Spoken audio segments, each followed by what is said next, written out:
kasih gope baru, nggak pakai lama. Dompet andalan gamers banyak damage-nya.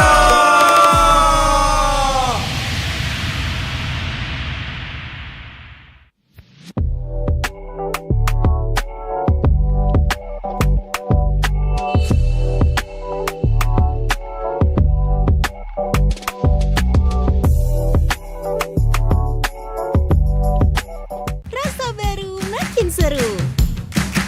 Pertama di Indonesia, kopi susu rasa cookies. Always ready, warnai harimu. Good Day Groovy Cookies. Nikmati sensasi asyik kopi cookiesnya. Tak ada hari tanpa mabar. Main ngelek, kerap buat ku tak sabar. Gimana mau main sampai kelar?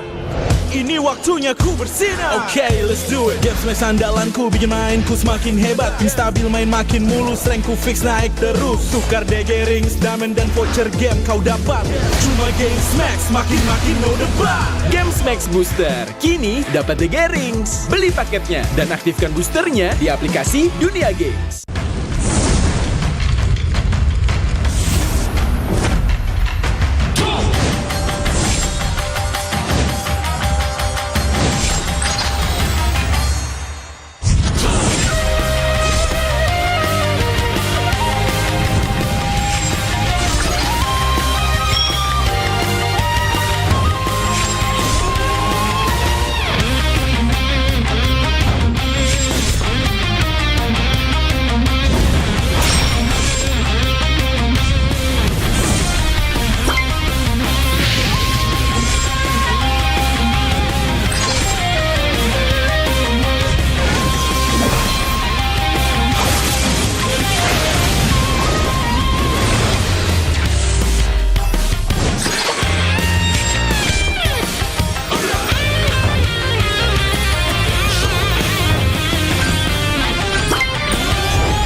相変わらずやかましい奴らだ。今度は背中合わせでいくわよ。よっしゃ第7班ここに復活だってばよ。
Live from MPL Arena, Jakarta, MPL Indonesia Season 15 is powered by Moonton.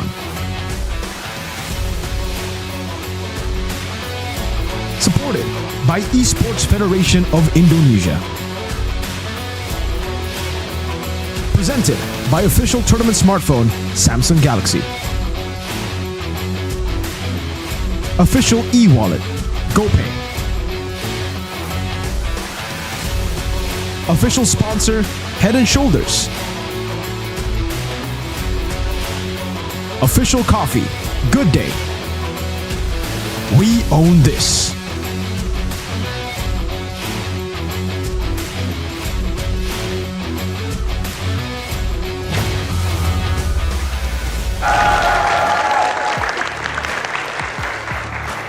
Dan selamat siang para Shinobi yang telah berkumpul untuk menyaksikan hari yang ketiga di minggu yang ketujuh MPL Indonesia Season 15. Dari hari ini kita akan mencari tahu bagaimana tim-tim akan mencari tempat yang mereka tuju. Di minggu ketujuh ini kita sudah melihat ada satu tim yang tidak bisa maju ke babak playoff. Dan kita akan melihat seberapa besar chance dari tim-tim lainnya, 8 tim lainnya untuk memperebutkan 6 slot babak playoff. Dan sebelum kita membahas lebih jauh lagi, tentunya Bude ingin mengucapkan terima kasih kepada kalian semua dan juga khususnya kepada para sponsor dan partner. Karena MPL Indonesia Season 15 powered by Moonton, supported by PBSI, presented by official tournament smartphone Samsung Galaxy, official e-wallet GoPay, official sponsor Head and Shoulder, official coffee partner Good Day. Dan kita juga punya partner ini esports, ada Telkomsel, Dunia Games dan IndiHome. Tak lupa juga advertiser kita Kacang Sukro dan Hawkband. Dan juga supplier kita RSV Helmet. Dan kalau ngebahas tentang babak playoff, semuanya sudah menantikan. Apakah timnya akan mendapatkan tiket babak playoff? Dan ternyata di match pembukaan ini, kita bisa mencari tahu bersama-sama. Bisa jadi satu tiket playoff didapatkan oleh tim RRQ. Mereka bisa jadi tim pertama yang akan mengamankan tiket playoff dengan kemenangan hari ini jika mereka menang. Namun lawan RRQ hari ini adalah lawan di musim-musim lalu yang pernah menjadi momok bagi tim RRQ. Geek Fam, The Kingslayer, mereka pernah benar-benar bisa menaklukkan RRQ. Namun di leg 1 RRQ bisa mendapatkan kemenangan. Bagaimana halnya di leg yang kedua? Karena tim RRQ dan juga Geek Fam sama-sama berada di top 2. Mereka saling mengejar satu sama lain. Dan kalau ngebahas Geek Fam, performa dari tim Geek Fam sedang naik-naiknya. Jadi ini kan menjadi pertarungan yang dinantikan di mana kedua tim sedang berada di pucuk, sedang di masa prima mereka. Dan kalau ngebahas tentang kedua tim ini, kita nggak boleh lupa terhadap impact dari kedua roamer. Dari tim RRQ ada Idok, dari tim Geek Fam ada Baloy. Baloy dari musim ke musim perkembangannya begitu berasa bukan hanya dari dirinya sendiri namun dari timnya. Dan kalau Idok, kita akan bahas lebih lanjut bersama dengan satu ini. Lebih dalam lagi karena ini akan memperjelas apa impact Idok di timnya. Leaderboard MVP diisi oleh Idok. Satu-satunya roamer yang masuk ke dalam leaderboard. Dan bahkan kita lihat di musim-musim lalu sebelum-sebelumnya sangat jarang roamer masuk ke dalam leaderboard. Berarti kita bisa tahu impactful dari seorang Idok. Kita bisa kilas balik juga dari sebelumnya Dangki, seorang roamer yang benar-benar bisa membawa bahkan nama Indonesia pula. Jadi dari musim ke musim terus lahir sosok roamer-roamer yang bisa membawa dampak yang besar, impactful yang besar. Ada Leo Murphy, ada Kiboy juga. Dan kali ini sepertinya di belah tengah roamer Idok yang membawa benar-benar suasana baru di setiap game, di setiap matchnya. Nama Idok, apalagi ketika dia menggunakan hero-hero signature-nya, gerakan demi gerakan dia bisa maksimalkan, membaca pergerakan musuh. Ditambah lagi inisiasi dari Idok yang begitu mengerikan. Sehingga banyak sekali, mungkin gak hanya dari super fans, dari para talent, namun dari seluruhnya juga setuju bahwa Idok memang dari match ke match punya impact yang besar bagi timnya. Masuki leaderboard tentu tidak mudah bagi seorang Rome. Nggak bisa ngekill, jalan-jalan farming, mencari gold. Tapi Idok bisa menemukan cara supaya ia bisa masuk ke dalam leaderboard. Dan kalau ngebahas Idok, kita juga punya banyak banget tentunya dari pertarungan ini. Karena match up antara Idok dan Baloyski dinantikan. Bagaimana tidak? Satu, roamer veteran, the monster maker Baloy akan menantang raja dari segala raja. Ada Idok di situ yang akan mungkin memberikan kejutan kah? Dan kira-kira seperti apa Idok hari ini harus berhadapan kembali dengan Baloyski? Dan sepertinya kita juga kepengen tahu lebih dalam lagi, lebih jelas lagi dari yang ada di sana, dari para super fans. Jadi langsung saja kita akan lemparkan kepada Alisa. So Alisa, monggo.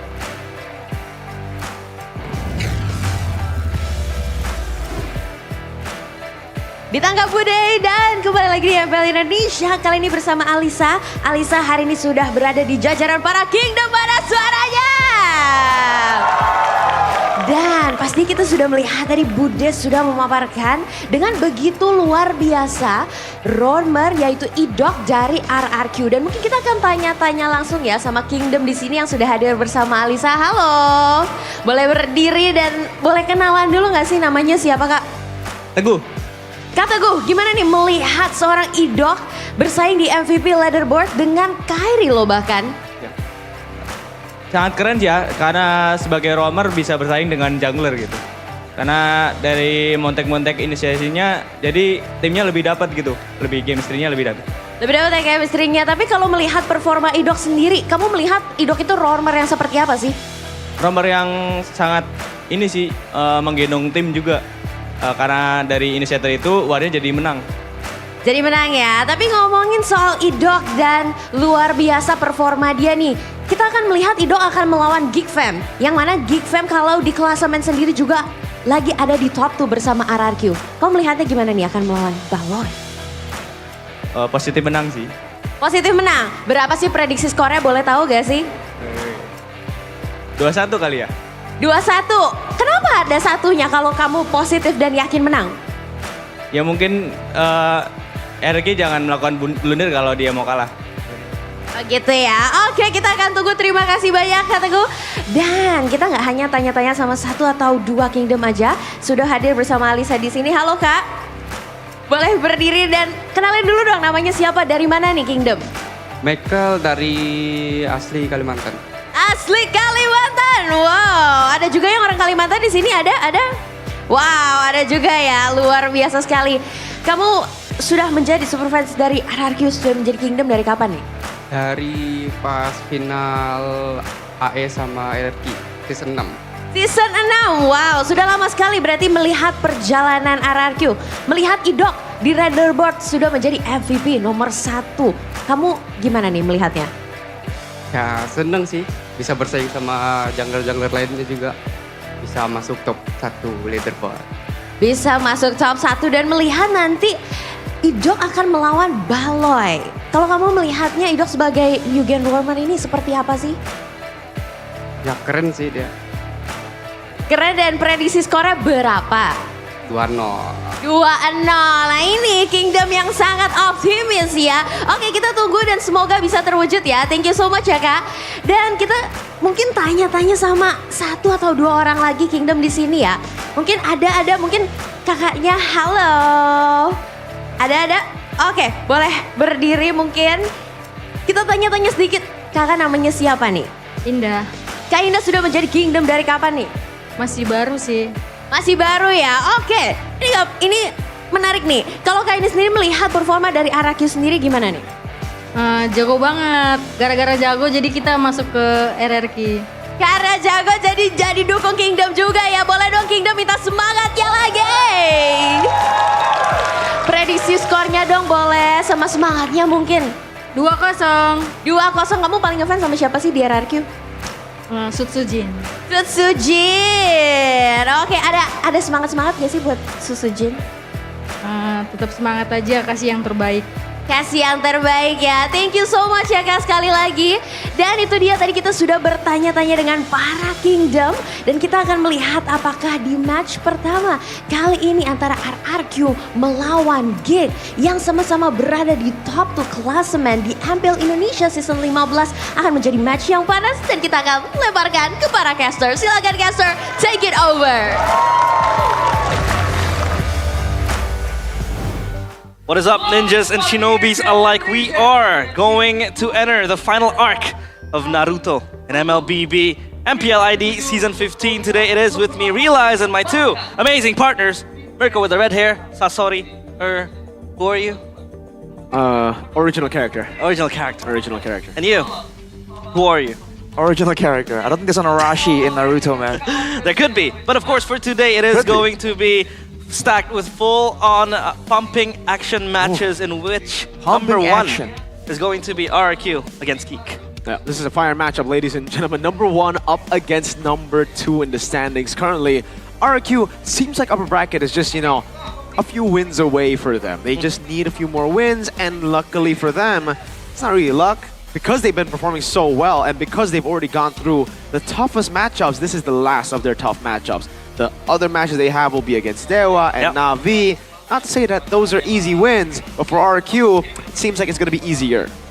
This is RRQ's way to achieving Shippuden in the anime. This is the benchmark. They beat Geek Fam, I think they get upper brackets. They do, and they secure themselves a playoffs ticket as well. How do you feel about this? And how would you rate RRQ so far? Because, they have been quite, in a loss against Onyx, maybe? Specifically speaking, against Bigatron as well. But now they're, one win away from playoffs. Well, I think those are respectable losses, I gotta say, man. Again, Bigatron, as Mirko always mentions, best team in the world, right? It's a tough contender. So is Onyx with the return of Coach Yeb. So overall, I still have great faith in them, but there's also always the underlying concern. I know Sheffin himself doesn't believe in patterns, so he doesn't really care about Geek Fam and their reputation, their history. But they were known as the Kingslayers. Although that pattern was broken by RRQ, it's still there in the shadows, right? We have no idea when it's gonna come back to bite the kingdom when they least expect it. So there's always that air of uncertainty. But I do believe RRQ is gonna get it done. Yeah, of course, Geek Fam are known as the Kingslayers, alongside Baloyski as their general. We'll talk about him later on even more, but for today's schedule, it is going to be RRQ against Geek Fam, Na'Vi against Bigatron, and Team Liquid ID against EVOS, who, by the way, lost the Classic Derby yesterday. So they are in a bit of a tough spot. If you take a look at the standings of the regular season, EVOS is number 7, with Na'Vi basically out of contention for playoffs. How do you feel about EVOS being down there, Mirko? Dude, I mean, for me, it's kind of sad, right? I'm not an EVOS fan, but I'm a big fan of a lot of their players. Erlan, Mr. Albert, Henky, ex-BTR, by the way, Javran, ex-BTR. It's crazy to see such a downfall for EVOS, because they were top 2 by the end of week 2, week 3. They were up there with RRQ. We were talking about how this was going to be Season 4 all over again. Prime RRQ versus Prime EVOS, an all-star lineup for EVOS against the system of Cascute. But now we see them at 7th, battling for playoffs, and like you mentioned earlier, losing in the Classical Derby. Now, their next 2 matches will be Liquid and Onyx. That's going to be tough, because if they lose both of those, now at this point, I watched a few analysis videos, I went through some of the simulations. EVOS, even if they win both their matches against TLID and Onyx, they're still going to have to hope that the others, BTR, Liquid, Alter Ego, lose as well for them to make it. So it's not even guaranteed with their own performance. Or maybe we can add spiciness into the tiebreakers later on. But of course, that is something, our conversation for later. We're going to focus on the first match of today. After losing to RRQ in leg number 1, how can Geek avenge their defeat or their loss? Because obviously, RRQ was able to get the better hold of them in leg number 1. A, reduce overcommitment. B, force RRQ into assassin duels. Or C, give Valoy a pick-off hero. What do you think about this, Arashi? Oh man, I feel like these are pretty vague win conditions by all means, and I don't think any of them are quite that critical. I guess the overcommitting point is quite interesting, but it's very situational. It depends on the draft as well, because we've seen GeekFam also bring out a great variety of different strategies. You know, sometimes they want to commit, right? So that's very situational to what kind of composition GeekFam are going to try and bring out here. I think that's the one that has the most weight, but also the most situational. So that's why when I first saw it, I was like, that's a pretty weird question. Look at this. Yep. The poster says it all. The King's return or the Kingslayer's Wow. comeback. So if we take a look at MPL ID Season 4 up to Season 10, RRQ holds a win streak record against GeekFam 14-0. But then come Season 11 to Season 13, That's crazy. GeekFam were able to turn the tide around on towards the 0-8 scoreline for GeekFam for 8 wins straight. And now Season 14 and 15, you know, 4-0 for RRQ. Exactly, man. Those days are over. It's over. Seems like it, right? It definitely seems like those days are over. But remember, Beloyski, that was like one Beloyski, right? Last season, that was a GeekFam without the right tools, I'll say. Now, with the right tools, with Make It in the lineup, with Kenziski also performing really well, but with the layer of Jadera, they got a solid shot at actually beating RRQ. They're currently number 2, and they're number 2 as one of the favorites coming into the season. I put them at my top 3 when we started the season, and I told everybody that it's going to be a slow start as usual, but when they do get to their comfort point, to that power spike, 7 deaths, the metaphor for the standings, 7th place. Oh boy, they suddenly turn everything around. It's the Beloy special. It's Beloy pattern, VP.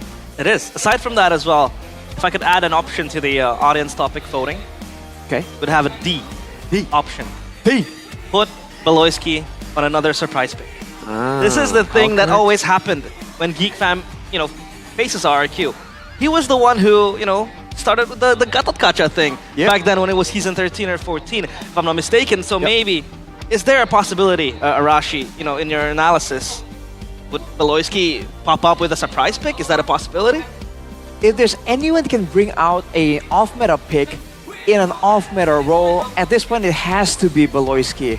I mean, I don't know if it's the Filipino genes or something, but this guy just finds a way to just deconstruct a hero and just look at it bare bones and say, hey, for instance, this hero has a stun. This hero does damage.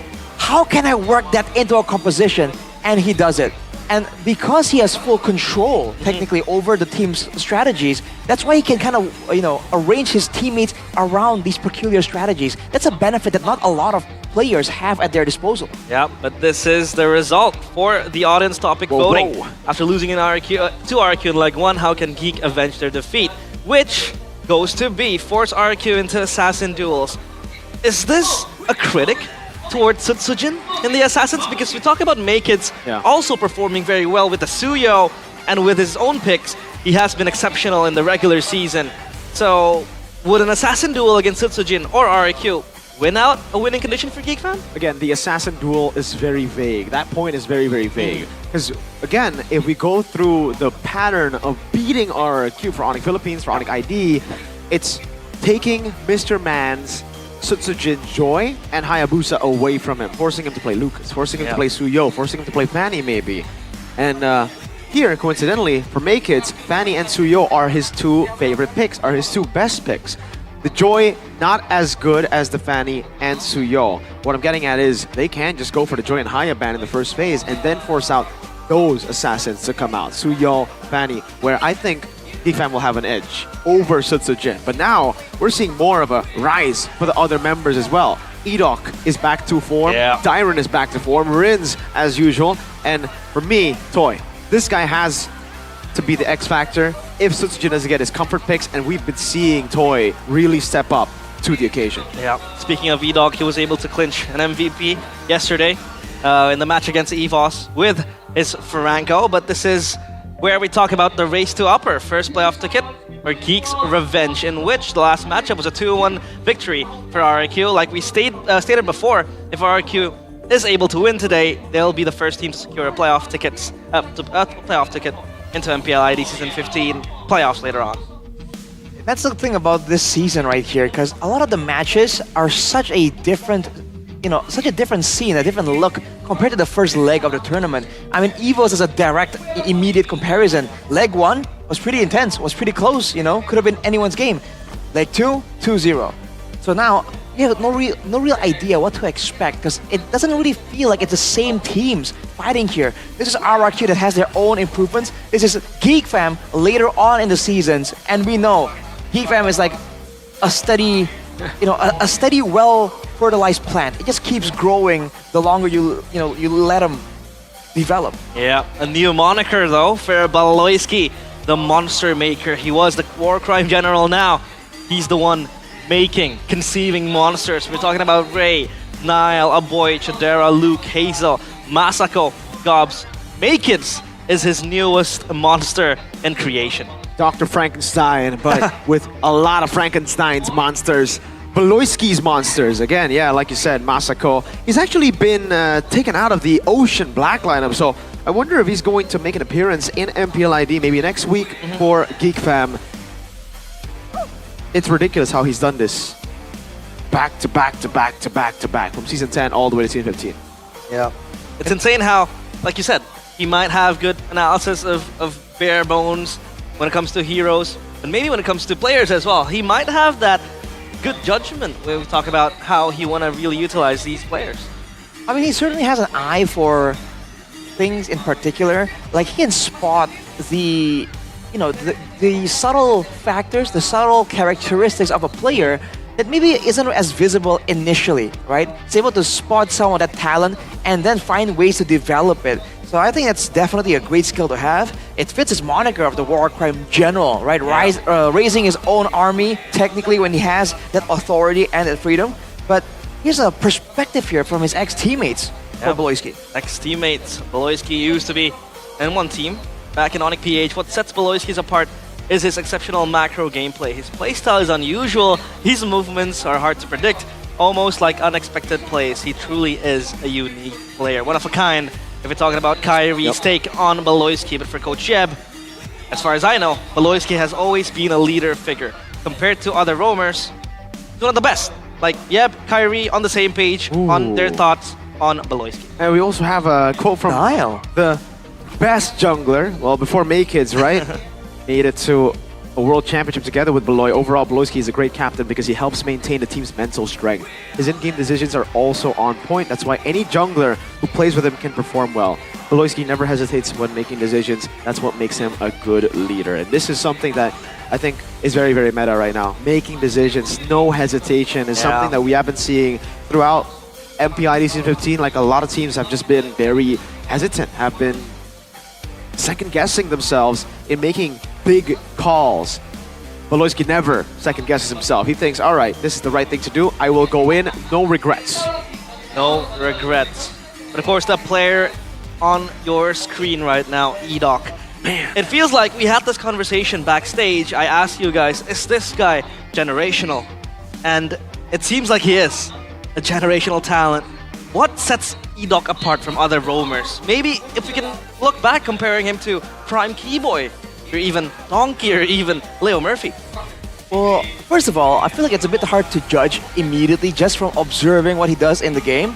The main point is that he can make plays, that's great. A lot of other roamers can also make plays, but he seems to have a great grasp on like the flow of the game. So it's not just about the plays he's making, it's when he makes those plays happen. When he decides to, and even when opponents get used to him, it's also when he decides to switch up the rhythm, the tempo, right? And when your opponents are least expecting it, that's where the play happens. And on top of that, the selection, dude, especially on his signature hero, the Franco, usually it's only about the hooks, and we've seen great Franco players with great hooks before. But this guy knows exactly when to rely on those hooks, when to go for a flicker bloody hunt with that build, the Winter Crown into the Fleeting Time, the utility Franco build to guarantee a full-on lockdown. Again, knowing exactly when going for that particular play instead of a normal hook to really gain maximum advantage for his team, that's really great. The reason why he said it's hard to kind of judge just off observation, is that could be assisted. That decision making could be assisted by his teammates, by his partner in crime, Rins, in the mid lane as well. That's why it's a bit hard to discern where that decision making comes from. Because the main shot caller, I think, still is Rins. But if it all does come from Edok, then that's it, man. That understanding of the game, of the flow of it, when they need to be aggressive, when they have to take it easy, I think that's something that he has an extra level on the rest of the roamers right now. Yeah, it's as if Edok is just so good on any hero practically. I remember he was given the Aurora, if I'm not mistaken. He used to. One time he used it, and it was also Aurora Roam, basically, and he was able to make it work. So of course, RRQ against Geek Fam, this is going to be a very interesting matchup.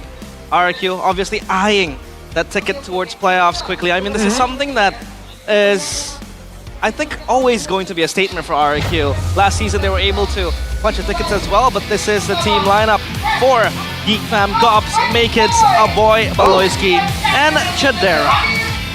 Chadera making an appearance here, coming back to the roster. This is, in theory, the more tried and true version of Geek Fam right now for the season. The King's reign has been prosperous, but there is one amidst the crowd that wants to take them down, destroy their reign. Are the Kingslayers back? Let's welcome them. Once before, they were able to slay these kings. It's Geek Fam! Kingslayers knock on the castle walls of the kingdom and the king themselves. 5-man strong with Baloyski, the monster maker, at the helm. Now it's time for the Kings to show up on stage. RRQ Hoshi, Dairen, Tsujin, Rins, Edok, and Toy. Still the same 5-4 from yesterday. Still bringing their A-game here. The full-on, full-powered roster of RRQ attempting to thwart and shut down these Kingslayers. RRQ, a team at the top, number 1, trying to solidify the upper bracket slot for themselves. Back to back to back for Kescute if he does. To challenge the king is treason. The man who passes the sentence should swing the sword, and it will be RRQ Hoshi. Public execution might happen if the Kings are mad, and if the Kingslayers are unable to seat their swords. But of course, the brains of the operations, the coaches from both teams, Kescute alongside NMM and Blovsy and Nora DSP. I mean, call him Lord Commander here. Kescute here to decide once and for all what is gonna come through in the Land of Dawn. You can see the mind games going through, definitely. Everyone's all smiles, but you know, underneath the friendliness, underneath all the civility, it's all about domination. Domination indeed. Take a look at this match today. Obviously, Geek Fam, like we said again, you know, a surprise pick might still always be at the table because you never know when it comes to Baloyski. But for RRQ, do you think they'll stick with their comfort picks from yesterday against EVOS? I feel like there's no real urgency to stray away from what has worked so far. But especially against a team as crafty as Geek Fam, I do feel like some adaptations are gonna be required. But looking at the stats at least, Edok from RRQ definitely has an edge right here. Number 1 roamer average assist, number 2 roamer unique hero as well. Like you mentioned, I realize Baloyski hasn't really been bringing out all those crazy picks, all those unique picks so far. But maybe against the Kings, that might just change. It feels very weird to see him only pull out 9 unique heroes. If we're talking about Baloyski compared to Edok with 11. Those are rookie numbers. Rookie numbers, but maybe he's saving the best for the last, who knows? Absolutely. Rookie numbers only to Baloyski, the man who's been the local one in MPL ID. Local. But it seems like, it's going to be the home team, the Kingdom's blue side, their favorite side. 72% win rate. That's a very, very high win rate. What do you think is the advantage? Or rather, what do you think makes RRQ so good when they get the first pick?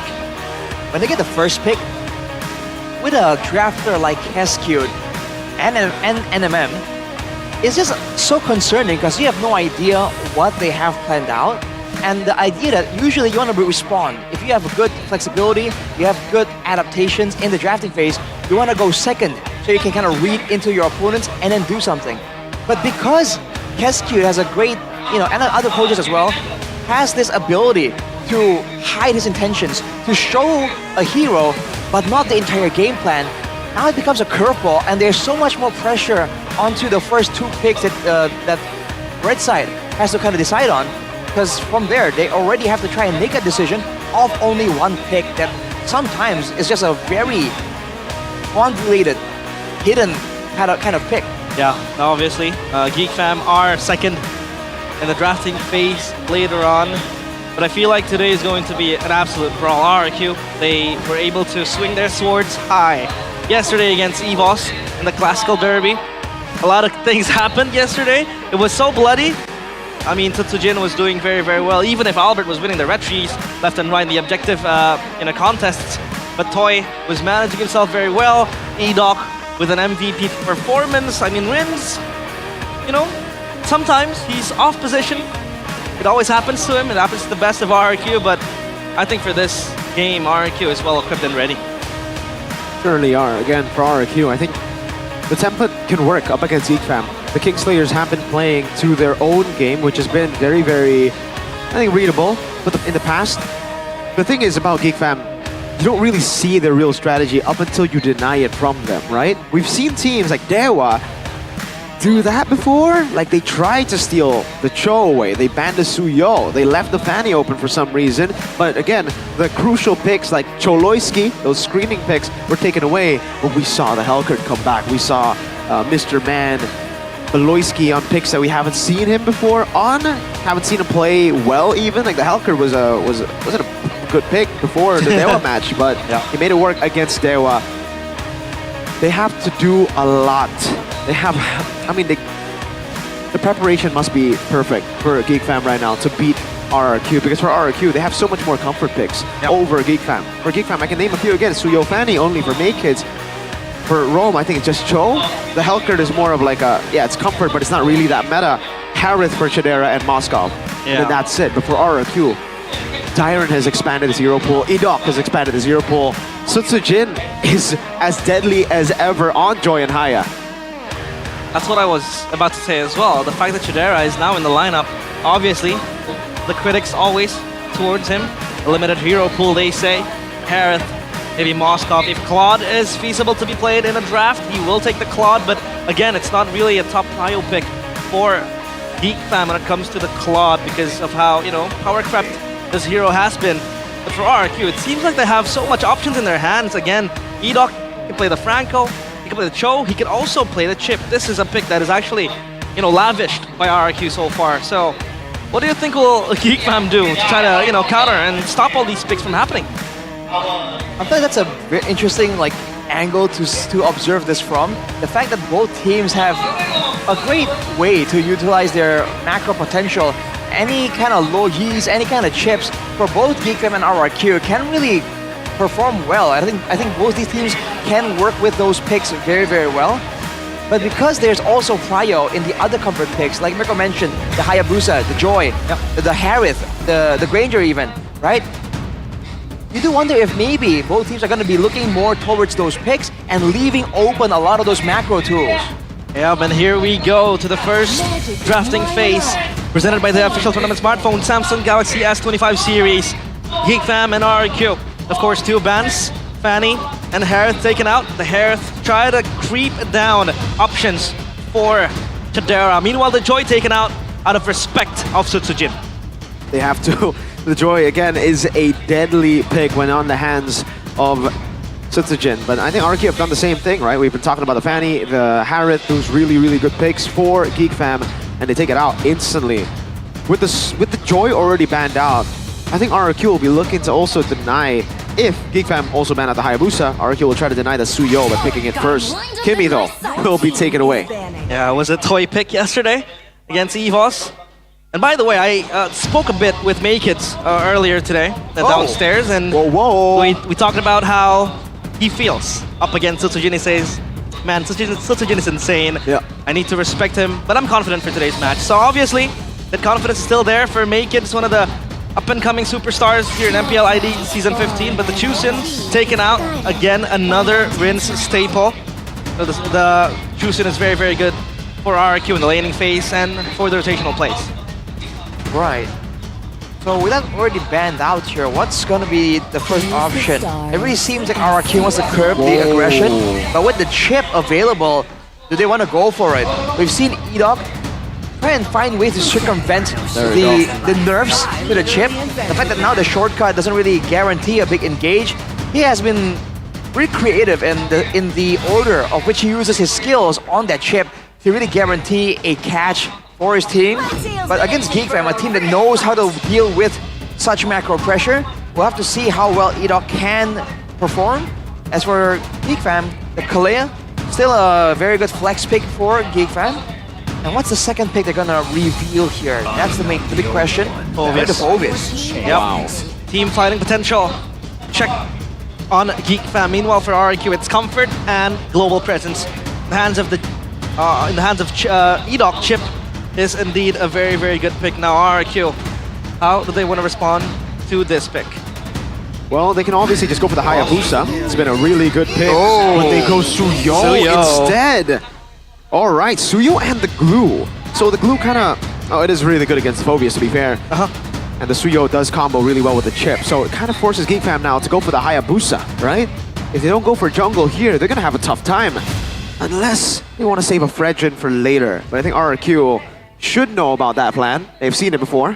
Can you imagine they go and pick up a Faramis right here and then try and, confuse RRQ and what jungle they're gonna bring it with the potential for the Fredrin to show up? They could. That would be an interesting angle. We'll see how that goes. But the fact that the Suyo gets picked up by Tsutsujin, we already mentioned how this guy is lethal on the Joy and the Hayabusa.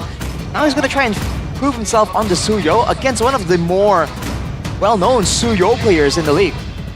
The most well-known one. Oh, this man is out. The main counter too. He called it. Really picked up. It's great against Chip too. Yeah, and really prolongs Geek's presence in the team fights, right? With the Nether Realm as well, you have that second bar of life. So obviously they can really outfight RRQ, out-sustain. Given if RRQ wants to skirmish every now and then. Over the second phase of the bans coming in, no marksman being picked up just yet, so that could be a consideration for both teams. Look at the cheer for your team, though. RRQ. Hey, unfair. RRQ. Are you trying to say Kingdoms are the best fans in MPL ID? I'm just saying, that's a one-sided cheer situation, man. The GeekFam unity, where are the Shevens in the building? Well, clearly, there's only 256 of them right now, Arashi. The Kingdom are really chanting for the Kingslayer's head. Indeed. Important match as well for them because they need to get this win to progress to the playoffs. Golden ticket in their hands. All right, looking at it though, RRQ are aware of the potential to go for that Fredrin, go for the sustain type deal when in the middle of a big fight. GeekFam aware that with a Farsa, the Faramis can get bursted down and immediately everyone in the Netherrealm gets locked in stasis. That's the worst case scenario they want to avoid, which kind of means that they're going to have to pay attention to all the other long-range burst mages. So we'll see if that's the angle they continue to operate from. But for RRQ, after the Fredrin, what other options are available if they want to narrow down that jungle pick even more? Hayabusa, Alpha, those are the two picks that come to mind. Because, I mean, for GeekFam, I think they're going to ban out Eve too, right? If they've already banned out Farsa, are they going to go all the way? There you go, by banning out the Eve. Eve does do really well against the Faramis, both the AoE, actually all four of the AoE mid laners that have been on the hands of Rins before has been taken out. Now kind of only leaving him on Sicilian. 3 mid lane bans for Rins. Sicilian, or maybe Valen. Pull up in the cards. Valentina as well. Valen's a good pick. I was thinking they were going to let go of the Fredrin and then go for like the Valir. You know, because against the Phoveus, the Fredrin against a Valir, you're basically non-existent, bro. You're just getting stunned again and again. Yep, knocked back. But now without the Fredrin in the picture, I wonder if that's a bit too much to commit. They have to wait and see what GeekFam wants to go with here before they make that call. They go for the X-Borg ban though. Okay, interesting. Are they speculating an X-Borg pick in the jungle could still happen? Yeah. The X-Borg banned out here, so obviously again narrowing down the options Manaya Hayabusa should be taken by Geek Fam here. Maybe they could wait for the last pick because again, practically RRQ has sealed their jungle, so maybe pick up the marksman here. Yeah. Moskov maybe? I think it's going to be Moskov. Valentina and Valier are both still up for grabs for RRQ. They need some way to threaten the backline, and I think, Moskov works in that sense. I think Lucas might show up for a Geek Fam here. No, they're not going to pick it up here. If they do, that's risky because the Valent's still up for grabs. Maybe for a last pick, huh? They go Claude. They have to save the jungle for last here. They don't need to reveal their cards just yet. They can go for the Claude. It's a safe choice. Again, Chidera's comfort is either Moskov, Claude, both Blink heroes that can split push. But now for RRQ, they're going to go for the good old Granger. Valier or Valen in the mid lane then. Obviously poking Geek Fam till eternity and maybe just forcing out the Netherrealms. And now last pick for RRQ, the mid Valentina. Okay. So no Lucas.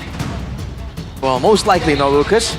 What a throwback though, now the Valentina and Faramis. We haven't seen these two picks being super prio in a long, long time. That used to be the meta for the longest time. Final pick for Geek Fam, the Ling Ling. Oh, that's bold. Bold indeed. But you need bold if you want to beat RRQ. They're number one in the standings. They've been the most consistent, most dominant team in Indonesia. If you want to play it safe, it's as good as just saying GG to RRQ. All right, and take risks. Immediately though, the first thing I want to see is how badly this new glue is countered by the Faramis. Because now you have that split effect on a... Spread. The spread. It's not just on your ultimate, so there's more ways for the Faramis to actually burst you down, even before you fully commit in a fight. I want to see how that works out, because I haven't really experienced it myself. Well, of course, the lineup rating for both teams, a considerable amount of point goes to RRQ, but now, of course, to open up the first match of today, RRQ with a golden ticket in their eyes. Meanwhile, Geek Fam still the King Slayers. Will they be able to hold on to their moniker? It is game number 1 of RRQ Hoshi against Geek Fam. Cast your predictions in the chat right now. Will it be RRQ or will it be the King Slayers, Geek Fam? Let's see, man. The laning phase, I think, is gonna show us a lot of information here. In the EXP lane, in theory, it's gonna be Dyron on the glue, bullying Gobs for sure. But with that pressure, what are they gonna do? The same thing can be said for the gold lane, and we've seen RRQ play super aggressive once they have that side lane pressure, try and translate that into dominant moves towards the opponent's side jungle. So make no mistake, Edok is gonna be on the hunt for opportunities more so than those actual pickups.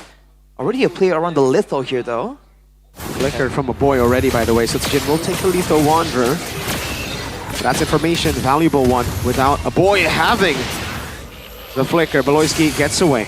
Again, so much proactivity with Edok holding the chip in his hands.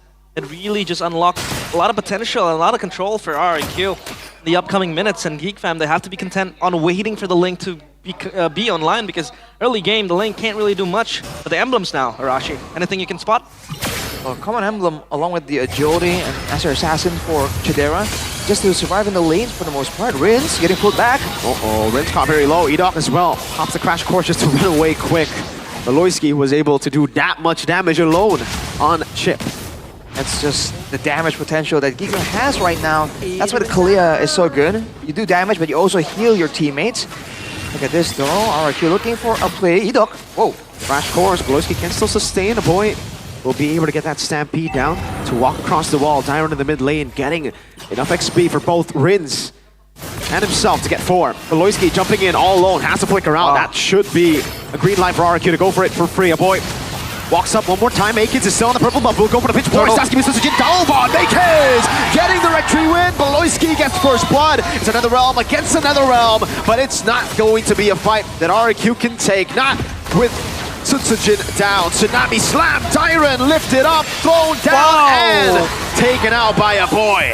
Look at the longevity that Geek Fam has with this composition. Edok wants to go for seconds. He's gonna be fine. But yeah, Geek Fam, their sustain is just incredible, and make it with the steal towards the turtle. That was all Gobs, dude. In fact, he walked up there in the midst of all the danger and found a knockup onto Sutsujin, pressuring him, getting him low enough that I think it just threw off RRQ's coordination. It seemed like they were trying to sneak the turtle off before GeekFam can even notice, can even react. But because it took too long there, because they had their other members scouting, looking out for GeekFam, instead of bursting down the turtle, GeekFam were able to get into that fight, and with the Netherrealm, with the Phobias at their disposal as well, that's a lot of fighting prowess in the early game. And of course, talent predictions with the new application Go Bay full house, unanimous decision, no dissentments whatsoever. Maybe it's just me and Lim with one game for GeekFam. Where's Mr. Pulung? That's the immediate question. He's not casting. He's stolen. Tyron kidnapped him. All right. With a dominant prediction here for RRQ, GeekFam definitely are working against the odds. But so far, they've been able to actually get a bit of an advantage, and they're still controlling the game pretty well. Loiski, oh! Tsunami Slam, Chain CC with Gobs as well. In for the pursuit down, Tyron gets a beating. Takes a beating, but will be able to escape with the spread. Feels like a lot of pressure exerted by GeekFam now. They have the control needed so far, as Beloyski is so proactive as well. With the Kalea, unlocks a lot of things. Shadera with the Blazing Duet, clears top side. So no shove towards the turret whatsoever. Immediately you can see the control from GeekFam. They're gonna for sure be using Gobs here to really pressure the members of RRQ if possible. He's really waiting around here trying to find the initial engage, and Edok isn't really in the flanking angle to try and catch GeekFam off guard. Turtle next on the menu for GeekFam. They were able to outfight RRQ at least in the stage of the game. Naked as well, so online. Toy gonna be engaged on a full dive into the bottom. Oh, Toy taken out by a boy. Another round to counter the shortcut. Make it takes 2 blades. Sutsujin dumps in with the blade surge. Will be able to catch a boy. He's gonna be caught and taken down. Sutsujin claims the kill. But a boy spawns instantly back in the land of Dawn. Yeah, the Faramis passive prepares GeekFam for a potential turtle contest here. As RRQ, they have to recall on their end. But GeekFam's just gonna let this out in the open air. It's back to a waiting game here for both teams. Look at this, man. GeekFam have so much more sustain built in, basically. RRQ now have some control, and for now they do have the numbers advantage, but they have no idea where... Well, whoa! That's your answer! You still get deleted! Maybe even more so, holy moly! Even more so. With the full stacks on Shadera too, you gotta remember, that's why the Claw gets so much value against the glue. They did a great job. They did a great job just picking all these heroes that get full value from going up against a hero that gives you multiple targets. Even Gobs and the Phobias, technically, it's going to be able to sustain a lot better with all of these, you know, these blobs that he can actually just smash on to regen. So man, we're already seeing that being a massive problem here. RRQ, they're basically playing with Tyron being a non-factor. Yeah, the glue has to be content with the fact that GeekFam have ways to deal with this glue. A topside take. They're not gonna do it. No way they take the shortcut there. Yeah, they're saved. So no turret taken down as of yet. But RRQ, they need to rethink their decisions because so far GeekFam are always on the hunt. Do RRQ, go for the fight because it feels like they're losing in every end? You gotta go for the right fights. That's the question. Oh, Edok flickers out. Oh, Beloy! Flicker Tsunami Slam. Makin's right there as well. Edok, can he pop the shortcut in time? Goes up the crash course, but will be slain by Beloy. Makins! Jumps in, Defiance Blade into the back. Oh! Cut down by Toy, but the boy flickers forward to get the kill back. Rins steals the Infernal Pursuit. Suyo still down below with a tier 2 threatened. GeekFam will get a trade up top with a tier 1. The King Slayers, their eyes focused on each Kings in the castle. And RRQ, they need to wait for a bit longer. Shadera gang, Blazing Duet, immobilized. Boy takes it. Hold up, comes over another round. Actually able to get a kill onto him. Got to the chase, goes for the flicker. Sutsujin going to be taken very low. Has the surge, but gets caught in the Infernal Pursuit. The portal works for both teams. RRQ have to remember Not that. for Dewa. Not for Dewa. Yes. Well, 1 second to go. The turtle does spawn right now. GeekFam doing a great job winning out in the brawls, but they gotta maintain this control. They do have the Ling with the scaling here from Maykids, so they can take this game, they can take it easy. There's no urgency for anything.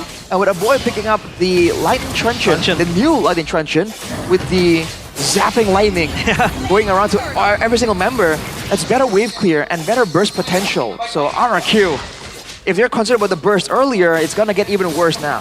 Splash damage as well to clear the blobs that Dyron might pose, but so far feels like RRQ are kind of clueless on what they have to do.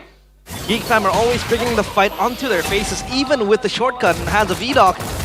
A salvage is trying to happen, but Geek Fam always come out on top. So what's the winning condition now for RRQ, Arashi? They have to make sure that they go for a shortcut play and they don't get countered for it. Because again and again, every single time they go for a shortcut play, the first time was on the top side, and that was already basically a full-blown team fight, where the shortcut was kind of a backup call. And then afterwards, it was that pickup attempt that got countered because the members of Geek Fam funneled through as well. So they gotta control the waves initially, right? And then find the pickups where Geek Fam can't really force them into a fight, because just by matchup alone, especially with the glue fire miss factor, they just can't really win out right now without an X factor, some kind of surprising moment, some kind of flank or a neutral objective. Look at Boloski though. Look at Tsunami Slam, following it through. Sutsujin will be able to survive against two. Baloyski and Chidera unable to get it done. Now he's bought enough space for Granger, Toy, to take a turret up top. Yep. Golden Staff for Chidera. Just try to hasten his presence in the team fights as well for RIQ now. At least they have Rinse to bank on. I mean, with the IMU, the Netherrealm could really change the game. Maybe with the Tsunami Slam as well. A big hawk might happen. Baloyski trying to bait out the Purify, won't be able to. Rins gets away with a dash. Make kids. Onto the turret he goes. Divine Blade ready with the Attempts of Blaze as well. Will be able to force out a flicker. Out of Toy. Tyrant trying to go for the flying dog. Shortcut coming down. Able to go with the VMI. Tyrant in the back line again. It's going to be a boy walking on Tsunami Slam to try to get the passive. Meanwhile, Make Hits still dealing damage onto Edog. Dyron has mounted Chedera, but it's onto it. The turret he goes. A Hail Mary play from the Kings, but still it won't work. Because what is a king in the eyes of King Slayers? That was a risky play that Araki took there. They tried to go for Chedera, using Edok to really flank around with Sutsujin, but unfortunately for them, Chedera was able to get some distance, and just like that, that's the full all-in. The playmaking that Edok usually gets done for his team just isn't as strong on a hero like the Chip. They've got to really, now I guess, stall the game out even longer, wait till both teams are kind of scaling, and wait for that shortcut to actually be a deciding factor here. Although with Make Kids in the picture, it really won't be that simple even if the game goes later on. And we've already highlighted that RRQ, one of the win conditions that people have used against them is taking them to that late game where the factors are just a bit more sporadic. That's where Baloyski really shines too. And by the way, 10 kills for Geek Fam without a single kill on their cores, on their hyper carries.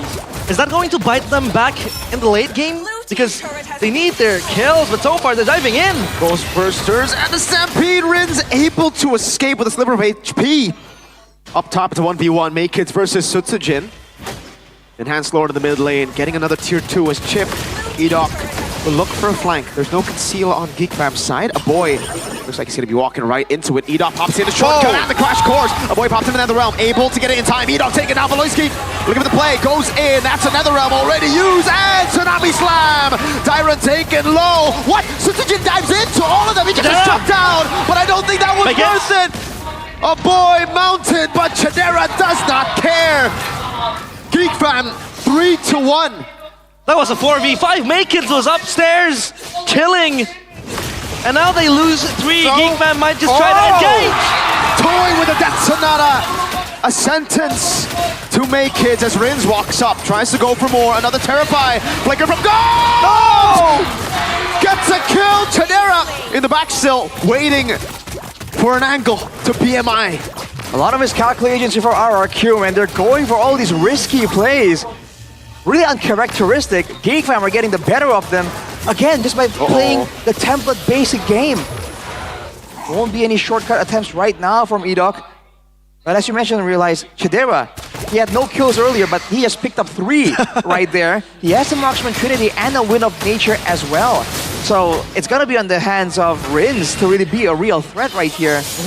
And he still has to be concerned about using the Netherrealm at the right moment. On the flip side, a boy, as long as he doesn't make any fatal mistake, he's not even running the Purify, and he's just chilling staying in the back, outputting the damage, and going with the Netherrealm when RRQ are going for that one play, because they know when the fights are back and forth, RRQ are the ones at a disadvantage because all their ultimates are very committal. Yeah. It feels like Faramis is a boy classic. This is old school boy we're looking at, and he's very, very impactful in this hero so far. Like I said, without the Purify, he's able to style an RRQ. The Lord spawns now RRQ. They need a Hail Mary play to save game number 1. Queen's Wings in the hands of Sutsujin to try to mitigate more damage in the hands of GeekFam, but GeekFam they have prio on the Lord. Yep. Looks like they're gonna try to blitz it. Rin steals away the Netherrealm from a boy. Maked's on it. Edok in the back line. Maloyski gonna be able to lock him down. Maked's wins out. Shortcut plays down. Edok, oh, bursted down by Maked's. Netherrealm for GeekFam. Save them. Oh, Suzuki gets the stun and the Soul Center. But Chidera will wipe him down. Meanwhile, in the back again is Gobs having a field day. Maked's with the assassination.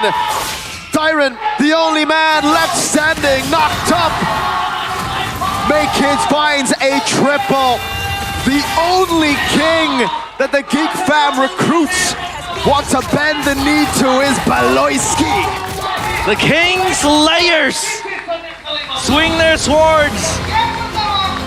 They rumble on the castle walls and they take game number 1. Will they be the ones to spoil the King's feast?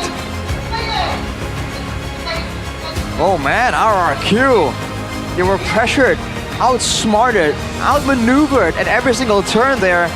It all started from the drafting phase, and we already highlighted the concern there. The glue against the Faramis, and that was certainly a big problem. RRQ had no real frontline to speak of. I think just were powerless. The only real saving grace there was Toy, but in the end there, despite his best efforts, he could not get away from Makekids as well. It was just a game that GeekFam had to stay consistent to win. Wow, what a performance from everybody. And that GeekFam lineup, I mean, Gobs was just being Gobs, Makekids, to chase down a boy. What a performance, 6-2 and 10. And just becoming the frontline as well for GeekFam to save them from troubles. And Chidera has proven to be able to scale to the late game with the Claude, a staple pick of his. And GeekFam with not just a 1-0, but that was a convincing win. I would say it was one-sided. RRQ didn't have a chance. In a team fight, in a skirmish, they weren't able to win a single one. The Faramis pick, the Ling pick in the end as well. You gotta go bold.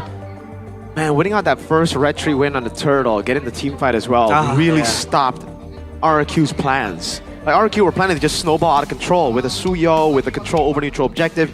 Getting Turtle 1 was a big part of how they could actually make that win condition happen. By all means, they also did a great job, GeekFam, by avoiding a lot of the shortcut moments. They played it calm, cool, collected, and waited for the big 5v5s to really happen. And a boy here, damn, what is that damage, dude? That's 3 members basically chunked out to half HP with a single Ghost Bursters. That's the problem when you have, you know, the glue, multiple blobs stacked up against you, man. And in the end here, they keep going for these all-in plays, but they just can't compete with the burst damage. And their marksman isn't exactly a burst marksman either. It's kind of a more of a kitey marksman, so the whole composition just did not work at all. The man on your screen, of course, is your MVP. Presented by the official tournament smartphone, Samsung Galaxy S25 series. It is a boy. This guy is a menace. We talked about his sparks back in season 13, 14, 15. He was in a bit of a slump, but now he's back to his best, I would say. Back on a signature pick, Faramis. Yeah. It's been a long time since we've seen a Faramis. Old school boy. But aside from the Faramis, man, oh man. Damage. That's some damage. Yikes. But also, man, I think Gobs did a great job in this game too. Always engaging it in the... Still engaging at the right moment, at the right time, finding times to really disrupt the right members from RRQ, when, especially when they're trying to go for that kind of dive. Yeah, that's true. Look at Makekids. It feels like he's so relentless in pursuit, on his pursuit of the Kings. And so far, yeah, they tried a lot of plays from the back, desperation plays, if you would say so. with the shortcut from behind, Sujin hitchhiking a ride as well. But it feels like Geek Fam always has a spotter and trying to, you know, pinpoint the shortcut plays. It was Beloyski most of the time to try to spoil the plans of RRQ.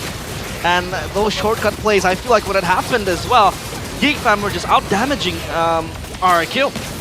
It really looked kind of mindless as we got here. Again, it just like RRQ were throwing bodies, hoping for a win. They were literally just gambling with the skirmish, but a lot of that, well, at least in this team fight, it was kind of forced out by Geek Fam. Geek Fam had the control over the neutral objective. They blitzed it instantly. And again, to bring up the quote that we were talking about early before the matchup, I think it was from Niall. Beloyski never hesitates. When he makes a call, everybody has to follow through. That was the whole plan, and the call there was to blitz the Lord. We don't need to go and Lord dance when we're up against a chip, when we're winning early game. We need to force the enemies to fight us, and we've been able to win 5v5. So it was, again, a very decisive call that made RRQ also make their own decisive call. The call for RRQ, it would have been two options. Both are bad options. Stay up top, get a tier 2 for the Lord, or come over and fight a team that has beaten you in every 5v5 in the game so far. Yeah, it is insane. Absolutely crazy from Geek Fam, and their dominance asserted in game number 1. Take a look at the items. Anything in particular, Arashi? I mean, there's not much to say. For the most part, RRQ are counted more from the execution more so than the itemization, by all means. I mean, it's one to note that Diron on the glue went for the Athena, and it doesn't matter, like, at all, right? And even if he does survive, the rest of the team will pay the price for giving up all those bounces from the Ghostbusters. So I really felt like RRQ, they tried to go for the Faramis to try and match the sustain of Geek Fam, but in the first place, their composition doesn't really work well against that sustain either. I feel like this was a safer option, but if they really wanted to go, especially for some of those really risky plays, those Hail Mary attempts, they really should have gone for something that can enable that a bit more. I mean, after picking up the chip there, you know, a bit more burst damage would be nice, a bit more crowd control perhaps, because the issue is that every single time they even go for, you know, a huge attempt towards Chidera, towards Make-Its. That's how they like to win those late game, mid-game to late game situations. They take out the main damage dealer, and then they just win out the fight, because in theory, if your main damage dealer, the gold laner, is alive, you're gonna win out the fights. But because they didn't have any other tools, aside from the shortcut, aside from the stun from the Suyo, which is very basic, very small, the Valentina Terrify, you know, they have no tools here to really enable a lot of those pick-off attempts. So I feel like they kind of got caught off guard with the Paramis, and then they tried to adapt and pivot, and then they ended up with a jack of all trades, master of none at all type situation.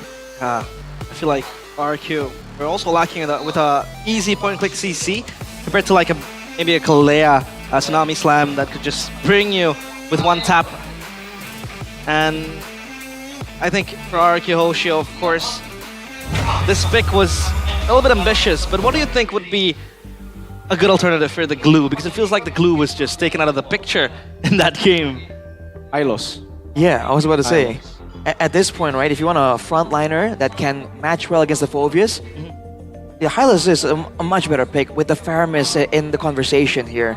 Without the Faramis, though, I still think that to a degree, right, unless RRQ are really planning on just diving all the way to the backline, you know, it's a whole different story. I'm wondering if they expected Geek Fam to go for some kind of long-range backline mage for a boy, because that's where the glue can kind of zone him out and kind of be useful. But even against a Faramis, you know, even not against a Faramis, the glue doesn't really do much when it comes to frontlining for the team. He's more of a dive-in type hero.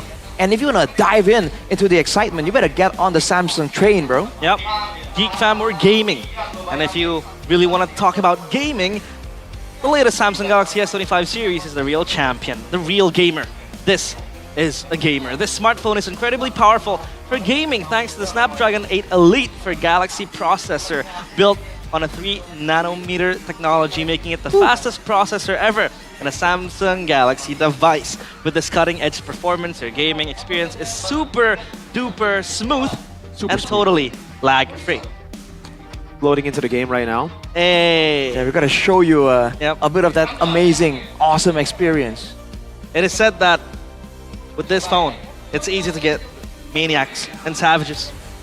I mean, that's how the players are able to do so, right? Yeah. When they have that kind of clarity in the midst of a big team fight, that's how you get those kills rolling in. And don't forget, aside from just the performance on the games, you can also use that Gemini AI feature, bro. Yeah. Right? You can talk about anything to it. So you can try chat with it. Like, Mirko, you want to try and show the audience? Yo, who's going to win MPL Indonesia? Wait, let me tap it. Yo, who's going to win MPL Indonesia? This yo. Gemini. Gemini. Gemini? Gemini. Gemini's still sleeping. I'm calling. You know what? I'm just gonna call. Call. Call Gemini. Call Gemini. And obviously, Real quick. Gemini? Still Gemini. I'm still sleeping. It's so lifelike, bro. This is what happens when I try and reach out to my friends as well. Who is going? They're sleeping. MPL Indonesia. Who? Is it a he or a she? It could be whatever you want. Exactly. Just a sec. Whoa. You came up with a whole paragraph. Yeah. It likes to specify things. It likes to specify. Interesting. Yeah. Should I just read it out then? Yeah. Sure. Do it. Okay. I've gathered information on the current MPL Indonesia. I don't like the answer. Never mind. They didn't say You don't like the BTR. answer? They didn't say You don't like didn't say truth? BTR. See, it gives you realistic answers. That's true. If it doesn't really adjust to your worldview, it is what it is, bro. We can't help you with that. If you're like me, you don't have friends to talk to, Oh, what? you can always You don't handle have Gemini. I'm friends? kidding. You're Come my on, friend. man. Yeah. You're my you friend. you I'm leaving. friends. Yeah. Arashi's leaving for 2 reasons. Because Realize just said he's not a friend, and Arceus lost game number 1. Oh no. He wants to go Oh, he's back. backstage. But obviously, there's one thing that can make him leave this desk. It's the Team Galaxy Zone Cam by Samsung Galaxy. So if you have your Samsung Galaxy phone, you can always flex it in the Team Galaxy Zone Cam. Look at that. Wait, Mr. Kingdom in the building. that's an RQ fan who's sitting on the Geek Fam side. Yeah. Hey, That's the privileges you game get. is game, my friend. Game is game. That's true. Indeed. And if you're going to get in on the Samsung game, make sure that you get it now because there's a cashback up Look at this to color. 3.5 million IDR. And you can get 6 months of Gemini Advance for free. Hurry up and buy it now because the promo ends on May the 15th, 2025. So exclusive for MPL viewers, you can get a free 25-watt travel adapter and a shop app e-voucher worth IDR of 500,000 using the voucher code S25MPL. Check it out right now, guys. love All right, S25. It's a lifesaver for me. When I play the Suyo, it just feels so much better when I'm on that S25. And I think speaking of the Suyo, we got to go back to the point again that we were talking about. Suyo Fanny for Sutsujin, it's just not his comfort pick, right? He doesn't do that well on those picks. If they want to win this game, then go higher. But if they do want to continue to practice on the Suyo, I think this is not a bad performance. Like for it's not a bad plan actually for RRQ. Yeah. Again, they basically almost qualified upper brackets. They've already almost confirmed it. Might as well start to learn the Suyo and the Fanny. Might as well start to put Sutsujin on the picks that he's not too comfortable on to make him comfortable on it by the time playoffs come. Or maybe they could try out Chen. Try out what? Try out Chen. Oh, They can Wait try a Chen. second. Make him prepared for playoffs. Sorry. Who knows? For me, I think Chen is more of a slot filler because Hazel is in Malaysia. I don't think they promoted him with the idea to actually use him. Okay. Now, of course, all-time MPL ID Claude stats analysis. All-time leaders are Rand, CW, Skylar, Chidera, and Watt. But let me ask you guys a question. If I say Claude, who's the first pro player to pop up in your mind? Huh. For me, it's CW. Wow. Really? W. For me, it's Skylar. I think it's Skylar still for me, yeah. Oh yeah, that's true because playing duet from There's a duet Skylar. from Skylar. Yeah, you were quoting that a lot, Realize, back when it happened. What about Beatrix? When you think about Beatrix, who comes up? Skylar. Oh, wow. Runner's For me- apathy from Skylar. Wait, see, for Claude, I think it's Skylar. For Beatrix, I actually think Oheb. Oheb. Yeah. Oh no, for me it's Calara? No. No.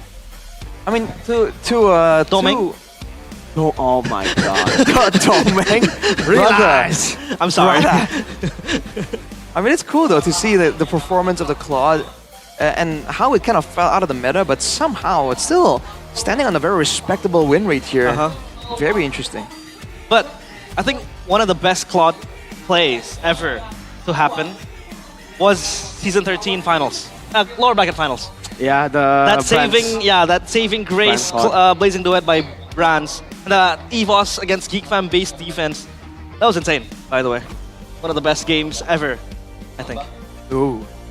5 banger. With the environment, with that atmosphere as well. Yeah. We might get a sneak peek of that very soon, guys. Hey. 13 Velodrome. I'm not sure, but it is definitely a possibility for us to have it again in Season 15. Yeah. That was my first playoffs, by the way. And the first time I've ever casted in such a big venue. And with the supporters just chanting. Which one's better, Bandung or Velodrome? Ooh. I don't know. I think I'll stick with Velodrome. Dude, for atmosphere, I agree. I think it's Velodrome by a long shot. For the vibes, But for Bandung, Bandung, man. Bandung, bro. That was a good time. It was a good time. The traffic wasn't on the way there. Yeah, that's true. On the way back as well. But that's a good time. It was I went in the morning, 2 a.m. You know who didn't have a good time? Toy. Ooh. He didn't have a good time because he was trying to get online, get his stacks going with the Sky Piercer, but Chadera was able to get inches further compared to Toy. But yeah, I think in a certain scenario as well, the Granger, I think it was very hard for him to really operate in the lineup as well, because you have so much layers in GeekFam in which you have to pierce, not to mention yet again the realm, so the Granger was having a hard time there. I think a marksman with more AoE would have been much more beneficial there. I believe the idea, again, is to just snowball, get those picks from the early game, get Toy rolling. And, you know, when a Granger is snowballing hard, even the best frontliners really do struggle. They get poked down really well. But the issue is they weren't able to do so, right? So it's a plan that really hinges on everything going well. And against GeekFam, you just always have this feeling that things can go well, but how well really, right? When the team you're up against gets stronger with every death, up to 7 deaths, you know what I mean? Yeah. Right? It can go well, but how long can that last? Bro, this is scary now though. GeekFam blue side, they got those big picks on red. Now RQ, remember, they still have to ban Fanny. They're gonna also have to ban Chip, I feel, right? Because you don't want Chip on the hands of BBB, brother. Yeah. I think for RQ, a lot of things to ban as well. But for GeekFam, I think in this series, or rather this match, they're gonna permaban the Joy. What you think? Because it is really a such a staple pick, and not giving him the Joy, forcing him on uncomfortable picks like the Suyo, the Fanny, it doesn't really give him as much agency compared to the Joy. So I feel like the Joy is basically gonna be non-existent in this match. Fist bump. Chadera getting that fist bump. Bumpy. One of Beloyski's monsters here. He's doing the Wakanda Forever pose for some reason. The Wakanda Forever pose? Oh, was he feigning sleeviness there, Chadera? Is that a bit of a message? He went like, ooh. Kind of nodded off. Whoa. Is this a sleepy matchup, Chadera? He's dozing off. He's trying to say, don't sleep on my performance. We're definitely not going to sleep on his performance, especially when he gets his comfort picks in Claude, Moskov.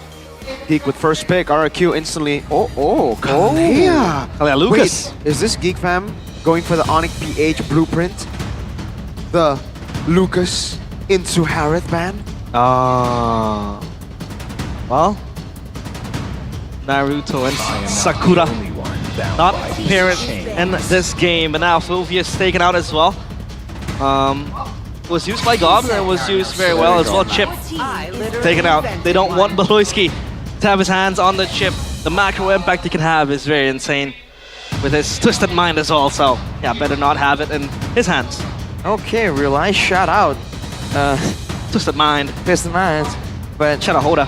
We'll have to see how this really plays out. GeekFam, they're banning 2 really strong fighters. Does that hint that they want to go for an assassin themselves? They want some security for the backline? Or does it hint that they're trying to go for like more pickoffs and limiting the potential to really jump on the potential for RRQ to go for the tankier members so they can really punish even more? Now with the Hayabusa banned out as well, RRQ, you know, potentially here GeekFam's gonna take the Joy away, and then RRQ's with their back against the corner. RQ got to ban Fanny, right? But if they do ban... See, I think they might want to trade Fanny with Joy because Joy Yeah. is Sutsujin's comfort pick. So it's Can Joy pick up the Badang? but is it like worth it? Leaving the Fanny open, it's Kids, who's been amazing on the Fanny. One of the best, if not the best. Definitely a riskier proposition. What? What is going on? They bet on the Joy for What's gonna themselves. be the trade? Are they Harith? They're trading it for Harith? That's a possibility. We But have the thing is, Pryo with Geekfam Harith. don't need to pick up Fanny first pick. That's true. They know that Sutsujin doesn't play it. Unless. Then sure. I think Geekfam will be happy with Rick, I was that. like, show it then. Yeah. Because I think Geekfam can just think about picking up the Harith now. Picking up a big pick. It's a comfort for Chidera. Leaving Fanny on the other side. Throwing the question to RRQ. Here, are you going to pick it up? Are you sure you can make good use of it? Oh boy, that was definitely a huge curveball there from RRQ. I mean, we're off guard. I wonder if Geekfam are also caught by surprise there, for better There you or go. worse. Jushin though. Jushin. Okay, did not expect the Jushin. Nothing is going as expected here, boys. Yep. Balls in RQ's court now. Suyo. What? So they're gonna. Wait, they're gonna trade the Suyo with the This one Fanny? is expected though. Like, Yeah. the Suyo isn't really that crazy for me because they don't play Fanny. Uh-huh. There should be Suyo? Suyo Harith, right? Because the Jushin pick is a pick that Rins does really well on, so they're just taking it away from him. Uh-huh. Oh. Hylos? What? Okay, now Suyo that is Hylos. a what? Because this is going to be a Fanny Harith, right? It should be. It should be two strong picks for Geek Fam. Fanny, Harith, they're giving away basically win cons that Geek Fam might really enjoy lavishing on. So, since this is Cascade we're talking about, the assumption is always that there's a plan to this. There's a mind game here that he's angling for, that he's baiting Geekfam. But it's really out of the box right here. I myself, I'm not quite sure what the idea is. It's a flex pick, technically for the Hylas, but that's about it. That's all you can say about this sequence. Yeah. There we go. And it's gonna be the Fanny Harith Oh, as no. expected. Well played, Geekfam. A deadly situation here for RRQ to face up against. They go for the Moskov. Straight away because they know the Moskov might be banned in the second phase. But the question is Cascade cooking? What could he possibly cook, man? The recipe looks scuffed. It's spoiled. I mean, They have still a way to go Franco, right? Yes. There's still Guys, some the Fanny, lockdown. yeah. There's still comfort. They have a Moskov against the Fanny. And it's good against Harith. Never mind. They Say ban it goodbye to out. that. There's still the Tigreal. what about a Badang? I don't think you want to go tick against Jushin and Harith. Like you just for the Fanny, and the Fanny even then it's not a guaranteed catch, unlike the Franco, you know. So Badang roam. I'm thinking of a Badang or a Hilda. Yeah, the Badang but I think the Badang will be banned. There's no way the Badang Agreed. gets like no way Geek Fam leave it open in the second phase. I mean, we've been saying a lot of no ways so far, and the ways have been opening up somehow. Oh boy, we have to wait and see for RRQ's first move just yet. They got a Kacha initially though, already quite interesting. I wonder if they have an abundance of physical damage they want to use to really bully Geek Fam away. In the early game, with the Hylas, they have some staying power, and they've banned away another hero with good regen right now. So they might be trying to just limit any scouting potential from Geek Fam. But there's still the option for Cho to show up if Geek Fam really requires that information. And now the question lies in Geek Fam. What's their last ban? And number two, what is Cascade cooking? Because basically throwing away three strong picks for Geek Fam. I mean, yeah, sure. The Jushin pick was warranted. It's, Geek Fam taken away. Rince's strong pick, but the Fanny and the Harith. There you go. They're giving it on a silver plate, and yep, Badang taken out by Geek Fam, so RRQ. They don't have much options. What do you think of something that can really hold the Fanny in place? Fredrin? Fredrin? With the They top? already have Suyo. Yeah. Yeah, you're right. they have Suyo already. Spammable crowd control. Bellerin? Bellerin? No way. Way too slow. I mean, you can proc a lot of passives against the Sushin. That's one thing you have going for you on the Belleric, but not good enough. I mean, you're at such risk. Fanny, Harith, Kufra. Do they go Kufra? If they do, it'll be last. There you go. They go Farsa. Yeah. This could be a Kufra pick Farsa against the Fanny though. With Kufra. With proper scary. Cho. Choloyski shows up again. Let's keep the Suyo in check. And now Geek Fam with the last pick. XP. It has to be, or maybe it could be a flex. But Gops. yeah, Gops. Glue? Yeah, the glue could actually, the glue is really good against the Hylos, great against the Farsa and Suyo. Not bad at all here, and there's no chance for a Faramis to show up. Edith. Gonna be the Edith though. All right. Wow. It should be Kufra, because if it's not Kufra, what else can peel for Farsa? What about a Tig? Dude, I don't like the take against this Heretic Juice. There's something else in the pocket for Edoc that we haven't seen so far. He's always made big moments happen on the Tig and Franco. That's about it. They go Tig. Tig! Still? It's comfort over meta, bro, for sure here. Yeah. But what's going to... Oh, man. Can the high loss not peel for the for the Farsa? Wow, they... I mean, the Hylos? Yeah, just stand there, block the damage, but you want Hylos to walk up more than you just want to peel, right? Yeah, The thing is, Geek Fam will dive with many targets. Hylos can only stun one. Oh boy. Okay. It's looking difficult. I think this just really relies on big plays happening for RRQ. If they can get the big implosions, the big combos, they might be looking at something here. If that doesn't happen, if Geek Fam are able to use the Cho to scout out the dangers, stifle Edoc's playmaking potential, this is looking like a done deal, bro. I'm not gonna lie. I agree with you. The lineup rating definitely agrees with you too. 6.8. Wow. Do we have a chef in the kingdom? Or is this just mere misplace? The King Slayers might end this with a 2-0. But the Kings will retaliate. It is game number 2 of RRQ Hoshi against Geek Fam. Let's see. Will the King Slayers be able to derail the hype train and maybe possibly the upper bracket chance for RRQ? Taking first place away from them is not a far-fetched idea anymore. Looking so dangerous right now. And looking at the matchup, clear-wise, Geek Fam with the Cho assisting the Tushin. That means that even with the Farsa here, Geek Fam can have the roam advantage when it comes to just going around faster. With Sisujin on the Suyo, there's going to be a lot of danger. The Lethal immediately gets threatened by Geek Fam. And looking at the emblems here, Firmness, pull yourself together for Edoc.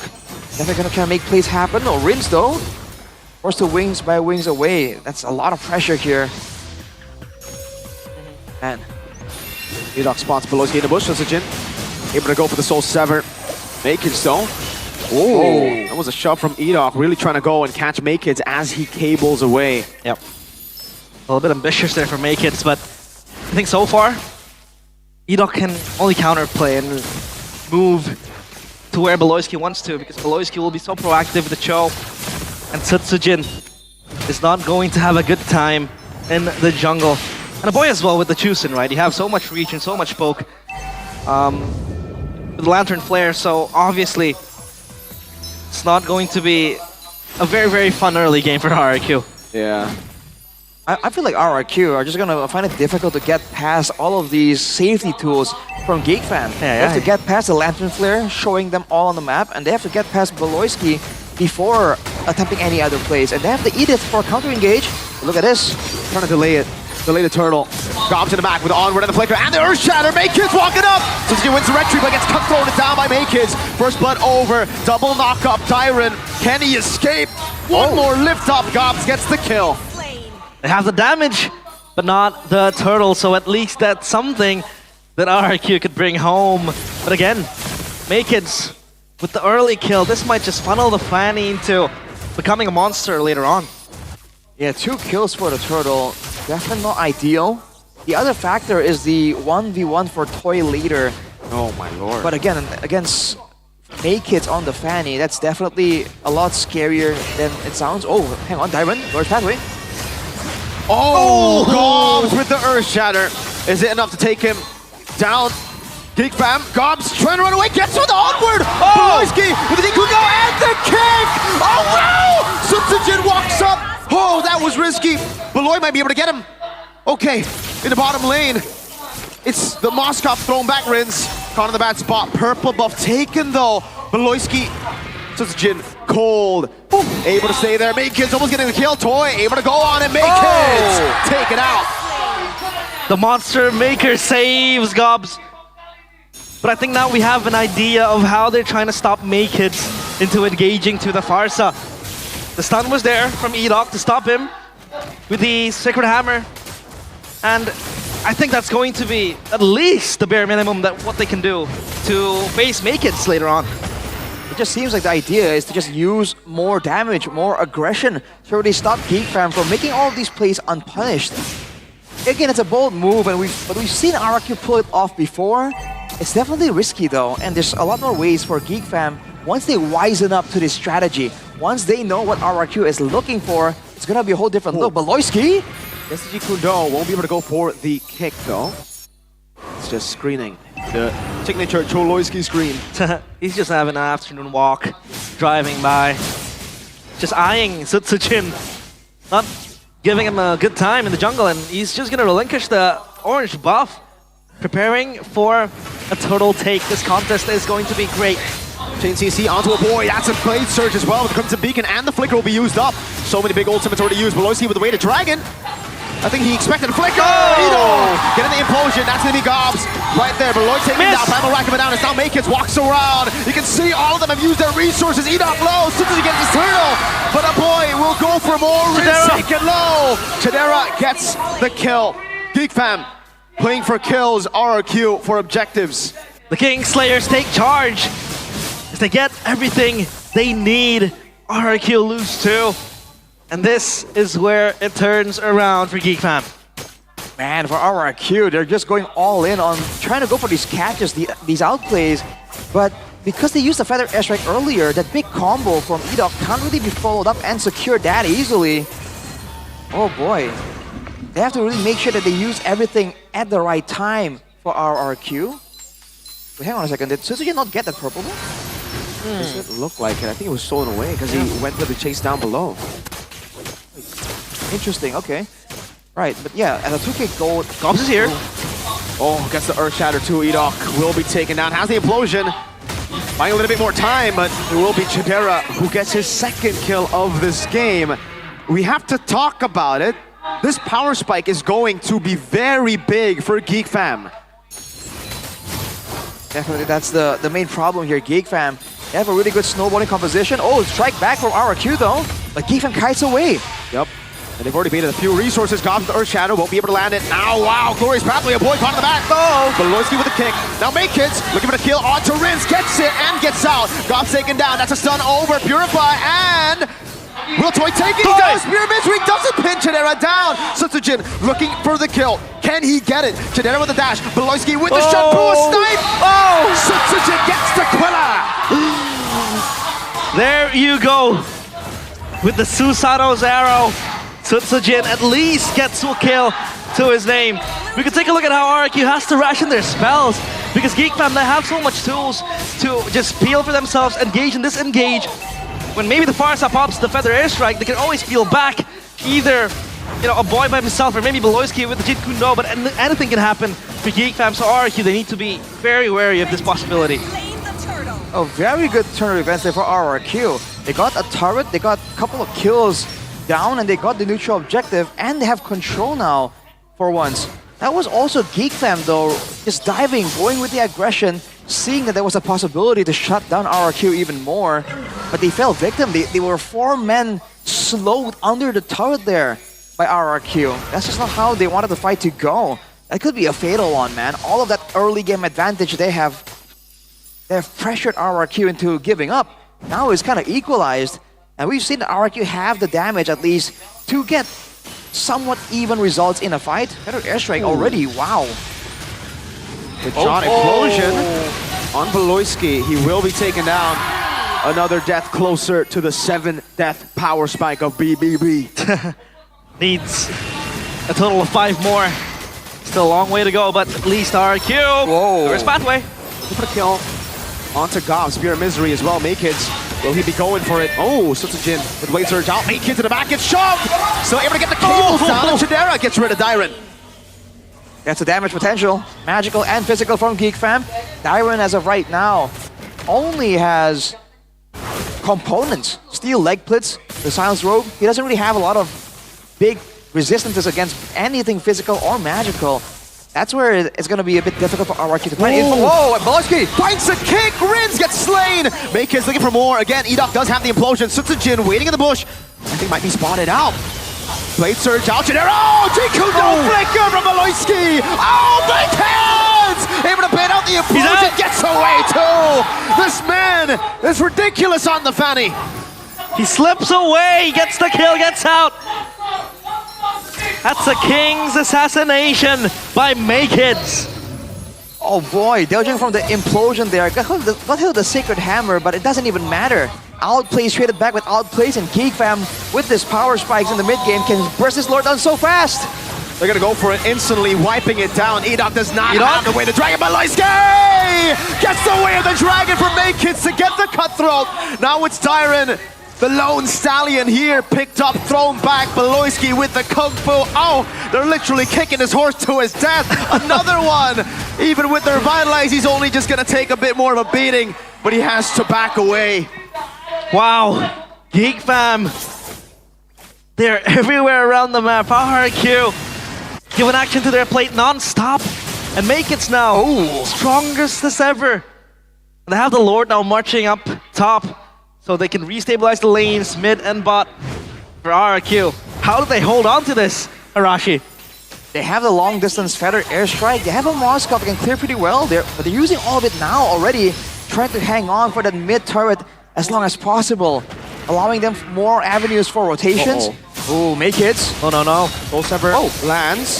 He's just styling. He's just here for the show. Makekids. Cables. That's some control, dude. But look at Maloyski. Ooh. Look at the moves. Jiku knows Spear of Misery landing on 2 Toy, able to go for it. Earth Shatter and Glorious Path. Edok! Dives into the back line, will be able to find 2! Sutsujin gets the double. Chidera low. Edok looking for more. Rins. Wings by wings. No feathered airstrike. No tier 2s falling. Another RRQ win con. Edok implosion. 4-man, 5-man. I think that could really turn the tide around for RRQ. Edok implosion into a feather airstrike into a queller would be the ideal combo. On top of that, if the Spear of Misery can be added on top of that, that's the idea. Oh, Makekids! Whoa! Spear of Misery already used. Now they have to play PL. Chidera in the back. What is the Bond Force? Able to go for more. Feather airstrike. Last one there. Makekids unable to get the purple. It was Sutsujin with a steel toy. Types in. What? Will be kicked. Purify out. Toy taken. Very low. Toy gets a kill before he finally dies. No! Toy slayers of our Toy. What in the world was that? Kiting away. No way. Was supposed to be his demise. Insanity! The King gets out of an assassination attempt. He gets a kill on his way out. And he's back. RRQ at least are back. What was that? Instant replay right here by the official tournament smartphone, the Samsung Galaxy S25 series.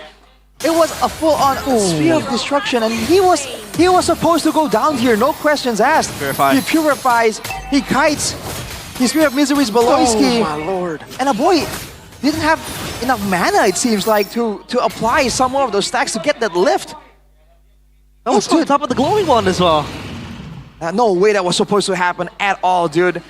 RRQ somehow, some way found an opportunity. Now there's a flicker implosion potential from Edok. It is available. This can be a massive moment for RRQ, but they have to play it properly. Is this where the King Slayers crumble? Because RRQ seems like they have a way back. Implosion, Maloyski with a shampoo. Gobs pops into Primal Rat. Edok no more. That's gonna be Makekids in the back. Finding it, but Sutsujin claims the kill. Chidera still free hitting with his force. Dyron left alone, all alone. Gobs taken down by Sutsujin. Now it's a conceal. Edok looking for it. Maloyski with a kick. Chidera, can he go for the damage just yet? No! Sutsujin! Triple kill on the Suyo. Chidera, only one left for Geek Fam. The Mercenary is back. RRQ is back. And this is where the game might go into their favor. Gold lethal in the hands of Geek Fam, but it's irrelevant at this point as RRQ They still hold on to their castle walls with the Lord now in their sights. And this is a massive one for RRQ. They've been struggling with control, with getting security in the lanes for the longest time against Geek Fam. But now with the Lord, they're gonna have the wave advantage. That means more opportunities for Edok, for Toy, for Sutsujin to go for some of these plays. I wish you can see a replay of the later side of that fight though. Edok pushes Chidera out of the way so that RRQ can get some more implosion. Already, Beloyski able to escape, and then airstrike! Oh, it's a flicker out. Gops has to move back as well. Sutsujin will disengage. Lord in the bottom lane, marching down as RRQ take a tier 1 up top. The damage from RRQ now is indispensable. Toy, looking for something. Has to be careful. Makehead's looking for a Toy. Locked up Toy again! Is able to survive against 2. Sutsujin looking for the Queller. Beloyski with the Jikundo. Sutsujin with the Blade Surge already comes. Looking for an Earth Shatter, only landing on a Diamond. Chidera! With the dive, catching Rens! Now Tyron is caught in the tough spot. SOD does not land! Edok does not have the implosion. Sutsujin immobilized. Chidera with a walk up. A boy looking to pick him up. Just a bit more.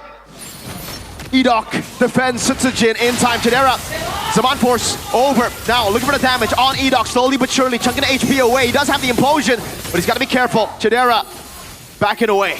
RRQ, bit off more than they could chew, and they falter in the top side siege, but at least the turret is gone, and the Lord now, not bottom as well, marching. So Geek Fam, they have their focus split to 2.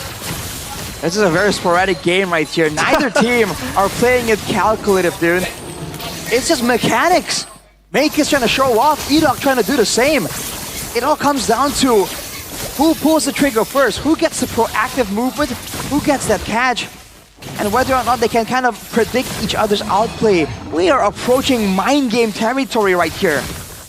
This game isn't played directly. It's like, even if Rins wants to use a Feather Airstrike in front of the whole team of Geek Fam, there's that layer of mind games. Is the team nearby? Is Edok waiting to counter on that engage from Geek Fam or not? Yep. They just kept guessing.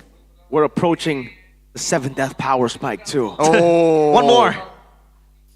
One away for Beloyski. One away. To activate that forbidden jutsu in his sleeves. And now RRQ, they slow down the tempo. Meanwhile, they have all outer turrets taken down. So at least they have time and space to breathe. Maybe refocus. So far for Geek Fam, it's how they want to fight back because they still have the damage enough. But they don't really have the reach to get to, you know, to get to Rins, to get to the Farsa. I mean, Makits might do that, but again, the peel from Edok is there. They're rationing their spells. The implosion used as well, so it's going to be very funny. But now, Glorious Pathway, Gob's gonna be taken very low too. Beloyski unable to go for it. Oh, Primal Wrath already used, baited out of Gobs. Also, the Feather Airstrike and Glorious Pathway no longer available though. RRQ, despite having the Moskov, they don't have the liberty to send him off on a split push mission. With the Lord up, with so much damage available for both teams, they can burst it down at any given moment. But look at this, RRQ already sending Toy away. Geek Fam, once they see him, there's definitely a small window there where they can go for some kind of pick off. Beloyski is definitely looking for it. Chidera ready to jump on him. But the Ezra coming down with Way the Dragon as well. Now it's going to be revitalized. A boy with a Crimson Beacon still in the bottom lane. It's going to be implosion! Edok finding a massive one! One more time! When the kingdom is getting siege, when they are under, never doubt the man, the captain, Edok! these are kings! But Edok, with the divine intervention to stop the kingdom from crumbling, they take game number 2. And the King Slayers, their celebrations put on halt. An unlikely victory. We were thinking Toy is gonna make a big play. We were thinking Sutsujin's gonna steal the Lord. It's always Edok. It's always Edok. Bro, get the heck out of here. What was that? What was that, dude? We talked about the damage, the pickup potential, the scouting. It doesn't matter, dude. One moment is all it takes, and when you have Edok, that moment just comes so often, it's ridiculous. Ridiculous. It's a momentum-based hero, this pick, the Tigreal. No, it shouldn't be. It's an Edok hero, brother. It shouldn't be, dude. It shouldn't have worked out like that. Oh man. lord.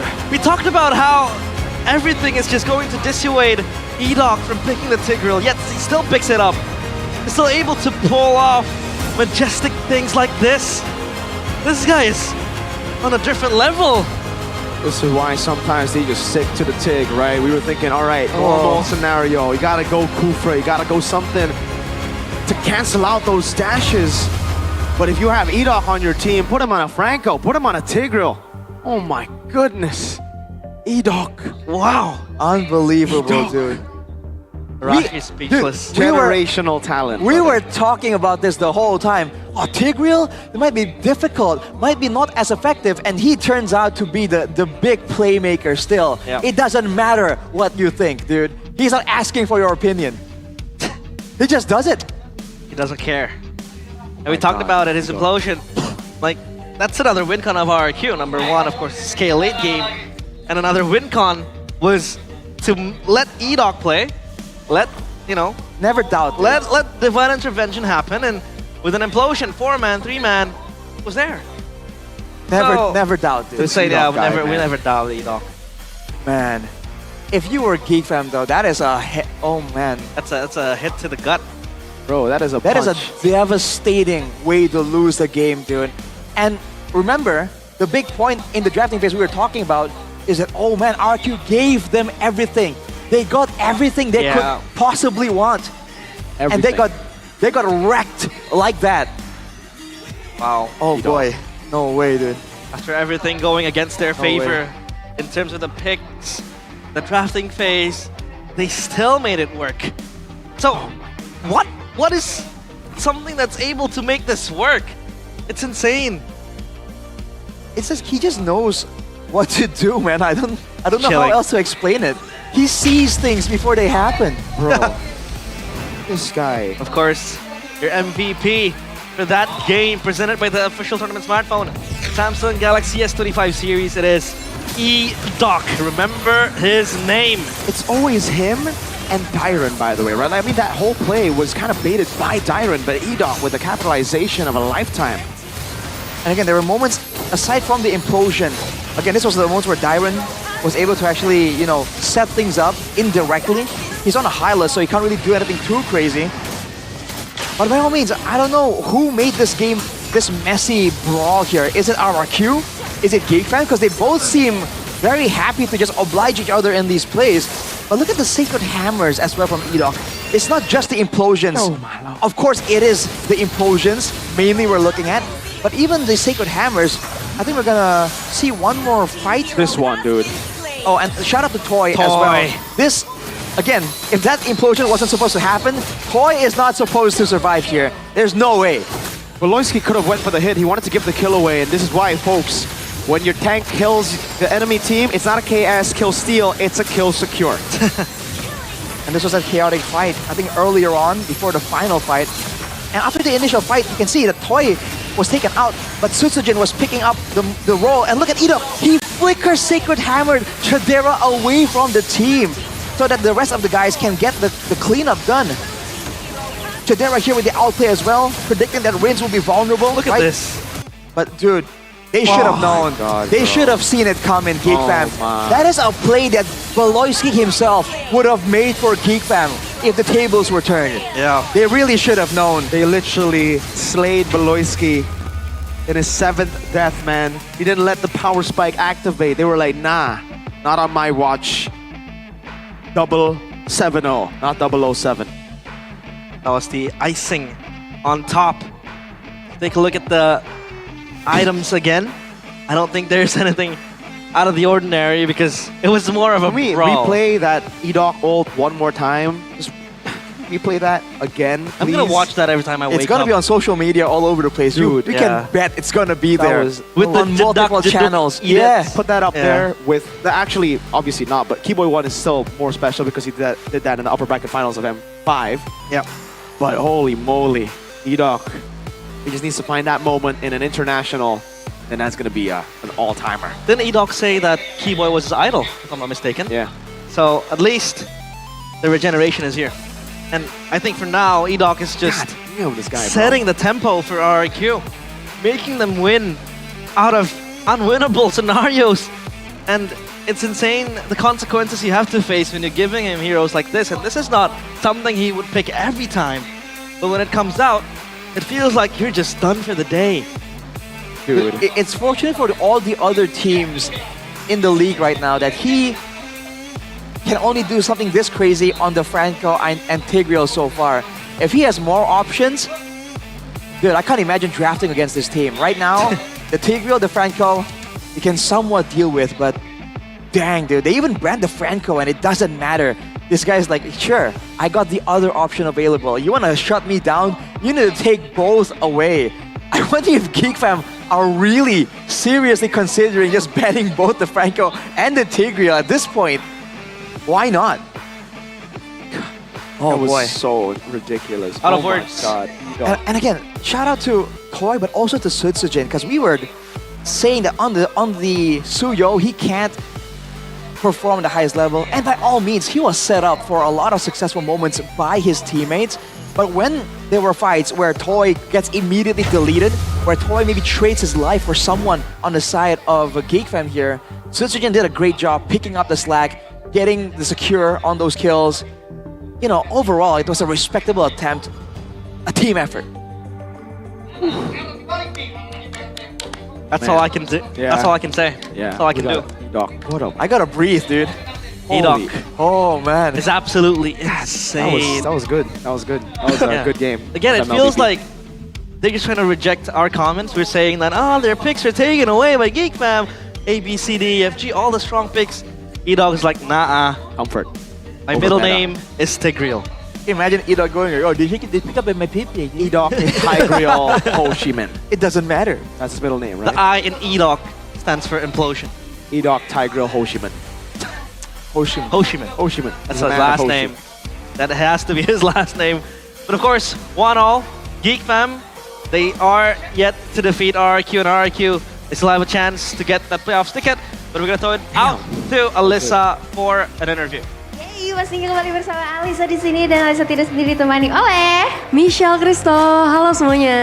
Halo Michelle. Halo Kak Alisa. Gimana hari ini melihat matchnya yang sangat panas nih? Jujur aku deg-degan banget ya. Tadi aku sampai tercengang gitu melihat Toy bisa kabur. Luar biasa Luar ya biasa. memang ya. Kita bisa melihat perlawanan yang sengit ya memang antara top tuh sih mereka memang di klasemen saat ini ya. Iya sih, aku nontonnya sampai sakit perut, deg-degan. Sampai mules ya Iya, memang ya. mules.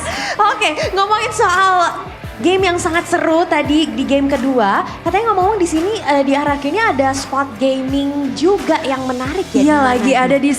lagi ada spot gaming paling hits lagi, apalagi lagi di Manado. Namanya RRQ Arena dan Community Hub, Kak. Wow, boleh Iya. nggak sih dijelasin ke teman-teman semua apa sih Community Hub?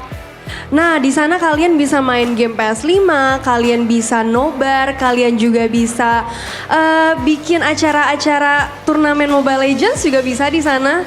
Wow, jadi banyak banget program-program dan kegiatan-kegiatan yang Betul. dilakukan ya. Dan kalau boleh tahu ada harga yang harus dikeluarkan nggak? Harganya kocaknya murah banget sih ya. Untuk per jamnya biasanya itu di 13.000, tapi kalau untuk VIP di 25.000 aja 1 jam.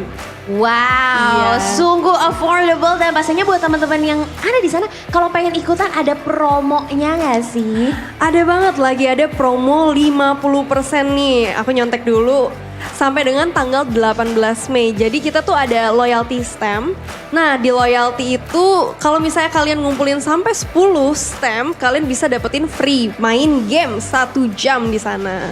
Oke, jadi kalian bisa ngumpulin stempelnya, Yes. lalu bisa dapat benefitnya juga. Selain itu ada benefit lainnya nggak sih, Michelle?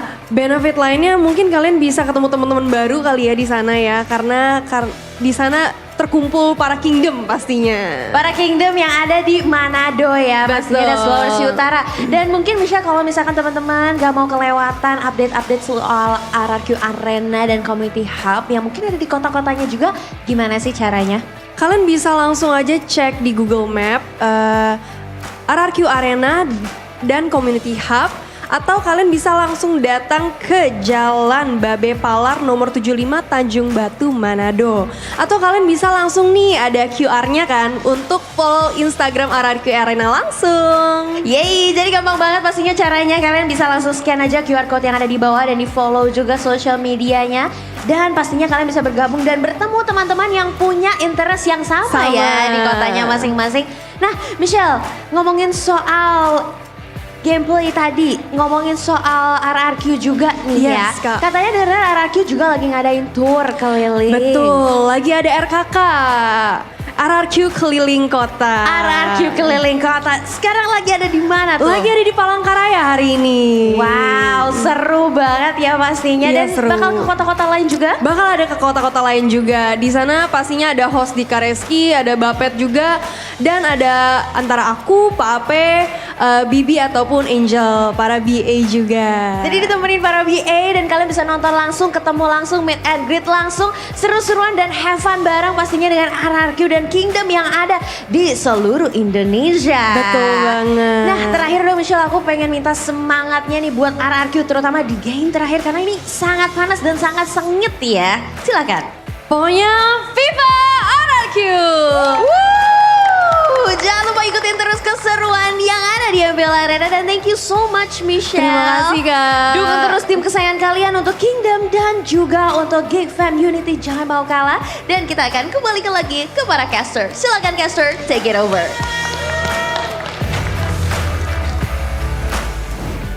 That is, of course, Michelle, talent of RRQ. Dude, I didn't even see the interview. I was just mesmerized still. Speaking just of talent, of the RRQ has a lot of talent. My God, Edok, bro. Edok and other players as well. I mean, Toy was doing great. Sutsujin, Yeah. he was doing good, you know, amidst the fact that maybe Suyo isn't his comfort pick. 11, 2, and 4. Yeah, 11, 2, and 4. But yeah, Edok is just stealing the spotlight. This Edok. guy, bro. Oh boy. This guy, so good. It's insane. But another thing that steals the spotlight is Gope.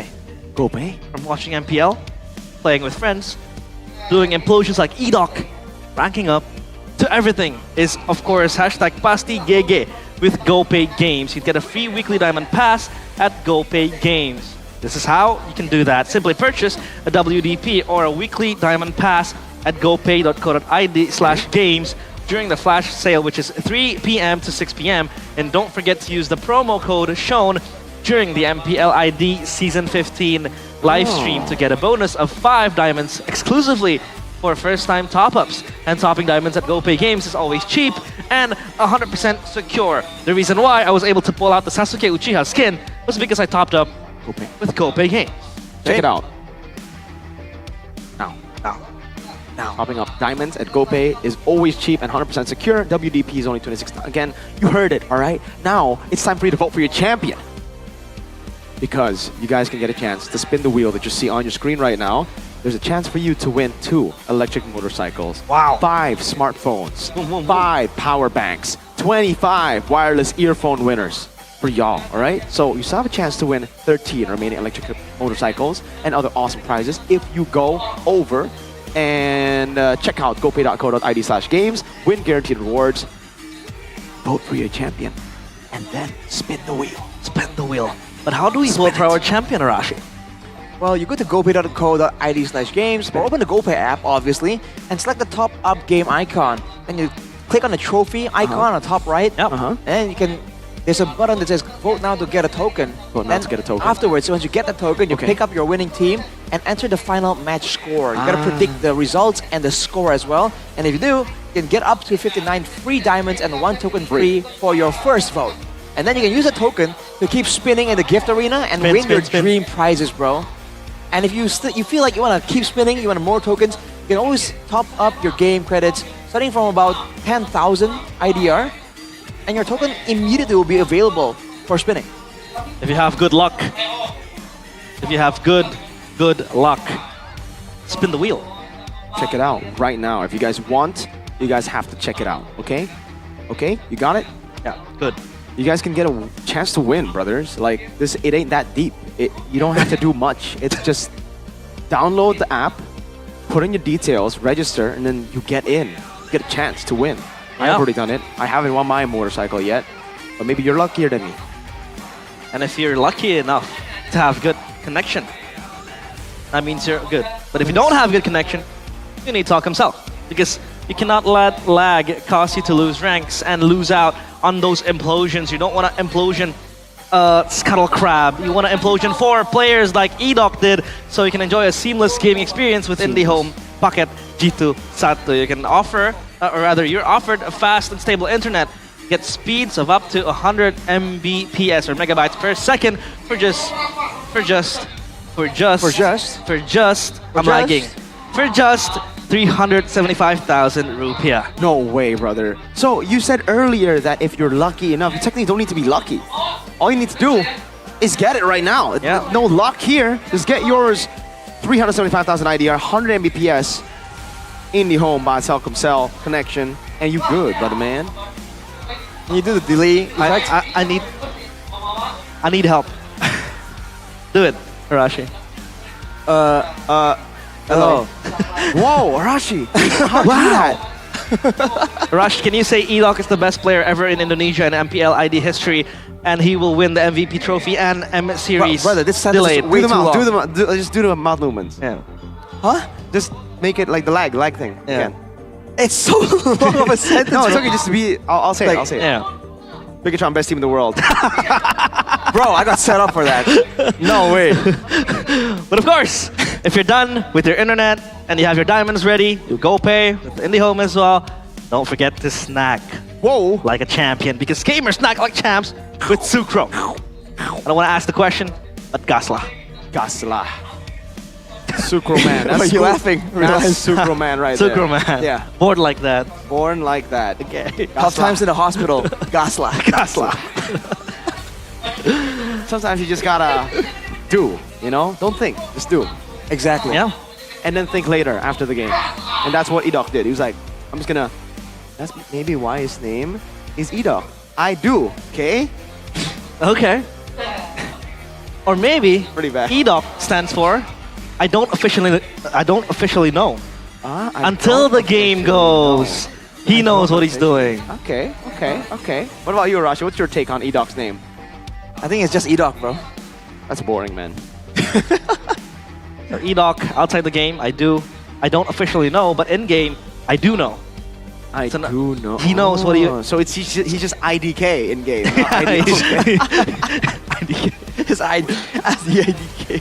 Okay, so now talking about the previous game in which Maykits picked up the Fanny, he was a threat early on, but as the late game goes, it feels like number 1 RRQ were able to clump up and burst him down early, and there was a good peel as well coming in from RRQ, both Tyron and Edok, but number 2, it feels like the Fanny was forced to reassign herself to try to match the split push from Toy, because this is what we were talking about with the Moskov pick. It really puts Fanny, you know, on a pedestal. It feels like the Moskov does have the prio in the split push, and it could rejoin the fight with the global presence given with this Spear of Destruction. So yeah, I think Maykits did have a good time early on, but late game, it was mixed. The thing is, again, I'm really wondering who in that game, it's hard to tell from just an observer's point of view, but who was initiating all those brawls? Because you would think that for GeekFam at least, having the Fanny, they would want to split apart RRQ and allow for those pickoffs for the Maloyski Fanny combo, for the Choloyski Harris Chidera combo, right? Kick someone, burst them down. But then it just devolved into a full-on 5v5, right? RRQ at one point even brought Toy along for the ride. He wasn't split pushing for a great amount of that game. He was just sticking together as 5. And when that happens, it's just a lot more difficult for the Fanny to really get big moments. It's a lot more difficult for you to get a 4-man big engage when you're on a Cho compared to a Tegriel. So I feel like RRQ definitely initiated that several times, but there were times where GeekFam themselves were trying to, it's like they were trying to prove to everyone like, we can brawl too, we can scrap too. But you know, they weren't really drafted for it, and I think they really paid the price in trying to kind of match that playstyle from RRQ. Yeah. And here we go. The final drafting phase Let's go! of this match, presented by the official tournament smartphone, Samsung Galaxy S25 series. Lucas Kalea taken out of the fray. already. It's gonna be the same formula, I think. This is what GeekFam tends to do. They'll say, we played it wrong. And they'll go for the same draft. Against Onyx, they did that, if you guys remember. And it seems like this is the same plan for GeekFam. It's going to just be, hey, you guys got lucky. You had Edok. What if we ban the TIG? Actually, we can't because Franco and Badang are definitely there too, but What's your command? there you go. RQ say, no, we won't play back to that game. We know how scary it was. We knew that Edok kind of bailed us out of that game. Yep. We gotta ban out the Fanny. No more. Put some respect on to make kids right there. But now without the Hayabusa in the picture, with GeekFam being first pick, RRQ, do they want to let go of the joy, right? The immediate question, of course. Do they want to trade it with the Harriet? We've seen that happen as well. That was our assumption on what was going to happen in the previous game. For GeekFam though, it's the same exact bans here. Different order. Phobius is no longer an option. The beat of the flag. And Joy still. They banned Joy themselves. So Chip is obviously open. No way. And Beloyski might be able to take it here. Again, stealing a stable pick for Edok and RRQ. And for Beloyski, you never know what he can do with the chip. Scary. Is that the idea though? Like, okay, you go for the chip, because you're gonna be grouped up through the portal, trying to dive. Remember last game, remember that implosion? Are you saying that another TIG will be picked by RRQ? I mean, if the chip comes through, that could very well be the angle here for RRQ. What happened to Carmilla, by the way? Like, it was always picked to counter the chip, and now it's non-existent. Yeah, no, right. Actually, we haven't seen it. I haven't seen it in any of the games I've been casting this season. They go Harriet. Harriet, though, is more prio. Now, the chip did not work out for RRQ in game number 1. So RRQ, they can go for it, but are they confident they're gonna have the right follow-up picks afterwards to guarantee success for the team? Of course, RRQ. I think a chip might be picked up here. I mean, the Juicin is not banned, so yeah, I think Juicin will that could be a good pick for Rins as well. Juicin for sure. The chip is the one that I don't know if we're gonna see here. Because for RRQ, it would be safer, I guess, to just wait. They don't go Juicin. Interesting. They're going for the same angle they did last game as well. Hyla Suyo. I wonder why that's the case. It's almost like we haven't seen them do this against other teams, so it's almost like this is something they have prepared specifically for GeekFam. I wonder, again, if it's just the way GeekFam interacts with Dairen.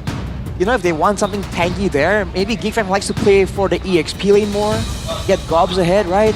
So if they put Dairen on something like a Hylas, it's a lot more bearable in that sense. It really seems very GeekFam specified. Yeah. Juicin taken up in a lane early for Make It reminiscent of game number 1, but yeah, it's pretty early. So I think RRQ could pick up a Faramis as well to play against the Ling. They will pick up the Kimmy. Okay. Wait, this is looking scary. The RRQ draft, dude. So many slows, so many options. Yeah. There's dive threat coming from the Ling and the Harriet. But the kite ability here from RRQ cannot be understated. And they banned the Hellcurt as well. I mean, that's a lot of respect, dude. But maybe that's exactly what they need when they're up against the War Crime General himself. Yeah. They're gonna ban the Cho too, I believe, right now. But the Ling in the first phase, is that a wise move? I guess there's no other jungle left, right? Lucas Haya, Joy, Fanny, all banned out. So Ling is probably the best option. I mean, they have Fredrin. Haya. Haya banned. Kakashi. Oh, Kakashi, yeah. Yeah. My bad. Yeah, I anime guess picture threw you off, didn't it? it makes sense then. Yeah, they banned Luo Yi. Shadows. Interesting. Alright, but again, this Kimi can be just flexed over to the mid lane. Although we've seen this pick usually go towards Toy, but knowing Keskute, if the going gets tough, when there's a good reason to do so, you're gonna see it flexed around, that's for sure. Now for RRQ, the Cho, they're concerned about the engage and the scouting. That's why the Cho usually gets picked up by Beloyski. But with this composition, I feel like they're not really too concerned about being seen, right? As long as they can maintain a range advantage here using the Kimi to outrange the Harriet and the Tushin, they're fine just being spotted by GeekFam, I feel like. This might be an angle to deny any kind of playmaking tools. It is going to be a bit more of a playmaking tool. The glue, they can dive in the back and zone the damage dealers removed by RRQ. So just setting up for a pure front-to-back composition here. Yeah. Blue taken out with a Phobius ban as well at the side of GeekFam. They're about to take the glue to their hands as well. Now GeekFam, last ban. Feels like a very, very strong first phase for RRQ. The Kimmy as well now taken. Most likely going to in the hands of Toy. For GeekFam, one last ban. It's gonna be a roamer. Franco, yeah. Franco. But in this composition, I mean, Rico, you can testify to this. The Ling against something like a Tigreal, not exactly the most fun of experiences. No, not really. But I guess you, unlike the Fanny, you don't need to come in first, right? I mean, you can really just wait for the end, and you technically have a way to just Tempest the blades out of it, even if you engage. So, unlike the Fanny's like pure just cables. Badang is just, yeah. Oh man, Badang's so good here. RRQ, looking back and forth in the drafts here. Like, they don't even need to go for, again, those one moment picks anymore. They can go back to the old setup game. Yeah. This is a slow and steady looking composition from RRQ. If they can get a bit more crowd control, a bit more AoE from the mid lane, or even from the gold lane, something that can kind of add on to their safety and their aggression, I feel like that really shuts down whatever GeekFam is going to try and do. They can just go Eve again. Ooh, yeah. Eve is nice. Front to back potential is there as well for RRQ. GeekFam now, 2 last picks. XP and Rome. The chip is still up for grabs, technically. Normally, Beloyski would just go for Chol. There you go. Last pick chip. Oh, interesting. I am the devourer of stars. Oh, huh? So Kimmy Gold. Against the Jusin, against the chip, technically more survivability. Yeah. There's a DD.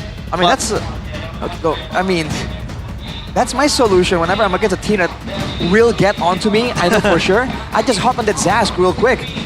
But considering this is RRQ, a team with a pro team with coordination, we are theorizing about the Yi, but I guess the flank angles become too difficult to deal with later on. Yeah, because aside from the damage and the safety that the Zask brings to the table, it's also the utility. He has an AoE, like thick line stun that he can use to just stop the whole team in his tracks. On top of that, the slow as well. Yeah. Here we go. It goes down to the last wire.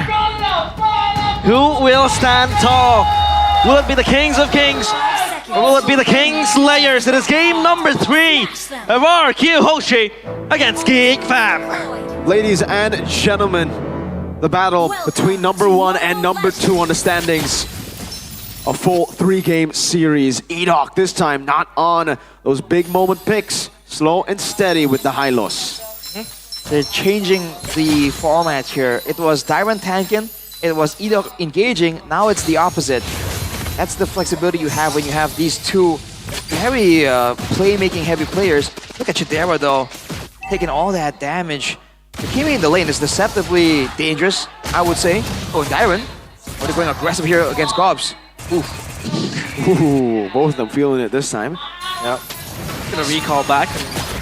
Look at RRQ though, so active in the early game, and I think so far this Zask pick is very, very good. Safety, #1 priority as well. As the link can just jump into you, you can always pop the DD to have that safety. Yeah, looking at the emblems here, Rupture and the Williams Blessing for Rins are pretty standard, just a bit more damage straight up, because he does do a lot of damage in the early game when people have no option but to walk into those Nightmare spawns. In the lane though, I guess our boy is doing a great job going for the clear, being short range. He's gonna be taking, or at least he's gonna be forced to use a lot of the time to try and deal with that Nightmare spawn for sure. Gotsujin though, hanging around in the mid lane. Both these teams have a lot of emphasis in controlling this mid rotation. They need their hands on the objective contest as well. As up top, Toys just left alone, E-Dog. This bush might fish for something. So far, RRQ is all moving in unison. Slow tempo from GeekFam as well. Beloyski yet to hit level 4, so no shortcuts.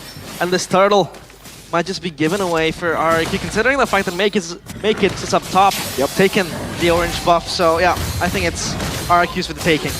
For sure, unless a shortcut comes around, but doesn't seem like GeekFam even have level 4 just yet. Beloyski still sitting at 3. Sutsujin already invading the enemy jungle together with Edok. A boy trying to stop this from happening with Gobs.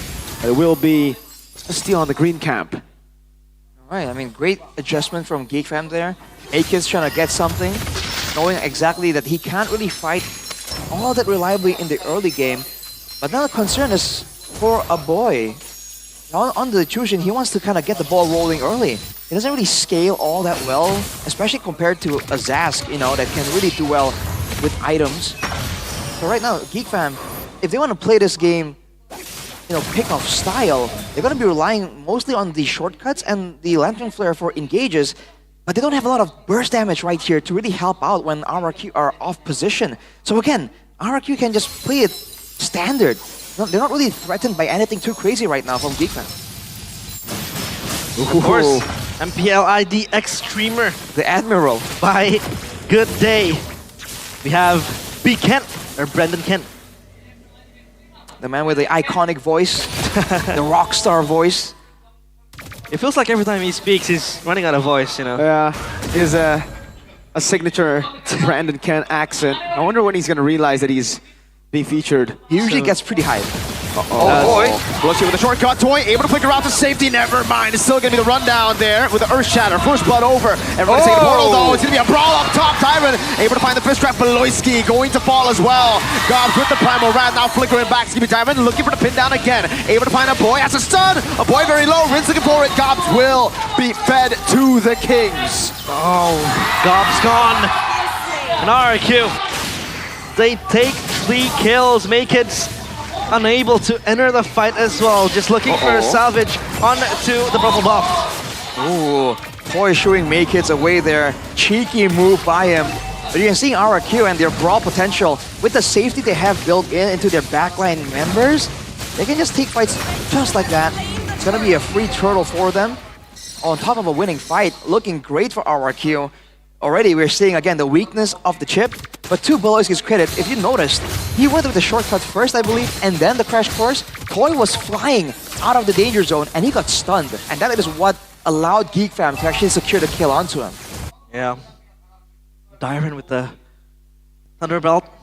Taken hands of the Badang. Same build goes for Gobs and GeekFam. It seems like early on, RRQ are very, very well prepared to play the front to back. But for GeekFam, what do they really want to achieve in game number 3, Arashi? Well, again, they have to try and use this. They have to try and use the shortcut, try and get the pickoffs, and they're trying to zone as much as possible using a boy, right, against all these shorter range heroes from RRQ. But there's just ways for RRQ to go around that. They can get vision with a Nightmare Spawn, harass a boy as well by putting it next to him. They have the Kimi for the harassment from the long distance, for the wave clear advantage. Oh, shortcut! Wow, Sutsujin gets away! Tyrant! Pin down Tyrant! Able to get a boy, that should be him taken out. Still has the Crimson Beacon and the Flicker, but the Zaz follows through! With the Dominator set, Gobs will fall. Sutsujin gets a kill. First item priority with the War Axe 2. Whoa, that's gonna give him extra healing, but RRQ, they take the shortcut hitchhiker ride onto Beloyski's car and they get 2 kills, or rather a kill to their name. Chidera though has the Starlium sight ready. Oh, conceal? Wait, Beloyski. Interesting conceal usage right there. But again, he still has control. He still has a chance to surprise RRQ. But no, it's back to the waiting game. And you're seeing, by the way, Rins with the Dominus Descent, he can just play so aggressive. And this time, there's no risk of him being punished for it. Look at this, already the setup. With Harriet on the far side, GeekFam are trying to use a shortcut, but the concealed boy, Edok. Nice make hits. Stunned up, pinned down, Tyrant. Look at the fist trap, we'll be able to find it. Oh! JCC Toy gets a kill on a boy in the mid lane. RRQ back to their normal strat. It's gone from bad to worse. The King Slayers, their swords dull. And Chidera has to go out! Punched in the bush, 1v4. You may have the chip, but RRQ are the ones with the man advantage. Beloyski, throw back. Sutsujin will go for the chase. Shortcut only to get... It's a desperate one. A call for help by Beloyski, but no one is there to respond. RRQ are just piling up the aggression right now. Rinse flickered there as well, just to ensure that that Chidera does not escape unpunished there. And they have full control right here. The chip, even though there's macro pressure, there's just not enough danger. Oh, the stun! JCC, Gobs. Oh man. Ling gets a turret down below. No, it's a tier 1 up top. I think there's turret down below. Yeah, it's a trade. 4,500 gold lead for the Kings. Yeah, at least they have a cross-map play and make it.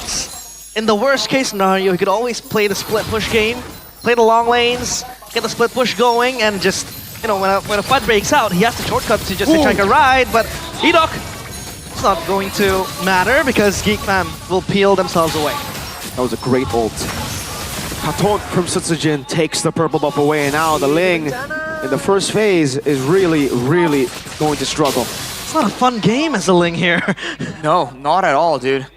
Man, Geek Fam, again, in theory, have the Ling, have the chip, but they are not having any pressure at all. RRQ are doing a great job forcing these fights out and then hitching a ride onto the shortcuts here. Yep. Not really concerned about getting surprised because they have the responses already. And right there, if Dyron did land and catch Geek Fam, this is the problem here. They are forced to respect the engage potential of this Badang, which allows Dyron to just walk up. Oh, shortcut! Again, it's gonna be the all-in, but only on Dyron. He likes those ults! Toy gets a kill, a Sky Piercer stack. And it's looking over. Not even a shortcut can get them a kill. Free Lord for RRQ. Oh boy. Even the Holy Crystal for Toy. 9 minutes. He has the concentrated energy, the Sky Piercer, and then the Holy Crystal at 9 minutes. He has Sustain, he has Burst, he has Utility. He is an absolute nightmare for Geek Fam right now. And he's not the only one. Rins, like we mentioned, has been such an annoyance right here. And he has the Divine Glaive already, so those zaps can no longer be ignored. Beloyski. Oh, flickering out. Just a taunt. And yeah, super safe now. For RRQ. Maykins has to hold the Lord by himself. Tutsujin is here. 1v1, imminent. But Dyron's in the wings though. It's never fair. Unfair. Finch poised to the other side. There's a shortcut if they want to go for it, but he will just recall in the bush. But down. Dyron's still looking for the chase, looking for every single bush. Won't be able to find him. Purple buff. Can they even take it? With Sutsujin down below. Oh, 3-man. Flicker out. Purple buff taken by Maykids. Gobs goes in. Damage descent. Oh, Rinse very low. Maykids will decide to run away. Sutsujin? In the finding the assassination! Getting a boy. He gets there in time. Flashy as ever. As the Lord gets the turret to half HP. But RRQ will take it away. Plunder is the name of the game for the Kingdom.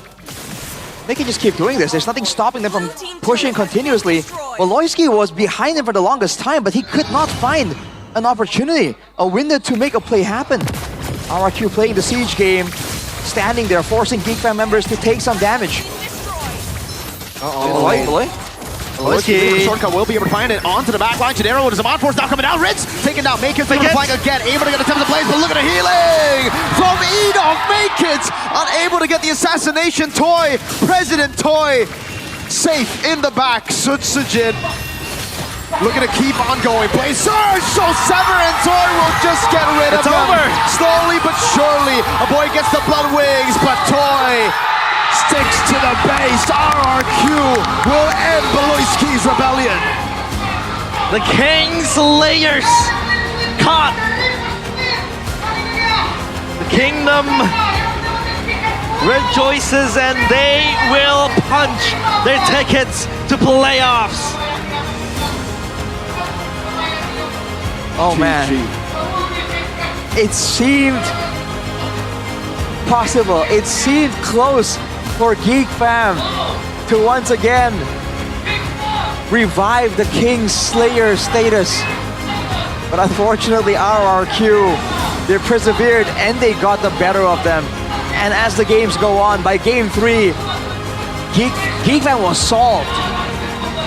Going against the Kingdom is a crime. Public execution against them, and there you go. Woo! Qualified to the playoff stage is Rex Regum Kaon. This was a guarantee, I feel. It's at this point, they're not even looking at the playoffs. They're looking at upper brackets. They have a few more matches to go, but I can't help but feel, man, this is already written down in the history books for them to make it to the upper brackets with Kescute. He has 100% upper bracket rate since he's debuted in BTR, moved to RRQ, and now he's gonna do it again. Must be a coincidence. Hopefully, it's not the same fate as Bigatron. I can't believe the team let him go. Yeah, that's insane. But of course, you want to hear from the players of RRQ up on stage with Bude, Clara, Mongstar.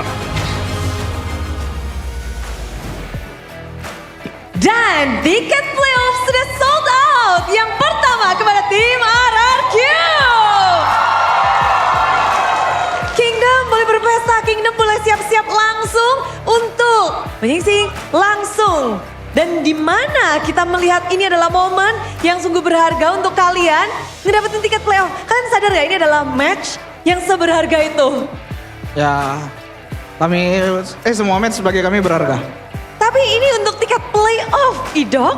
Ya sekarang lebih aman aja sih, kayak udah lebih seger, lebih enjoy lah. Lebih enjoy. Tapi ngelihat bahwa ini adalah match yang bisa menentukan tiket playoff pertama di season 15 ini. Kalian ada ngobrol sesuatu nggak sebelum match ini dimulai?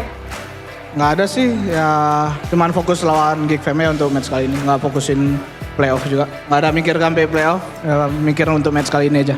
Agak kaget berarti ini ya, tiba-tiba wow langsung dapat. Alhamdulillah. Alhamdulillah. Tapi mereka ini tadi siapa yang paling bisa dibilang mempersiapkan hari ini khusus spesial untuk Geek Fam? Kamu nggak? Kan ada Baloy nih sebagai lawanmu, lawan yang lumayan bisa dibilang seorang veteran. Dan dia juga sudah melalang Buana. Dan sekarang juga nomor 2 di Geek Fam-nya. Dari Idok sendiri gimana sih? Dari kemarin persiapan untuk hari ini? Ya hari ini ya harus lebih siap lagi, lebih disiplin lagi. Soalnya gameplay Baloy juga sulit ditebak. Gameplay Baloy susah ditebak. Tapi apa yang kamu lakukan biar bisa untuk mengimbangi gerakan-gerakan Baloy yang susah ditebak itu? Ya kami main disiplin sama main as a team aja. Main as a team dan hasilnya rupanya 2-1 didapatkan. Dan Rins, ini mungkin perjalanan yang sungguh luar biasa untuk tim RRQ. Karena sampai hari ini kalian tuh benar-benar bisa membuat nama RRQ terus berada di atas. Momen berharga ini kalau boleh diceritain gak sih Rins? Dari tim RRQ dan juga Rins di atas terus. Ya kayak yang gua bilang kemarin sih Bude, kayak tiap ada match tuh kita selalu belajar. Contohnya hari ini kita kayak ngeluarin chest pick juga. Bener, ini kayaknya kali pertama Bude ngeliat kamu pakai Zas ya? Ya. Di season ini? Ya padahal di latihan juga nggak ada pakai Jax. Waduh, wow, gimana Idok ngeliat Rins pakai Zas? Ya nggak pernah lihat di latihan juga, tapi Zaknya jago. Wah, tanpa latihan pun sudah jago. Temannya sendiri langsung mengakui. Tapi ngelihat bahwa hari ini hari yang begitu penting pula. Dan kalau dari kita sendiri akan melihat sesuatu sepertinya. Oke, langsung aja. Dan inilah kita akan saksikan bersama-sama. Apa yang dipersiapkan? Wah, Idok. Idok, kamu berada di MVP di mana ini leaderboard yang cuma romer itu kamu loh Dok. Ya senangnya bisa bersaing sama jungle-jungle, Gordon gitu. Bareng jungle-jungle lain. Dan ini persaingan belah tengah juga nih, nomor 175. Dan sekarang mana belakangnya? Ganti rambut. Oh, ganti rambut. Kenapa ganti rambut? Nggak ada sih, ganti aja. Ganti aja. Nanti playoff ganti lagi nggak nih? Nggak, kayaknya ganti. Pergantian rambut. Tapi melihat bahwa dari season ke season, Dok, kenapa sih kayaknya romer tuh susah banget masuk leaderboard? Ya mungkin romer ya nggak lihat KDA ya, dia rela mati buat timnya menang. Ya gitulah mungkin. Dan jadi satu-satunya nih, apa sih yang Idok ini boleh dikasih tahu? Mungkin temen-temennya yang bisa ngasih tahu ya. Rin sebagai sobatnya Idok, melihat Idok terpampang besar sekali tuh di situ.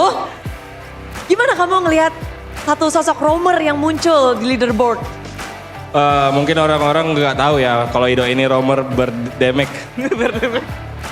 Oke, damage-nya Idok ternyata. Iya, top 1 damage di seluruh ini dia, di seluruh roll.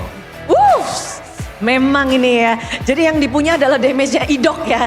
Ya, Makanya muncul. Tapi happy gak sebagai teman wajah Idok muncul di sini? happy dong, kan setim. Happy dong, satu tim. Jadi makin penasaran sama Idok. Tapi ini masih dinantikan lagi setelahnya. Dimana hari ini yang bermain Suyo, Bude pikir ini bakal make it. Namun di sini malah ada Susu Jin yang bermain 3 kali Suyo. Ini memang plan kalian untuk deny pick untuk make it kah? Kalau di naik pick enggak sih, emang udah plannya dari latihan juga udah gitu. Atau karena kamu suka sama Sasuke? Enggak, suka Naruto. Oh sukanya Naruto-nya. Oh, ini sudah diperjelas ya. Tapi melihat dari persainganmu bersama jungler muda yang dimiliki oleh Geek Fam di leg kedua ini, apakah ada sebuah perubahan atau sebuah perbedaan? Ada yang berkesankah dari match hari ini? Ya paling yang beda dari leg 1 karena tadi kita coba lawan Fanny-nya, ya Fanny-nya sih yang beda, jago banget. Jago banget. Ya. Oke, iya Fanny dari Idok juga sudah dimunculkan langsung tadi. Tapi kalau kita ngelihat dari banyaknya momen-momen kalau biasanya orang bakal ngebahas tentang objektifnya, ngebahas tentang objektif di match ini. Seberapa intens sih perebutan objektif? Intens banget sih, tadi rada pusing juga di flicker-flickerin terus. Sama siapa tuh? Sama Gops. Sama Gopsnya. Jadi memang kalau kita ngebahas dengan banyaknya hal-hal yang terjadi, mungkin kita juga bakal ngebahas dengan persaingan antara Toy dan Kecadera. Ini adalah mungkin head to head yang paling menarik yang kita lihat. Gimana Toy match hari ini? Alhamdulillah senang Bre. Karena apa nih? Senangnya kenapa? Ya menang. Bener sih. Masuk playoff sama menangnya lebih seneng mana? Menang kayaknya. Lebih seneng menangnya berarti? Ya, menang. Menang. Kenapa? Ada hal maksudnya sebelum match kamu memikirkan sesuatu kah yang ingin kamu lakukan di dalam pertandingan dan kamu juga laksanakan? Ya kalau menang soalnya kalau menang abang gak marah soalnya. Oke, menghindari ya. Menghindari biar tenang, biar bahagia. Karena ketika menang semua bahagia, tidak marah-marah. Ya. Iya. Hari ini berarti kamu bebas dari omelan? Apa? Bebas dari marahan, dari omelan. Menang, kan yang penting menang. Ya. Walaupun menang 2-1. Yang penting menang. Yang penting menang? Ya. 2-1 gak jadi masalah? Gak masalah. Gak masalah. Tapi kalau ngomongin tentang kemenangan dari tim RRQ, Budi jadi penasaran, ini kan udah menang. Udah ngedapetin babak tiket playoff menjadi tim pertama yang men-secure slot babak playoff. Apakah tim RRQ akan mengeksplor hal baru? Akan gak nih? Mungkin Dairen boleh jawab. Hey Dairen. Apa deh? Kalian udah ngedapetin tiket playoff. Jadi apapun yang terjadi nantinya tidak akan mempengaruhi slot kalian di babak playoff. Akankah dari tim RRQ melakukan sebuah manuver atau gerakan? Ya kita step by step aja Bude, kayak lolos playoff, terus ya target kita selanjutnya upper bracket.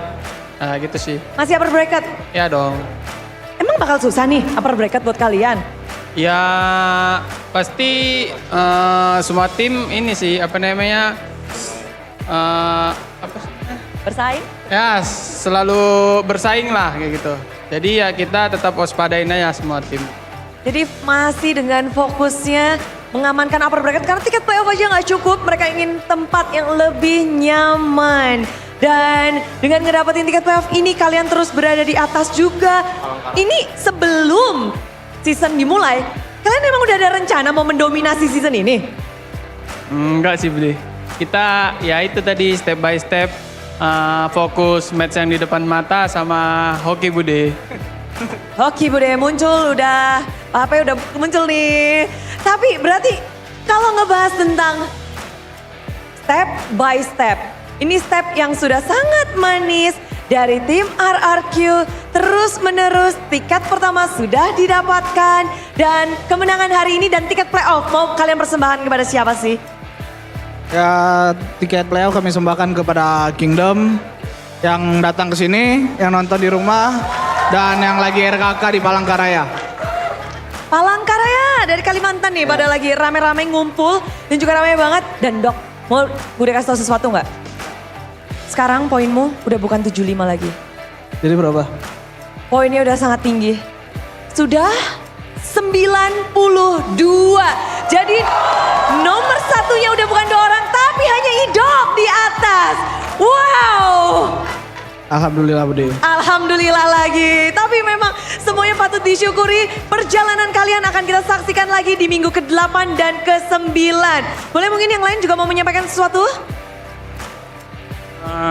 Ya buat Kingdom dimanapun berada, tetap dukung kita terus ya. Semoga kita bisa kasih yang terbaik di setiap matchnya. Amin. Amin. Semua Kingdom pasti sedang bersorak-sorai. Mereka juga lagi mempersiapkan untuk babak playoff. Tiket harus disecure dan kali ini mari kita persiapkan, kita sambut kemenangan dari Raja dari segala raja tim RRQ.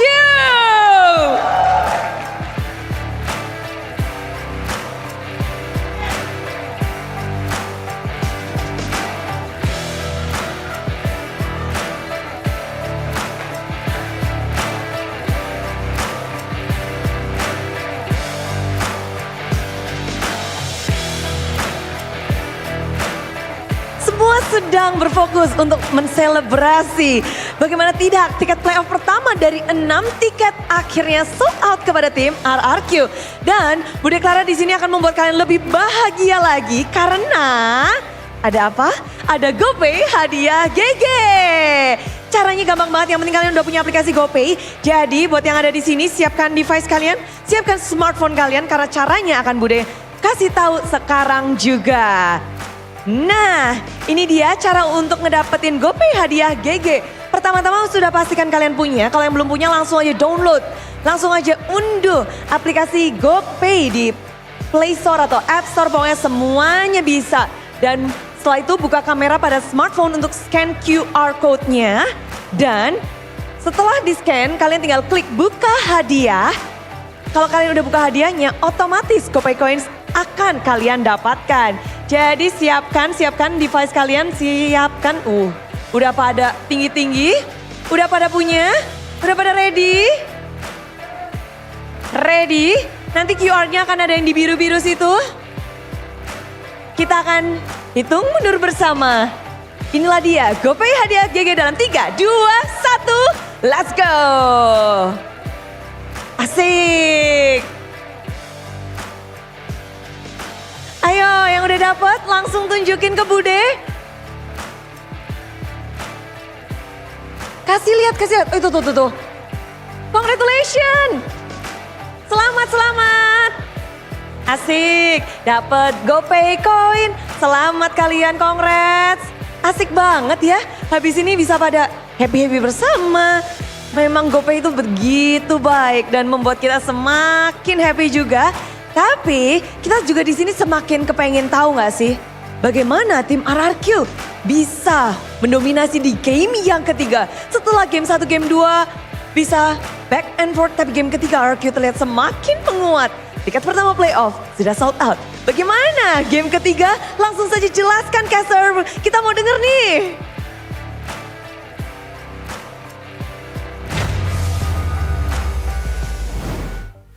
Know what I'm doing?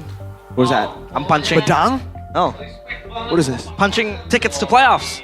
Oh. Hey. RRQ. I'm pretty sure the punching looks more like this if it's about tickets, you know. That's true. No, this is I don't like, see people in the stations like, where's your ticket, sir? That's a bit concerning. I mean, at least RRQ are able to get to playoffs, but like Mirko mentioned, it's not about, as of now, it's almost like a confirmation, a certainty that RRQ will make playoffs. Now they're going to eye for the upper brackets. Yep. And that seeding is very important. This is their last top tier match in my opinion, right? Like all the other matches that are top tier, they've gone through already. So Oh, actually, they still have Liquid, I think. So I guess that will be the only match that can really stop and derail the upper bracket train. He's very cool. Look at the swag there. Of course, the MVP, the player of the match, it is E-Doc. And we talked about, yeah, we're thinking of monikers to give this guy, but I think his place speaks for himself. Yeah, I think it's just simply E-Doc, dude. Yeah. And man, even here, before we talk about the big crazy moments, he's just able to find ways, again, to just assist with the team. And when he doesn't really make the main play happen, he can just be on the assistant role, and Dyron as the one that picks up the heavy lifting when it comes to the engages. Even Rins, technically on the Zask. I'm surprised that they mentioned in the interview that they haven't tried it out in scrims. It's not a strat they've been saving. It's just something they thought would fit here, and they decided, you know what, screw it. Why not? And it really worked out, man. I'm a big fan of these kind of heroes that aren't super mechanical, but has high impact. And you definitely saw how troublesome it was for Geek Fam to find them in the middle of a fight, to get stunned like that, 3-man stun on the Zask. Not a lot of heroes have that kind of impact, and not a lot of heroes can stun that reliably. So Dyron and Rins on top of it, it just allows E-Doc to just play for the macro focus, for those glorious pathways, and just to rush in the front and tank that damage and slow everyone down. It's just a composition that works so well.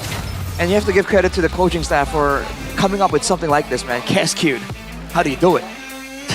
Like you said, playing Zask is easy. You just have to play safe, but you know, having an impact in the game is hard. And I believe Rins was able to give that impact with the stuns and just, you know, the countless amounts of escape he was able to pull off against Makehids. And taking a look at the item build, of course, Radiant Armor in hands with Gobs, and as well as Beloyski, because he needs to mitigate all the magic damage given by Toy, and even, you know, with the Zask in hands of Rins. And that's where, when they're focused too much on that, that's where the Suyo can kind of get in and do a lot of that physical damage, and Geek Fam won't be ready for it. And before even talking about the Suyo, let's talk about the damage coming in from the Badang too. For the most part, whenever Dyron engages, right, everyone's down to half HP, dude. That's the danger here. You're forced to deal with this magical long-distance harassment. But then when the fight actually begins, what they're taking is physical damage. Damn. And because of that, there's just no way in. You either, you know, get harassed and start the fight low, or you start the fight full HP against against a Badang that's gonna beat you up before the fight even begins properly. Toy, it was 9 minutes for the Sky Piercer, the Holy Crystal as well. So it was, and the concentrated energy. The concentrated energy as well. You had a power spike at 9 minutes. That was insane. The big key as well for RRQ, especially when they get this, you know, their composition to play their style of MLBB, is just an overloaded kit of CC. Every single member on this team can CC. The Zask, the Hylos, obviously, but the Badang and Suyo, and even the Kimi can CC. So you really saw how Geek Fam were struggling. Every time they would go in with the shortcut, they would be CC. The momentum would be stopped right there. Usually with a chip, he comes in, your guy dies before you can do anything. But when you have a way to CC to stop that dive from happening, you technically force a front to back with a front to back comp. Exactly. And this might be the go-to solution now for the chip, because again, you're just not as vulnerable. You're not locked down as long against the chip now. So there's moments where you can just flicker out. You can send the skill out and stop everyone. And dude, this is a strategy that a lot of teams can use to shut down the chip. I mean, I can see Evos pulling this off. You know, I can see Bigatron pulling off something like this. Have everyone have some form of crowd control. Wait till they funnel through the portal and just punish, dude. And I guess against Geek Fam in particular, their tendency to stick together, to go for that one big moment as a team, that's a strong point for Geek Fam. But against a comp like this with multiple ways of punishing, you know, the crowding of Geek Fam, you saw it in game number 2 with the implosion. You're seeing it again there. 3-man stun on the Zask, 3-man, you know, what do you call it, like pull with the Kimi. Right? There's just so many ways to go for the punish. Yep.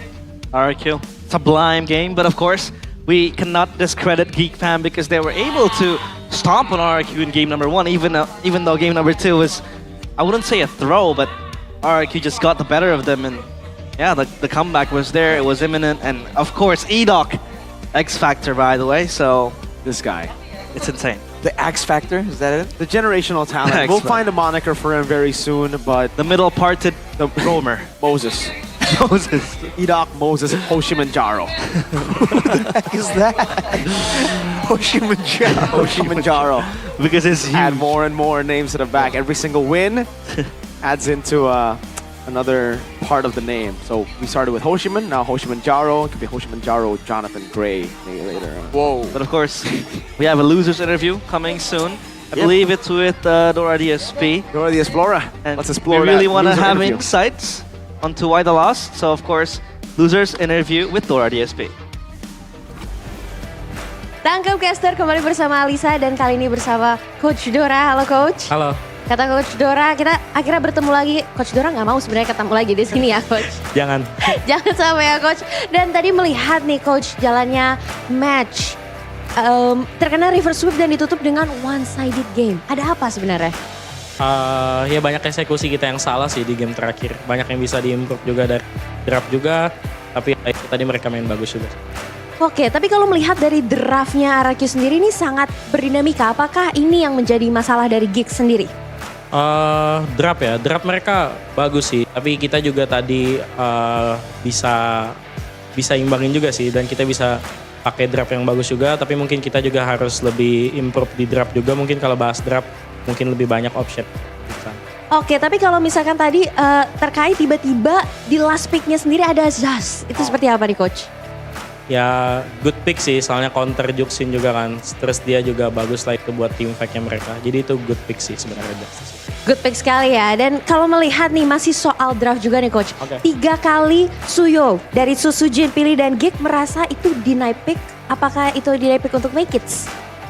Mungkin, tapi mungkin itu juga komposisi yang pas buat tim mereka juga ya gitu. Karena mereka juga kuat di team fight early ya terutama. Tapi kalau di Nepik kurang tahu sih, tapi mungkin aja tergantung coach. Tergantung coach. Oke, tapi kalau dari Coach Dora sendiri melihat Edok nih, terutama Edok sendiri yang sudah menjadi MVP ya. Gimana nih Coach? Ya emang bagus sih dia emang momentum. Tahu dia dari dulu juga sih, jadi dia emang bagus kalau dapetin momentum terutama pas lagi momen krusial. Ya buat Edok keep improve.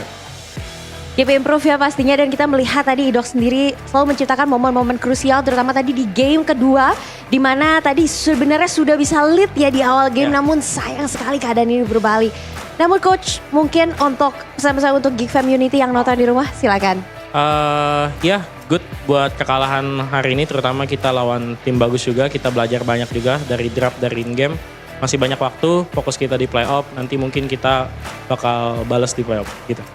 Masih banyak waktu, masih banyak kesempatan, pastinya hope for the best untuk Geek dan kita lihat ya nanti di playoff ya Coach pastinya. Thank you so much Coach Dora. Sama-sama. Dan pastikan teman-teman semua para super fans jangan lupa dukung tim kesayangan kalian dan kita akan melihat apakah ada analisis teman dari para caster. Silakan caster, take it over. That was Dora DSP, of course, Geek Ma'am.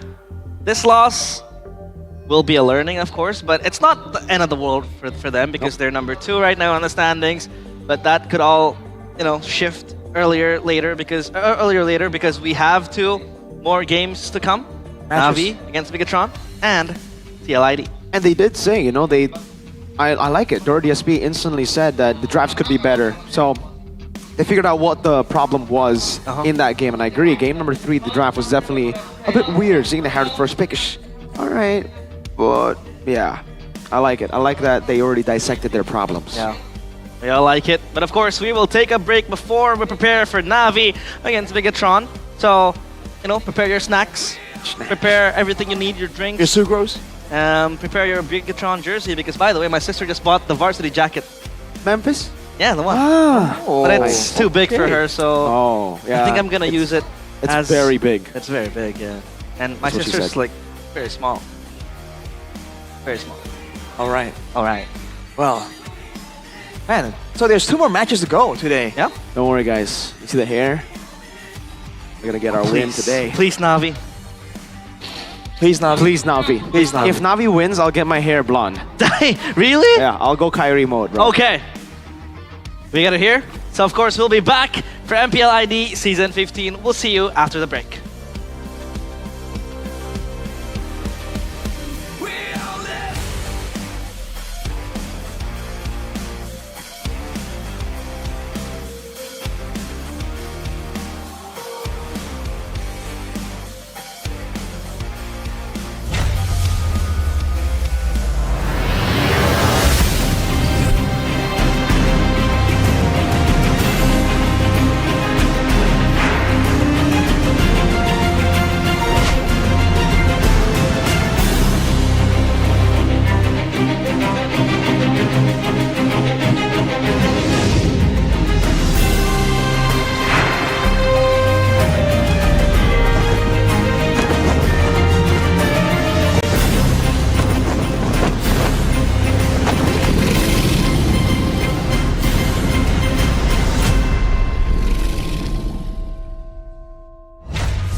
Ya, aku merem. Ulang dong. Gak perlu.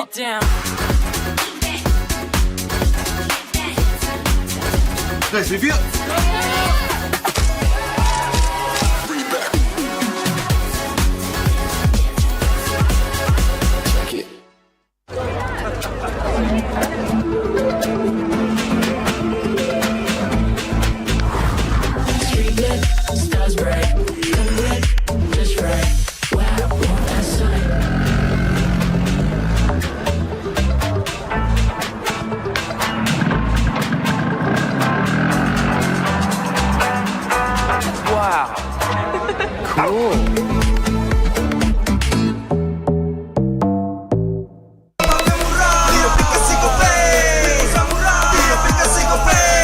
Walau yang lain terus berubah, Gope konsisten, kasih yang pasti murah. Bayar tagihan murah di aplikasi Gope. Gratis transfer 100 kali per bulan. Download aplikasi Gope baru, nggak pakai lama. Dompet andalan gamers banyak damage-nya.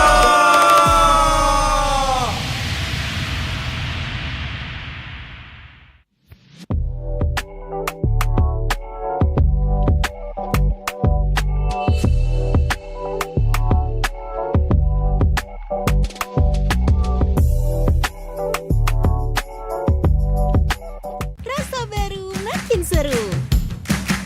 Pertama di Indonesia. Kopi susu rasa cookies. Always ready, warnai harimu. Good day groovy cookies. Nikmati sensasi asyik kopi cookiesnya. Tak ada hari tanpa mabar. Main nge-lag, kerap buat ku tak sabar. Gimana mau main sampai kelar? Ini waktunya ku bersinar. Okay, let's do it. Games main sandalanku bikin mainku semakin hebat. Tim stabil main makin mulus, rankku fix naik terus. Tukar DG rings, diamond dan voucher game kau dapat. Cuma Games Max, makin no debat. Games Max Booster, kini dapat DG Rings. Beli paketnya dan aktifkan boosternya di aplikasi Dunia Games.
相変わらずやかましい奴らだ。今度は背中合わせでいくわよ。よっしゃ第7班ここに復活だってばよ。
Dragon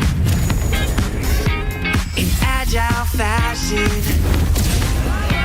we jump into action, dashing, perspectives are clashing. Oh, oh, oh, we're taking on the fight.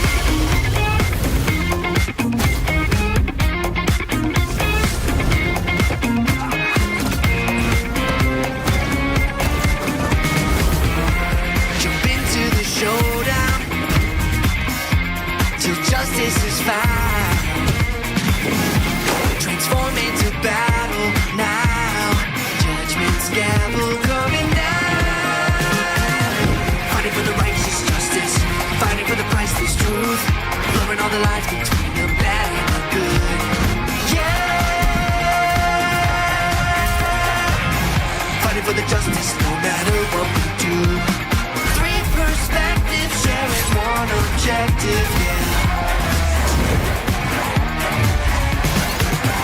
Everybody's fighting for the truth.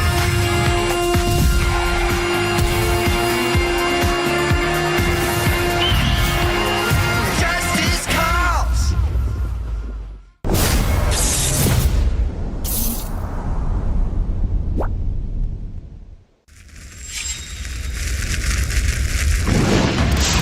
Minna!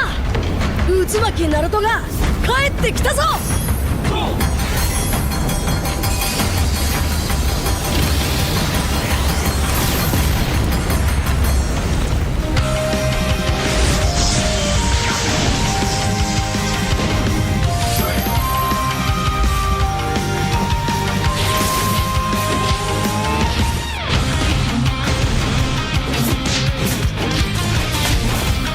クラマ、力を貸してくれ。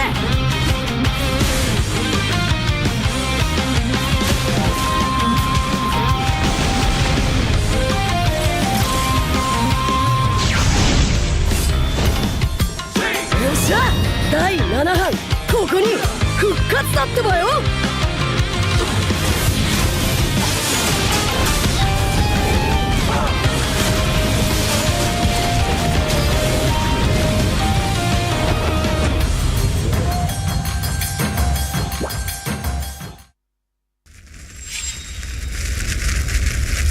見せてやるよ、シャリンガンの本当の力をな。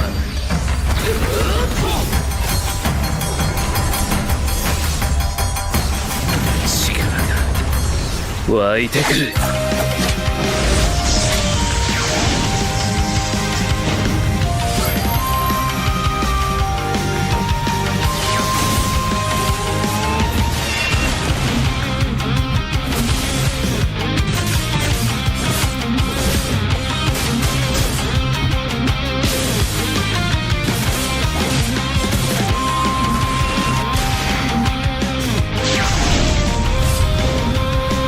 相変わらずやかましい奴らだ。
ここは俺に任せて。もらった。4代目他目を超える忍びはお前しかいないと俺はそう信じた。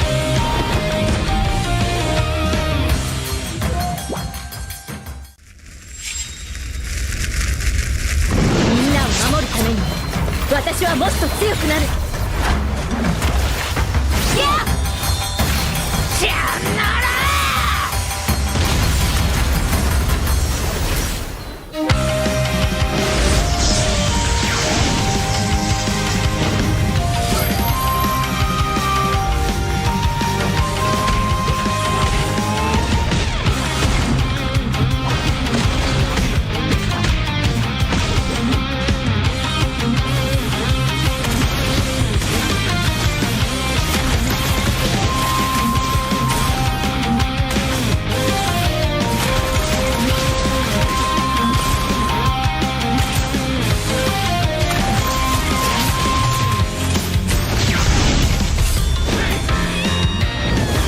背中合わせでいくわよ。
Ya, aku merem. Ulang dong. Gak perlu.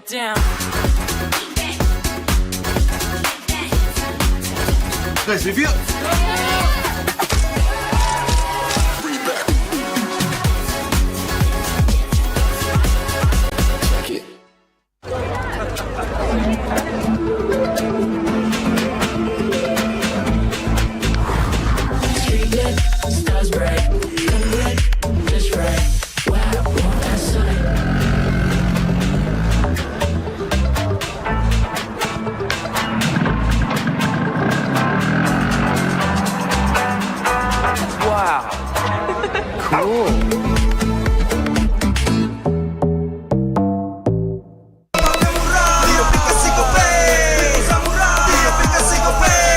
Walau yang lain terus berubah, Gope konsisten, kasihnya pasti murah. Bayar tagihan murah di aplikasi Gope, gratis transfer 100 kali per bulan. Download aplikasi Gope baru, nggak pakai lama. Dompet andalan gamers banyak damage-nya.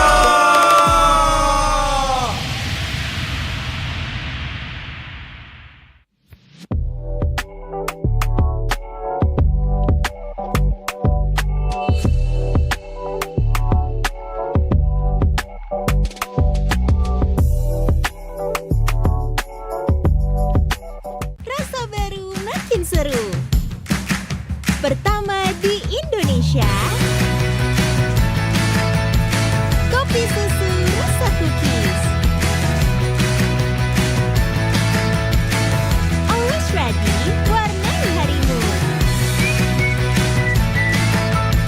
Good day groovy cookies. Nikmati sensasi asyik kopi cookiesnya. Tak ada hari tanpa mabar. Main nge-lag, kerap buat ku tak sabar. Gimana mau main sampai kelar? Ini waktunya ku bersinar. Okay, let's do it. Game smash andalanku bikin mainku semakin hebat. Tim stabil main makin mulus, rankku fix naik terus. Tukar DG rings, diamond dan voucher game kau dapat. Cuma Game Max makin no debat. Games Max Booster, kini dapat DG Rings. Beli paketnya dan aktifkan boosternya di aplikasi Dunia Games.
Live from MPL Arena, Jakarta. MPL Indonesia Season 15 is powered by Moonton. Supported by Esports Federation of Indonesia. Presented by official tournament smartphone Samsung Galaxy. Official e-wallet GoPay.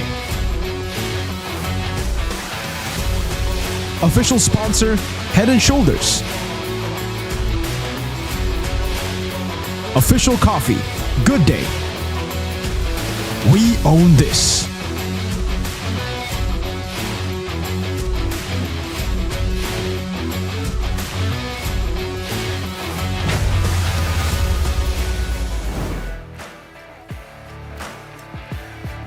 MPL Indonesia Season 15 semakin mendebarkan dan kita kembali lagi di match yang begitu berharga pula karena ini adalah match kedua di hari terakhir minggu yang ke-7 di mana semua tim sedang begitu kerasnya memperjuangkan tiket playoff yang sudah tinggal 5 karena satu tiket playoff sudah sold out di tangan tim RRQ. So, kalau ngebahas tentang perebutan tikatan playoff, Bigetron, mereka benar-benar harus berjuang karena posisi mereka saat ini berada di zona nyaman atau tidak aman. Agak bingung karena posisi 6 itu bukan posisi yang baik, tapi juga bukan posisi yang gawat. Namun mereka membutuhkan poin kemenangan jika mereka ingin meranjak naik ke posisi yang lebih baik. Dan di sisi lain tim Navi, mereka memang tidak bisa melanjutkan perjuangan mereka ke babak playoff. Tapi mereka bisa memperjuangkan kemenangan mereka yang pertama. Pecah telur itu yang diharapkan oleh Navi Nation. Dan Big Troopers pun berharap mereka bukan ada di posisi 6. Namun mungkin di 3, 4 posisi yang lebih baik dari hari ini. Karena 5 slot saja yang akan diperebutkan. Tinggal tersisa sedikit jadi mereka harus berlomba-lomba mencari poin. Dan Bude juga ingin mengucapkan banyak-banyak terima kasih buat kalian yang antusias menyaksikan bagaimana perjuangan dari para tim-tim. Dan juga Bude ingin mengingatkan bahwa MPL Indonesia Season 15 powered by Moonton, supported by PBSI, presented by official tournament smartphone Samsung Galaxy, official e-wallet GoPay, official untuk sponsor Head & Shoulder, official coffee partner Good Day. Dan juga partner in esports ada Telkomsel, Dunia Games, dan IndiHome. Advertiser kita Kacang Sukro dan Hawkband. Tak lupa supplier kita RSV Helmet. Dan kalau boleh dilihat dan diingat-ingat, Bigetron mereka sempat kehilangan momentum mereka di match-match terakhir dari Bigetron sebelum ini. Mengalami kekalahan yang cukup menyesakkan 2-1. Dan Big Troopers pun menanti kebangkitan dari sang robot merah, pasukan merah-merah yang kembali menyala.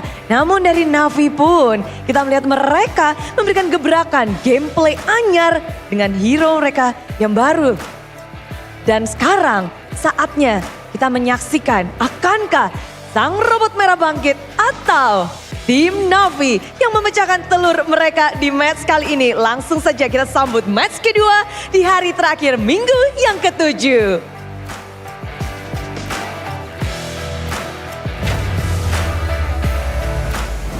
Welcome back to MPL ID Season 15. We are en route to match number 2. Navi, Natus Vincere against BTR. Bigetron, of course, are eyeing for their win. Navi still winless, but let's see if they can pull a magic trick under their sleeves, because it would be absolute cinema if they will be able to take down a giant. Or rather, my friend here says, the best team in the world. Best team in the world. Best team. There are concerns here right now though. The further down Navi goes, when you least expect it, that's where your weakness gets exposed. Can that happen today against Bigetron? A team that has been they've been playing well, but there are moments where you're like, whoa, hang on a second, what are they doing? Mirko looks very convinced here. By the way, we had an interesting talk before this game started. It was last match. Mirko says that if Navi beats Bigetron, he will dye his hair blonde. Kyrie boy. style. Best team in the world. Oh But of course, boy. on this topic voting, facing Bigatron, what should Navi do to secure their first ever victory? Number one, or A, is play more structured. B, bring early draft. Or C, change strategy and protect CV. Because I do think that CV has been Mr. President for quite some time now. He has been the core carry that would be funneled upon towards the mid to late game, and he does have that carrying capabilities. Yeah, he does. But unfortunately for Na'Vi, they've just been using him as a weak side. It's crazy to think that, again, Shive has been their main man for the longest time, but they haven't really played to their strengths, which is Shive. They've just been playing normal MLBB, putting Shive in the weak side and expecting Shive to carry anyways. I think at this point for Na'Vi, if they really are looking for a win, it really depends on where the mentality is for them. If they're looking for a win, they gotta start playing towards their strengths. They don't have a lot of those strengths, but that's why just play for Shive. Try funneling everything to Shive first. If that doesn't work, then all right, GG, well played. Yep, and of course this is the Red Robot's mission to upper bracket. This is the history of Bigatron's results from Season 1 up to Season 14. So far, they haven't really finished first, I'd say, but still they're able to acquire the upper bracket. But you know what happened, Arashi? The last time they got upper bracket? Oh, they crashed and burned, to say the least. Wow, that's extreme. Yeah, that really wasn't what we were expecting from Bigatron at all. That was just 2 seasons ago, I believe. Next season, man. We'll come back stronger next season. Yeah, I mean, it's unfortunate. The closest they got to the first place was actually Season 7. That was a season where Mirko and I started casting, so definitely a memorable season. Since then, though, it's been a rocky road up and down, and Mirko has been bearing first-hand witness towards the whole endeavor. Wow. But of course, if Bigatron wins against Na'Vi, they will be able to secure top 3. So top 3 would be RRQ, GeekFam, and Bigatron. Yeah. So yeah, of course, that is one endeavor, like you said, that they want to get with the players here. Of course, 2 roamers in their repertoire. They have Light and Finn. Rawr. Yeah, why is Finn emoting? He did that after beating Evos. Okay. He's That pulling makes a repo on us now. makes a lot more sense. He also did this to RRQ, remember? Yeah, that's true. So he's a very spicy guy. I really like this Finn guy. They should keep him. Best roamer in the world. He is. But now, audience topic voting, facing Let's see. Bigatron. What should Na'Vi do to secure their first victory? And the results are play more structured. Do you more think structured. Na'Vi lacks structure? I don't think they need to play more structured. I think the structure has been really listen. All right. Listen. Playing normal MLBB won't work. They gotta try something different. They gotta try their own style. What is their strength? Shive. Play for Shive. If they play more structured, that means no, they're not gonna play for Shive. They're not gonna play for their own win cons. They're not gonna play Na'Vi MLBB. They're gonna play meta MLBB. And unfortunately, meta MLBB, you're not gonna win in meta MLBB currently, right? Teams have tried meta MLBB up against RRQ as well, but RRQ do meta MLBB the best. That's why they have to go Ling. That's why they have to go for these crazy bombastic picks, explosive picks over against RRQ, against other teams. And I would argue that, mechanically speaking, Na'Vi, I wouldn't say that they're bad in terms of mechanics, but if you're going to pair them up against the junglers we have here, obviously the Suyos, the Fannies, the Lynx, Na'Vi has been gapped. That's been the case. And also the coordination whenever they're in the Land of Dawn. This is why we're talking about going with something that's not really meta. Because they just don't have that I don't know, man, that communication, that synergy. They don't seem to be in sync whenever they're in the Land of Dawn. So is that the solution they might try? Just 5 aggressive picks, see what happens. Anyways, because at that point, right, rather than force something that's not really working, might as well try something that might not work as well, but works somehow, I guess. Just the watch list, of course, Light or Finn. If you talk about Light, number 1, average KDA for a roamer. But for Finn, it feels like he's more behind in terms of the statistics. But again, statistics are just statistics. But there is something that Coach Do has said. If Finn plays, Bigatron's communication will run more smoothly. As a roamer, communication is very important. Perhaps Light still has some language barriers. Do you agree with what Coach Do says? Mirko, especially as a Bigatron fan. from what I've heard in the mic checks, I don't think the communication issue is a problem anymore. It's just more of like how they are synced together. Because Light plays in a very different way, Finn plays in more of a BTR way. So I'll agree on that point. I think Finn does suit BTR a bit more. They like to go with the risky picks, but also consistently the roamer needs to be the sacrificial lamb. A lot of times we see Finn do that and take that role. That's why his average KDA is pretty bad. But for Light, he's much more of a roamer that doesn't want to die. He wants to find quick games, clean games, and unfortunately the rest of the team isn't really known for that. You know, they're not clean gaming. They're BTR. This is it's Luke. When you have Luke as a captain, you don't want to go for the clean games. What you want is you want to go and fight and skirmish and out-mechanic your opponents. So it really depends. Like for BTR, for the longest time here, we saw it. When they get their comfort picks, they do really well because, again, all they want to do is brawl. And when you want to brawl and out-mechanic your opponents, it's great when you have comfort picks. I think the win con we were talking about for Na'Vi could be placed down for BTR if they want to win. They got to be more structured. They got to stop playing this crazy MLBB when it's unnecessary. Like sometimes it is. Maybe when you're up against RQ and match point, you need to go a little bit loco to beat them. But if you're here, just get some free points. You know, get some points in, play normal MLBB, and try to snowball from the start. Play clean. Talking about clean, Eman is the definition of clean. Basically, as a marksman, he wins the lanes, but he plays far back. So at least, you know, they have that insurance in the hands of Eman. But speaking of Na'Vi, I don't know. What do you think stands out for Na'Vi, Arashi? Because if we talk about RRQ, they have Sutsujin, back then they had Skylar, now they have Edok, insane player for Bigatron. It's Eman with his consistency.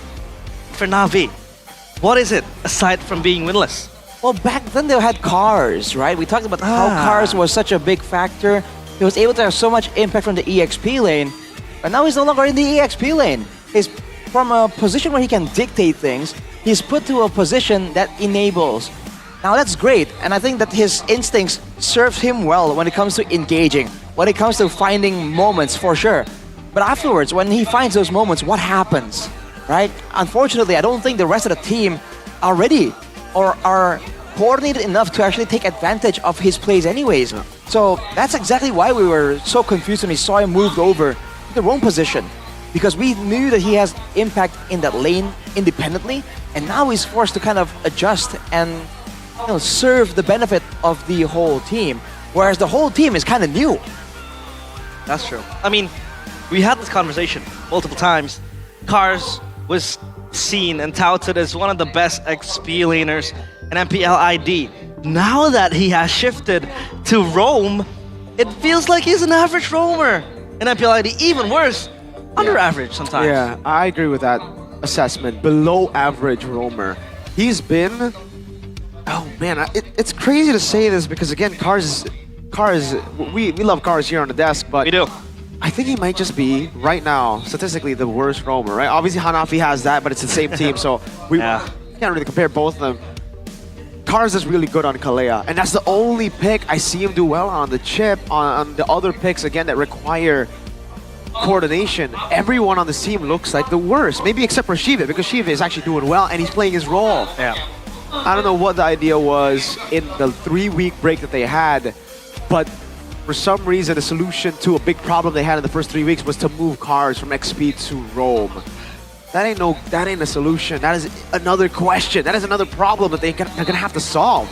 And the math doesn't check out. It's not negative times negative becomes positive like that. Exactly. You can't just do that and expect the problems to go away.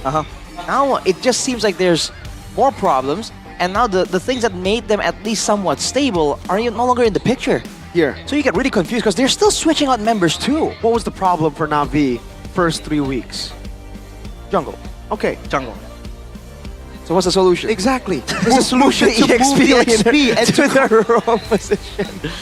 It's like your engine's broken and you get new tires. Wow. I feel like they're on their wits' end because they had two junglers, Ether, Washipol. They tried interchanging. I don't even know who's better.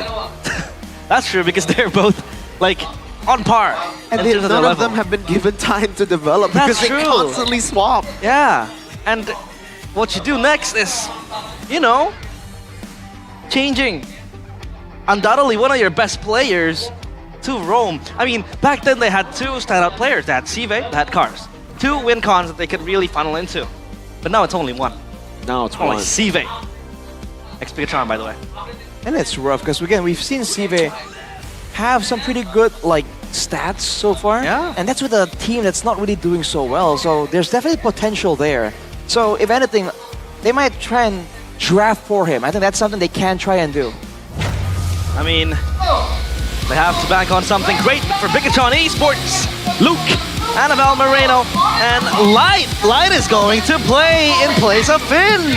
Chahyo! Chahyo making an appearance here. Unfortunately, our own Chahyo isn't on duty today. But this is going to be Bigatron coming in. Technically in full force still with Light. This is a combination that has performed well before, and against Na'Vi, it shouldn't be any different. It's again a problem that, oh, Moreno with a smoochie face. All right. The Red Robots coming in with Flair, with Chahyo, Light in the lineup. Bigatron Esports. I like that swagger that Moreno has. And of course, the players of Bigatron still 5 hair, all red for their hairs. Yeah, that's kind of funny because it was fading out and we were making jokes like, hey, their performance is dipping as well. They got a retouch, and they did. And now for Na'Vi, winless. Okay. But still looking to get their first ever victory. Bikushai, Washipol, X-Magic, Cars, and Chive. How will they fare against Bigatron Esports today? 2 XBTRs deployed up against BTR. Chive, Washipol. Oh my god. Is it going to be enough? Na'Vi Nation, let me hear you in the chat. Let me hear you in the crowd. Give it up for Na'Vi. Smooth coordination right there. Spreading onto the stage. Just like glue. Just like who? Glue. Just Split like spread. Just like glue. Let's see if they can kind of manage that kind of consistency up against Bigatron. It's gonna be a tall order for sure. This is a team that was number 2 in the standings. But they have a shot to try and make something of a statement at least, to tell the people that there is hope. Whoa! There is something to be relied on for the next. Oh my god! Stage. Whoa, hang on a second. Ladies and gentlemen, E2 Max will not be deployed today. Theo It'll be Coach Theo Nile with Tazi. And of course, Aldo and Raiden for Na'Vi. And back to their name, Na'Vi, Natus Vincere, born to win. But so far still winless. I feel like that's a burden that they have to carry up to this stage. Not the best first year. Did you just say Natus Vincere, realize? Natus Vincere. I haven't heard that in a while. Oh my god. Yeah, I think I heard we're supposed to. And you know what? You know how when you're in trouble, your parents use your full name? Yeah. Exactly. Does that sign realize they are in, well, the problem's gone already. Like, I mean, unfortunately, even if they win here, if they win all the remaining games, they're out of playoff contention. This is just more of a, let's go, let loose. And is Cars going to be let loose? Will Cars play a car in this game? Because Johnson... Please. Hey, Johnson. Come on, we talked about this. Yeah. There's nothing left to lose. Exactly. Just go with the... Go with the flow. Go with the flow. Okay. Funky picks. Cars, we believe in you. Come on, Cars. Go with the car. It's #1 roamer unique hero here at 12. We'll see if he brings in something crazy. If it's not the car, I wonder what else really fits his reputation, his nickname. If it's not the car, I hope he goes back to XP. I'm not even joking. Like, he's really good in XP, dude. Yeah. I think he goes something like a Benedetta or something, you know, going back to the aggressive style, brings in a Paquito. I mean, we haven't seen it, it's not meta, but if he performs well on it, that's kind of crazy. Horashi, relax. Yeah. We saw Onyx do that. Kyrie, utility jungle, Benedetta in XP. Can't Cars do that? Like, what you call Aether, play Fredrin, stay in the jungle, let me do the hard lifting, right? Let me and Mr. Shive, President Man, do the hard lifting. But now, because he's roam, he can't. He can't. Maybe he'll pick up a carry roam. He'll pick up the Amasha. The Saver. Saver? Yo, actually, yeah. It's pretty bad, but I like it. Damage, bro. It's all about the damage. Damage. Chahyo, though. Chahyo? In your picture. Look at His him name is warming Light for a reason. He engages so fast, the speed of Light, that his friends are there to back him up. So I mean, have we explained to the audience why his nickname is Cahyo? So, ladies and gentlemen, light in Bahasa Indonesia is cahaya. Cahaya. But because I guess he hasn't been performing that well, people have been calling him Cahyo. Cahyo. An Indonesian name, not cahaya as in light. Cahyo is like a... Cahyo is an Indonesian name. An Indonesian it's name, literally Cheffin's name. Cheffin's name. Cheffin's real name is Cahyo. Cahyo. And so is light. All right. 1% difference here, or 1.01% difference in the first and second pick, Mirko. What do you think about this? Hey, Is that 1.01%? Gotta be critical in ensuring a dominant performance here for Bigatron. Hey, at this point, you go with the flow, Rashi. Go with the flow. Go with the flow. There ain't you. Oh, just go with the flow, man. At this point, whenever the response begins with A, hey, you know it's about to be an A time. Look at now, V. 20% on their first pick, second pick. 15.79%, under 50% by the way. Yikes. Are they the only team to have like both under 50% win rates in both sides? Oh, I'm not sure. I think Dewa might be pretty close. Dewa, yeah. Forgot about them. I don't remember it, I don't remember the exact numbers, but I assume that's the case. But I wonder again, if you are the architect, if you are D.O. himself, Big Doe, D.O., what's the idea here? He's known for crazy things. He hasn't been that crazy. Is it time to let loose? Well, hey, please, let loose. Fundamentals, man. Fundamentals. I'll start with fundamentals. Fundamentals. I don't know what that means, but you know what it is. Yeah. Alright, drafting phase. Presented by the official tournament smartphone, Samsung Galaxy S25 series. Wherein we see Kakashi right there taken out, and Chip also banned. So no Haya, no Chip. But here it says Tazi as the main coach. So is Tazi's gonna be the one to draft? I guess so. That's an interesting situation there. Have we seen Tazi being the main drafter before? MDL, BTR female lady. For MPL? This season. This season, no. Right. Okay. Oh, this season MBL. No, but not for the MPL. No. Because I haven't seen it before, so I'm interested to see the thought process, the options that she will explore here. Meanwhile, after the Hayabusa and the Lo Yi, Do himself has taken out the Chip and the Harith. So far, pretty standard. Yeah, two strong picks for Bigatron, obviously. Chip in the hands of Light. You know what he likes to do with the Chip and the Harith as well. A staple pick for Aman. Meanwhile, for Bigatron, the Haya taken out, the Lo Yi as well, just tries to decline any possible global impacts that the Lo Yi does have. Okay. Interesting. All right. I think their time here, both teams, and thinking of the right option right now. So far, for Bigatron, I'm not sure what they even want to respect from Na'Vi. They still go for the Fanny. I think Washer Paul might still pop off on it potentially, but we'll have to see. But is Washer Paul that feared though with his Fanny? I don't personally think so. I see the expression, Mirko. Hey, what you trying to say, Mirko? Just go with the flow, Go man. with the flow. Don't think about it too much. Alright. You gotta go with the flow, bro. Go with the flow. Serves up, brothers. Hey. But by the way, off the record, look at the Na'Vi Nation. They're still here cheering for the team. Wow. What do you mean off the record? Like, we're on broadcast, bro. I mean, like, they can't really see the Na'Vi Nation, so... This guy's trying to get out of the broadcast. Well, let's see. Final ban. Granger banned out. The Joy left open. Can be, should be first pick, right? Or is it going to be Juice In? Yeah, Juice In is an obvious pick. It's basically wide open, so Bigatron can pick it up, but Eve as well is there. If Bigatron does pick up the Juice In. Hey! Na'Vi Nation! Hey! Where's the Bigatron? Where's the Bigat Troopers? Mirko, come on, man. Hey. Do better. Na'Vi are the best team in the world. They are. Of course they're going to get this. Wait, that's ridiculous. The Bigat Troopers. Wait, no. They're one of the more well-known fan bases. Are they calling out the foreign Na'Vi nations? You know? Oh, is this just for the English stream? Is that it? I am not sure. I don't know. That's crazy, though. Yeah. The Bigat Troopers outnumbered by the Na'Vi nation. You were in the building, by the way. See it. in the building too. But come on, Arashi, what's a trooper against a nation, right? Exactly. I mean, how can you maintain that nation without troopers? Hey, good overview, but back to the draft. The Kalea taken, and they have the Joy and the Kimi picked up both for Washipol and for Shive, but again, this Kimi could still be flexed. Right, now with the Kimi, I do wonder, what picks would you say would be good to counter the Kimi? This is quite the fresh new pick. We've seen it rise in popularity.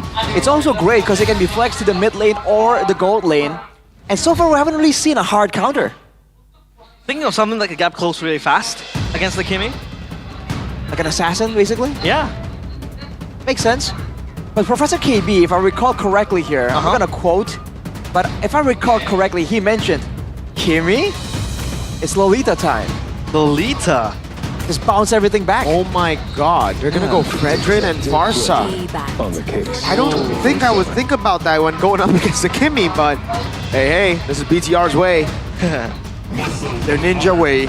As the Kacha comes in.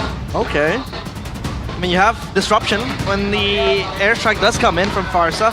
You have the AOG to escape and to engage. So at least the safety net is there for Na'Vi. Dude, I want to see more projectiles coming out of Na'Vi so that Bigatron can go Lolita and show us if there's any truth, any potential to that as a solution. But what heroes does have projectiles aside from the Kimi? I mean, we can talk about the Moskov, but defeats the purpose of the Kimi. Maybe if they have something like a Valir in the mid lane. If they go for the Valir to try and counter the Fredrin in the mid lane, you know what I'm saying? Have that cleanse effect to dodge away from the Tsunami Slam. Then the Lolita can come in and it's just, you know, it's just Reflection Nation. Reflection Nation. Wow, they're really going for tanky boys, realize. Yeah. They're banning out CC. They've already picked up Fredrin. Are they gonna go, what, Hylos next? Wanwan gets taken out. There you go. Another big pick for Iman taken away. 3 MM bans. Coning down the options for Iman, obviously, so the guy who you really want to target when it comes to the bans. But now last ban for Bigatron. What could possibly be a ban here? For Bigatron. Again, it's something, it has to be something that deals max HP damage. It seems to be the thing that Bigatron are trying to avoid here. They seem to want to out-sustain. Yeah, the export could be a good option. It's always great against the Fredrin, right? Because you can kite back, not allow the Fredrin to actually heal up. Could be an option. Export ban? Nah. Phobius. They go for the Phobius. It's an Na'Vi. They have 2, practically 3 magic damage, so I don't think this Kimi will go gold, or rather mid. Or maybe it will go mid, and then pick up a physical gold. Can be an option. Whoa, Terizla! Welcome back! Wow! Terizla coming in. The poster boy. Hey, who has been long gone. This is interesting. So, what do BTR go for now? I guess a Terizla for Luke.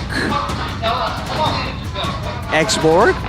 Yeah, because I thought about X-Borg in the lane. We haven't seen it so far. Against Terizla and Gatatkacha, right? You get double value technically, and then you could go for a very safe gold laner.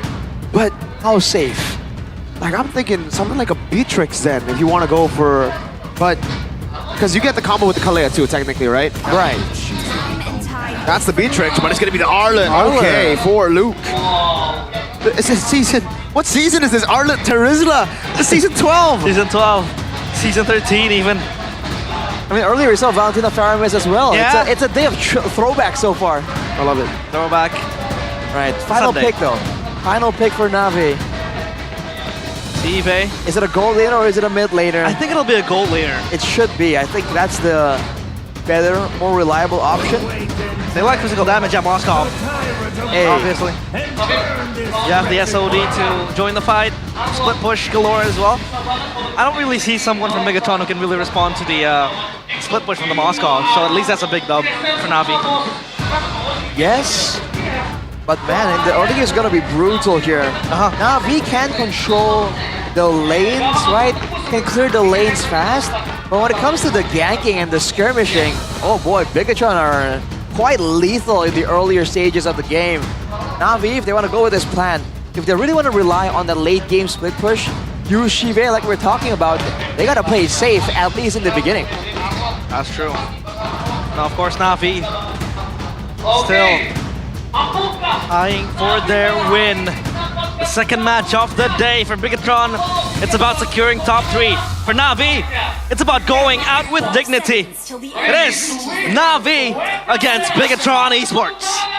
Let's see if they can do it. Na'Vi get their first win in MPL Indonesia. Still 0-12. Few more matches to go. BTR also desperately need the win to stay out of the red zone. Don't want to be in the red zone. Now, of course, how does the early game look like from your perspective, Arashi? I think Bigatron, again, Na'Vi have ways to really try and clear when they really need to. But at the same time, for Bigatron, they have a lot more fighting tools. They have the Farsa in the early game with the Wings by Wings. They have Eman that can clear fast. And Luke in the lane as an Arlet. Especially at level 2, level 3, you're gonna see him ramp up that aggression. So that will be just about where the turtle is about to spawn. That's where the EXP lanes usually try and make a move. We haven't seen Becky Shy on a lot of these like big setters as a hero. We see him really pop up on the Hilda so far. Looking at the emblems, it's full tankiness for cars on the Gatot, so he is once again one of the main engaged tools. But now with Becky Shy in the picture, then maybe they can catch Bigatron off guard. But Moreno is running that weapon mastery, so look forward to that massive amount of damage. Yep. Yesterday we saw Sans also bringing up the Kimmy in the mid lane. And it's all about just winning out the farm and the harass in mid, as well as just getting the pokes coming in towards Bigatron. So at least X-Magic has something that he has to do. Meanwhile, down bottom, the Beatrix against the Moskov. Obviously, Beatrix shreds early game. When it comes to the late game, I think Moskov does have so much tools at his disposal. BQ Shy. 3 players there for him. Yeah, it's going to be an all-in pick-off up top. Oh, BQ Shy able to flicker out to safety. But this is going to be BTR with a lot more prio for Turtle 1. Especially with the Fredgen in the picture, Cars trying to find information, trying to enable his team to try and at least get in the zone. But the Light is actually clearing the mid lane, looking for level 4. Won't be able to get it just about yet. Moreno, though, will be quite soon. Luke makes the first move. Zones Na'Vi away immediately. Ah, good zone.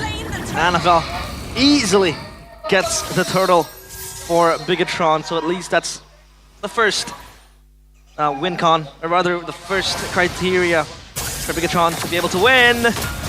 Luke is going to be taken down, able to flicker out to safety, and no more chase, so Luke just burns a flicker. Annabelle, though, wants to go for more. He's going to reset on the Vengeances, but it's only on 2 cars. They have another one. Luke wants to go in. Oh, he might just be baited in. Oh! And Luke will fall. First blood to Becky Shy. Ah, good bait and switch from Na'Vi.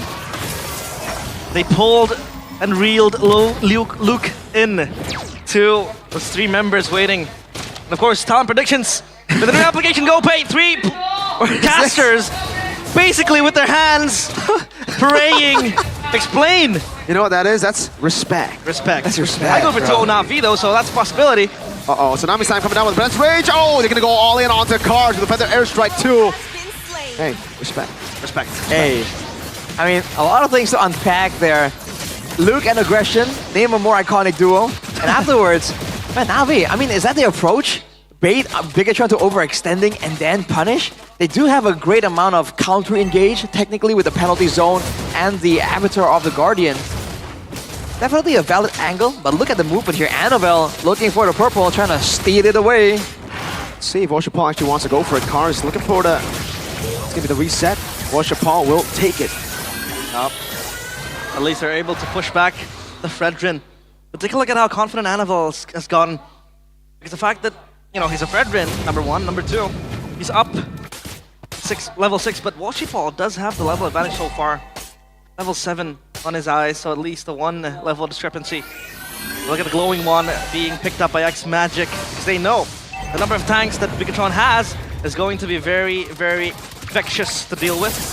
That anti-regen is there, but now the turtle in the hands of Na'Vi. Bigatron, they are inclined to fight. Yep. BTR first on it, actually. Now, oh, final slash able to bring BQ Shy back. That's going to be the penalty zone, locking him down. Oh. But it's going to be so much damage with the AoE. Annabelle wins out the retreat battle. Oh, man. Appraiser's Wrath, X-Magic. Purify out, Luke with a flicker. Oh, unable to get the reset. Miss Mechanic. BTR winning the fight, but Shiva is farming up. Light. Boom, smack. That's it. That's it for now. But Bigatron, that was a great fight. They got engaged. They have Na'Vi kind of committing to a fight, and they just wreck them using the Feathered Airstrike and the Bandit's Rage, Nibiru's Passion combo. 1,000 gold ahead now. It's gonna be the Malefic Gun rush for Eman. So already a lot of penetration on those massive bombs from the Bandit, and also a lot of ways for him to actually kite back further away. So we talk about how the Kimi usually has so much value because you outrange your opponent. With the Beatrix in the picture with a Malefic Gun, not so much. Look at Luke though. Looking for a play. Light gonna go into the back, no Purify. Bandit's Rage from Eman in the back. It's gonna be VQ shy with the penalty zone, but Eman is able to escape. Moreno takes the kill on Becky. Cars AOG in time to get him out. Shivet just going to shove in the way, but it will have to recall. BTR. Watch your Paul walk. Oh no! That's why the Fredrin is a good pick. Oh, Luke trying to go for the final slash there. Good target selection there from Light. Shut down X Magic without a Purify, so the Kimi is going back, basically no damage for them. And then comes in the Fredrin to just stop the Joy and her tracks. And it's gone from bad to worse for Na'Vi. It feels like they're clueless, and their composition is just not exerting enough damage. They have a lot of engaged tools, but they're not allowing space for the main damage dealers to actually perform here. Oh, Becky Shy. Oh my goodness, Tsunami Slam 2 into the Bandit's Rage. Annabelle gonna be caught, still will be able to march it forward. Light in the midst of it all, trying to sustain there. Rage's Wrath doesn't land, but Eman gets a mega kill. Shiva on the Golden Sap, turtle number 3, spawning in the bottom side of the map. Would you say, if the late game does come in for Na'Vi, they have a chance against Bigatron? In theory, they do. I feel like if it does go late, right, Bigatron are still gonna be the ones making the move. Na'Vi are going to be forced to react, and that's the problem here. Reacting is a lot harder than actually being proactive and taking control, taking command, and exerting your own game plan on your opponents. So I feel like they have the macro pressure to try and make something happen with the Moskov, but they're also waiting for the moment that Luke or Annabelle jumps on them, and they won't be able to respond that easily. Look at Annabelle. She's having a party in the jungle of Oshipal. It's free, dude. It is free. Real estate. And now, of course, Na'Vi. They're grouping up as 5, but again, the team fight, they always get baited into these skirmishes in which Bigatron will win, basically, because of how much damage! Bandit's Rage, but there was a Purify for X Magic. He's able to escape. Eman now on Renner. Boom! Macarino, he's gonna wait. He's gonna take his dear time. He's holding it. Shoots cars. Oh my, they're playing ping pong with him. He got knocked up like a billion times, dude. I mean, we were laughing at how long Eman was holding that Renner's apathy. Yeah. But at the same time, it kind of zoned the whole team from Na'Vi. So hey, who's laughing now? Hey. They're scared of a laser. Yeah, man. If you're walking at night and you see an infrared laser on your chest, you're getting scared. You're running away. You have no idea what's behind it. That's true. It probably is a random kid, just like pointing a laser. Yes, I don't think it's going to be a sniper in real life. Most likely, right? Most likely. Are you willing to take that chance, though? I ain't. In the land of Dawn, no. Not in the land of Dawn. It's called there ain't so many lasers in the land of Dawn. Passive-aggressive zoning by Eman. And yeah, so far, to quote it, teori ancaman. Yeah, teori ancaman. Threat theory. It's a zoning ult. Yeah, basically it's a zoning ability, whatever you want to call it. And of course, for now, Na'Vi are down in the dumps.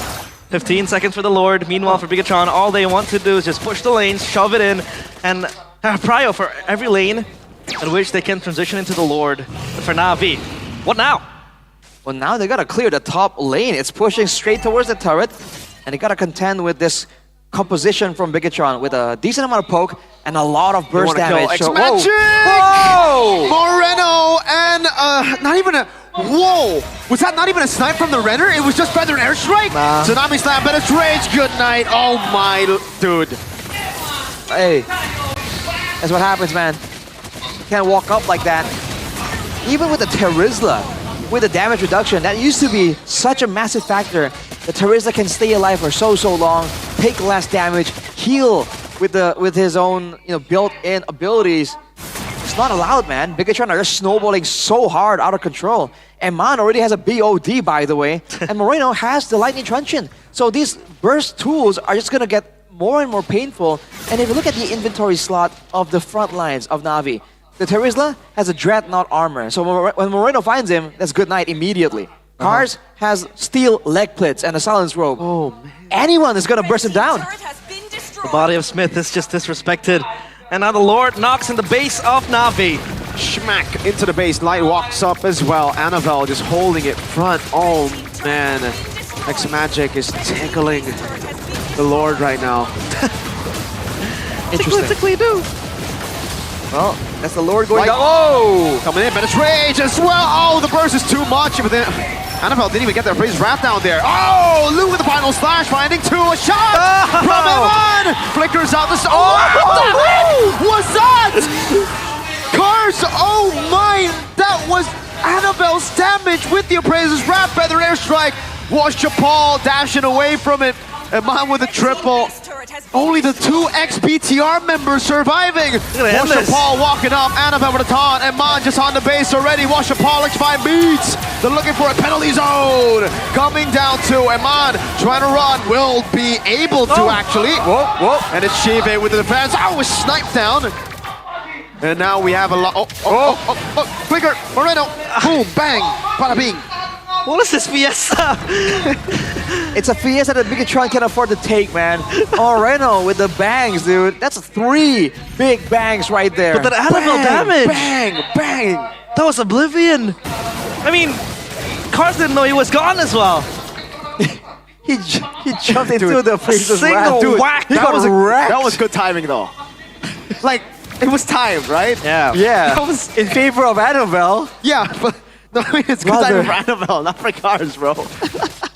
No, it's more like Annabelle was casting it, and the car just happened to land in front of him. That's an interesting interaction, though, because Annabelle did get knocked up. Yeah. It doesn't matter, dude. Yeah. The Appraiser's Wrath just smashed Cars right down the middle. Through. Oh, boy. I didn't expect that damage, though. Like, yes, he's level, he's ahead. But I thought Cars could take it. But like, he's even under Washipal in terms of level, so, you know. I told you, he doesn't have a lot of items built in for survival. Yeah, I think Fredrin's just Fredrin. Oh! But Bigatron, they have good setups, they have good set plays, and which you saw. The Tsunami Slam came in, and then there goes the Bennett's Rage. So obviously that's a single damage burst down confirmed, then lockdown for Bigatron. Another Lord. I don't know what Na'Vi is going to do. Desperation play? They're on their wits' end. Well, it doesn't matter. They don't get there in time, regardless of what the plan was. There's gotta be a Hail Mary play here to try and get something somehow against Bigatron before they just end the game with the Lord, right? So look to Na'Vi, look to Becky Shy and Cars, because this is the moment where they have to do something. If they don't, they lose anyways, right? So Bigatron should be very aware of that. See if Na'Vi can catch them off guard for once. Shive got 2 kills. He's actually 4-0. All things considered, he's actually only below Eman when it comes to gold by 2k though. He has the Trinity, the Malefic Gun, and the Wind of Nature. Already basically at full items with boots still. Can he actually output that damage and carry? Oh, watch Paul dive into the back. Oh, Tsunami Slam gone down. Eman is legendary.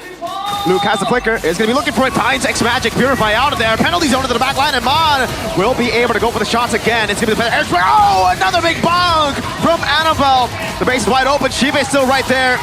13 minutes. PTR 1-0. One of the quickest games that we have in MPL ID Season 15.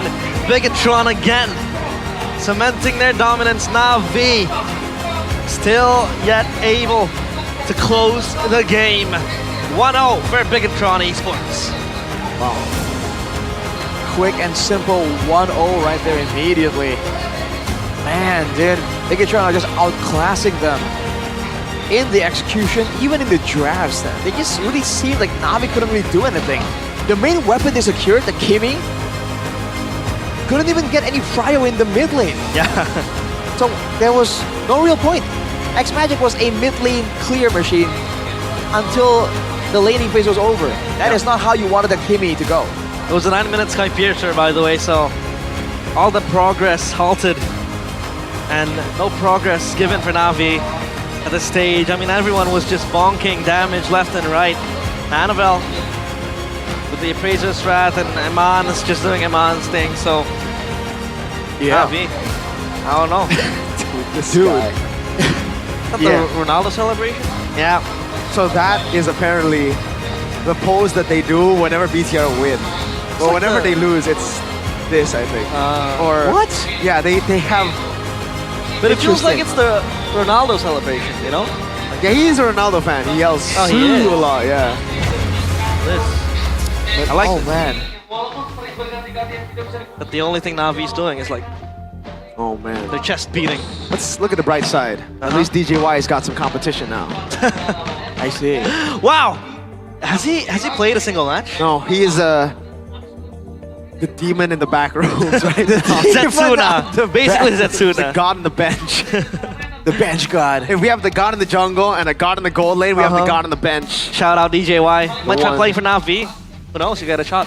Maybe. But yeah, look at They this need a jungler. They do. And he's good at Fanny as well, right? DJY? Yo, you're right. See? He's good at Fanny. He's good at Ling, allegedly, I think. Is it disrespectful to compare a pro player to DJY? Because he's a pro player too, technically now. Yeah. DJY is He's a different kind he's of pro player. And he plays Fanny. That's true. How, Had a custom good is game Fanny, against though? him once. How good is his Fanny? Very good. Which player in the scene do you compare him to? I'd compare him to Kyrie. Fabian. Fabian. Excuse me. Yeah. He's as good, dude. He is that good. Is Fabian undefeated in MPL Malaysia? Actually, he is. So, yeah, never mind. Like, because he hasn't played there. Yeah. But so hasn't DJY is also undefeated. So, same Exactly. stats. Aye, aye, aye. For Na'Vi, it's about just coming back from their mistakes, because if we take a look at this replay, or the crucial moments, you can see how much damage Bigatron had from the get-go. Yeah, I feel like, honestly, if I was in Navi's shoes, I wouldn't go for a front to back in a situation like this. You can see that every single time they dive in, the damage, dude, the spray down, this man just completely gunned them down. Yep. MVP player of the game, presented by the official tournament smartphone, Samsung Galaxy S25 series. And man, Bargain Hunter, man. And you know why he went Bargain Hunter. He got full items in 13. Was looking for a bargain. Definitely found it. And again, all the way in the early game, Luke got over aggressive. But aside from that, it was just full control from Bigatron. They have the better engage tools to pick off. They have the better deterrent tools to stop the other members from following up. And they have a good combination of burst damage and AoE from both the Farsa and the Beatrix.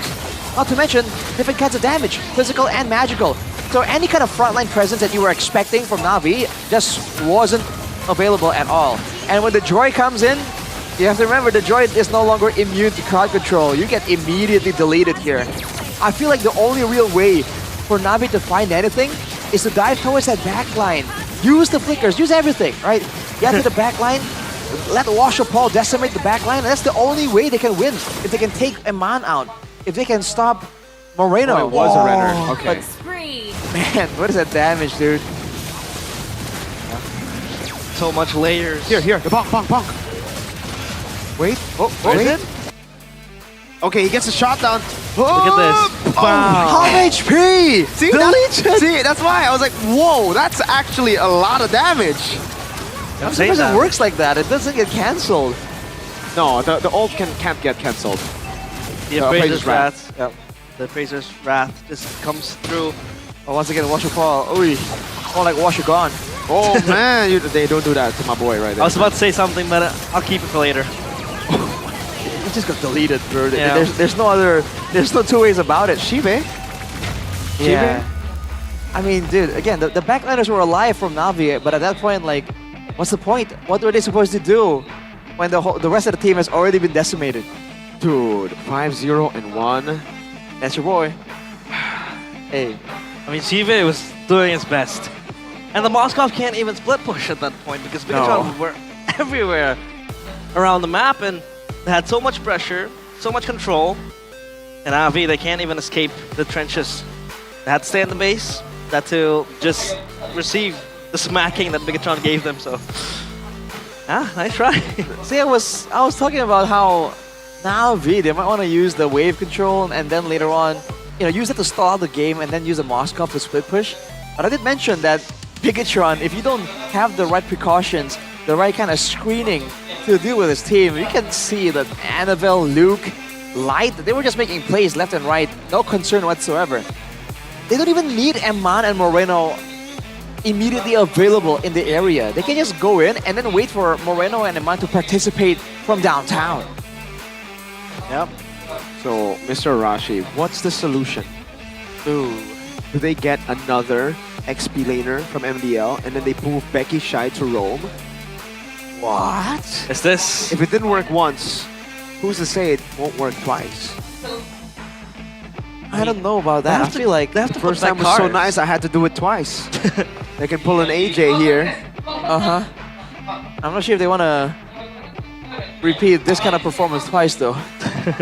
The main question here. There's still one game to go, but it's already looking so bleak for Na'Vi, dude. Usually it's the 1-0 power spike for Na'Vi, right? Is it? 1-0 power spike? Yeah, 1-0 power spike. They get good in the second game and then that's it. Oh man. Is that a thing? I think it is, isn't it? I'm not sure myself, but what would you say, realize? Help him realize something. Put cars back. In? XP. Gold. XP. Gold? He was a gold laner lane. before. Yeah, that's true, but Put like... him back in the gold lane. No, but like, Chive is already as good. I agree. So, yeah. Gold. XP, yeah. I miss Hanafi, his come on. Paquitos. My goat Hanafi. Hanafi, you have to come back. Don't let Na'Vi sink down deep. How many games left do they have? Total of 3? Hanafi? No, I mean like Na'Vi. He still have to go up 7? against... Oh, dude, you know what their last match is? You know what the last match of the season is? What? RRQ versus Na'Vi. Oh my god. I checked it last night. That's the final match of the season. It'll be the battle of heaven and hell. And imagine, they're able to win. Told y'all. Told you. Never doubt. And when they win, they'll still keep cars in row. They still what? Still keep cars in row. See, it works. It works. Trust the process. I told you. Well, we're gonna have an interview with Alyssa up on stage. So of course, while we wait, Alyssa, take it away. Ada apa sih emangnya caster di sini? Ada apa sih di sini? Ada apa aja? Ada apa aja? Oke, kembali lagi bersama Alisa dan juga Zaki. ada Zaki. Zaki ini Bikin Troopers ya? Iya, ada. Boleh dong dipanggil teman-temannya Bikin Troopers, mana suaranya gitu? Bikin Troopers, mana suaranya? Sepi banget. Parah banget ya, padahal Lagi pada beli minum. oh, lagi pada beli minum, lagi merayakan ya kemenangan pertamanya hari ini. Zaki, aku hari ini mau ajak kamu main games karena kita MPL Indonesia lagi crossover dengan Naruto nih. Dengar Zaki katanya super fansnya Naruto juga. Waduh, suka sama Naruto. Suka sama Naruto. Oke, jadi kita bakal bermain blind ranking. Nanti Zaki tugasnya gampang banget, nanti aku bakal kasih satu-satu skin dari Naruto dan Zaki harus nempel sesuai dengan rank kesukaannya Zaki. Oke. Oke, super easy ya. Nanti Ya. harus dijelasin juga kenapa kamu tempel di situ, oke? Oke, kita langsung saja ambil skin yang pertama nih. Zaki, ini yang pertama ada siapa? Wah, ini ada Gara. Ada Gara. Gara kamu mau taruh di nomor berapa nih Zaki? Gara nomor 4 aja. Nomor 4. Kenapa di nomor 4 nih? Dulu sempat jadi musuh Naruto walaupun sekarang jadi teman. Oh, walaupun TTM teman tapi musuh dulu baru jadi mesra gitu ya. Oke, boleh. Kita langsung saja yang selanjutnya. Siapa dia? Wah, ini Sasuke. Ada nomor Sasuke. 2, nomor 2. Nomor 2. Kenapa nih? Ini cukup tinggi nih. Dulu ini adalah rivalnya Naruto yang paling susah. Yang paling susah. Iya. Tapi dan sekarang jadi teman juga. Sekarang jadi teman. Kalau nggak jadi teman kamu taruh nomor 5 ya kayaknya ya. Harusnya kalau jadi musuh ya nomor 5. Oke, kita lihat ya di yang ketiga nih siapa skinnya nih. Siapa? Oh, ini Sakura nih. Sakura. Mantan yang diincar Naruto dulu. Ini doinya Naruto ya? Dulu, walaupun sekarang sama Hinata kan. Iya betul. Jadi mau Terakhir ditaruh aja, mana? terakhir. Terakhir. Kenapa? Karena dia udah nggak sama Naruto ya? Nanti diomelin Hinata. Oh, nanti diomelin Hinata. Ya, betul. Oke. Baiklah, kita langsung ke skin yang keempat. Ada siapa? Nah, Ada ini siapa? harus nomor 1. Naruto ya? Satu ini gampang, gak usah dipikir-pikir lagi. Ini super fan Naruto ini kamu mau taruh di hero-nya siapa nih? Lukas sudah bagus kok. Lukas sudah bagus? Udah bagus. Selain Lukas ada lagi gak? Apalagi ya yang mirip-mirip Naruto ya? Mungkin Fredrin. Fredrin? Iya. Oke, good choice. Kita lihat yang terakhir, last but not least. Kita punya... Wah, gurunya udah otomatis 3 dong. Udah otomatis 3. Oke, kenapa Gurunya ditaruh di 3 nih? Kan gurunya Naruto. Gurunya Naruto, jadi sensei ya. Iya, Kan harusnya betul. di 2 nggak sih kalau gurunya Naruto? Gak apa-apa, 3 aja. 3 aja. Sudah puas dengan pilihan-pilihanmu? Puas. Oke, kalau dari semua ini selain Naruto, siapa yang menjadi favorit kamu? Sasuke. Dan kira-kira Sasuke mau ditaruh di hero siapa? Sasuke. Siapa yang enak ya? Fanny mungkin? Fanny? Iya. Oke. Wow, bisa jadi juga. Dan kamu sendiri main Mobile Legends? Main. Sudah pakai skin-skin dari Naruto? Belum. Belum. Oke, nanti kita tunggu ya. Oke. Dibeli dulu ya skin-skin. Muntun mau endorse boleh? Boleh, silakan. Langsung aja. Thank you so much Zaki udah nemenin aku main di sini ya. Iya. Dan jangan lupa teman-teman semua karena kita punya skin-skin Naruto yang bisa langsung kalian mainkan di Land of Dawn Mobile Legends. Dan kita akan langsung melihat di game kedua ini apakah Bigetron akan tampil prima dan bisa langsung mengalahkan 2-0 dengan Navi. Kita akan lemparkan kembali ke para caster. Silakan caster, take it over.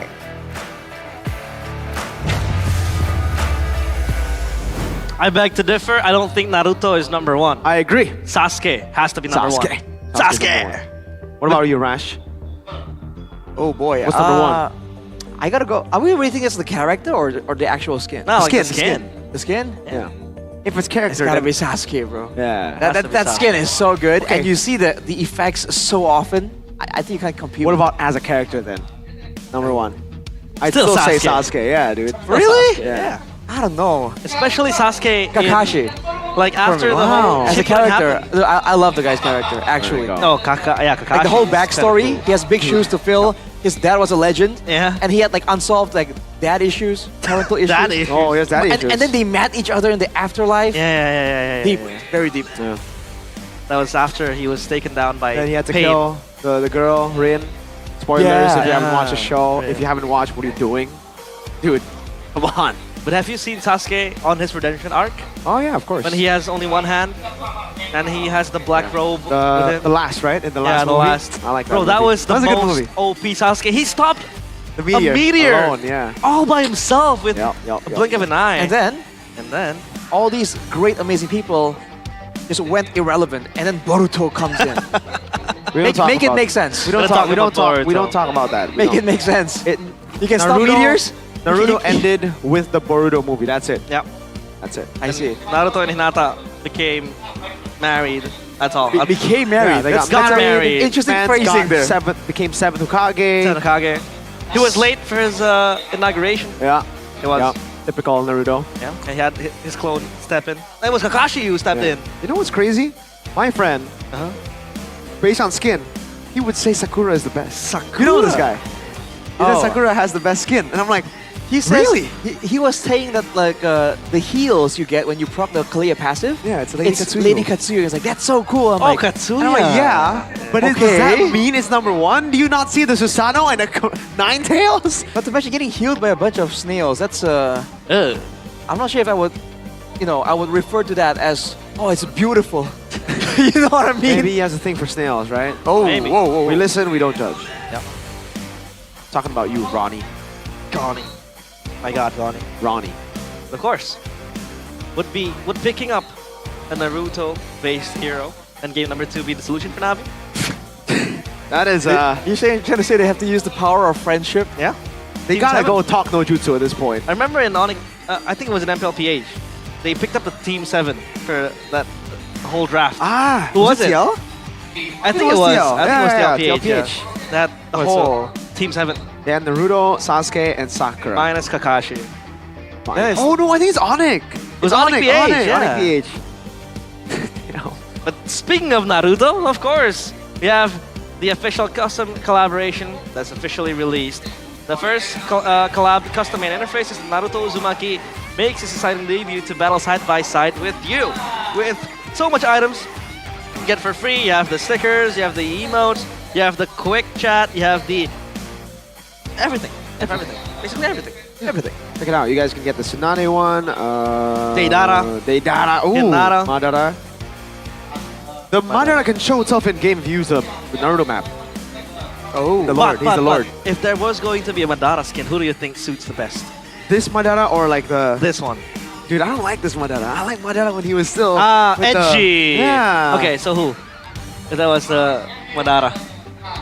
I gotta think about this. I gotta think about it. While thinking about that, you should also consider what clan you want to support there. Because this is a fun one, right? There's quite a multitude of options. And you know, there's a lot of things to consider here. You gotta... What clan are you part of, guys? Me? Yeah. I'm the Namikaze clan. You have to guess what clan I am. You're... What clan is he? Oh, the Uzumaki Uzumaki. clan. Yeah, obviously red hair. But I like Uchiha's more. I remember back then. Yeah, but they're gone though. So are the Uzumakis, man. I mean, we got more of a Namikaze kid than that's he's blonde. You had to bring up the Uzumaki name when he was growing up, but of course you can support your favorite ninja clan by scanning the QR code on the screen and choosing your top ninja clan with win a limited edition of MLB BX Naruto action figure, by the way. You can also get an exclusive avatar border and other collaboration in-game items such as the battle emote, the voice pack, and more. And by the way, I remember back then when I was still in elementary, I would argue with my friends. Okay. Like, my clan is Uchiha. Dude, yeah, that's actually same. And I would make a Facebook account with the clan name in the back. So Faiz Uchiha. Yeah, that was a thing. That was the thing. That was the thing. Yeah. Dude. Yeah, Give me an Itachi skin. And Itachi I'll say goodbye to Sasuke. Itachi's my favorite character. Itachi Farsa skin? To the crow? Farsa? No. Yeah, because of the crow. Itachi's, I think they've already spoiled it a bit. Like they leaked it. Wow. I think it's Julian. Okay, Julian. Yeah. Makes sense. Well, how and many then more Minato skins? is Gushin. That's cool. That's pretty cool, right? Yeah. I thought of Minato being Joy, by the way. Oh, that's not bad. Yeah. But it's weird because why would he be dancing? Yeah, that's Why true. would he be singing songs? He's just fancy like that. Maybe the Hidden Sound Village will put someone in there. They call it the Hidden Sound Village, but I don't see anything soundy about it. Yeah. There was like one guy with like a sound-based power, and that's it. So Hishimoto, you gotta explain yourself, man. Some of these things look kind of random. Dude, they have the whole, like, Ino's clan is about communication, and they got a phone now. So it's like, yeah, I know, right? Clan, dude, they should have wiped them instead of the Uchihas. I'm just saying. Dude, they're gonna get wiped out by economics, man. Eventually. But dude, they had this whole orb. They had the whole orb, and they're like, this is important, so it can reach everyone. Yeah. And a few chapters later, like walkie-talkies. Right. What's up, bro? What's up? I think enough with the Naruto talk. Reject modernity, embrace traditions. Embrace telepathy. Alright, time to focus on the game because it is game number 2. Pikachu against Navi. What do you think Navi has to do? Because it feels like even with that draft, they were clueless in their execution part. So, I don't know. It feels like Navi have lost their identity. I feel like they might want to fall back to comfort, if anything, right? Get something they know how to play in depth, that they themselves have used to succeed in their own games, and try and get the best out of Bigatron like that. Hopefully Bigatron will oblige them in those fights as well, but at least they would know the intricacies of the heroes. Because early on, like you saw earlier in game number 1, it just seemed like they had no idea what to do when they were winning, what to do when they were losing, how to translate, how to move around the map, who is gonna check the bushes first. I just feel like at this point, when you're this desperate, going with comfort might be the solution. Comfort. So we're talking about Shive on the Granger, or maybe Cars on the Paquito, but again, he's back in Rome, so not the best. But taking a look at the bans, Kalea and Hayabusa gone. Harith and Fredrin taken out. They respect Annabelle Fredrin now. Is this Fredrin ban like a ban because they want to go Joy? Is it just a setup? Because technically Fredrin and Harith are both really good against the Joy, right? So they're setting up for it. BTR, are they just going to ban out the Joy here? Or do they just want to ban out all the Naruto? Maybe they don't like Naruto. That's an interesting one. For once, they're like, no, none of your anime skins are going to show up. Yeah, dude. No power of friendship. And then Navi are going to pick a different anime skin. So we're good. Okay, Chip. I literally invented one. Alright, Chip banned. To know, shortcut.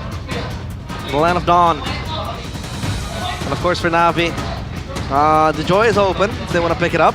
It's a Washipo go-to pick as well.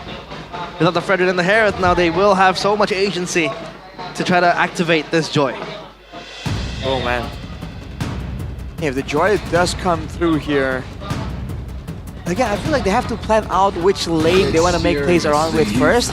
Granger. Some of the picks like the Kimmy wasn't bad at all, but what were they planning on doing with it? That's the question, right? So I feel like, okay, they got the Granger now. Is this the lane they want to make plays around? Is this the safe lane, the weak lane, right? Do they want to make more plays with Becky Shy or with Shive? They need to make a decision because they just can't keep bouncing between top and bottom and expect to just do well. Talking about it, comfort picks maybe? Granger is a comfort pick of Shive, so he's able to carry at least with this pick. But Megatron yet to pick their own heroes. Cho and Joy. Oh. Joy against the Granger. The Granger's gonna have a hard time. Yeah, and again, the counters for the Joy have been banned. I wonder why they didn't go Joy themselves, right? Yeah. But I guess it's a bit too scary to give Eman Granger. Now what do they go for? Both comfort picks for Annabelle and for Light, for Chahyo. Chip is banned. Yep. Jungle. Suyo against Joy is not that good, but it's the only choice right now, unless they want to go like Ling. They go Hilda, Becky. Oh! Flush upon the panty! We talking about it. Interesting indeed. Remember, at the highest level, against a team like Bigatron, you can't just be good on the fanny. You need to be great on the fanny. Yep. Washer Paul, can he fill in what is required of him for Na'Vi to get something going here in the early game? Bigatron. What can they pick to stop this fanny? Still, yet to reveal their cards. Badang is available for Luke if he wants it. Or maybe the show still could be flexed to pick up the Moscovs. So at least playing in lane will be much easier when you have the Moskov against the Granger. We're gonna be leaning more towards the Granger, in my opinion. But yeah, you have more flexibility, you can disengage and all that, so Eman definitely will be trying to play that lane intelligently here. So it's best not to give Shive the advantage that he requires to really carry his team. With the Hilda in the picture though, you do wonder if Bigatron are looking for max HP damage, right? Like the CCs and all that. Or are they willing to just risk the chance for Becky Shy to be uncontrollable on the Hilda? You've seen that happen before. Just once, I believe. Still a possibility. Farsa ban though.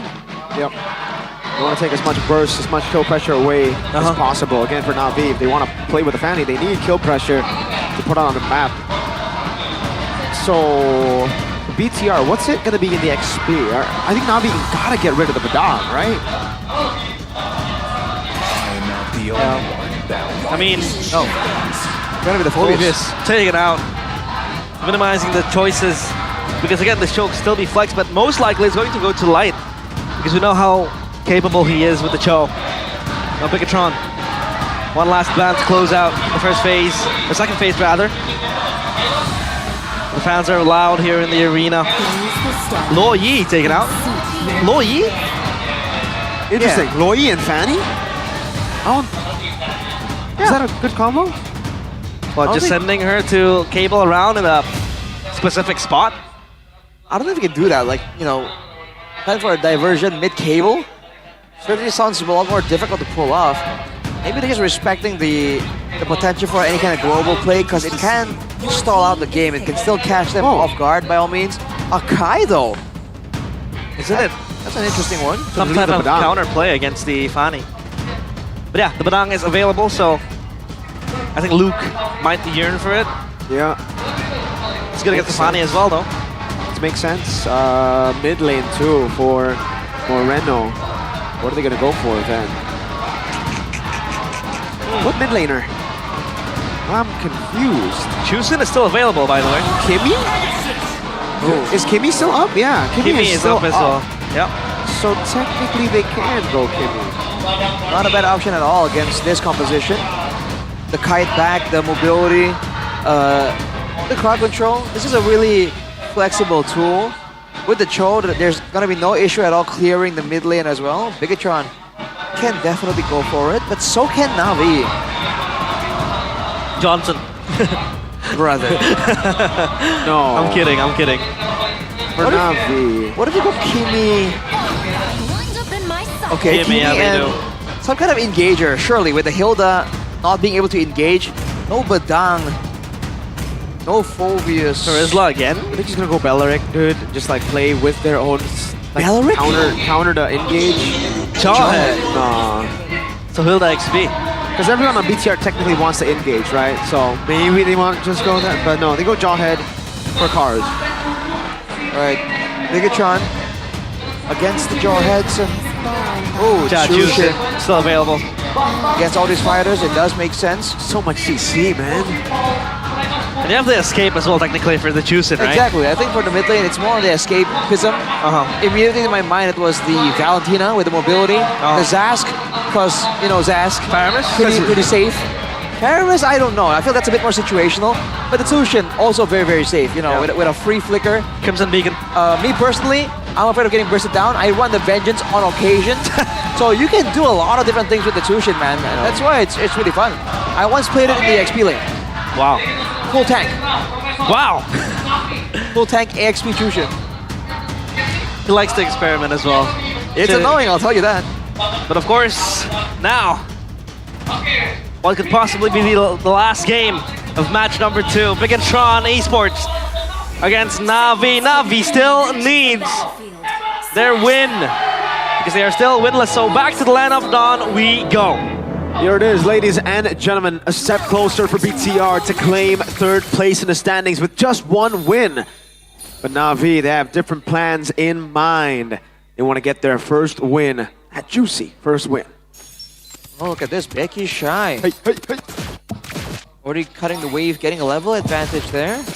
Luke can't really do much about it. Oh, Annabelle. Whoa. Caught in the bad spot. Annabelle. That was actually, that took a while.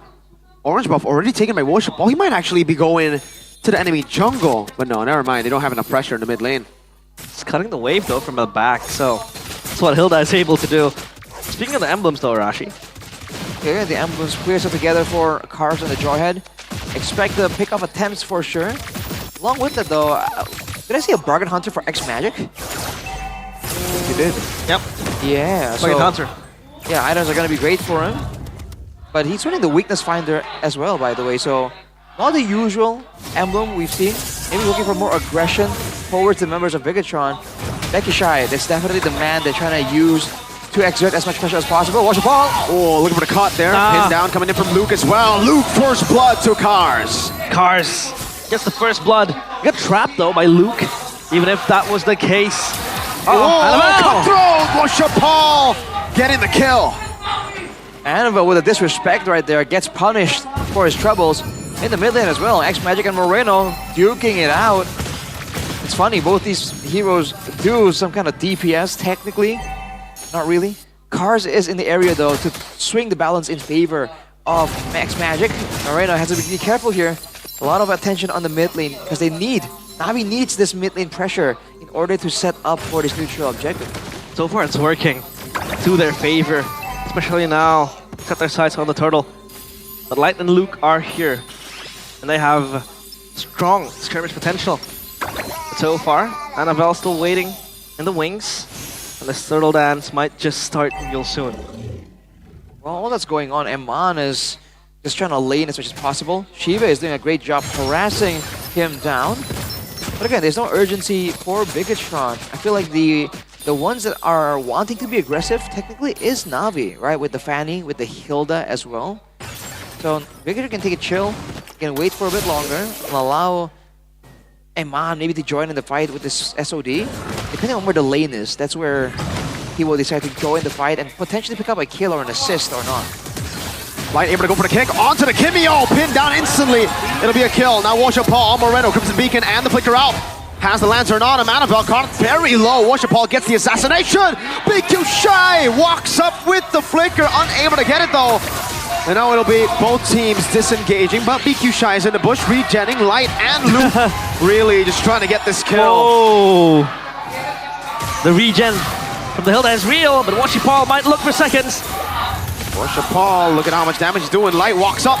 Oh, unable to get the Jikudo, doesn't have the way this dragon either. Kimi is back. Na'Vi with a free turtle. Free turtle, and we saw the Kimi went for the Sky Piercer, so obviously this Kimi wants to brawl, and that's it. But does Na'Vi have the damage? Hold on a minute. Uh-oh, goes for it. Moreno will be, what? Okay. Annabelle walks up, will be, no, good flicker out from X-Magic. Annabelle with the chase, will get the trade down, but now gets caught in the tough spot still. Ooh. The dashes from Annabelle. Hold up though, Washo Paul looking for the kill into enemy jungle. Oh, okay. It's crazy the amount of control he has on those cables. He was turning very deliberately there, trying to find Annabelle. He was already out. Maybe a steal attempt from Cars right here, but Bigatron won't allow it.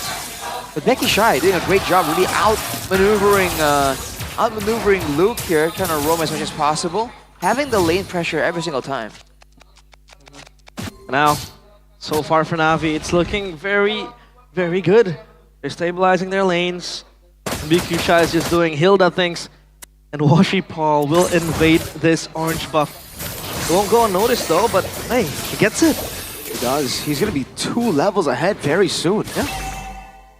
2 levels ahead is definitely a bit of concern for Bigatron. A 2k gold lead, so Bigatron definitely feeling some urgency right here. The whole time in this 5 minutes, the only play they made is with Light going for the way of the dragon. So it's might be a good time for Luke to start rolling around, get some more pressure, show to Na'Vi that the Badang is definitely still a big player here in the engage game.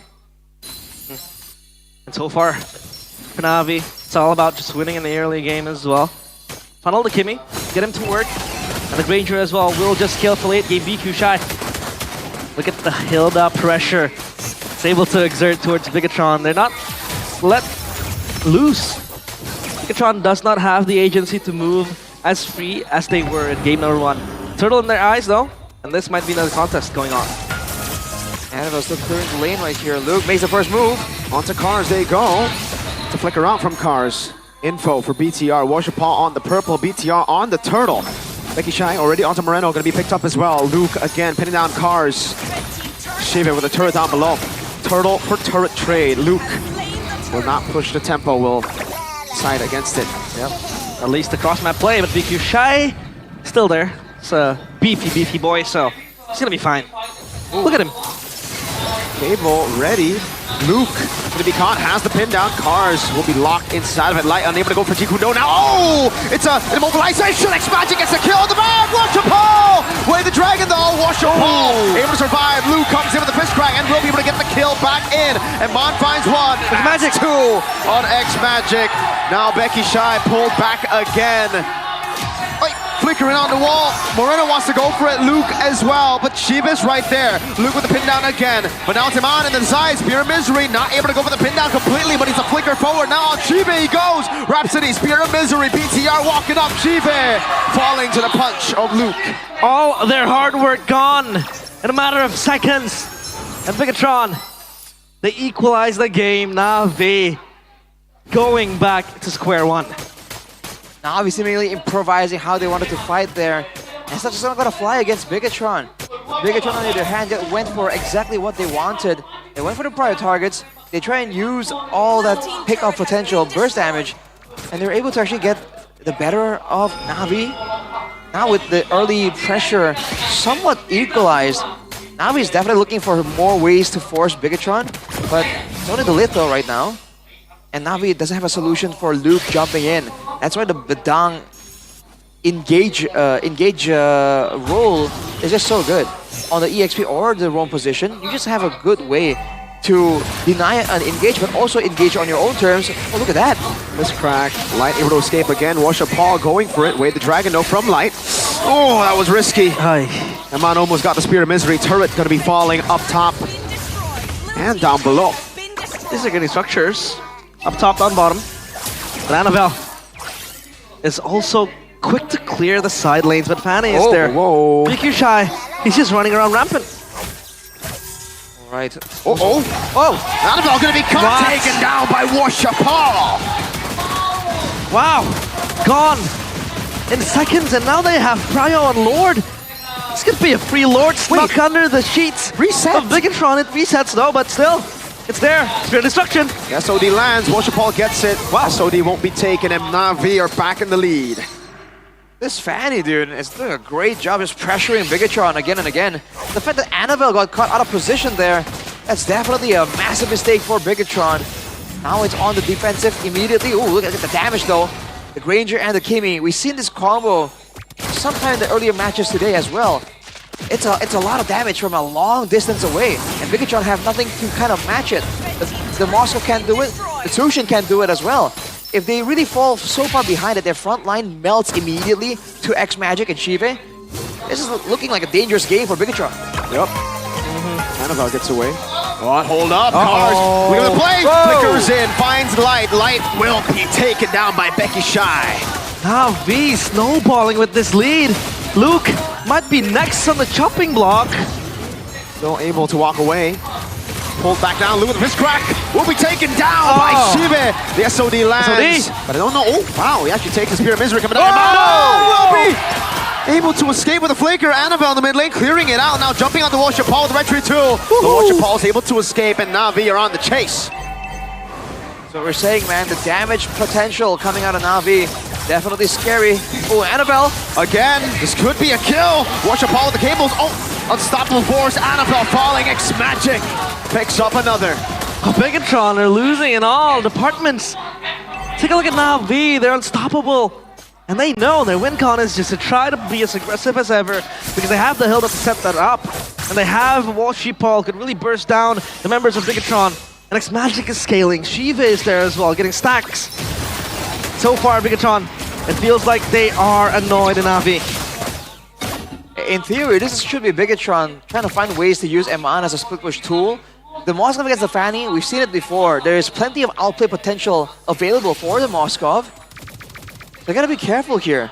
So 10 minutes in, Bigatron would do much better when they have some more items to speak of. Moreno only has the Blood Wings completed at this point. Eman has just finished the Marksman Trinity a while back. So 1 or 2 more items will allow them to actually be a real contender in these late game team fights. But until then, they should play it a bit more patient. So far, so. Looks like Na'Vi has their hands on this game. Moreno so low! Uh-oh, forced to flick around. Cars, Spear of Misery finding them too. Oh, a big X Magic will fall. Annabelle Dex takes the purple. 1-0. Good pivot from Bigatron there. They were jumping onto Cars, I believe, and then they saw X Magic, a much more important, much more prioritized target, and they immediately, someone made the call, and they all turned to him like with no time at all. No lag between those decisions. Look at this though, Eman. Oh, Winner Nature used up. Washapal caught in a tough spot. That's a flick around. Washapal with the assassination, but down below. Oh, they're gonna try to blitz the Lord. That might actually be worth it. Annabelle on it. Will Cars be able to steal it? Oh, retreat, unstoppable force, and the ejector. Oh, Becky Shy. Becky Shy walking up as well. Washapal coming down. Too risky. VTR will trade him on for the Lord. Cars was looking for something. Possibly steal the Lord, but nah. It's all in the hands of Bigatron. But still, look at Na'Vi. They're rampaging up into the mid lane. Tier 2 gone. Tier 3 next on their eyes. But no damage enough. And not enough damage for them to take the turret down.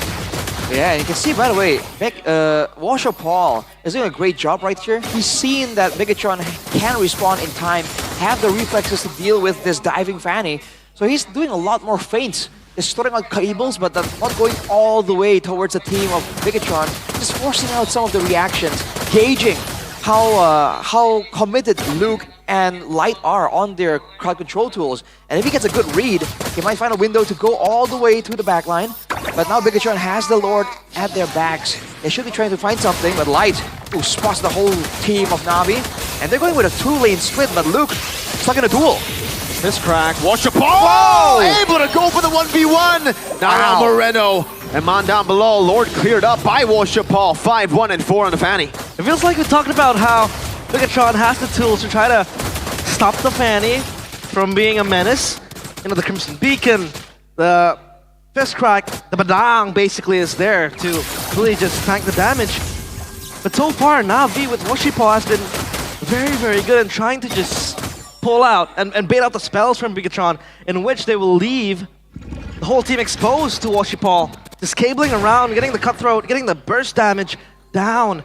So Na'Vi, at least this game, they have a plan that's working. Oh, stoppable force, fist crack. Oh, Luke gonna be melted. Taken out in the back by Chive. Meanwhile, another 1v1 as Annabelle walks up, but won't be able to do it. Solo kill! Washipal gets it. Oh, what? A kick up top. Spear of Misery too. Eman walking out with the nature. Able to survive. Becky Shy a bit too deep and will fall. SOD lands. But he will not take it. All things considered, Na'Vi was able to get so much value there with the individual solo plays. Oh, Washipal trying to go for something again. Cars too. Shive gets the turret. Moreno picks Cars up and will be to dive into the back with the cutthroat, almost taking Eman's life. Oh man. I was about to say, with the outplays, with the Fanny mechanics here, Na'Vi finally getting some steam going, but Bigatron are able to punish Na'Vi for overextending in the base. Now, with only the middle base turret taken, it's really far from chaos for Bigatron. With Eman actually approaching full power, already full items with a Win of Nature as well, having the outplay potential to just go 1v1 against almost every single person on the side of Na'Vi. It's going to be a skill matchup against Washipal though. I don't know if Bigatron wants to try and make a risky gamble with it. But now, Na'Vi are trying to pressure for the neutral objective. She's there. Eman down below. It looks like they're just going to blitz it. Luke's looking for a play, looking for a pin down. They will move back. Annabelle on the Lord. Electrifying beats coming down as well. He's already used a lot of those resources. Lord getting really low. Retry battle. Washipal wins the retry battle. SOD does land on the back. Eman finds a Spear of Misery. Washipal going to be kicked as well. But it's no follow through. Cars taken down. X-Magic flickering out. Wow. Na'Vi finally stopped in their tracks. Cars gone. But the Lord, it's in the hands of Washipal. He gets the retry down. And Bigatron, is this their answer?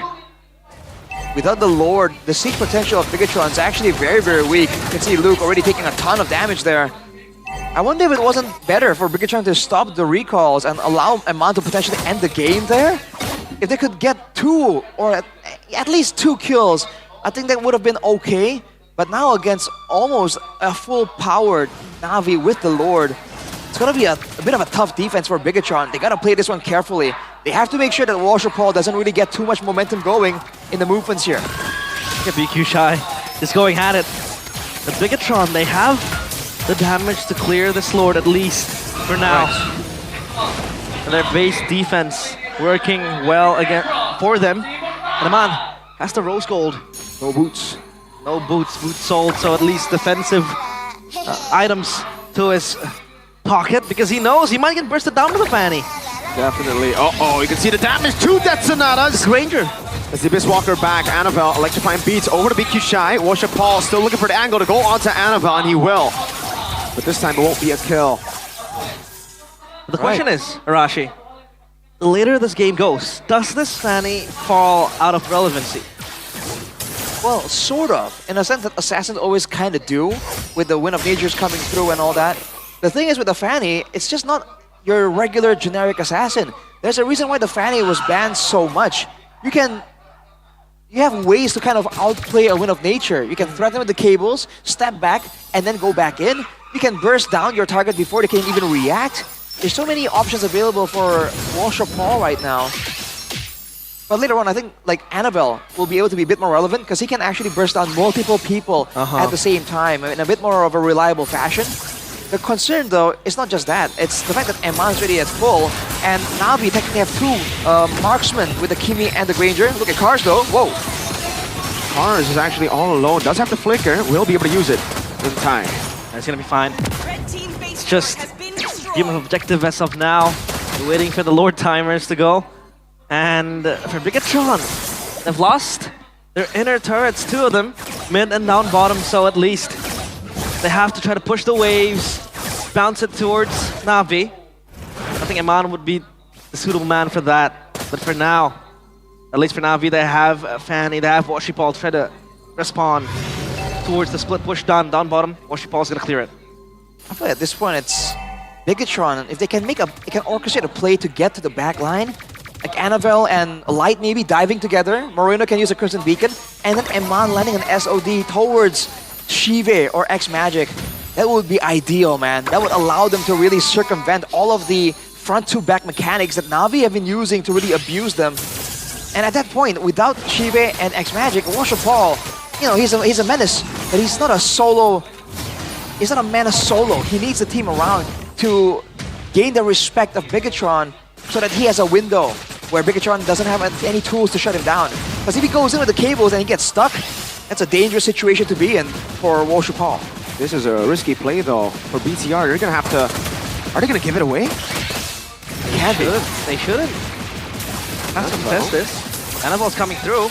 Eman's so far away though. He needs to land the SOD. Car's gonna be pinned down. Oh, land in the back, able to find a Kimmy. There's gonna be the all-in as well. The SOD will land in the back. Eman goes for it with a nature from Shive and the Lord. Annabelle wins it out. Eman in the 1v1 one more time. Annabelle getting Becky Shy's immortality and the kill. It'll be a double for Annabelle. Worship Paul is trying to find an angle to recall. He's gonna go all the way to the base. Will Light spot him? Oh, he will. Light, wait, Light. Oh, what? Oh, my lord. Oh, man. In the nick of time. And now the mirror shatters. Bigatron. The ball is in their court now. Oh boy, 3 members down. 26 seconds on Becky Shy.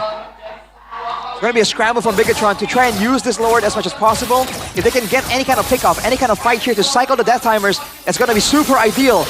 Worship Paul trying to find something. Bigatron, they're playing it slow. They know they can use this Evolved Lord with the damage reduction to end the game decisively. They're playing it as patiently as possible. This is an Evolved Lord, ladies and gentlemen. This could be the end. They've taken all the base turrets as well. They're doing all the homework, all of the housekeeping. Worship Paul down below. Lord still very, very, very healthy. Yep. The Lord's gonna march in soon. Bigatron is there to clear the waves. It's a 1v1. Annabelle against Worship Paul, but the Lord though. Evolved Lord, BTR gonna be looking for. Oh, gets it! Fist crack to the back, finding them. Shive buys a rose gold, but will be slain by Eman. Despite the close game from Na'Vi, BTR end it. Bigatron secure top 3. But for Na'Vi, it is yet another winless week. Still to get their win. And Bigatron punishes them. Oh boy, somehow, some way, that looked really, really close. Is it the draft? Is it the execution? Was it the Fanny? Regardless, Na'Vi were that close. They were so close. They got the base turrets of Bigatron even. But that final fight really sealed the deal, man. As predicted, the dive towards the backline, the chaos in the front to back, and Na'Vi crumble immediately. Bigatron showed that it's not just about the skills, it's not just about the execution, it's also about that experience. And in that department, Bigatron are not backing down. Man, all the hard work they had, what they built in game number 2. The early game was there. Worship Paul was styling on Annabelle. But Bigatron show that they have what it takes to overcome a tough game like that. You can see a little bit of the friendliness there. XBT, good kick by the way from Light to start things off here. The Kimmy by the way. All gone, done and dusted. Oh boy, there was an Evolved Lord as well, so it's very, very easy for them to barge into the base. And Bigatron, top 3 in their eyes. But of course we want to hear the interview up on stage with Bude Clara Mongstar. Take it away.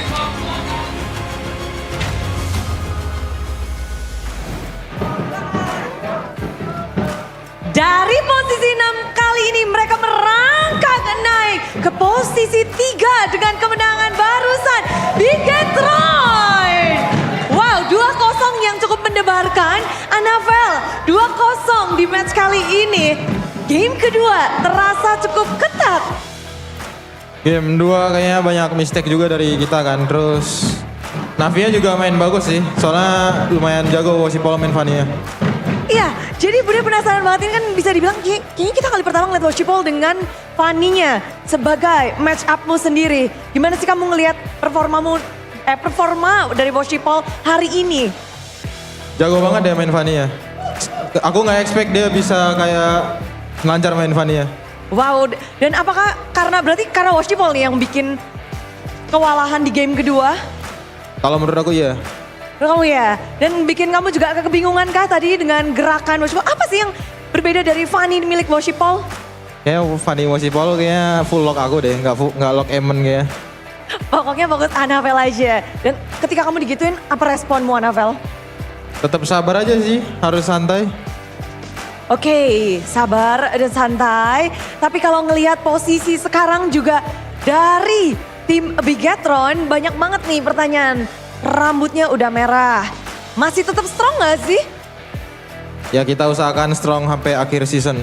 Diusahakan strong sampai akhir season. Dan kalau Moreno sendiri, akhirnya kita berbicara di sini Moreno. Iya, Bude. Di panggung ini. Ya. Kekalahan kemarin-kemarin 2 kali beruntun dari Bigetron. Bagaimana kalian menghadapi masa-masa yang wah berat gak tuh? Kayaknya nggak juga sih, nggak terlalu berat karena kayak tiap kekalahan kita terakhir lawan RRQ, lawan TL tuh banyak pelajaran yang bisa kita ambil. Jadi kita kayak lebih ke ambil apa yang bisa diambil lah, ambil hikmahnya. Jadi nggak sedih-sedih terus gitu juga. Tidak fokus dengan kekalahannya saja, tapi fokus dengan apa yang bisa diekstrak dari itu. Iya. Oke, apa tuh? Boleh dikasih tau nggak ya? Mungkin kalian bawa untuk minggu ini, untuk hari ini, dan untuk kedepannya. Apa nih yang berbeda dari Bigetron? Mungkin lebih ke disiplin as a team sama preparation kita di overallnya lah. Kayak gameplay kita, draft kita gitu. Gameplay draw banyak sekali, memang kita ngeliat dari segi klasemen pun masih banyak banget yang kemungkinan terjadi. Dan kalau ngeliat dari game tadi aja ya, Bude penasaran, apa sih faktor terbesar yang kalian bisa comeback? Ini menang comeback gak sih menurut Moreno? Game 2? Iya. Iya, terhitungnya comeback. Nyangka gak itu bakal comeback? Apa? Nyangka bakal comeback gak? Harusnya nyangka sih, karena kita di posisi kalah kan tadi early-nya. Tapi kita tetap fokus as a team, kayak fokus buat gimana cara balikinnya gitu. Fokus gimana cara balikin? Boleh dikasih tau gak? Momen mana sih yang kalian fokusin untuk bisa mendapatkan momen itu? Itu yang di terakhir, yang Moskov-nya Eman connect sama si Bro Cahyo yang nge-kick itu momennya. Cahaya dan Eman connect ya. Ya. Oke, dan mungkin kita langsung bertanya. Light, hello. How do you feel about your win on the second game? Apa? How do you feel? Gimana? Game kedua menangnya gimana sih menurut Bro Cahyo? Menurut Light? Menurut lu menangnya kayak gimana? What do you think about your wins on the second game? Apa? How do you manage Aman to aja. win? Aman aja. But how do you make your team wins on the second game? Are you focusing on someone or focusing on a moment? Iya, fokus gua buat ini Kimi aja kayak gitu. Gara-gara Kimi ada gede yang damage-nya kayak gitu. Ya. Oke, jadi damage-nya besar. So, Light, your bahasamu sangat bagus ya. Bahasanya sudah jago, bahasa Indonesianya. Your bahasa is good now. Biasa aja. Biasa aja. Who teach you bahasa? Moreno, Luke, semua teman-teman gua tanyain kalau apa itu kayak gitu. Oh, apa itu? Jadi terus-terusan. So, in game pun bahasanya Indonesia? Iya. Iya, jadi sehari-hari juga in game, sehari-hari pakai bahasa Indonesia? On daily basis is Iya. Iya juga. So, you're comfortable with bahasa sekarang? Udah comfortable with bahasa Indonesia? Lumayan. Lumayan. Nanti kita suruh nyanyi bahasa Indonesia kali ya. Asik. Tapi kalau dari look sendiri, perjalanan dari Bigetron sekarang ini up and down-nya cepet banget. Tadi kalian start di posisi 6. Kemenangan barusan membawa kalian ke posisi 3. Lu gimana sih ngelihatnya sekarang? Bracketnya soalnya mepet-mepet juga Bude sama tim-tim lain. Ketat lah persaingannya season ini.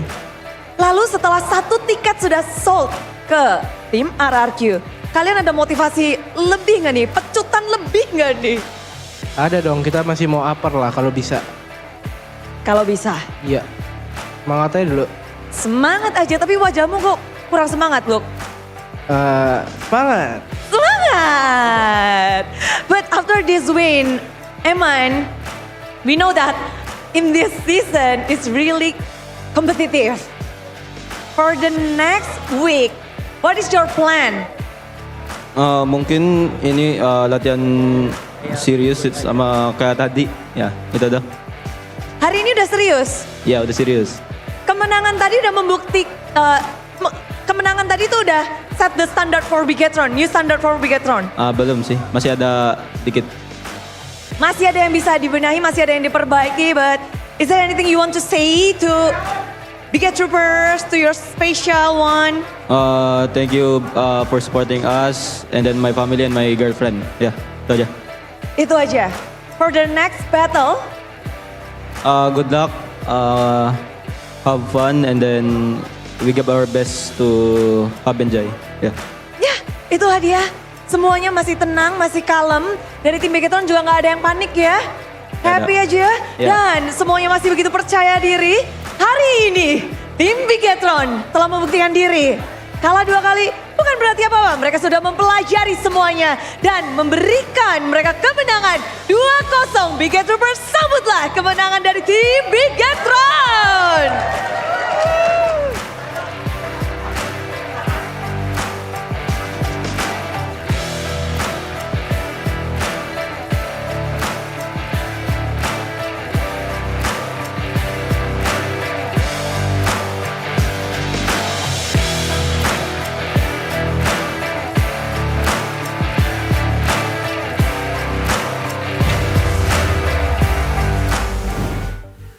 Chahyo's in the building. Chahyo? Look, he's being escorted out. CITB? Chahyo in the building? Chahyo in the building. W Chahyo. Oh, there's an Akatsuki guy behind us. Yeah, there is. Yo. Akatsuki What the boys. heck? I wasn't ready for that. What jutsu will he bring out? But of course, the crucial moment now in that game, or game number 2. Eman was bullied hard, to be honest, but he's able to land SODs, just come back, and this SOD as well. It was important because he basically isolated Sive into a 1v1, and Sive couldn't even jump into the team fight. Look. Yeah. When, Shive, we already mentioned how impactful he is when it comes to damage output. And again, even before that, that pickoff they got on the top side, they got a punish, they got 2 kills after losing 1 member twice. They lost 2 members individually, and then they were able to trade it back 3v5 to get 2 members. You can say it's a mistake by Navi, but I think there was a degree of outplay there involved by the big man himself. Of course, player of the match, presented by the official tournament smartphone Samsung Galaxy S25 series. And man, this guy, the Terminator, is The Red Raider. unstoppable. The Red Raider, indeed. And man, the early game was looking kind of tough here. Again, I'm curious to figure out if this is actually just the Fanny power and Washupal piloting it well, or is it actually just the matchup here? Because overall, it seems like Bigetron are always gearing in for a proper fight, a front to back. And when it happens, man, the damage output is just so contrasted between the 2 teams. Even when they do get a kill and they're able to trade it back, it takes so much. But still, there were kills given. I say given to Bigetron by Navi, because there really was no need for Navi to play it all that riskily. And there's moments like this where there's just outplay attempts again and again. And yes, it looks cool when it works out. When it doesn't, that's how you lose a game that seemed like a done deal, at least in the mid game. And through the small trades, just 1 or 2 kills every single time, Bigetron were able to make sure that the gold advantage wasn't higher than 3K. Right here, they lost Annabelle, they lost Luke, but then they got X-Magic out of all people, and they were able to get Becky Shy as well. Again, moments are not necessary here for the side of Navi.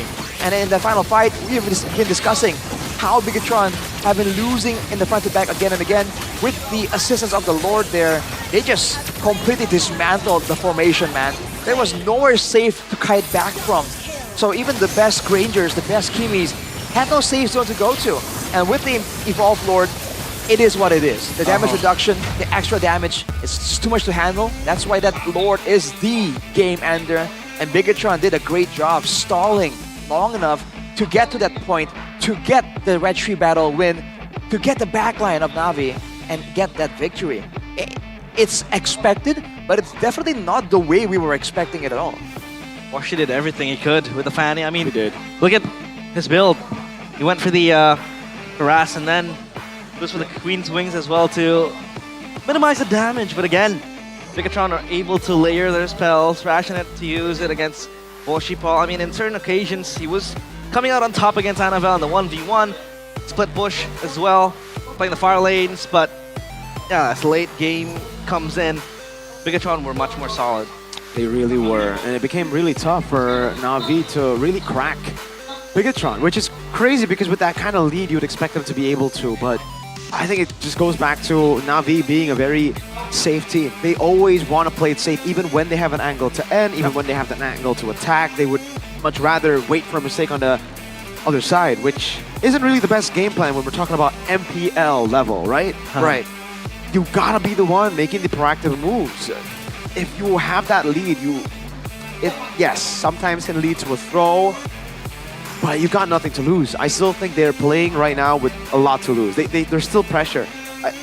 Coming into next week, I feel like for Na'Vi, that's something they gotta fix. They gotta come in, guns blazing, with no pressure. Like, there literally is no pressure anymore for them. But on the flip side of that as well, the moments where they do go aggressive, like earlier, it was a dive onto, a team with decent crowd control with no minions, right? So you've seen the aggression possible from Na'Vi, but it's not being utilized, not being, I don't know, like guided in the right direction by all the players. And their advantage here is the range. We talked about the range again and again. Moreno and Eman can't really get in range, right? Na'Vi weren't sieging. I don't remember seeing them siege with the Lord that often at all. Like, why? That's a very glaring mistake that you can kind of like immediately see. Wow. Oh boy. Still winless. And it feels like they're playing with something to lose. In which we say, there's nothing left to lose. Use this season, the remainder of this regular season, to fix up some mistakes, fix some hiccups. Oh, man. Get confident for season 16. And, oh my, get confident as well because you have good day. Good day. Nice. It's the groovy cookie, man. Ready to drink good stuff. 3-in-1 bottled coffee with a variety of delicious flavors, including fantastic mochaccino, original cappuccino, tiramisu bliss, avocado delight, and the newest addition. I opened it up for you. Cookies. Realize. Thank you. Cheers. Cheers. Cheers. Cheers. Cheers. Okay, you don't need to chug it. Realize. I was about to chug it. You gotta save it. Save it, man. Like, enjoy it. Realize. I have to enjoy coffee. Chug it. Because I don't drink coffee aside from good day. Save it. We'll save it. We'll drink it again later. Yes, sir. Chefin always chugs it. But he does. He actually brings all of them back home with him. Even mine. Takes it away from me. And of course, when strategy and speed are key, the speed I do when I chug good day.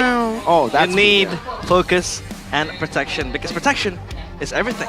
Both in game, outside of the game, and on the road as well. You can get the exclusive collaboration design of RSV helmet and the MPL teams acquired within it for any riding style. For example, if you're riding in a low road, you're going down below, get the Na'Vi one. If you're trying to fly across a flyover, get the RRQ one. So of course, a lot of choices for different riding styles. Yeah. If you're mid, get a mid-table team. Yeah. For example. I like it. Madrid. Hey! Sorry. El Clasico. That was quick. It's coming soon. By the way, you need maximum protection, so go get your RSV helmets right now. Okay, so I got a question now. Our last match will be TLID versus EVOS. Brands is a Madrid fan. That's what I'm trying to say. Will he drag EVOS just like Madrid have dragged themselves? Just like how Mbappe have dragged. He's gonna be Mbappe on his prime and drag EVOS up top. Okay. So, Brands and Mbappe will be playing at the same time. By the way, speaking of playing, you need to play with your emotes. You can log in now, open the shop, and buy your favorite team's battle mode. Ooh, sepuh. Like this. This is what I do. Look at this, guys. This is what I do when I watch Liverpool games. Whoa. Yeah, because you lose. No, because I'm sleeping. I'm snoozing. It's a snooze fest. 2-0. Okay. 2-0.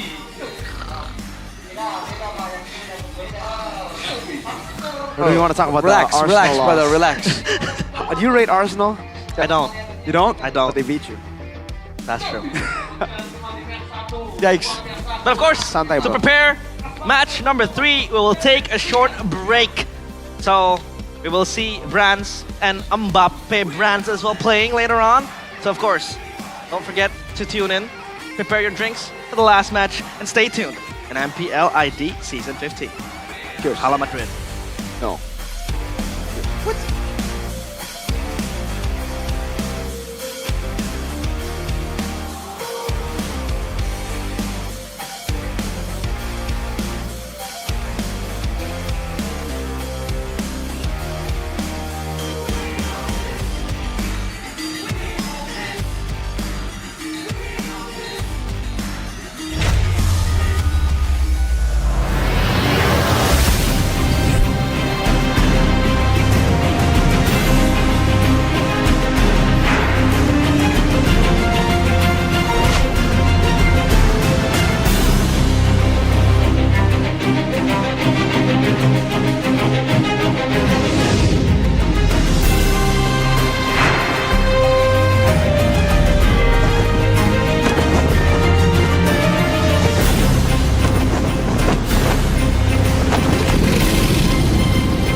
Ya, aku merem. Ulang dong.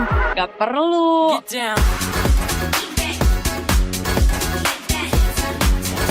Guys, review.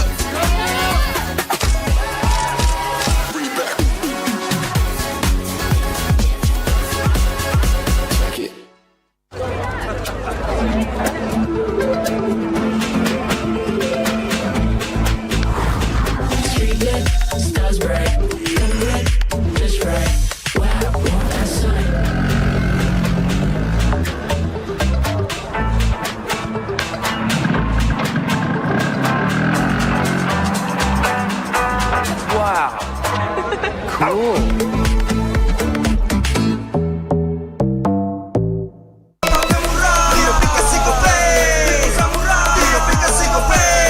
Walau yang lain terus berubah, Gope konsisten, kasih yang pasti murah. Bayar tagihan murah di aplikasi Gope. Gratis transfer 100 kali per bulan. Download aplikasi Gope baru, nggak pakai lama. Dompet andalan gamers banyak damage-nya.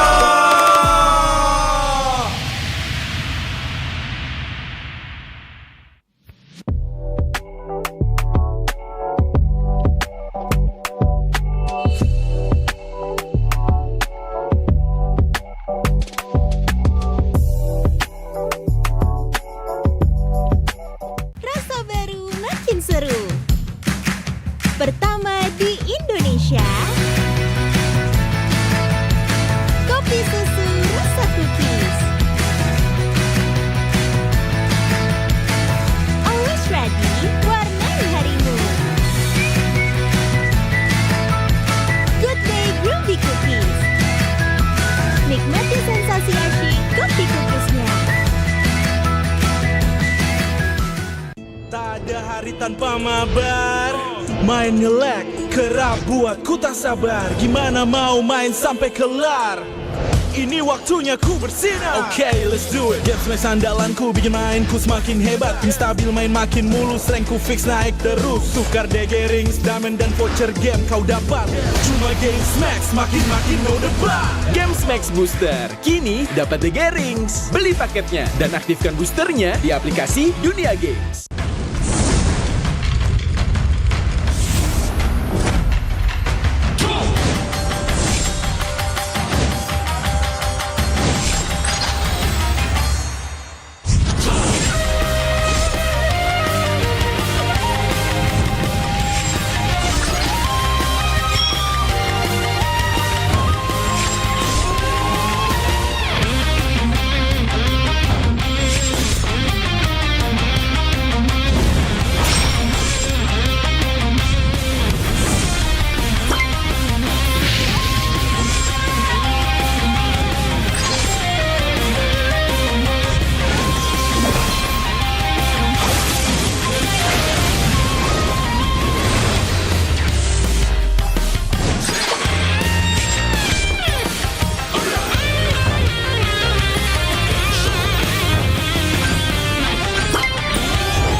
相変わらずやかましい奴らだ。今度は背中合わせでいくわよ。よっしゃ第7班ここに復活だってばよ。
Dragon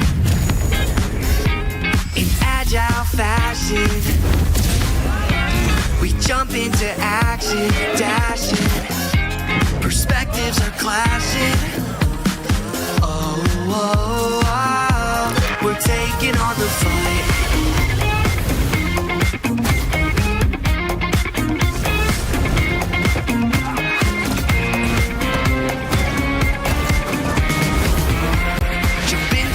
Showdown till justice is found. Transform into battle now. Judgment's gavel coming down. Fighting for the righteous justice, fighting for the priceless truth, blurring all the lines between the bad and the good. Yeah, fighting for the justice no matter what we do. Perspective, sharing one objective, yeah. Everybody's fighting for the truth.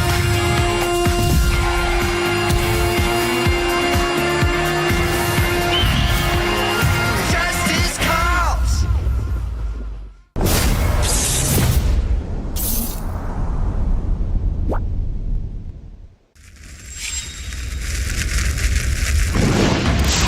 Minna! 内巻ナルトが帰ってきたぞ。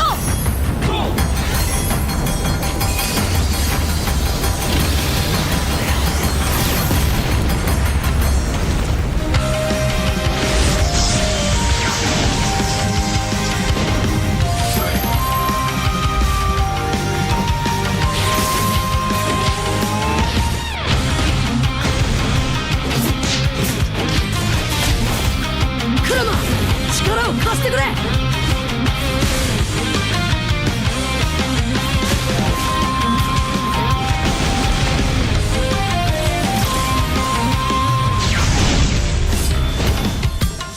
っしゃ第7班ここに復活だってばよ。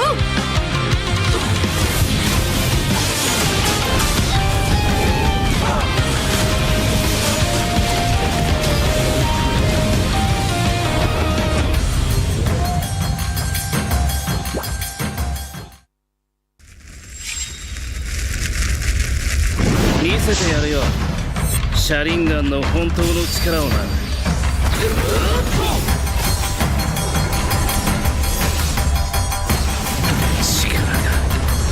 湧いてくる。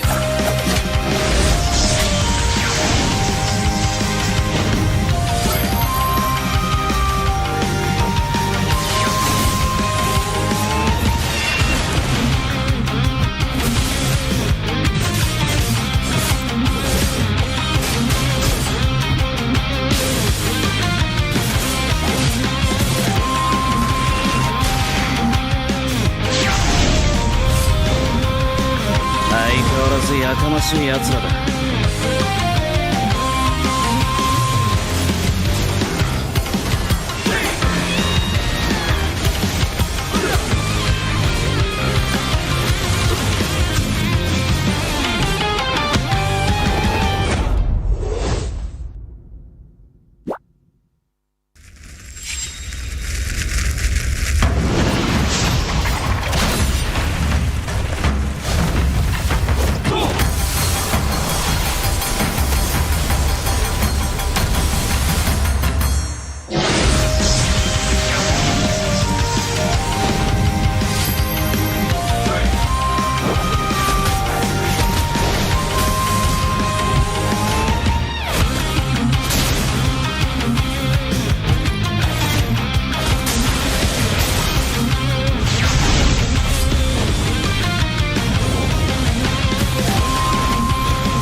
ここは俺に任せて。もらった。四代目ほかげを超える忍びはお前しかいないと俺はそう信じた。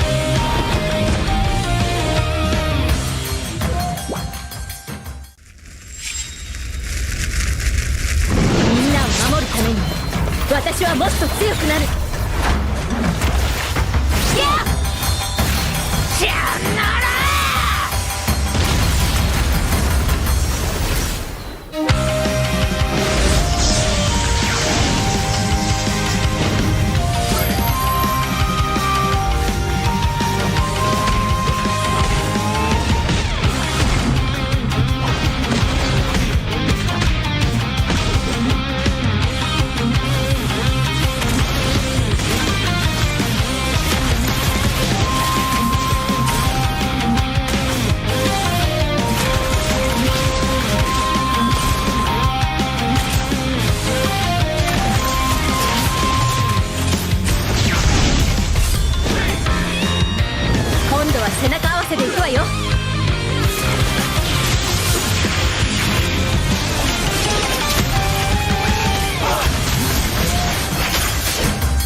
Ya, aku merem. Ulang dong. Gak perlu.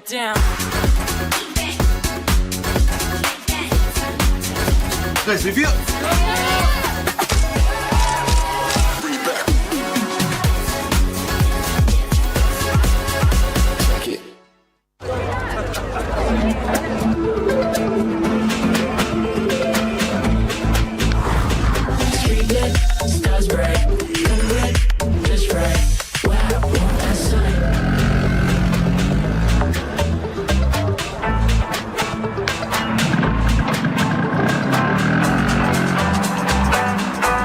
Wow.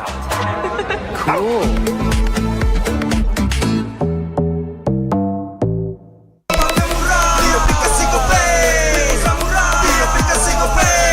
Walau yang lain terus berubah, Gope konsisten, kasihnya pasti murah. Bayar tagihan murah di aplikasi Gope. Gratis transfer 100 kali per bulan. Download aplikasi Gope baru, nggak pakai lama. Dompet andalan gamers banyak damage-nya.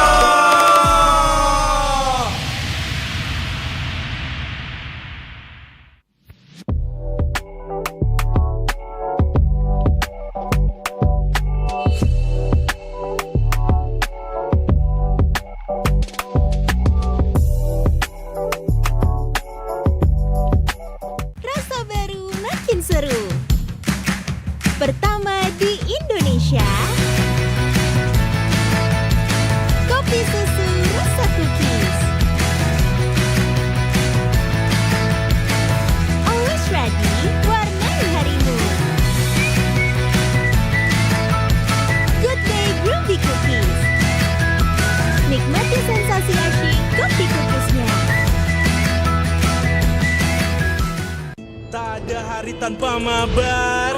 Main nge-lag, kerap buat ku tak sabar. Gimana mau main sampai kelar? Ini waktunya ku bersinar. Okay, let's do it. Game smash andalanku bikin mainku semakin hebat. Tim stabil main makin mulus, rankku fix naik terus. Tukar DG rings, diamond dan voucher game kau dapat. Cuma Game Max makin no debat. Games Max Booster, kini dapat DG Rings. Beli paketnya dan aktifkan boosternya di aplikasi Dunia Games.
相変わらずやかましい奴らだ。今度は背中合わせでいくわよ。よっしゃ第7班ここに復活だってばよ。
Dragon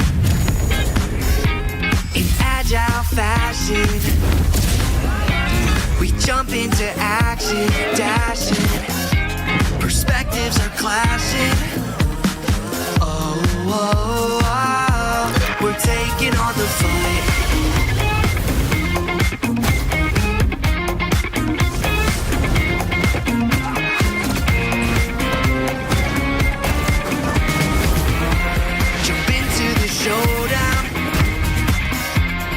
Justice is found. Transform into battle now. Judgment's gavel coming down. Fighting for the righteous justice. Fighting for the priceless truth. Blurring all the lines between the bad and the good. Yeah. Fighting for the justice no matter what we do. Three perspectives sharing one objective, yeah. Everybody's fighting for the truth.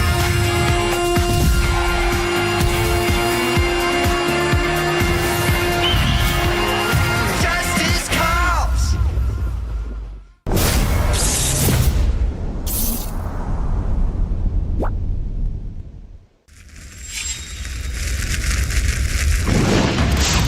Minna! 渦巻きナルトが帰ってきたぞ。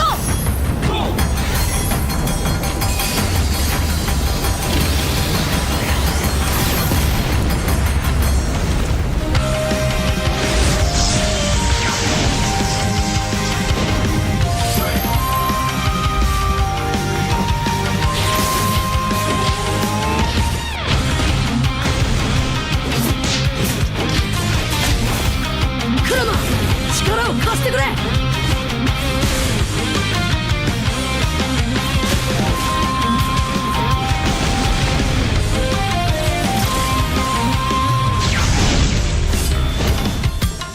っしゃ第7班ここに復活だってばよ。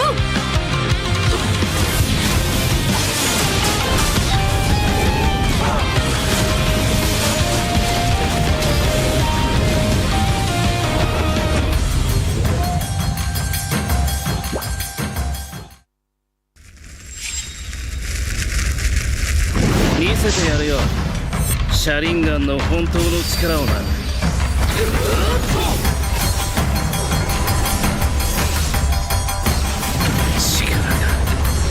湧いてくる。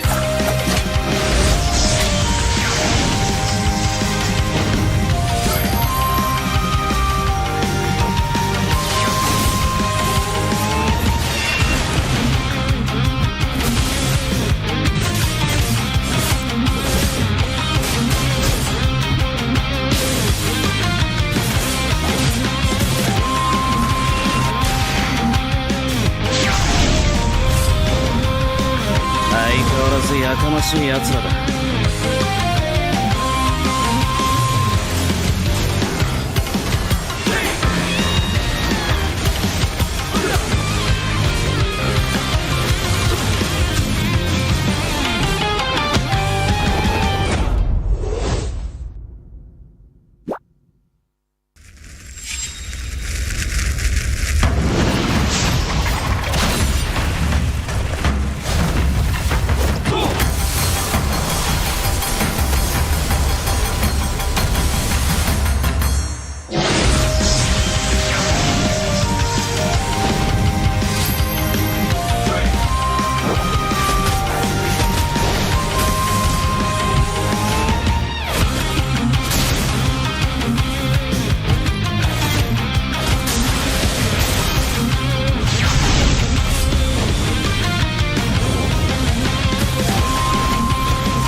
ここは俺に任せて。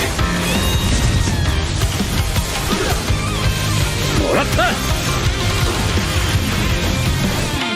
4代目他目を超える忍びはお前しかいないと俺はそう信じた。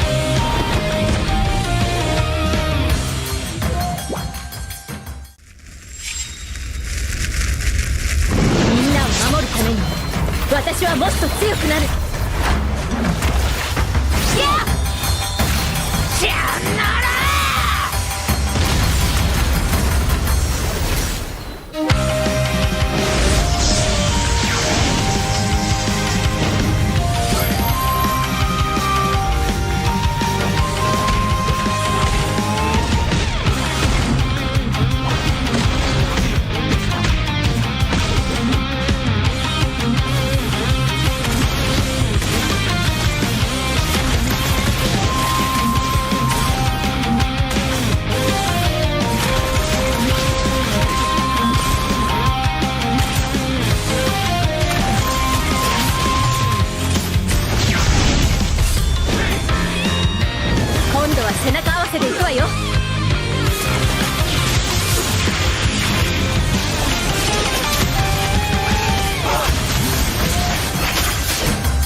Ya, aku merem. Ulang dong. Gak perlu.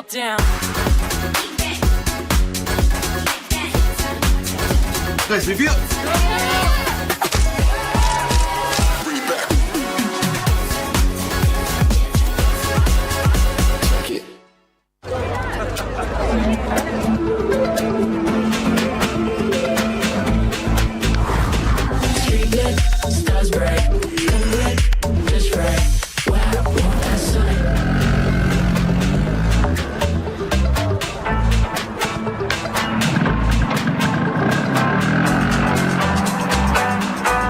Wow.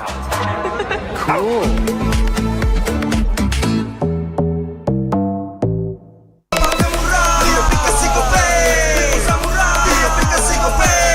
Walau yang lain terus berubah, Gope konsisten, kasih yang pasti murah. Bayar tagihan murah di aplikasi Gope.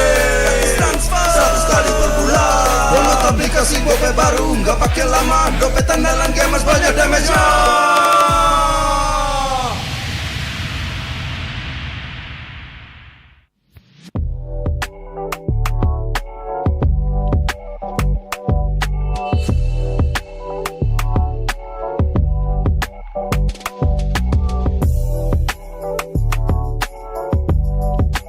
Rasa baru makin seru.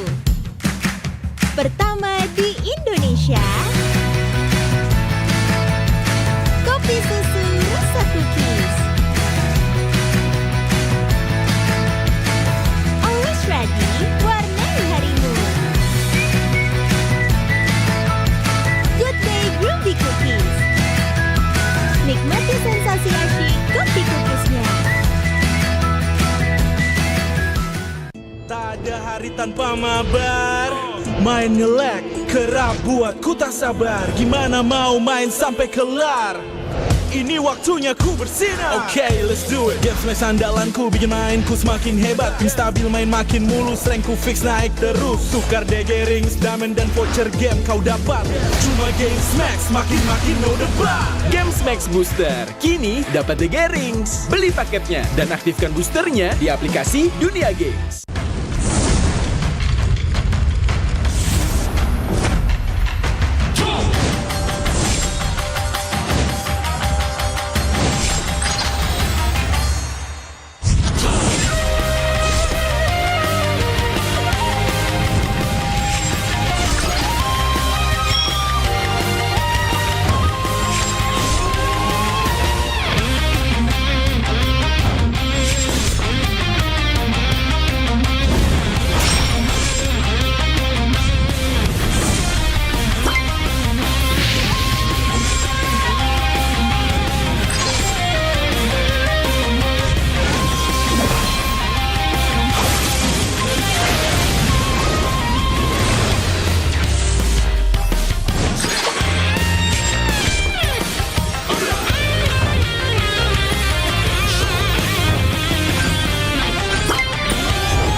相変わらずやかましい奴らだ。今度は背中合わせでいくわよ。よっしゃ第7班ここに復活だってばよ。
Dragon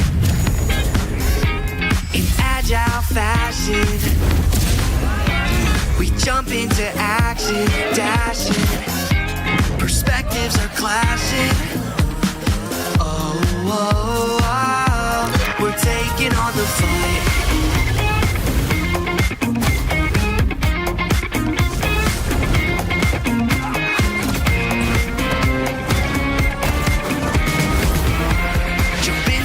Showdown till justice is found. Transform into battle now. Judgment's gavel coming down. Fighting for the righteous justice, fighting for the priceless truth, blurring all the lines between the bad and the good. Yeah,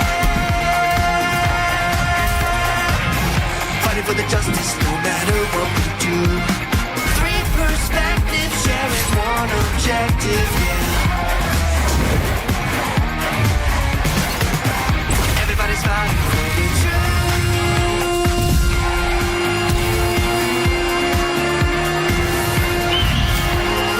Justice calls.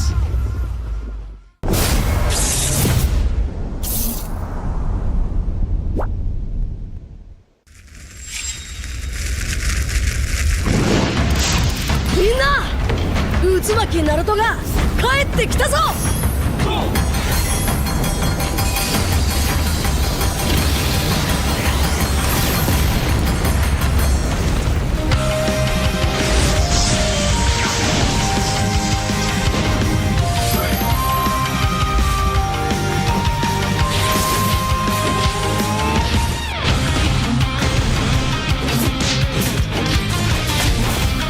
クラマ力を貸してくれ。よ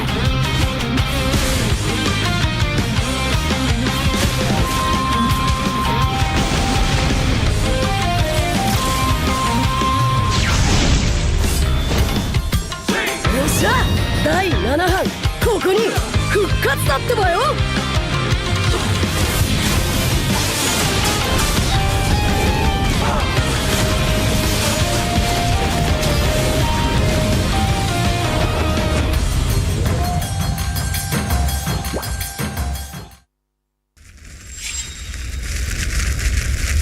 見せてやるよ、シャリンガンの本当の力をな。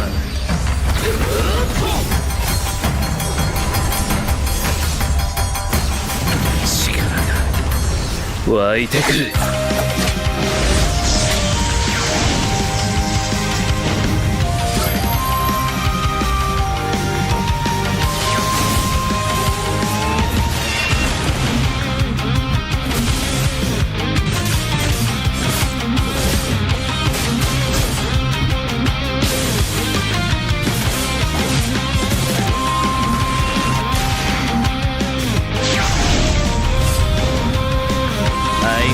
やかましい奴らだ。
ここは俺に任せて。もらった。4代目他を超える忍びはお前しかいないと俺はそう信じた。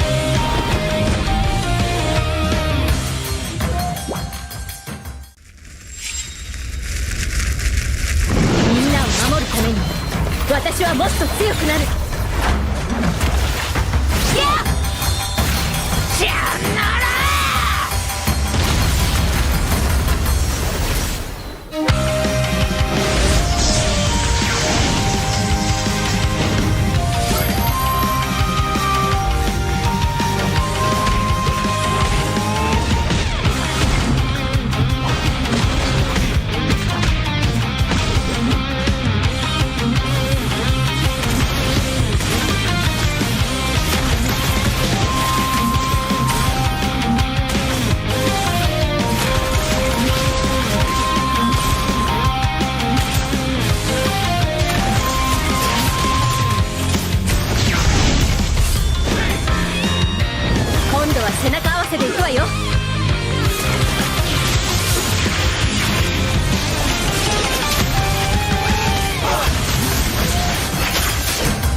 Ya,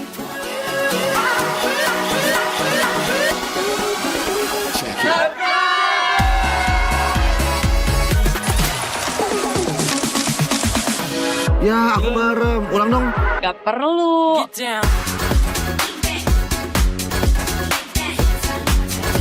Guys, review.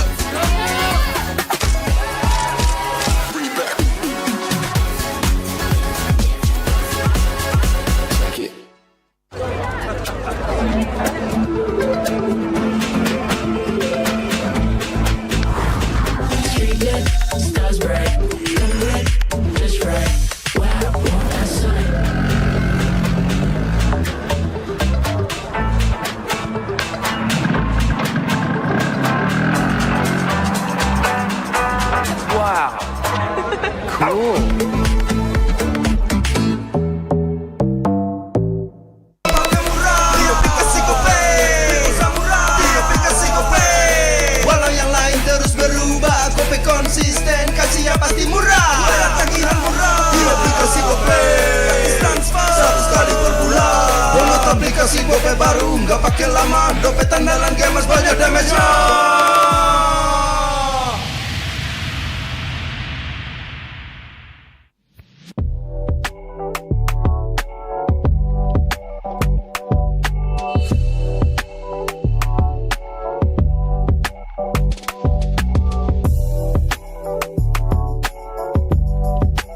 Rasa baru makin seru. Pertama di Indonesia. Kopi susu rasa cookies. Always ready, warnai harimu. Good day groovy cookies. Nikmati sensasi asyik kopi cookiesnya.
Live from MPL Arena, Jakarta, MPL Indonesia Season 15 is powered by Moonton.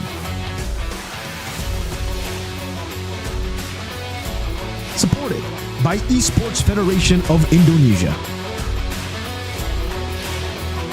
Presented by official tournament smartphone Samsung Galaxy. Official e-wallet GoPay. Official sponsor Head & Shoulders.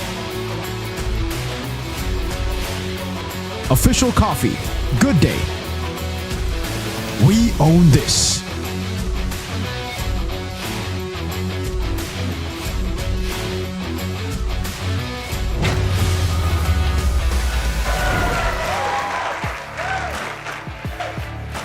Para Shinobi telah berkumpul untuk menantikan match penutupan di minggu yang ke-7, di mana ini adalah pertempuran antara dua tim yang posisinya sama-sama mengekor di posisi yang sedikit mendebarkan. Namun kalau kita lihat dari mereka sendiri, mereka sedang berjuang untuk tiket playoff yang semakin tipis, dan kita juga bisa melihat bagaimana tim Liquid ID dan juga EVOS akan bertempur di match penutupan kita di MPL Indonesia Season 15. Ini adalah pertemuan kali kedua mereka di leg yang kedua. Di leg pertama, mereka bisa dibilang mereka benar-benar harus bisa menjawab satu sama lain. Karena kalau kita bahas, sekarang posisi mereka ada di posisi 6 dan 7. Tentu saja bukan posisi yang mereka inginkan kalau mereka ingin masuk ke dalam babak playoff. Dan kalau kita ngebahas tentang kedua tim ini, pastinya di sini kita nggak bisa lupa dengan banyak momen-momen yang dihasilkan oleh gold laner dari kedua tim. Dan kayaknya kita bakal langsung ngebahas bersama-sama, melihat dan ngobrol-ngobrol dengan gold laner dari kedua tim. Siapakah dia? Dua-duanya punya dua gold laner yang berbeda. Langsung saja, inilah dia gold laner dari kedua tim. Cilu, siapa nih? Dan inilah dia Iron Siki dan juga Erlan. Wih. Minggu yang ke-7, satu tiket udah sold out. Sekarang tim Liquid ID berada di posisi 6. Aaron Siki, gimana kamu hari ini? Baik Bude. Baik-baik aja walaupun posisi 6? Ya nggak apa-apa. Kenapa bisa nggak apa-apa dan baik-baik saja? Karena Evo setuju.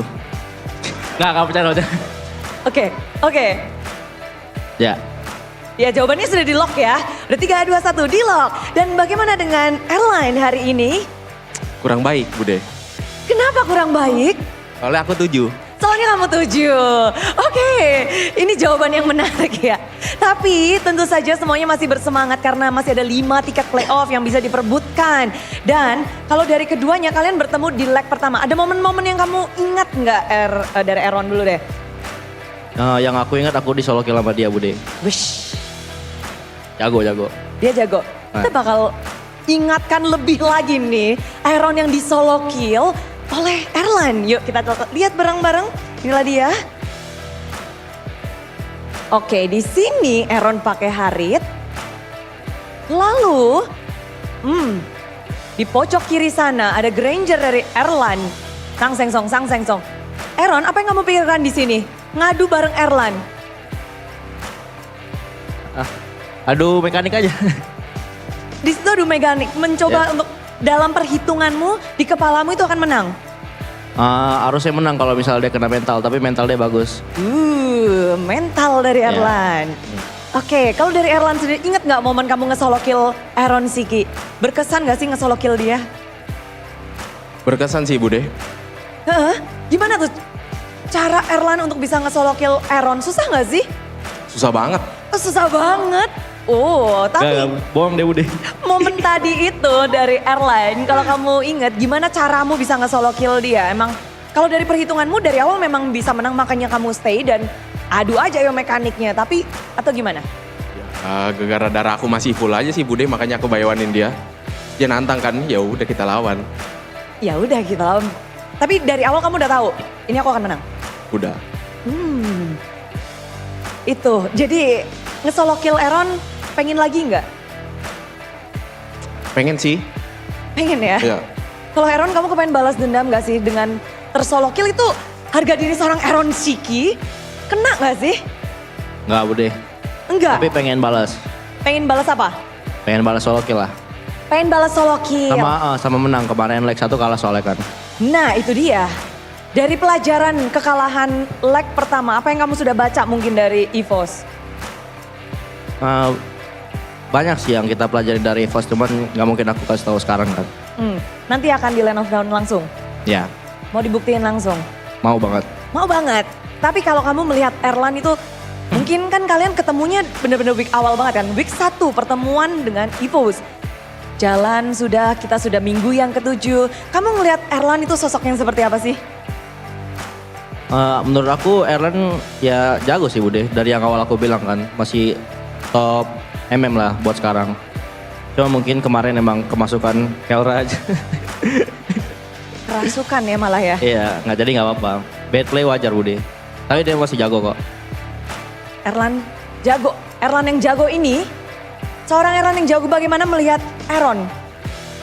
Jago banget malah menurut aku Bude. Bentar, waktu sekarang, kemarin, atau dari week 1? Setiap harinya. Setiap harinya dari Aaron. Oke, kalau ngelihat dari week 1 kamu bisa nge-solo kill Aaron, week 7 ini bakal jadi tantangan gak sih kalau kamu berhadapan lagi dengan Aaron? Jadi sih. Bisa jadi? Bisa jadi. Ya, sangat menantang. Sangat menantang. Tapi banyak yang penasaran juga bagaimana dari kedua tim ini, kedua player ini akan bertemu. Apa harapan dari Erlan nanti kalau ketemu Aaron? Dia mainnya kocak biar aku menang. Bang, kocak ya bang ya? Setiap hari. Oh, setiap hari. Ya. Kalau dia mata-mata haters. Oke. Tapi kalau dari Aaron sendiri, yang kocak ini, bagaimana harapanmu terhadap Erlan untuk match ini nih? Nggak ada sih Bude, good luck Evan aja kalau itu. Gak ada harapan kayak gimana-gimana soalnya. Kenapa nggak berharap apapun? Ya karena menurut aku dia ya udah jago nggak noob, jadi kayak ya udah kita main aja. Oke, ada 2 gold laner juga di sisi EVOS dan juga di sisi TLID. Ya. Kamu, leg kedua ini ngarepinnya Erlan atau Brans? Aku nggak main Bude. Ya udah deh, misalnya kamu main. Erlan. Kenapa? Karena kita di interview sekarang. Bagus jawabannya. Erlan, pertanyaan yang sama nih. Kalau di sisi dari TLID, mereka punya 2 gold laners juga. Ada Aaron dan juga ada Kyo. Pengen lawan siapa jika bermain? Aaron. Kenapa? Interview juga sama aku. Yeay! Kalau gitu karena mereka berdua udah sama-sama di interview, sekarang saatnya kalian tos. Yay! 2 gold laner udah tos. Ada yang mau disampaikan? Buat EVOS, good luck Evan aja sama kasih game yang terbaik hari ini. Sama. Dan idem aja, singkat padat jelas dari keduanya, good luck, have fun, dan kita kasih tepuk tangan yang meriah untuk kedua player ini. Terima kasih. Mau langsung duduk boleh, Ron? Jangan. Tapi kita ngelihat keduanya memang sepertinya sudah sahabat dari Land of Dawn. Mereka memang gontok-gontokan. Tapi kalau kita lihat bagaimana semuanya ingin berkembang bersama, betapa kita ikut bahagia juga melihat perkembangan, melihat persahabatan, dan khususnya semangat dari kedua tim ini. Posisi 6 dan posisi 7. Mereka harus bisa keluar dari zona yang kurang nyaman. Dan karena dari segi match point masih begitu dekat, apapun bisa terjadi.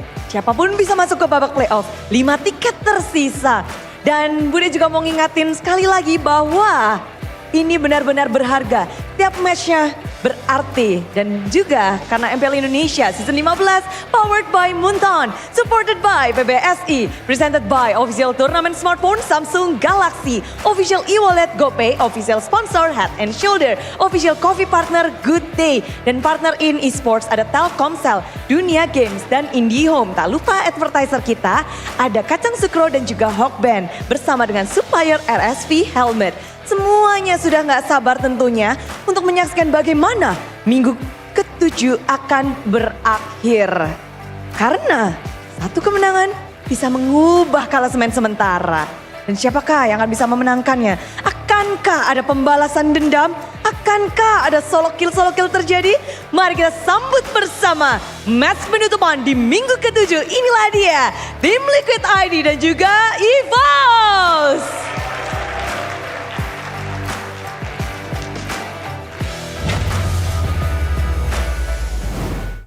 The Battle of the Bijus.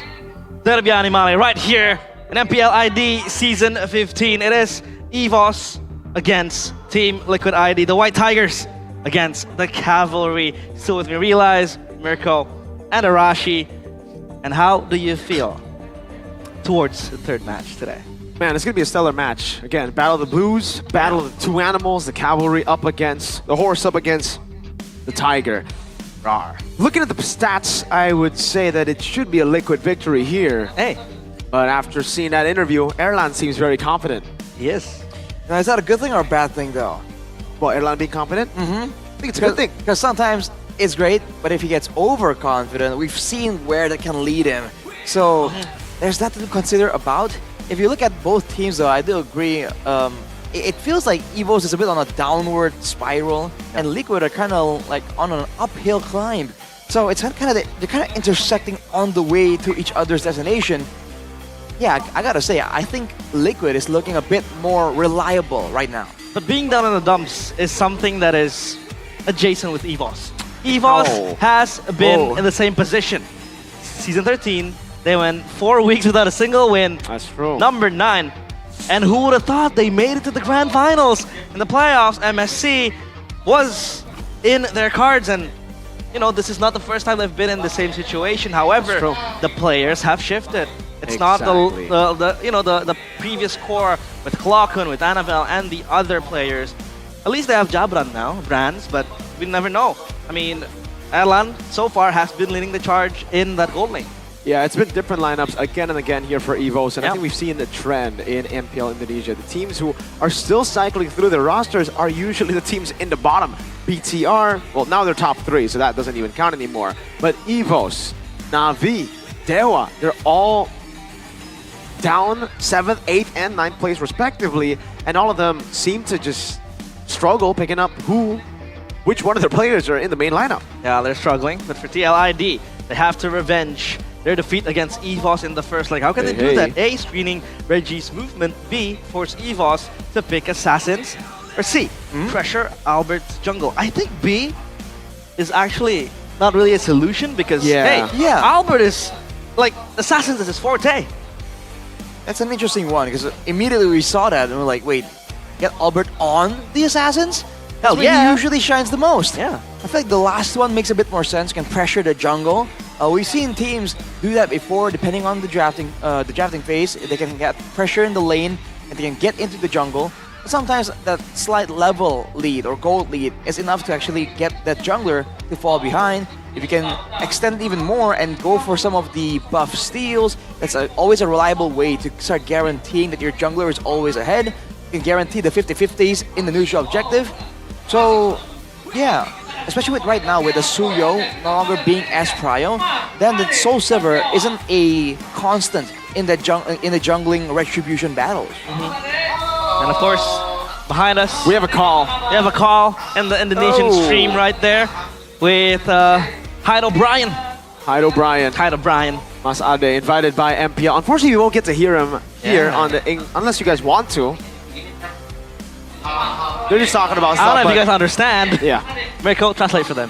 Well, he's just saying hi and saying hey. They're just greeting each other right now. But I think one of the questions for sure that Mr. Man, Ranger Mass, KB, and Lim Coach will be asking Ade would be, what's going on with the team? You used to be part of this team, M1, World Champions. What do they need to do to get back to at least, not even like winning state, just playoff state? Yeah. Because playoffs is something that they really eye on. I mean, this team had its honeymoon phase. They were able to beat Team Liquid ID in the first leg. They were looking very sharp. And one time they were top 3 in the regular standings. I think it was week 2, week 3. And then from there on, it went down on a slump. I feel like Albert, again, very shaky in the jungle. Key, it feels like he's not synchronizing well with the whole team. And again, he's interchanging Natko with Reggie up top, or even Jabran or Brands with Erlan in the gold lane. So, you know, they need to finalize the lineup because, again, consistency is going to be key for EVOS if they want to be able to get their tickets to the playoffs because, of course, the EVOS fans, they want to have that place in the playoffs. Definitely the case here, but if you look at the asset next, from struggle to the top, people's champion story returns. This is exactly what you're talking about earlier, realize the potential for EVOS to go on another Cinderella story, you know, anime, movie type of run from all the way in the bottom, all the way to the playoffs. With how those teams are performing right now though, I feel like it's a massively tall order for EVOS to finally get something like this going. If they do want to go, I do agree with your point there, they have to try and decide who they want to start building with. Because it seems like there are issues, small issues in the beginning, but they were still able to actually get ahead even with those issues. Now you add the changing of rosters again and again into that issue, and you have a recipe for quite a little bit of chaos. Yeah. Aside from the rosters though, Miracle, in their perspective, what is happening with EVOS right now? I think they've lost all the synchronization, all the chemistry, all the coordination that they had in the first few weeks. Going through rosters like the way that EVOS have been doing is weird. Again, when we saw the EVOS lineup, a lot of people seem to bring this up a lot without knowing the context. Yes, they were able to get that miracle run with a new lineup, but that was the lineup that they promoted up for them all played together in MDL for the longest time. They played with each other even before that. Previous EVO season was with that lineup. So here it's completely different where we see different components to the lineup shifting back and forth. Natko was the mid laner, XP was Reggie, and Erlan was gold. Natko got swapped up for Swaylo, Reggie got swapped up for Natko, Erlan got swapped out with Brands. You're not changing the full lineup. You're not changing at least the trio mid. The trio mid itself is changing, the XP is changing, and the gold. There is nothing that stays the same. What's the stability here for EVOS? They've been rotating too much of their roster. If they wanted to, they would have to go with a team that's already kind of built that chemistry, which they had at the start. Changing too many things. I think I'll accept the Swaylo change. That's about it. Yeah, the Reggie Swaylo change, well, he did get married, so they kind of had to agree to that. But this is the outcome that we're going to see right now. And the fact that they're still choosing between Brands and Erlan, I really hope they don't. I really hope they just stick to one. Again, if it's Brands, it's Brands. If it's Erlan, it's Erlan. But stick to one, god damn it. We're in week 7. There's no more time for experimentation. There's no more time to see who's better. You gotta decide. By the way, if EVOS loses here, their chances for a playoff run is going to be down to a thin air. Like, they have to rely on other teams' results up top. So obviously you don't want to have someone else decide your fate. You want to decide your fate by your own. So EVOS, of course, 4-game losing streak. They want to end it now. But enough for EVOS. Team Liquid ID. Again, critics towards Aaron Chiki saying it's not been the same. But lately, I feel like it's been a better version of himself. I mean, Team Liquid ID, they are able to clench on a momentum, a 2-game streak right now. What do you think is the main contributing factor to Team Liquid ID's resurgence lately? I mean, they just individually started really performing better. Again, a big critique that people had was that where was the individual flair? That's a big thing about Team Liquid ID. They work well as a team, but individually, there's always that moment where you're like, dang, that guy just made a play. Oh, that's the play. You know, that guy made his own outplay, you know, aside from the whole team outplay. But you haven't really been seeing that. Now you're seeing more of that. So I don't know if that's a confidence issue. I don't know if that's a communication issue. Whatever it is, they just seem to be more in the game now. Like they're at least closer to their prime MPL winning selves. And I think that's a big deal here, especially with all the other teams and the level of competition in general rising, right? You're seeing that same similar effect popping up here and there from even rookies. For example, Makeits from GeekFam, right? These players are no longer that concerned about making individual outplays mechanically, right? So if Team Liquid ID want to really assert their dominance again, they're gonna need the team outplay, but also that individual outplay even more than now. I'd argue that TLID and EVOS are basically in the same boat because TLID themselves are indecisive Are they going to play Kyo? Are they going to play Aaron Shiki? So for you, for now, it feels like, you know, there's still a debate between those two gold laners. But it feels like Kyo, when given the chance, he delivers. Yeah, very well. Aaron Shiki, we expect the best out of him because he was in this lineup that won MPL ID season 14. He was lineup that played in the grand finals of M5 or M6. I'm sorry. Yeah. So, yeah, these things do happen, and Aaron Shiki slowly but surely is getting to his best. Yeah. But Kyo is a real contender. Hey, even when Kyo was playing for TLID, I have stuck to my opinion that Aaron is the better gold lane. Like, Kyo is very defensive, he's a safe kind of player, and they needed that for a time, but now, if they're really looking for the title, I think they gotta go with Aaron. I think they figured that out as well. Week 6, they started playing Aaron Shiki. He started going full spicy mode again. Don't know what clicked inside of him, but we're seeing the old Aaron back. We saw him beat BTR as well. Let's see with the world, by the way. I'm a big fan of Aaron. The way he plays, the way he talks, mainly the way he talks. I want to see Aaron. I think we all know right now that Aaron is better than Kyo. He walks his talks. By the way, did we just hear Ade Setiawan voting for Liquid? Wow, because, I don't know. Boys, if I misheard, but if they lose here, their next match is up against Onyx Evos. So not some. Oh man, Onyx are looking good. They're looking better than good. They're looking great. Better than great? Great. Greater than ever. They're looking greater than ever. Hey. Yeah, it is a steep hill, or a tall hill to climb for EVOS, obviously. But now, take a look at the audience topic voting. What does TLID need to do to revenge their defeat against EVOS? The first leg. A. Screening Reggie's movement. B. Force EVOS to pick Assassin. Or C. Pressure Albert's jungle. 50% of the votes goes to C. So obviously, you know, even the cavalries at home, they know that Albert can be deadly with the Assassin. Yeah, and they know that Team Liquid ID, they have a real chance to pressure. I mean, with Witty kind of getting better in shape, having that aggression even more.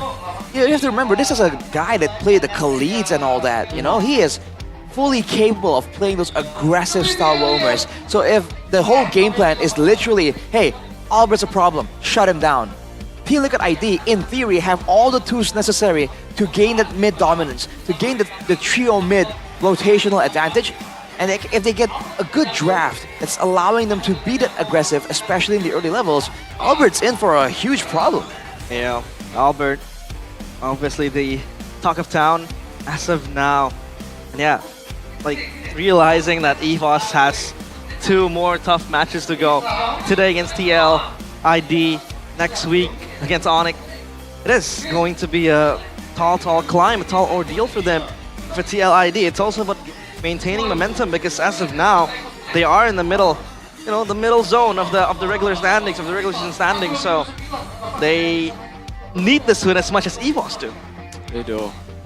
So it comes down to that right now. For TLID, they're also our Indo reps, so a bit more pressure if you guys think about it. Yeah. Congrats. The official SEA Games that'll be in Thailand. So again, very, very good luck to our representatives. Good luck for our Indo representatives, but of course, to represent the blue and white, the White Tigers, EVOS, Reggie, Albert, Sway Low. Oh! It's Brand with Key alongside him.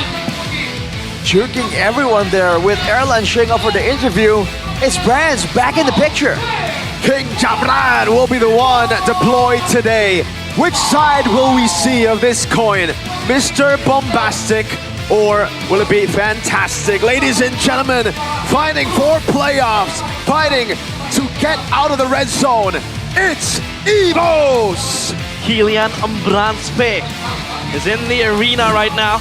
And obviously, sometimes it feels like flipping a coin when you see this guy on your screen. It really has, you know, a very stark contrast between his best performances and his worst. But right now, coming up against them today, oh, it is indeed going to be Aaron. It's the good old Team Liquid lineup. So no Erlan versus Aaron Shiki matchup. Nope, but we will see this. How poetic, ladies and gentlemen. Who better than the young Stallions again? They were able to wipe the chance to playoffs for EVOS just last season. Can they do it again? Welcome to the stage, the defending champions of Indonesia, Team Liquid ID. The cavalry is here taking charge on to this dying night for EVOS. It is a dying night for TLID. It is a night of resurgence for them to climb up the rankings, to climb up the standings. And of course, the brains behind this operation, Coach Caleb with Avil and SDL with Facehugger. And hug your face? Hugger face? Well, the ever so insightful Avil here, very aware about what his team requires. We've seen some of the insight come through in the interviews after and before the game. At the same time, though, saying to Lucas, this is a coach that has the respect of a lot of different players and coaches as well. He's shown to have that flexible drafting phase of his own. And again, with a team like Team Liquid ID, with this roster, there's so many things you can do in the drafting phase. So Avil has to be very careful here. He needs to be ready for all the curveballs that Team Liquid ID has prepared for them. Yep. And obviously, EVOS, their draft has been, yeah, it's a mix of everything.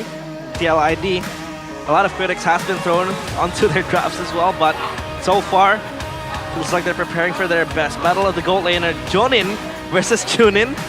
So interesting. I think the Jonin here is supposed to be Brands, isn't it? No, it is Aaron. Aaron has made it to the playoffs. Aaron has made it to a grand final of a world championship. It's Brands who finds himself, even though he is the veteran, outclassed. Age is just a number, they say. And as for the statistics, yeah, not too shabby for both goal laners, but obviously Aaron Chiki does have the upper hand here. If we're talking about what he has been through for the last couple of years, and for TLID, it's all about banking on Aaron Chiki to perform as well. He certainly looks amped right there. Eager to really start this game going, get those aggressive picks, go for the outplays. He is still, for now, the not-so-spicy gold laner. The stats hasn't really been kind to him, but again, he's also been trading places with Kyo. And we do believe that when the going gets tough, this guy has the experience, this guy has an aggressive mindset to win out the lane. And in fact, against Brands of all people, I feel like this is a matchup that a lot of people would really favor Aaron in. We all know that Brands is liable to make some mistakes in the laning phase. That's always been a way that some players haven't been able to take advantage of his tendencies. Yep, and Brands, of course, his stats not too shiny as well because he has just been reinstated to the EVOS lineup in MPL ID Season 15. He was one of the game changers back when EVOS made it to MSC. But for now, he has to fight his spot back. The keys to victory, though, for TLID, Hirashi. By the Samsung Galaxy S25 series here, Punish Suelo's predictable movement. Predictable in the sense that he's always aggressive, so he's going to be looking to make plays happen. Punish that for sure if you're prepared for it, and give the Harith and focus it more on limiting Brands' marksman heroes. We haven't seen Brands really deliver on the Harith pick. He's always been known as the king of the marksman. Marksman is where he shines. So if they want to really give Brands that pick, force him out of his comfort zone just because it's meta, that could use that to kind of trap EVOs in a bad situation. For EVOs, step out of their comfort zone, Kimi, because secure a safer game for EVOs. And not being overhyped doesn't mean oversafe. They have to find that delicate balance here of wanting to be that aggressive style, wanting to use that assassin in the jungle, that pick-off hero in the hands of El Momento Key, but also understanding when to actually pump the brakes and wait for the right moment to really get a decisive end to the games. Yeah, the aggressiveness has been toned down for EVOS, but for EVOS, they have the first pick and they will pick up second pick. So 40% win rate. What does this say? They actually will pick first pick. Away team first pick. So it's like, okay. Liquid went for second. Which is interesting. As a home team, usually we see teams go for blue more. But Liquid have been finding more success on red, technically. They've been reactive in the drafts.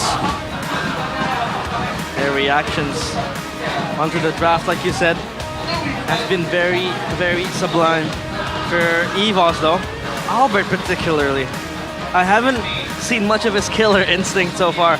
In the last few weeks he has been playing. Yesterday, the loss in that classical derby was indeed a punch to the face.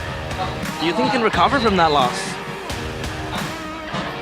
I mean, it's definitely possible, but that's where the question lies, right? After such a devastating loss up against another, rival in the league so far. Let's see how it plays out, man. This is the drafting phase for game number 1, presented by the official tournament smartphone, the Samsung Galaxy S25 series. Yep, Harith banned out. They don't want to pick it up themselves. They don't want to. They don't want it in the hands of Aaron Chiki as well. So take it out to Matilda as well. The Granger and the Luo Yi now banned out by TLID. Last 2 bans will probably go to the Assassins. It is a possibility because both players, respectively for EVOS and TLID in the jungle area, are one of the best Assassin players we could have in MPL ID. Yeah. So far, Key actually has 100% win rate on the chip, so I wonder if TLID will take the chip away. They've already picked up the Loyi and the Granger EVOS. Last ban will be... Wow! So many bans onto Aaron Shiki. And look at the second one. It's a Harith. This is a big point of criticism, I would say, for EVOS, and especially EVOS when they play with Brands. Brands hasn't really been able to play that well on anything that's not a marksman. Who said there are no shortcuts in Chip, life? take it out. Obviously out of respect. Wait. There's no way they leave Fanny open against Fabian. They got to first pick it. Albert's Fanny though. How do you think it fares against Fabian? I think Fabian still is a cut above the rest, but Albert is definitely relevant on that Fanny, so immediately it gets picked up. We're gonna see another Fanny game today for Team Liquid ID. What is the reason that they are willing to let go of that chip and the Fanny, sorry. The Kimi and the Kalea. Good flex right here, technically for both these picks. Fanny picked up by EVOS. It's a Kalea and Kimi. So obviously a safer approach to the game.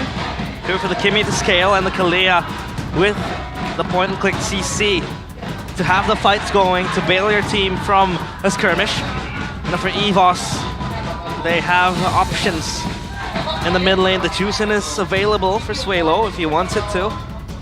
Or maybe the marksman before it gets banned out, because again, like you said, Bronze has been struggling in terms of the hero pool he has in the marksman in the gold lane. I think a fighter along with the marksman will be a great idea here. Something that can still be flexed around just to be a bit more elusive. Gonna be a Gato-Kacha and a Bruno. Bruno? Interesting. More chunk against the Kimi. Yeah. Gato-Kacha does better against physical, but against the Kimi here, EVOS has selected this Gatot. Again, there is flex potential, but most likely it won't really go on in the roam position. I think we've seen Key perform on this Gatot. Doesn't really seem to be his style, right? It's more of a counter engager. It's not really as proactive in the early game. With the Bruno though, I'm interested to see like what the idea is behind that. If they feel like the Kimi is going to the gold lane, is that it? They want a strong Bruno to deal with the Kimi? Oh boy, with the Suyo selected here for Team Liquid ID, I gotta say, man, I think Team Liquid ID's draft is a bit more confusing, and it's also a bit more flexible and even more efficient, effective now in the current meta. The power couple, we got Sasuke and... Whoa! Our captain, EVOS! Captain Psychots is in the building watching EVOS from the stands.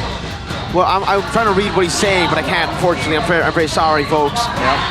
Yeah, back to it. Power couple, Sasuke and Sakura together in the same team. Bans for Liquid. Mages both have picked it up. They've been listening to a lot of KB. Yep, Kimi is obviously, you have defensive measures against the Kimi if you pick up the Lolita, so maybe TLID is trying to hinder that from happening. For EVOS, 2 bans left of Beatrix taken out. They're shutting down Aaron Chiki's picks. Like the Harith, the Moskov is gone, Beatrix gone as well, Granger's not available, so it's getting hard. Well, back then, Aaron, one of the things that made him so difficult to kind of deal with is the fact that he was able to play a variety of different gold laners. Remember the Alice gold lane, the Ruby gold lanes. Why not a Kimi gold lane? I think it's still very much within his potential here to go for it. And the fact that Team Liquid ID are willing to expand a ban here just to ensure that the Kimi has that much better of a game, I feel like it makes sense if that pick goes to Aaron Shiki. So EVOS, is this an oversight? Are they predicting too much right now? Banning more gold leaders? Because they have to try and make sure that the Fanny for Albert has room to play as well. There are still picks like the Badang that can really be a big issue, a big problem, a big hurdle for the Fanny to get over. Yeah, the Fanny needs protection, and a Badang ban here would make sense if EVOS wants to take that route. Meanwhile for, EVOS, they ban out the Badang, TLID now left scratching their heads on what could possibly deal with this Fanny. Options and options. Phobius picked up by TLID. They're looking to play for the first neutral objective, try to snowball out of control and then steal purple number 3, probably in the game. So for EVOS, they gotta get some really good mid laner or mid lane prio. But what is it gonna be? Farsa? I mean, especially against the Kimi, it's really a lot easier said than done. They need someone with good wave clear, but also good brawling potential in the early game. Something like a Loyi comes to mind, but unfortunately not available right now. It's banned by Team Liquid ID. Something like the Valen, maybe? Valen. But no good ultimates either. That doesn't sound right. Wow, maybe the only Tsunami Slam. Oh, yeah. Oh. And Glue. I thought he would just go for the Zas, knowing how much dive there is, but I don't know. Suelo on the Eve hasn't been too good. And there's still a chance they go Faramis, by the way. I guess that's why. They go Yeem in case Faramis comes out. So, okay, I see it. I understand it now. Yeah, I see it. Well, again, they really want to go with the Faramis here. Even with the Eve, I don't know if they're playing on snowballing, right? Making sure that there's no frontliner for EVOS is still a bit more valuable than, you know, the chances of being caught in the real world manipulation. I feel like that's a risk that Team Liquid ID can take if they really want to. Won't be fatal for them. But in 3 seconds, we're going to see the reveal here. Is it going to be a Kimi gold lane, Kimi mid? Farsa. Yep. Kimi gold. Kimi against the Bruno. A day full of throwbacks, man. Once again, we're seeing this long forgotten style, the long range artillery in the mid lane. This used to be the thing, right? Yeah. Farsa for Eve, Eve for Farsa. So, they have a Eve to deal with the Suyo, but the rest of them... Well, I guess Gadakata does magic too and glue. Yeah. Alright then. Well, we'll have to see. Let's take a look at the picks in the draft index.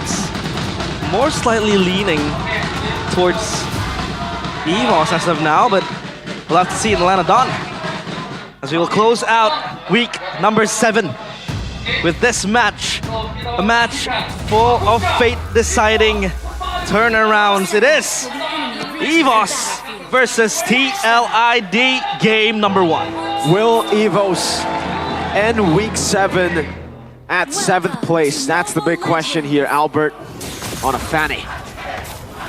A very dangerous hero in the right hands. Albert definitely has style, has flair, has aggression. He's gonna be required to dodge around all his crowd control tools if he wants to get his hands onto that backline artillery. If he wants to get to Yehezkiel and get him out of the game. On the other hand, for Fabian, on the Suyo, not gonna be as straightforward of a path for him to get to Suelo.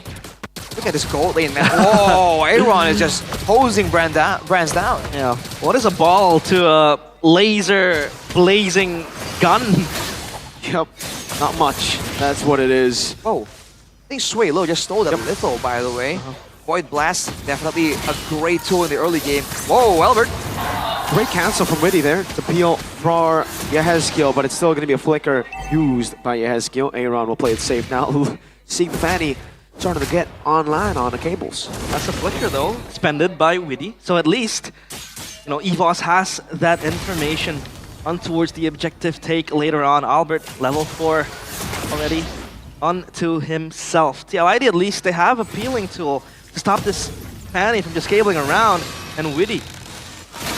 Technically a peeling tool, but if Witty is going to be forced to just play defense again and again, that's a huge tool taken away from their aggressive arsenal. That means that when it comes down to a dance, Aran is going to be the main engage tool. Now he can do so, but in general, against a team that can adapt, you don't want to have predictable moves in your game plan. So if you're going to rely only on the Phobius for engage tools, I feel like that's a bit too predictable. They got to alternate it. They got to plan exactly for every single fight. Is it the Phobius' turn, or is it the Kalia's turn to really shut down the Fanny or go for a pick? Reggie will have to pop the spread. Witty is very close to level 4. Key already level 4. So advantage for Evos. Aran getting the Inferno Pursuit double time. Reggie caught in the bad spot again. Aran will continue the push. Key walks up and it will be free for Fabian. Witty with the knock. That's it, just a turtle. Not even close. TLID. Regardless of what happened to Witty burning his spells, they have an easy streak. Take the turtle. And Evos now left behind. And these two gold laners are just going to be left on an island up top. For now, at least, and a couple more items. Oh, Aran with the red tree too. Whoa, Aran's doing a lot of damage, actually forcing Albert back. But he does have to burn the flicker. Oh boy. Of course, time predictions by the new application Go Pay.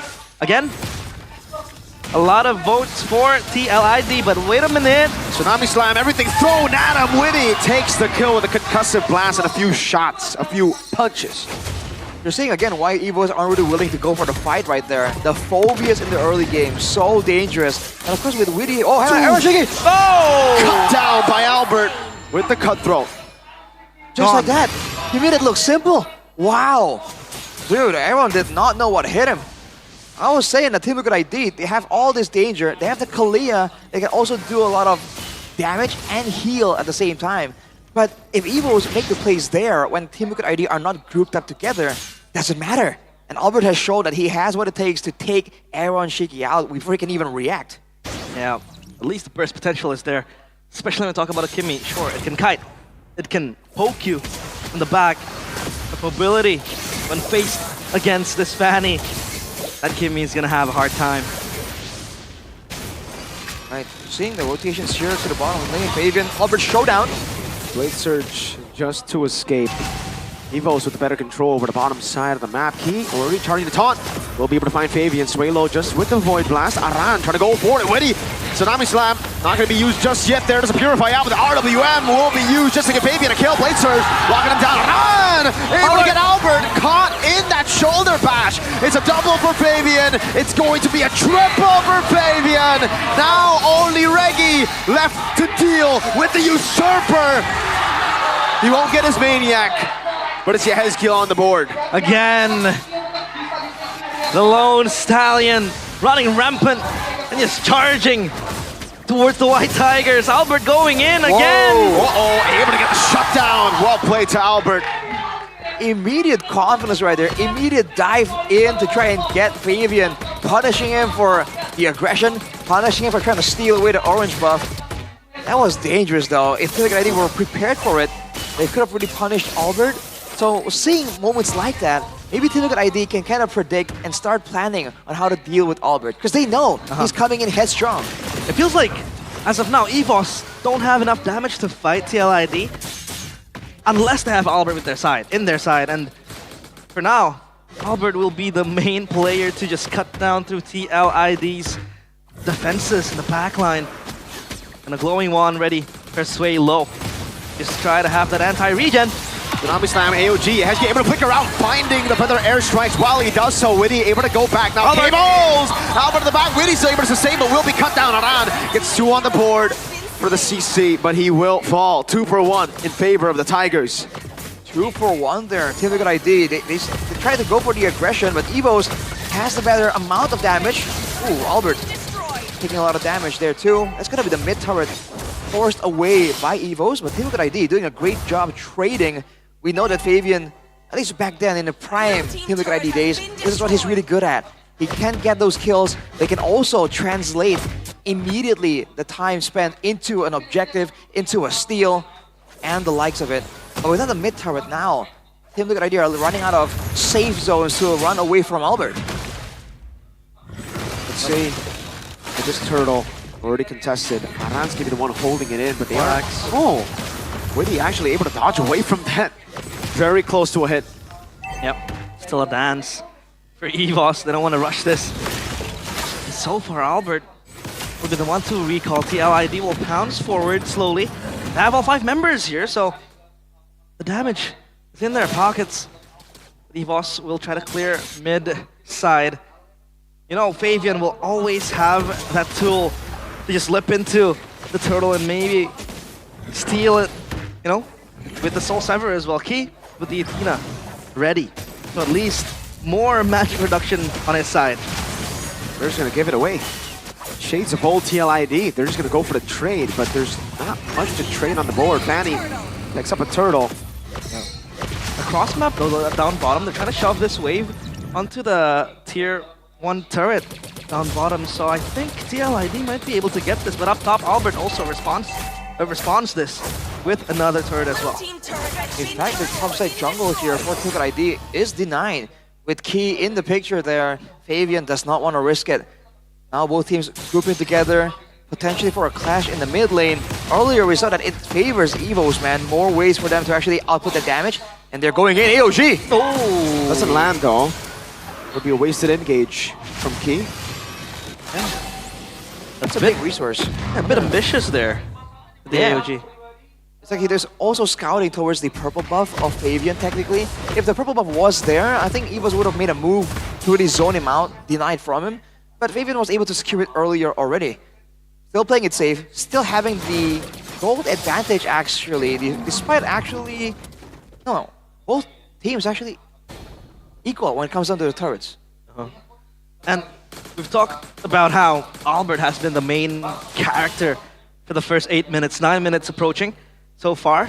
But aside from Albert now, and maybe later on Brands as the Bruno just scales onto the late game, what is EVOS' winning condition here, Rashi?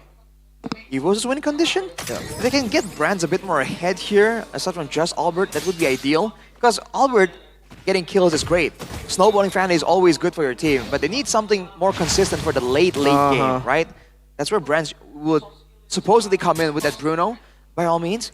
And they have the tools available to protect the Bruno when he's outputting the damage, so that has to be the next angle. But with the conceal, Aran already exposed though. That's the benefit of the Yeve, man. You can just throw spells out and it just stops a lot of movements from your opponents. Yeah, at least they have something to check the bush. And TLID, their conceal play halted. Meanwhile, Bran's just farming. Shiki has the Holy Crystal ready, so at least the Kimi does have the damage. The fight breaks out. The Sky Piercer also ready to go. And now, Lord spawned. TLID still waiting in the wings slowly. But at least EVOS, they have Prio up top. The wave is pushing towards them. They can get this Lord if they want to. Aaron already has a Sky Piercer and a Holy Crystal, by the way. So, good flicker from Reggie. Really good awareness there. Like you were mentioning, Mirko, power spikes are running in through. The Lightning Truncheon just completed for Yehezkiel as well. Unfortunately for Aran, he only has the Dreadnought armor. No Radiant armor just yet. So he's really expecting all the damage coming through him to be physical. He thinks that Sway Low will have his focuses elsewhere. That's a bold move for sure. But Typical ID are now going for the threat. And look at this poke coming through, man. EVOS. He brought back in. Aaron Shiki getting the poke down. Reggie in the back does not have the flicker. Cannot go for the slam spread combo. Not the instant one. Both teams disengage. Reset. Look at the items coming in for EVOS. Radiant armor and also the Malefic Roar for Albert. That's gonna help him cut down the tanky members of TLID. But the airstrike to the back, Heat charging in. That's gonna be 2 members locked in. Tsunami Slam with a real manipulation into the back line. Not going in, but Chiki, he's able to play with the front to back. Albert caught there. It's going to be the stun. Flame of Fae finds him with the Blade Surge. 2-4-2. XP Jungle down for XP Rome. Might have been a bit over-ambitious by EVOs right there. They sent Albert in, but there was protection available in the back lines. For EVOs, they were able to actually protect Brands, allow him to just free hit onto Aran. He was nowhere tanky enough to withstand that damage, but now without Albert... Oh, they go make a play for Fabian. Another airstrike over to Brands. Oh, whoa! Soul Sever! And the feathered airstrike! Jabran didn't know what hit him. Oh, gone in mere seconds. EVOS lose 2 of their pillar members, and TLID might run for this Lord. Only Reggie here. Albert's down bottom, clearing that orange camp. Right, so it looks like this Lord is free for the taking. 8 seconds on the retribution, but Evos don't know that. And it's perfect for the purple if they want to go for it. It's up. Aran is scouting. Further airstrike takes Sway low to half. Yeah, so far the Farsa is untouchable. I mean, look at it.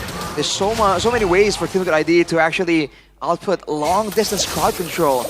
The fact is, Evos, they're only relying mainly on Reggie to threaten anyone to move in the front lines. Key has been playing it very defensively.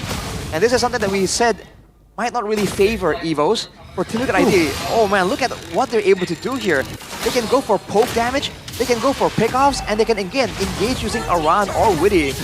They're always keeping Evos guessing, especially Albert, man. Albert is not having a good time when it comes down to looking for opportunities in the middle of these fights. There's always something up the sleeves of Team Liquid ID just for him.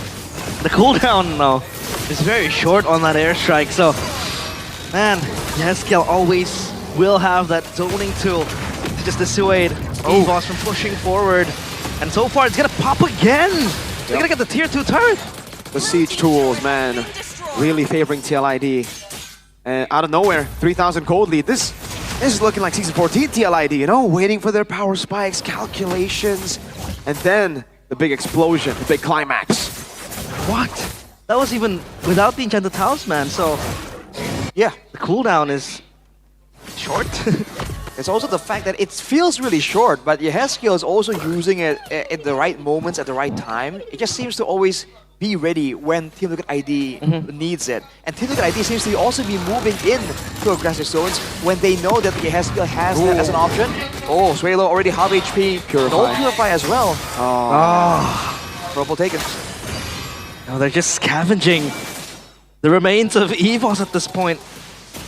This is hard to recover from. I mean, TLID, they're getting their items. They're on the power spike and 71% real-time victory rate compared to EVOS's 29%. Is this done and dusted, or EVOS, do they have like a late-game plan they want to really try to achieve? Unfortunately, in a straightforward way, I don't think they have a direct way to just win out and scale better in the late game. Technically, brands can chunk harder. Fabian. Oh, just flexing on him right as he dodges away. He gets the Queen's Wings too, by the way, so you saw that damage reduction. Yeah. If EVOS are gonna win, I guess they can only rely on brands maybe, because crits are gonna hit you harder than the continuous spray of damage from Aaron on the Kimmy. But aside from that, it has to be some kind of Fanny outplay. And so far, Team Liquid ID is doing a great job. Even look at how they move here. Every single one of their vulnerable members are always walking around with Aran or Witty as an escort. So there's no real easy way for Albert to find anything. He might be resorting to go for some kind of split push maneuver here, but Team Liquid ID, with the control, already pressuring for this Lord. Yeah, Witty has been very, very good at shadowing his carries. And look at what he's going to do. Tsunami Slam! For the airstrike, Reggie able to flicker out. Key unable to go to the AOG. And it's Fabian with the Soul Sever and the Retribution. Now the AOG lands onto Aaron. Shinky doesn't flicker out though. Fabian caught in the back spot. Mounted on. Albert jumps in and Reggie finds the kill. But Aaron is untouchable. Still free hitting in the back as Aran tries his best to tank it up. Another mount coming down. It's under the turret. Aran is going wild. But TLID are the ones with the Lord. Mr. Fantastic is here. And the Bruno late game damage is finally doing something. That's the Has Claws, Berserker's Fury, Malefic Gun already, and a Wind Talker immediately after. He just wants that DPS, dude. Finally a Rose Gold completed for him as well. Hey, look at ID. They can still get value from this Lord even though it gets cleared out. But in future, trading 1 for 3, even if you get the Lord, cannot be the play for them. They have to go for something a bit more calculated. And of course, Albert will work on the side lanes, just trying to shove the minions further up top. TLID feels like they were shaken by that fight. Sway low. Sway low? What the hell was that? Oh man! He had to go in to help and now he's dead too! What was that? Sway low? What? I think he was expecting 1 or 2 members, not the whole team to be there. Oh man, he severely underestimated Team Liquid ID, and now look at this. They're pushing into the base. With a feather airstrike, Reggie already spread. Mid lane here, base, turret taken down. And now they just dive into them. Albert trying to save the day right now as Aron dives in deep. Ain't able to buy any mortalities. That's going to be Albert taken down by Aaron Shiki. Swaylo coming back up top. It's going to be another base turret for TLID. Swaylo, that mistake has costed the team. He's going to have to do some deep digging to come back now. Oh my god, that mistake costed them. The inner turret's gone now. Bronze was the last pillar to stand and defend the base. TLID, they deem it enough, but Reggie is too far, but he's fine. By all means, there's still great defensive capabilities here for EVOs. With the Bruno and the Yves, they can defend pretty well, but they cannot afford to lose a member like that. I really thought that he was trying to, you know, threat, he's trying to show Team Liquid ID that, hey, I'm not scared. We are gonna threaten you instead. But in that situation, especially when Aaron Shiki has a clear line. Whoa, hang on a second. Okay, trying to go, into the cancel. AOG canceled twice, and he will fall. 7 seconds for the Lord. It's an evolved one. The timing of Evo's deaths have been perfect for TLID to capitalize. Yeah. No engage tool for EVOS. -1 frontline as well. It's just gonna be Reggie tanking all the damage here for EVOS. They're chancing it, they're thinking of this. TLID, they blitz it down. There's no way EVOs can play and fight without Gatot Kacha. Yeah. Just like that, unfortunate series of events there for EVOs. And forced to concede it without contest. They're trying to find a way to still get this purple buff as well. But Team Liquid ID definitely want to push their advantage even more here. And oh boy, it's looking rough. There is a Yves and a Bruno on the side of EVOs, but for Team Liquid ID, again, the Kimi and the Farsa probably isn't really as much clearing, but I don't know, it's just more burst technically against EVOs.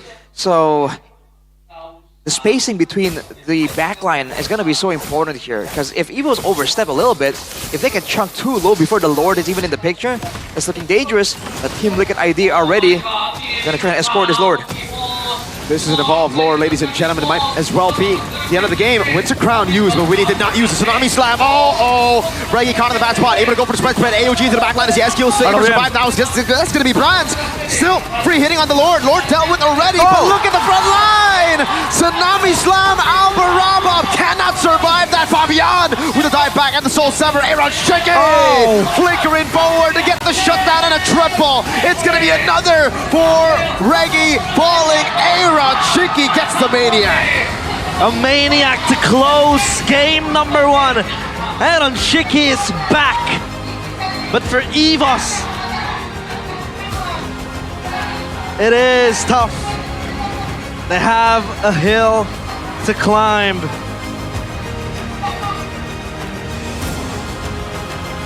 Yikes. 1-0 for Team Liquid ID in dominant fashion there. It was looking so close, so competitive. Back and forth for both teams. And then the crumbling started for EVOs, and Team Liquid ID waste no time and trampled all over them. Oh, yikes. What happened to Sway Low? What was that? It feels like most of the mistakes happening is always EVOS getting picked off one by one. It was keyed on bottom, Sway Low. I thought for a second he dozed off, like he was just not in focus, and he just evaporated. That's an explanation that some people would accept, dude. It just seemed like such a spoof moment.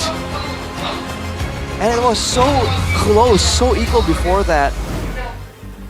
Man, but Team Liquid ID did a great job just shutting down all the avenues of success for EVOs, man. Albert, you know, the key to victory here, the tip of the spear for EVOs, completely shut down. No small part thanks to Aran and Witty. even in that last base fight, Albert was mid-air, mid-cable, and he just got yoinked with the Tsunami Slam into his doom, into his demise, dude. Yeah. Reggie, I think Reggie communicated that he baited out the Tsunami Slam. Maybe that's why Albert went in. Because it looked weird, right? Like it was kind of unnecessary already. Lord was already taken down. They could have played it a bit slower. But maybe he thought, all right, no Tsunami Slam, I can go in here. Yeah. I mean, Bronze was clearing the wave down bottom. He had the damage. He had the burst potential, DPS to just take down the members of TLID. But again, the game-changing tool was that Tsunami Slam, Hands of Witty. I think the game-changing tool was this. This one. What? What was he doing? That reminded me of the Mia Lemon one. But at least Lemon can go invisible with Mia. That's true. Suelo, it's as honest as can be. It's like, have me. I'm here. Among a plane exists the equilibrium. Oh my god. But now, of course, for your MVP POTG player of the game is Witty, with the Kalia again just being the front man, the front line, the main man to stop all the engages coming in from EVOS, either the Tsunami Slam or just basically shadowing his carries to stop them from being taken down. And it's the switch that makes it so difficult for EVOs. Is he on defense duty or is he on offense duty? You never really know which Witty you're gonna get. And with that factor there, along with Aran, they're just able to just keep going for a lot of really valuable fights here. And Albert, you know, when the fights are starting to slip away from them, I feel like he is pressured a bit more to just try and go in, try and make something happen. But that's when he gets punished for it immediately. So, man, even here, I think Brant's, I don't know, wasn't really used to the Kimi damage. I feel like right there, the idea was if he wanted to call for an engage, he used the ultimate and the AOG was used before. I believe it was used, already channeled before Suelo got taken out. But that was really, they were really banking on Team Liquid ID getting confused, getting caught off guard with the real-world manipulation. But this is a team with experience, dude. They just said, cool, nice ulti, bro, and just gun him down immediately. So conclusion, a lot of miscommunications? Honestly, definitely some miscommunication, that's for sure. There too, by the way, never mind. It wasn't miscommunication. I feel Witty just played it really well. Saw the position that Witty was holding. It was away from the team. It wasn't with the team. It was looking for the escape of the Fanny. And that's why he was able to catch Albert. So there you go, a replay in. Yeah. Don't forget the Wind of Nature built in by Aaron there as the final item. That really also won them the fight. Because we've talked about how brands on the Bruno, like 3 hits and any kind of squishy character, any kind of Farsa, any kind of Kimi gets deleted. But knowing that, everyone went with the Wind of Nature, and that in the final fight, if you pay attention, he was just tanking all those shots and just zoning brands out. If he was allowed to actually output some real damage without that Wind of Nature getting in the way, I feel like it would have been closer. I think eventually Team Liquid ID were still gonna get it done, but it would have been a much closer type of situation. Man. Well, it feels like for Albert as well, the Fanny just fell out of relevance in the late game because it was so hard for him to pinpoint a target in the hands of TLID. I mean, you gotta go through a Phobius, and then there's a Kalea, and there's a Suyo who's very sly and very elusive.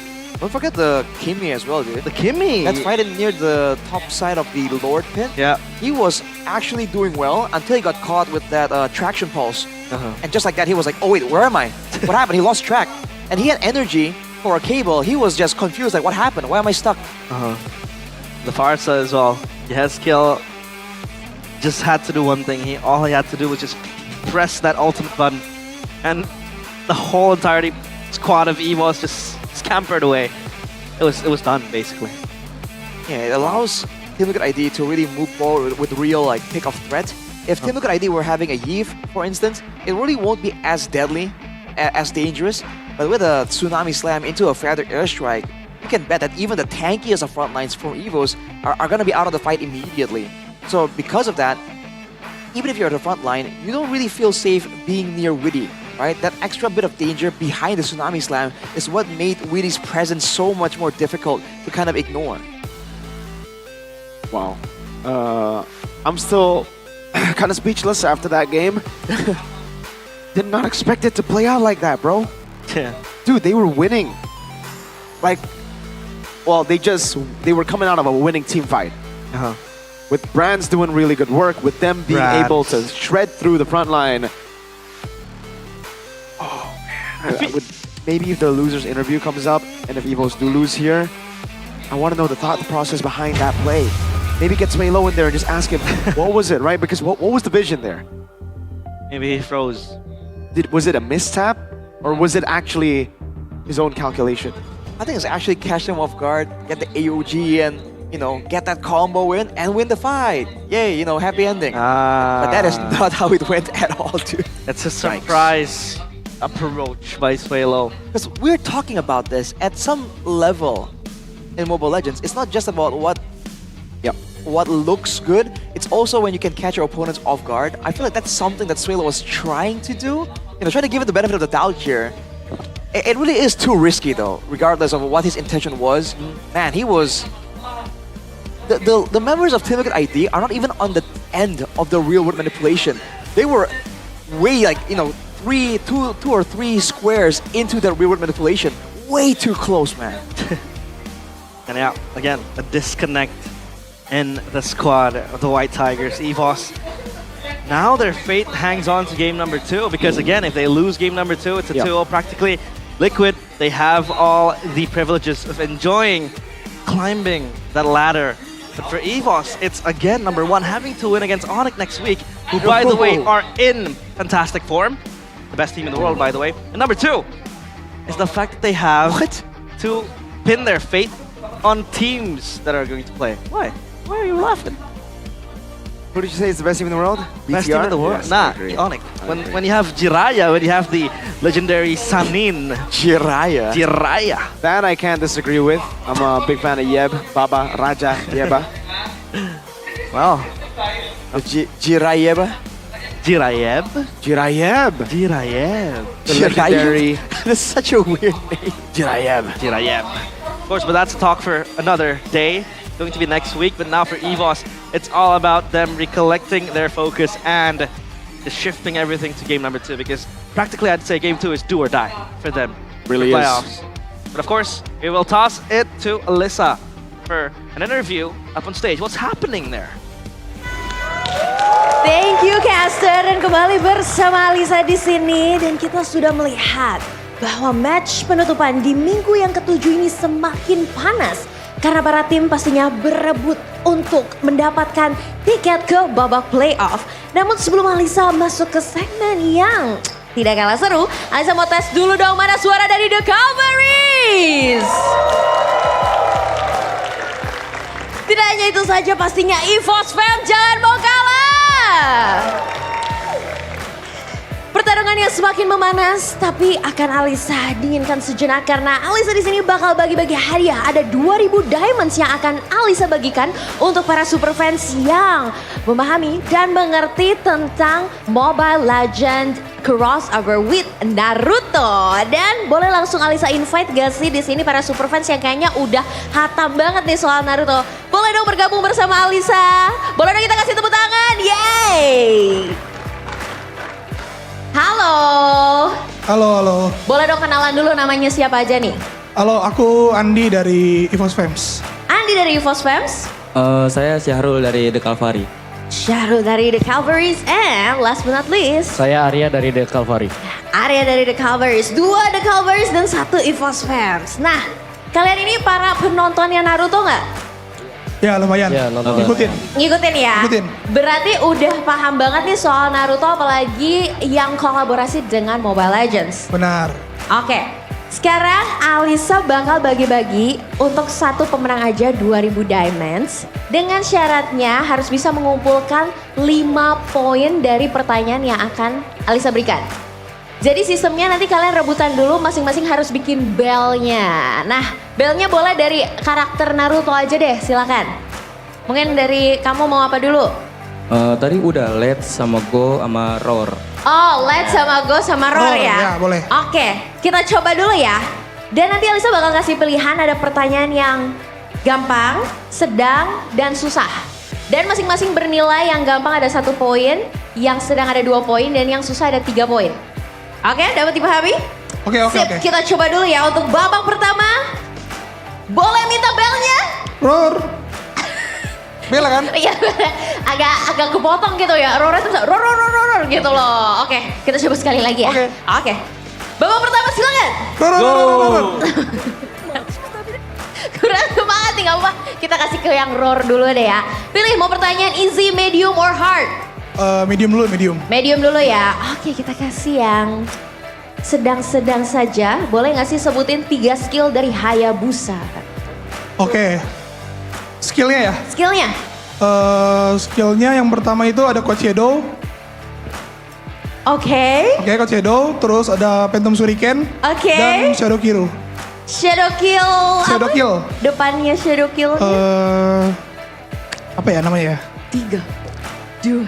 Gak apa-apa Oh, nih itu Alis. betul. Gak apa-apa, Alisa kasih 2 poin. Yeay. Terima kasih. Luar biasa ya, hafal loh 3 skill dari Hayabusa.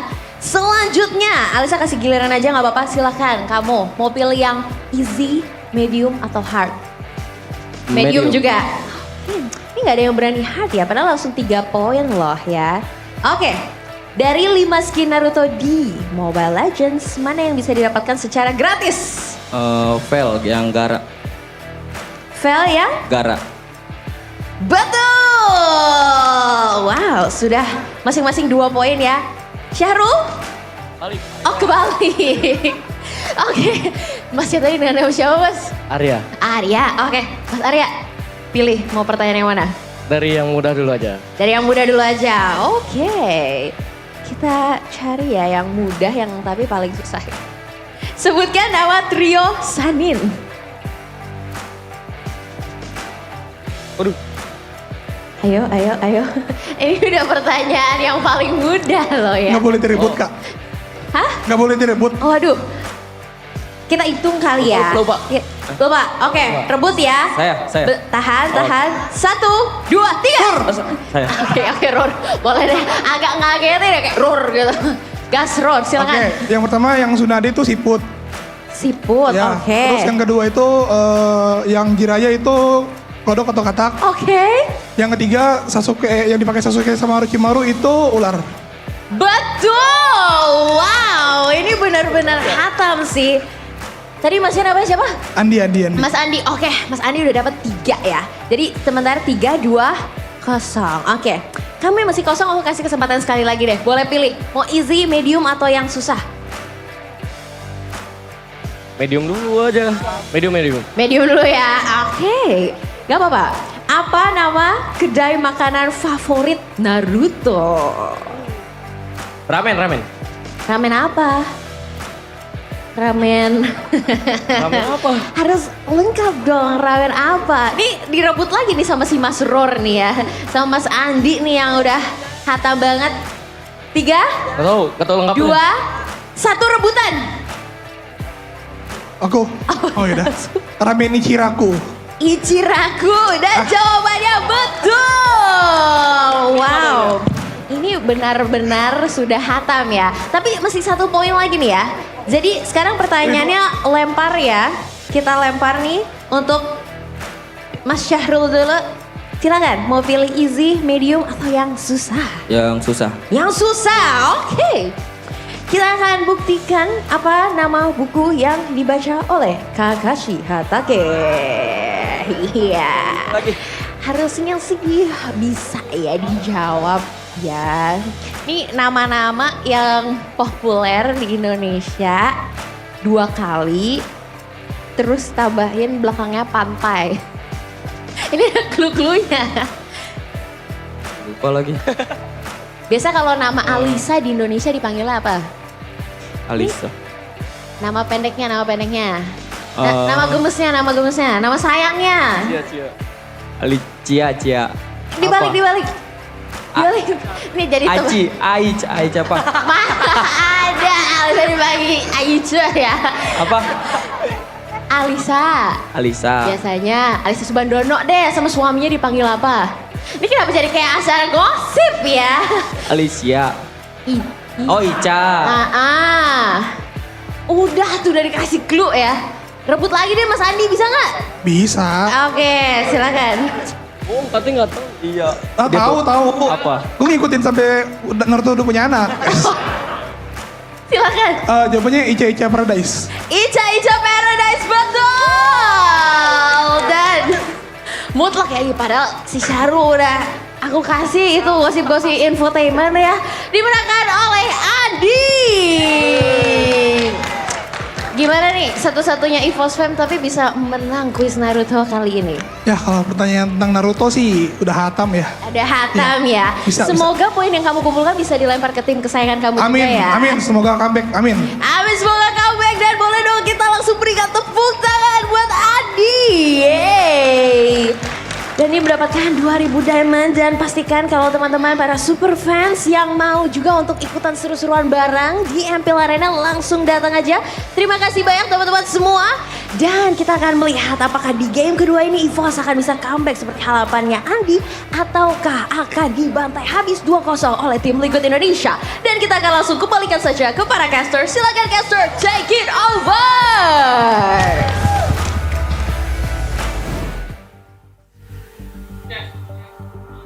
What was that? Brands just lost. What are you doing the Brands pose, bro? Brands lost, but Mbappe just scored. Oh, if you guys are following both, that's what we're doing here too.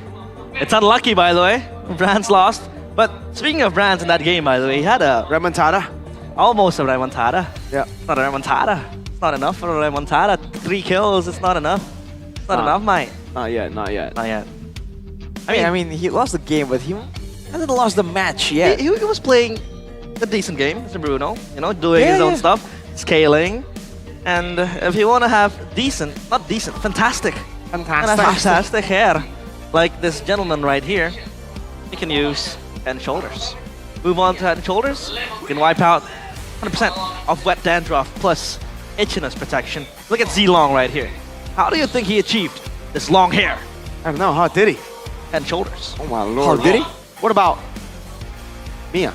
How did she achieve this hair? Because it was lemon. Lemon, oh! In the bush. Lemon in the bush, invisible, just like all your opponents after wearing Head and Shoulders. And your dandruffs. Gonna get wiped out, bruh. Yeah, the lemon flavor. That's why he has long hair. That's why it's Z-Long. Z-Long. Because Z-short. If he had a buzz cut, it's called Z-bald. Z-Bald. Z-bald. So Head and Shoulders. Z-Bald. Z-bald. Sir Arzebald III.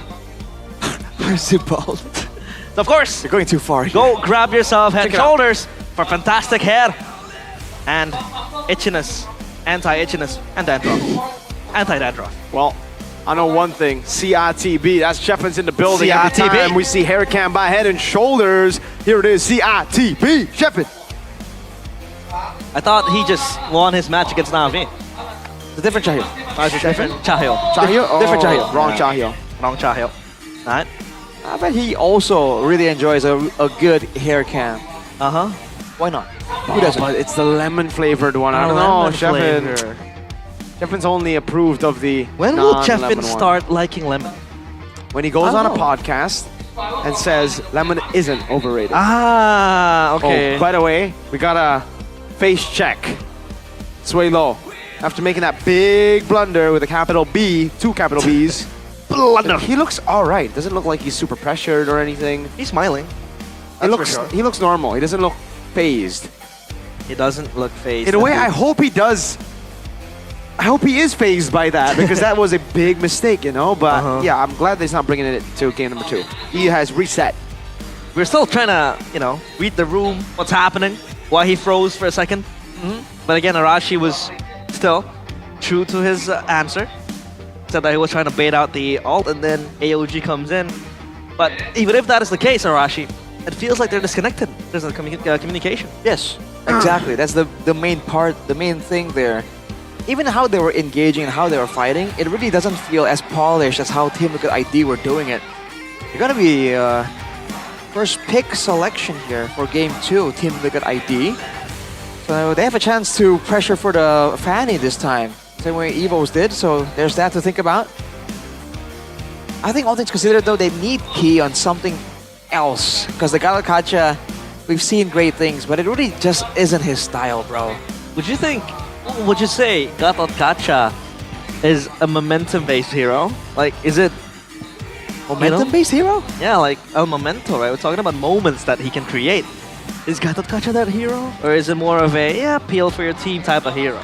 I think he is a more sustain and be annoying type of hero. Okay. Because even when I do play the God Gacha, which I occasionally do, I like the idea that, again, I'm just in the front, I'm a full tank build, and yet I'm still doing decent damage. I just don't die because of the passives, you know, and I can escape with the AOG. That's so ridiculous. It really isn't, to me at least, the way I play it even, isn't really a big moment type deal. You're just there, being annoying, slowing everyone down, taunting people, right?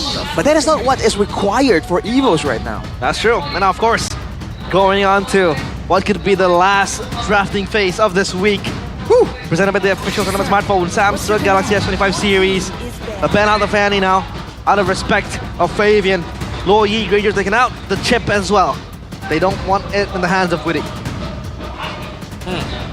Chip and the Fanny here. Oh, Kalea though. For Team Liquid ID, they do understand the importance of that Kalea. Evo's one more ban here. Luo Yi is really banned for them by Team Liquid ID, so interesting. It might be a jungler. Oh, Kimmy. Oh, Kimmy. Is it worthy of a ban though? Because we don't see much or many teams this week, at least, ban out the Kimmy. I feel like actually you might see more next week when people really realize. They see why it's so popular. They try and understand it. And once they have that moment, that DJY moment where they go, I understand it now, you can bet that this Kalea might show up. But Team Liquid ID, they get that Harith. Wow, good pick. It's a pick that Brands, in theory, is not going to be able to pilot well. And of course, the Harith, a staple add-on Shiki pick. A pick you could always take it first. And now for EVOS, what goes against the Harith? I mean, options-wise, again, we talk about Brands, limited in terms of the hero pool that he has. Quite hard for him to traverse around this, but Jawhead and Suyo. Okay, Suyo reasonable for Albert, but Jawhead, this is actually a common pick for Key that we haven't seen in so long. Yeah, the reason why EVOs were actually so high up in the earlier weeks was this combination. Yeah. They were so... Suyo Jawhead, yeah. Yeah, Suyo Jawhead immediately. Every single time it's left open, EVOs are able to take full control. But now, this late in the season, Team Liquid ID has seen it before. They've definitely done their homework. They need to get something with good sustain. They need disruption. The Phobias is a great pick here. Worked well for Aran in the previous game as well. But along with that, what do they want here? Joy. I think just go Joy, right? Joy would be a pretty good answer to the Suyo. Hayabusa, I guess, also comes to mind, but they just go for the Jusin instead. Risky choice, not picking a jungle up in the first phase up against a Suyo Jawhead. And the Suyo Jawhead again, just to reinstate and reassert. There's so much potential you can have with the Suyo Jawhead, number 1 rotations. Number 2, just pure raw damage, but number 3 as well, objective contests is so advantageous for you when you have the Suyo Jawhead. Strong combo, and like you said, it is the formula of success that EVOS had. It was also oftentimes picked up by Bigatron as well in the first early weeks of MPL ID Season 15. Now for EVOS, what do they want to pick up here? A marksman? Could it be possible? Yeah, Beatrix. Against the Harith though. What do you think? There's a chance for Brands. Oh no, sorry. For Brands to make it a non-lane, just go for the clear basically. It's a good option because you are pretty flexible. If it comes down to a dance, you can poke with the runner as well. Now for EVOs, they ban away the Tigreal. Seems like, I don't know, for EVOs, this is an all-in pick-off type deal, man. They're gonna launch someone with the ejector, burst him down with the Sujo and the Beatrix. Right now for Team Liquid ID, I don't think there's anyone tanky enough to withstand the full brunt of that combo. I feel like because of that, they're looking for other ways to match that danger from EVOs, either with crowd control of their own or just with mobility, so that the Jawhead can't really engage reliably. Zas taken out, just trying to dissuade Sway Low from a safety pick. Plus, there's one of Sway Low's specials as well. The Zask. Tigreal though taken out as well. 2 last bans for both teams, EVOS and TLID, to conclude the second phase. Okay. So for Evos, are they just gonna get rid of more? I wonder why they banned Tigreal, by the way, because we haven't seen a single game of Witty Tigreal. Now that makes a bit more sense. The Cho. I guess it's just Beatrix counter picks, right? Like picks that you can actually use to beat the Beatrix, to pick off the Beatrix. Might be the case. The Cho, at least, again, like you mentioned, makes a bit more sense. They want to go for the pickoffs. They cannot allow Team Liquid ID to get the screening in. And if they go with the way of the Dragon here, it can displace Evo so far from each other that Team Liquid ID can get a bit of an edge in those fights. They end their drafting phase with an Edith ban here. Interesting. Well, it's looking more like pick-off versus full-on team fight here between Team Liquid ID and Evos. So in that sense, Team Liquid ID needs a bit more survivability, a bit more scouting. Evos need crowd control, right? Crowd control and another front line, information. Because they cannot use the Jarhead to scout and engage, right? They usually need someone else to handle the scouting. Oh man. Please do not reveal your mid laner here, Evos. Or if you do, pick the Valen, because I sense a Mathilda Lucas on TLID's side. They might be baited to pick a Yves here against the Sushin. No. Oh, okay. They go blue. I think that's safe enough now. There's not going to be a Lucas Mathilda, unless they still just go for it, which is... But the Faramis roll! Whoa! Again, the throwback. Yeah, to match number Justin's one. already picked up though this time. Yeah. Unless Faramis roam. No, I'm kidding, exactly, Faramis roam. Nah. What season is it? It's not a possibility. Probably not, probably not. Let's be real here. Yep. For Team Liquid ID though, what other options are here? Oh! Haya and Gatot. Yeah, gotcha. It would have 100%, I think, been the Mathilda Lucas if Evos revealed their mid, but because they didn't, this is going to be the Haya and the Gatot Kacha. Haya and Gatot, obviously. Good fight that they have in their sleeves for Evos. Last pick onto their mid laner. Yves then? Yves, possible. Especially in lane against Juicin, you can stain yourself. You can scouting as well. You scout, you find someone, you slow someone. After game one though, you still want to go Yves. Hey, come on. Cut him some slack. The wounds, have they healed is the question. That's true. They have. Yes, they have. That's their ninja way, bro. They trust in their Datebayo, believe it. In their shinobi brothers. This is a shinobi way. Evos, again, concluding their drafts, TLID, with a 5-strong pick as well, but who do you prefer here, Arashi? I gotta say, I feel like Evos' draft is a bit more straightforward. Team Liquid ID, their draft can work, but it's a bit more situational. They're gonna need the Phobius and the Gata to work well together with good comms, and they're gonna need the Harriet to do really well here. The Hayabusa, I mean, you know, if he's snowballing, then Sway Low is in a world of trouble. And obviously, it is down to this. Evos, can they force a game number 3? Or will TLID push Evos further down the abyss? It is Evos versus Team Liquid ID in game number 2. Hey, ladies and gentlemen, saying in the chat right now, is it going to be a 2-0 or 2-1? Will it be a comeback from Evos? See how this plays out, man. I think Team Liquid ID has more urgency this time. They do have aggressive tools of their own. Everyone shaking on the signature habit, though, that he used to demolish other players on. That's something that Evos definitely has to respect. Oh. The damage, though. Early game Sushin. Yeah. Early on, you have constant damage with a DPS, with a Lantern Flare, a liftoff as well. Balanced hero, I'd say. Now the emblems, though, Arashi. Emblems inspire for Sway Low, giving him the extra mana regen and survivability. Yehezkiel going with the Impure Rage here, along with the Tenacity. So not the Brave Smite. Not really concerned about the extra sustain. He just wants more damage, more mana. So go for these short trades here. That's an interesting option. But maybe it makes sense with how they are assuming the game's gonna go. It probably won't be... Yehezkiel himself probably won't be the main target here with how far he can actually cover distance away from the danger zones of Evos. Again, We're inclined to see this Jawhead Suyo combo early on in the game. Early on. Very oppressive. The Fabian is coming close. They have level 4. The trio mid walking up close. EVOS are prepared for this fight, possibly. Witty able to get back though in the back line. You can see already an engage with a shadow kill. Good flicker out. That will be Witty taken down on the Gatot Kacha. Sasuke strikes first. Hey. MPL ID, they're trying to bait Swalo in front. Maybe making a bit of a read, seeing how he was playing in the previous game.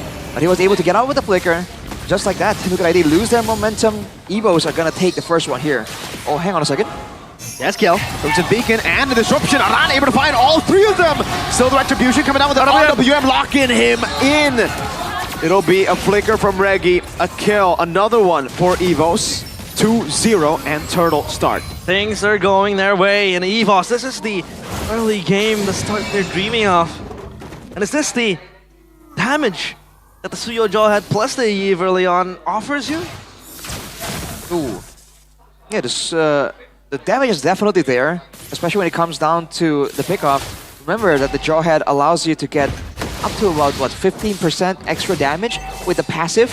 It's like a free focusing mark, basically, the Jawhead passive. So even if you're a Gatot, even if you're Aran on the Phobias, you're gonna get taken out a lot faster than usual, might catch you off guard. But I really felt that Team Liquid ID were kind of pushing it there. There was a great moment by Aran to actually get multiple members, you know, with his skills, but unfortunately no follow-up, right? So it's a different look compared to the first game where Team Liquid ID were the patient ones. They were willing to just go for the trades and let go of the objectives. Fabian though. RWM already with the shadow kill, still is gonna kill for Fabian. Blade Surge not landing. Albert with the Queller going back. He brought back into the team with the Soul Sever, landing on Witty. He'll pop the Revitalize, but that's it. At least a kill for Fabian, and this Hayabusa will be fueled to be online, to come online in the upcoming minutes. As Aran just trying to deal with this wave. Albert, level 8, a 2-level gap discrepancy in the jungle. Fabian hasn't really been getting the snowball ideally the way he would want. He already waiting around for Aaron Shiki though. Hang on. Won't be amounting to anything just yet. But again, with a level disadvantage here, Team Liquid ID curious to see how they want to approach this fight. Especially again with the counter matchup in the mid lane here. EVOS has so much more prior compared to Team Liquid ID because Heskel was stuck trying to clear the waves, trying to match Sway low when it comes to those rotations. Yep. And of course, Turtle next on the menu, Turbo teams. Counter-Strike completed for Fabian, so at least he has that tool to use in a team fight. Whoa, good reaction from Heskel. Witty jumping to the back line together with Aran. It's going to be the flicker already used for Aran now. That's going to be the RWM. Witty, AOG defensively, still Aran brought back into the team. Defense rage to Zonya Heskel. Aran taken down. Brands picks up his first kill in the game. The objective is still there. TLID might go in for seconds. In the back though, Fabian is on Sway low. Oh, flicker already used! Zaman Force for Aaron Shiki as he gets the kill. Now jumps on Brands, will be able to get the resets. Still 2 levels down, Fabian on Albert. And they will not rush the Turtle. But they're doing a great job kind of allowing all the spells to be used on everyone else so that Aaron Shiki can get in there and actually do a lot of damage on that Zaman Force play. So that could be the angle that Team Liquid ID are looking for. Force Evos to expend everything and then let Air take over. Oh, unstoppable force though. Uh-oh. Yes, kill this time able to flicker out. Brings Key back into words. Everyone shoulder bashed. Aran takes the kill.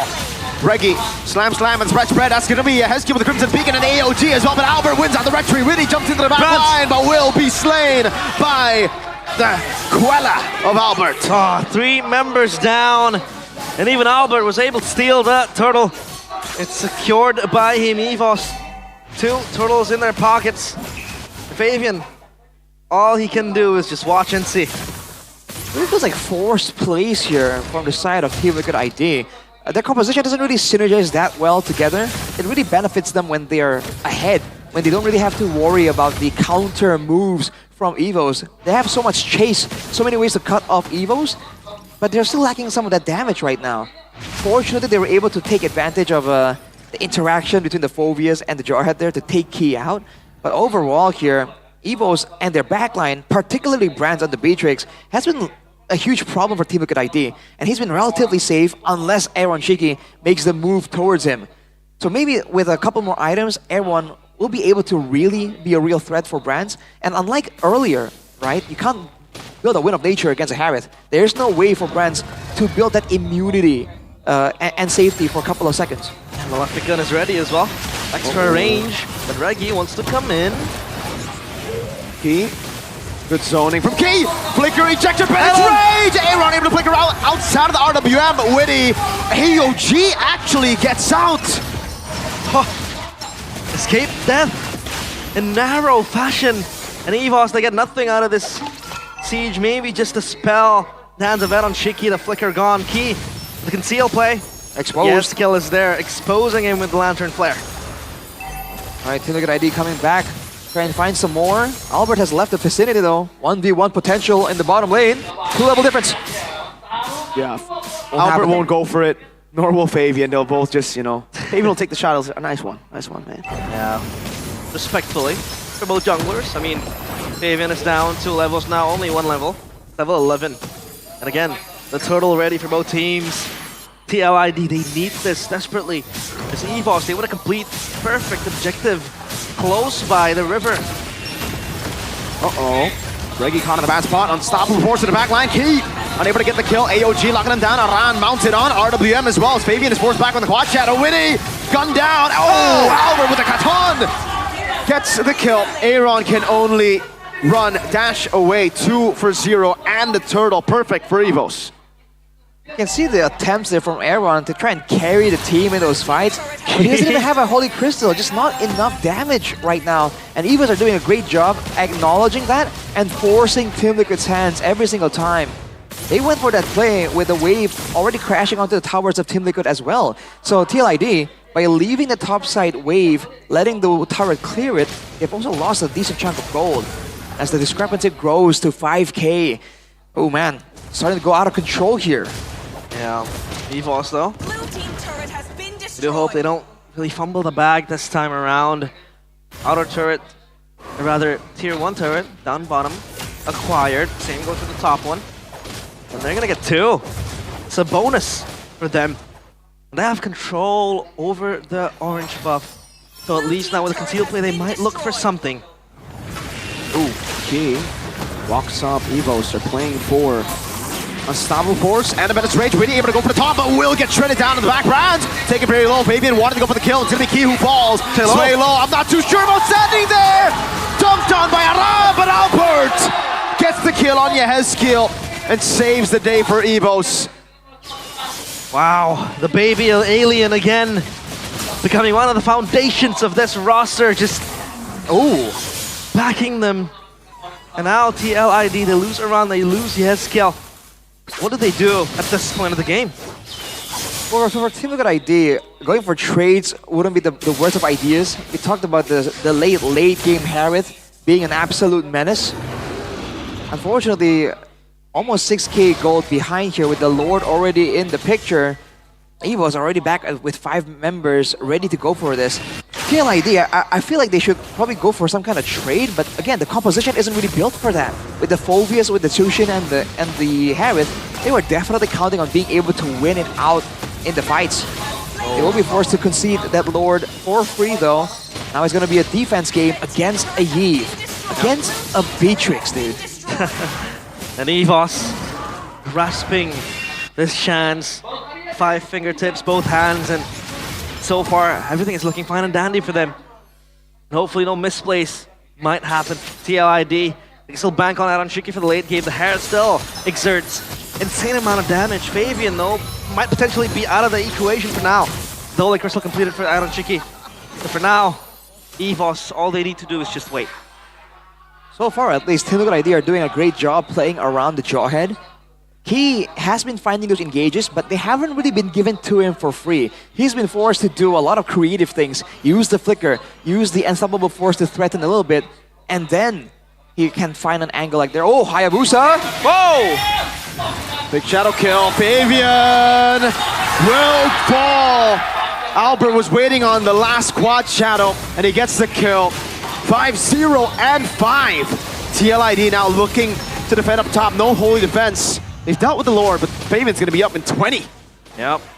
And Fabian Hayabusa isn't the answer for this composition. EVOS, they're sieging, they might end this. Key, able to go for it, Bennett's Rage. Oh, it was miscommunicated. The Bennett's Rage was on Witty. RWM coming down as well as Aaron Shiki is able to dash back and forth, flickering out the safety, burning all of their resources. EVOS will take control of TLID's base. 2 base turrets. Oh, AOG up top. Almost taking it down. Unstoppable force and the ejector. Key picked up, thrown back. Fabian able to get the quad shadow kill! In the back, Brass able to flick around. Albert with the blade surge. They stayed too long! And TLID capitalize 2 for 1. Again, the mistakes are still there. EVOS biting off more than they could chew. And TLID, finally they find an opening to traverse around the lead that EVOS has been building so far. And keep in mind, the 2 members they took out was Reggie and Key, the main carries here, Albert and Brands, still relatively untouched. And on top of that, because of the overstay, they were able to get 2 base turrets. I think for EVOS, that's still most definitely worth it. Winter. 30 seconds to go, Winter Crown as well. The Hayabusa already struggling now is going to struggle even more. With 28 seconds to go, again, there's nothing else Team Liquid can do but bank on the next fight being enough. Fortunately for them, Aaron Shiki was able to pick up several valuable kills there. He already has a Holy Crystal. Not really at full build just yet, but getting closer and closer. Hopefully it will be enough, because otherwise this next one might be the final one. Lord, in 6 seconds. EVOS, of course, growling around this Lord. And TLID, all they can do is just wait. They might look for something, but nah, it's just going to be bursted down by EVOS. So again, another round of base defense in the hands of TLID. Oh boy. Hey, Albert's got the girlfriend buff. Hey. Very relevant here. And look at this, dude. Avian trying to threaten a bit more. And that's the poke potential. The Yeeth, the Beatrix, but also the Suyo with the Queller. Yeah. Team Liquid trying to hang on to their final base turret. Whoa, What was that? Man, this time it's Key with the ejector. Sway low is gonna be punished. Why does this always happen? Weedy in the back, jumping onto Browns. Albert gets the blade surge down. He has just right there. AOG to escape. Aran mounted on and will be slain. But oh my lord, without Sway low, I don't think they can end. They can't. Not enough damage to burst down, but TLID, the base defense. Saman Force back up, Aaron Shiki on it already, jumping to the back line, Brad's gonna be taken very low! Aaron Shiki still falling! Fabian, only member left defending! Big sigh of relief. EVOS are able to win despite that big blunder. You can see it on Henki's face. He's like, oh, thank goodness. The White Tigers still roaring. Game 3 on the cards. It's not over yet. It's TLID on bended knee 1-1. Oh boy. Lord. Finally, we see EVOS with that signature aggressive style. And you see that even the more composed, the more strategic Team Liquid ID, they're doing so much better. Oh man, that was a close one though. I think emotions are definitely high. There was that moment of panic when Sway Low got ejected all the way towards Team Liquid ID, gets picked off. What the heck, dude? Why does it keep happening? And look at Key, by the way, sliding all the way to the base. Wow. Funny how there's always a moment like that in these matches. Dude. That, if they lost because of that, oh my lord. Can't recover from that. But at least it's a sigh of relief. And look at Albert. His face shows it. And now, EVOS, they still live to see another game. It's not over yet. Look at the passion. The cries. Is she a TL fan or a Madrid fan? Because both are kind of shaking right now. Don't talk about Madrid. We don't talk about football here in MPL. I'm sorry. Yeah. Hala Madrid. What happened to all that energy earlier, bro? I don't know. Remontada. I told you. I hear a voice saying, I told you, bro. I told you. Remontada indeed. Oh my goodness. I don't know. All I know is that EVOS just equalized the game 1-1. Yeah, they did. And so, looking at the patterns that we've seen recently, will this be an EVOS reverse sweep? Who else got reverse sweep, by the way, as of now? BTR. Bigatron. Okay. Yikes. Yikes.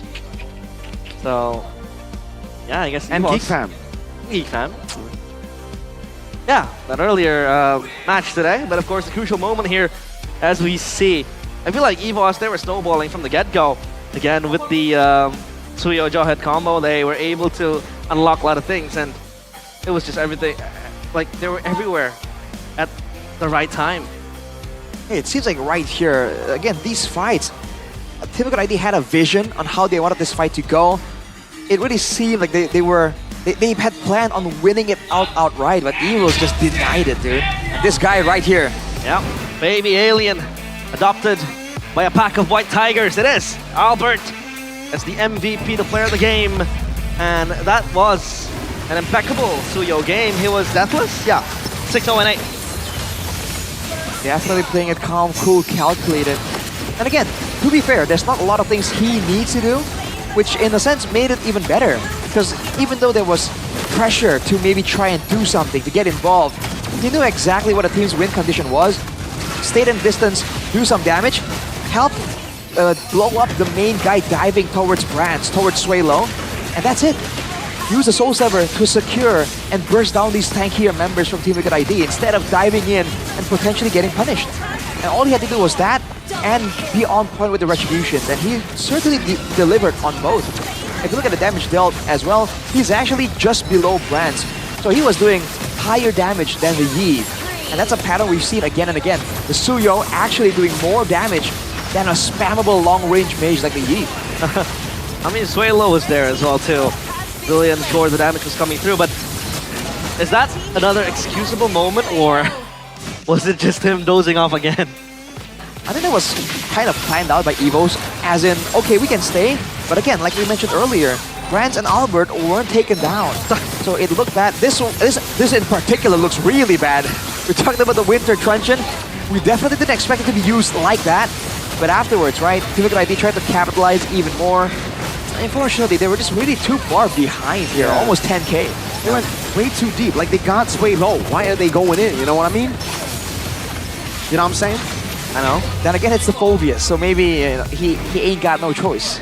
Wait, I'm wondering why he tossed Suelo up in the air. I think it was a mistake. I think he just meant to just tap it, you know, like whatever, throw it away, and then maybe it's a bait. It's a big brain moment. Got flung, and he's like, hey. Suelo's probably like, man, what are you doing? Would be cool if that was a bait though. Would be cool. We'll say it's a bait, just because it worked so out. like, oh yeah, so they'll jump on Suelo and we're gonna wipe the floor with them. Nah, tactical. Because Suelo was the one who was taken out multiple times, you know? He's not on 0 deaths, he wouldn't mind, right? Yeah, just toss him into the Lions taking one for the team. It's not taking one, it's taking four. 4 deaths for him. Man. This definitely is a more aggressive take on the Yves though. Going straight with the Warrior Boots, with a Mana Crystal there, and just going straight for the Glowing Wand, the Wishing Lantern, and then the Winter Crown. He really wasn't concerned about having too much mana to spam out all those spells. Just made sure that he's relevant when it counts, right? When during the big team fights, because again, Team Liquid ID's composition, it's all about those big moments. They have big ultimates, they have big all-ins. Unfortunately, all those big all-ins were deflected. And yeah, EVOS again, still pulling themselves together. The TLID. I mean, it was, it's not what you expected from Team Liquid in this match particularly, because we talked about it, the draft. I mean, it's not as easy to execute. And again, not much of a bursty damage, you would say, compared to EVOS. You have the Suyo, you have the Yves, again, constant upstream of damage given by the Yves, again, a spammable spell from long distance as well. So yeah, EVOS again with the damage output, just out damaging Team Liquid ID. To the people back at home, please do not try to make what Key did make sense. Because I'm worried now for all my mage players out there. Me, yeah. Their roamers might be like, oh, that's a strat. It's Yves, here, go and bait. It could be a strat. The injector into the real world manipulation. Yeah, there you go. Yeah, but no, that is not. There you go, buddy. No. Did you see what happened to him?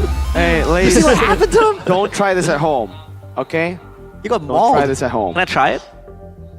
You can try it here, I guess, because they I tried was- it here. But don't try it at home, man. I had a Jawhead XP once, right? And I was playing Tig. Dude, on a Jawhead, I always do that, just for the lulls. Yeah. But like, don't do that if you're trying to win. On an MPL match, dude. Not on an MPL For match. the lulls. eh? 1-1. Equalizer. By As EVOS. Expected. Expected. Just like the other match. Equalizer. Yeah. It's not an And a equalizer. comeback, a remontada. So it's a remontada.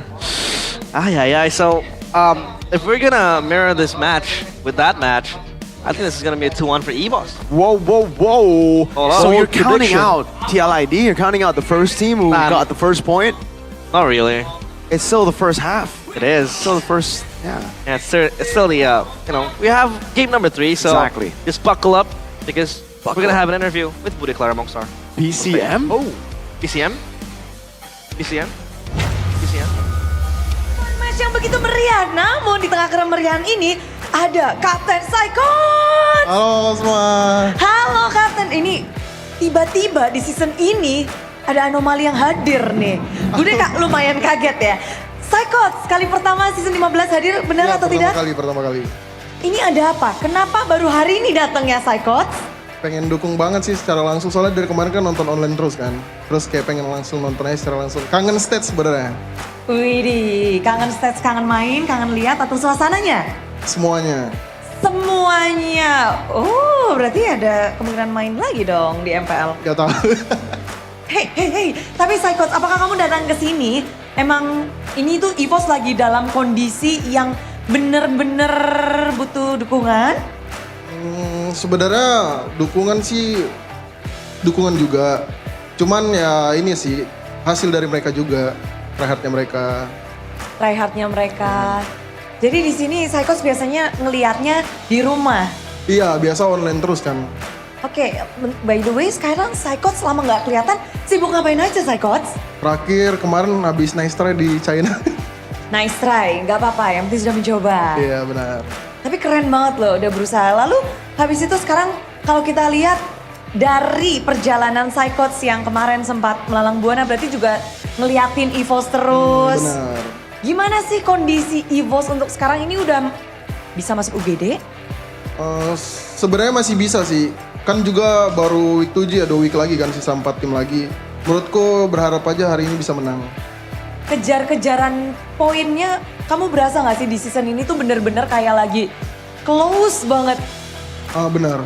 Soalnya kayak aku ngerasa ya dari sejak aku main sampai sekarang nih bener-bener tim manapun bisa menang gitu loh. Tim manapun bisa menang. Iya benar. Tapi kalau posisi 7 yang didapatkan EVOS di season sekarang, ini kamu ngelihatnya gimana sih angka 7 ini, angka keramat gak sih buat kamu? Buat Sebenarnya 777 kan lucky kan. Wih. Iya benar.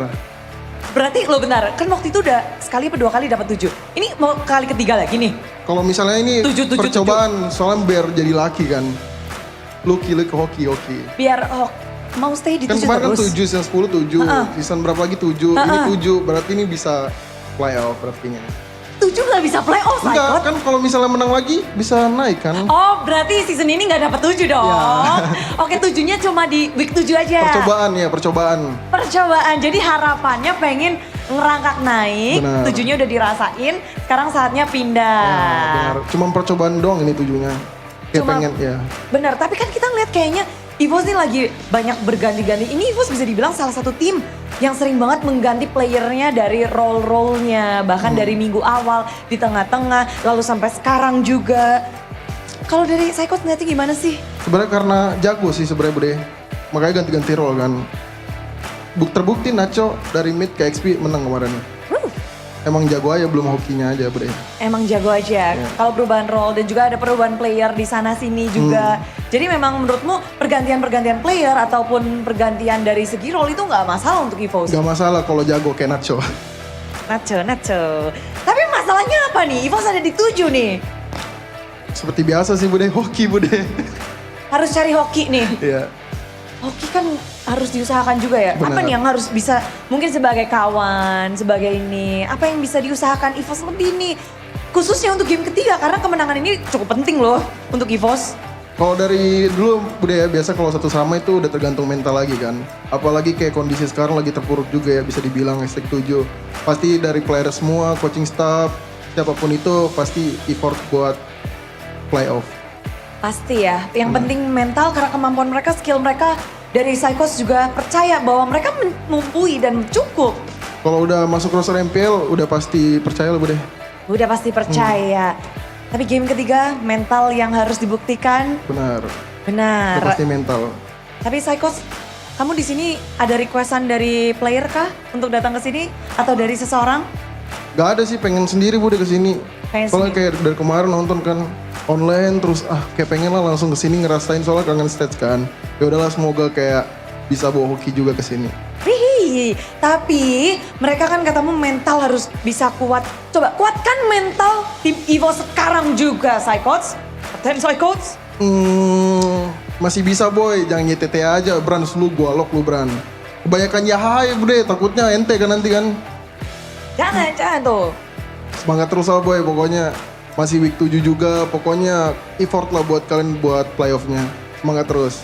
Semangat terus dan harapan, semangat semua yang sudah diberikan. Dari EVOS Fam juga coba nih, masih pada semangat gak sih EVOS Fam?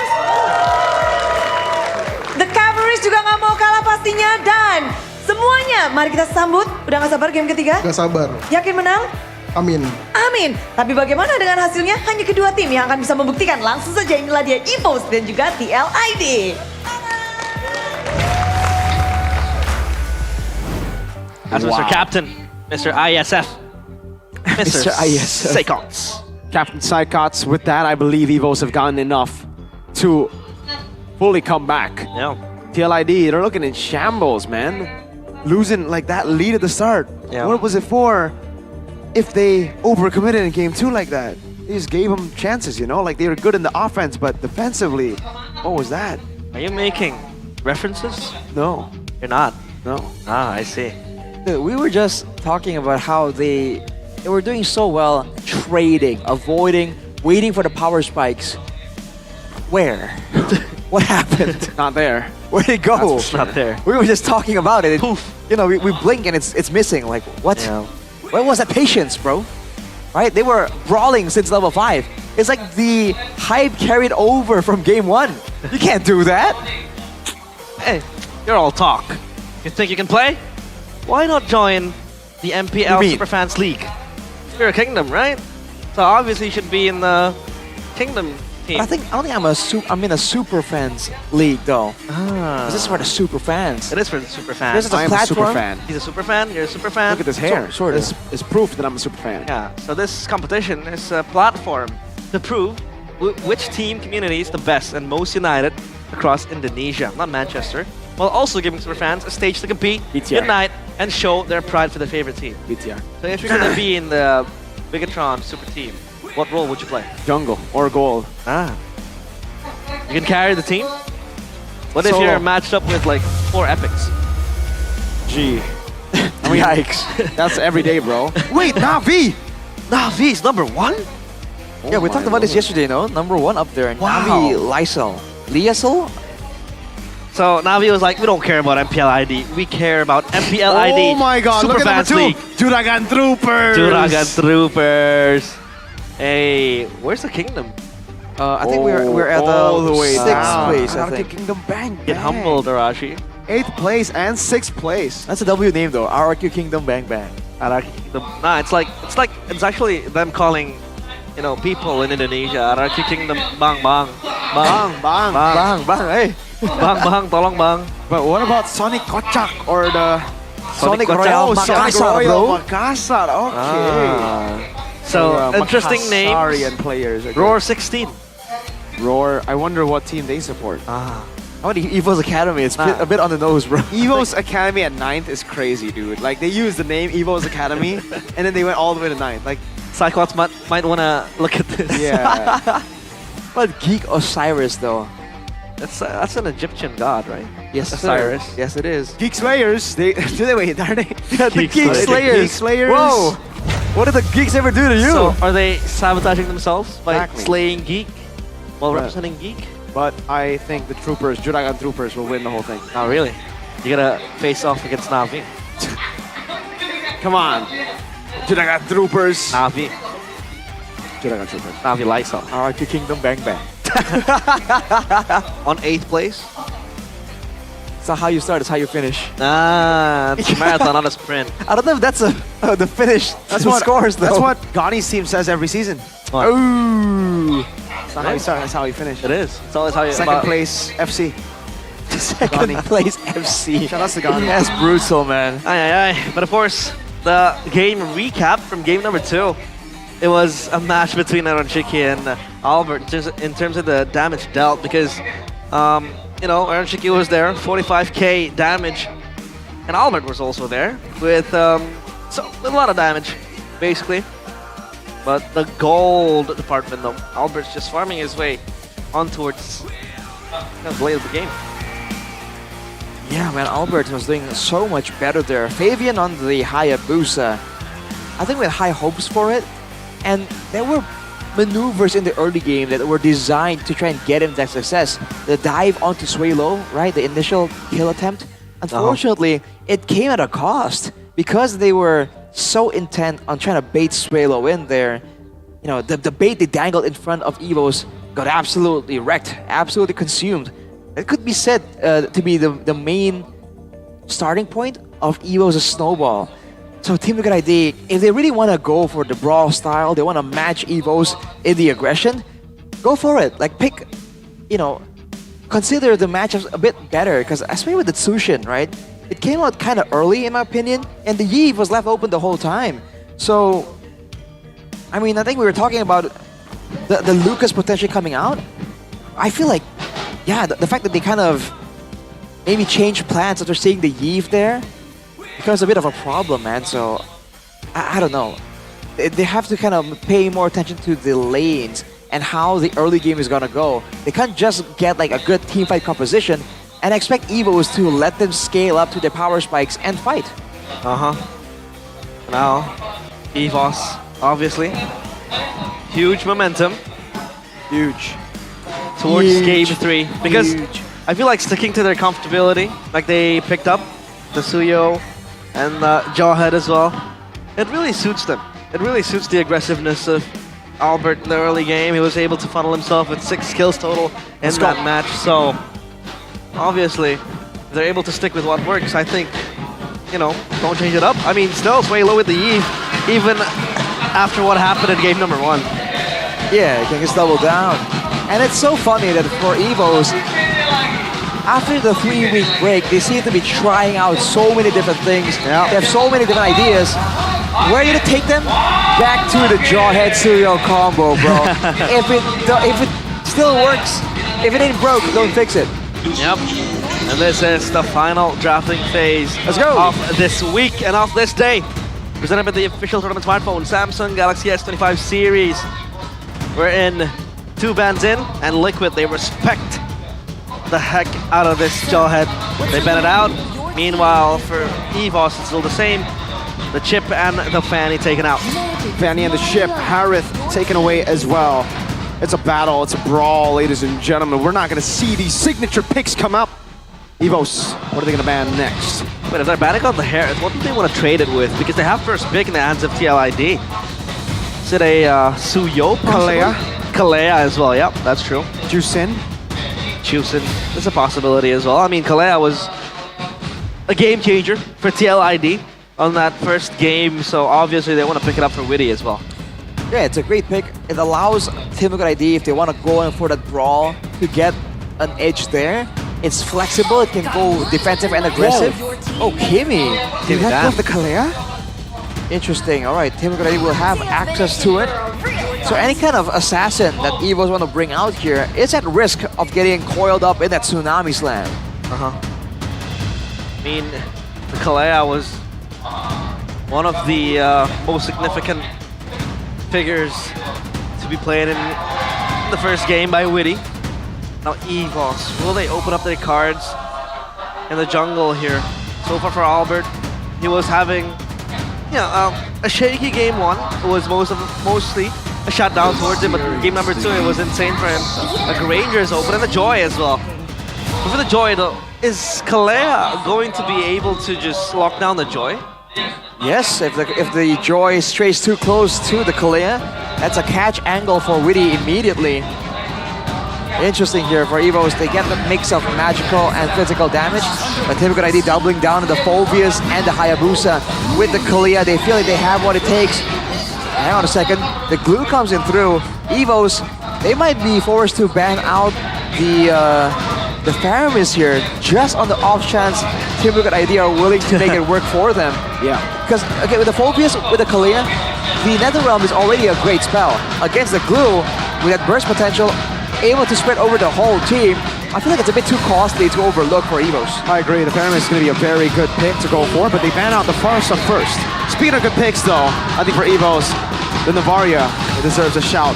With the Granger already picked up, and up against a composition that kind of needs to go for the pickup, gets close, revealing them, stopping the ambushes, stopping the assassinations from happening will be a pretty okay tool to have. It's just, can you survive against the Haya as a Novaria? That's it, that's it. That's all Suelo needs to think about. Yeah, especially when you have the Astral Echo that really reveals information through the bushes as well. I thought at first they will be the ones to pick up the Farsa themselves to round out the poke composition that they have with the Granger as well, but they banned it out. The Valentina taken out as well for TLID.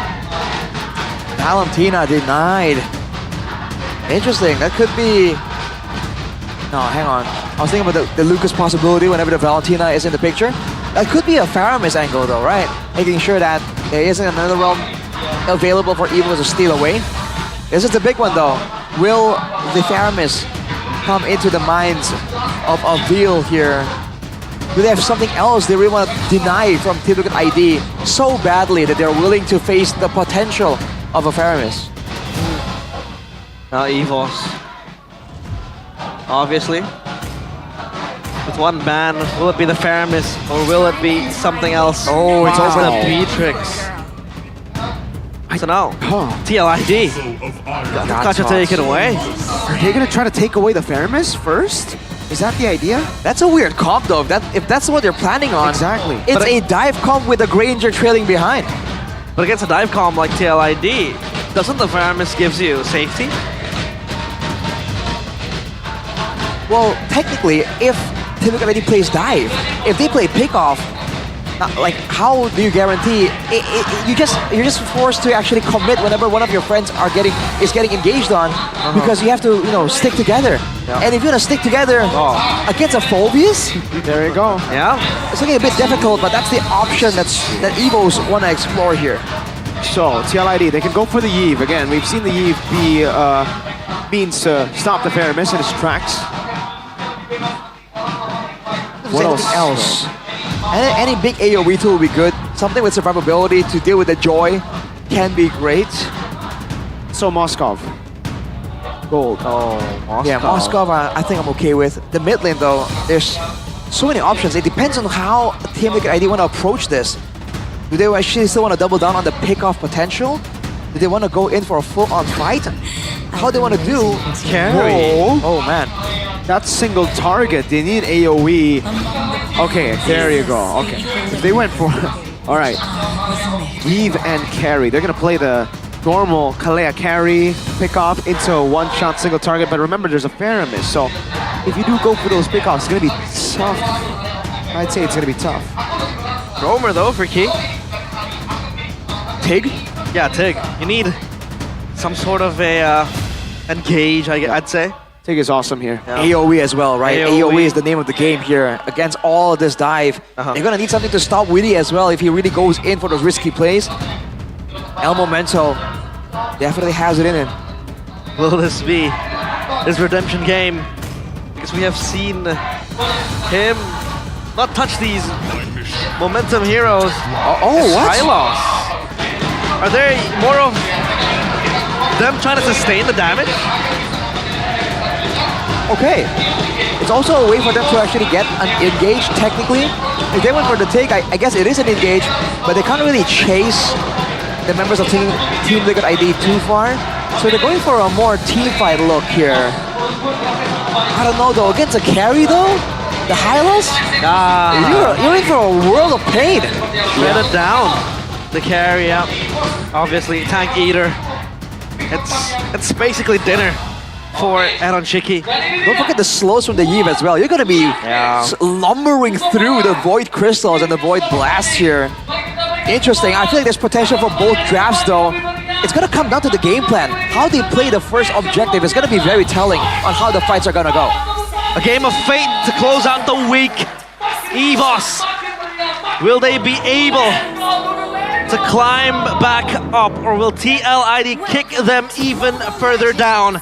It is EVOS against TLID, game number 3. Make it or break it for EVOS. They are fighting for their playoff contention lives. So 7th place in the standings. They need a win desperately.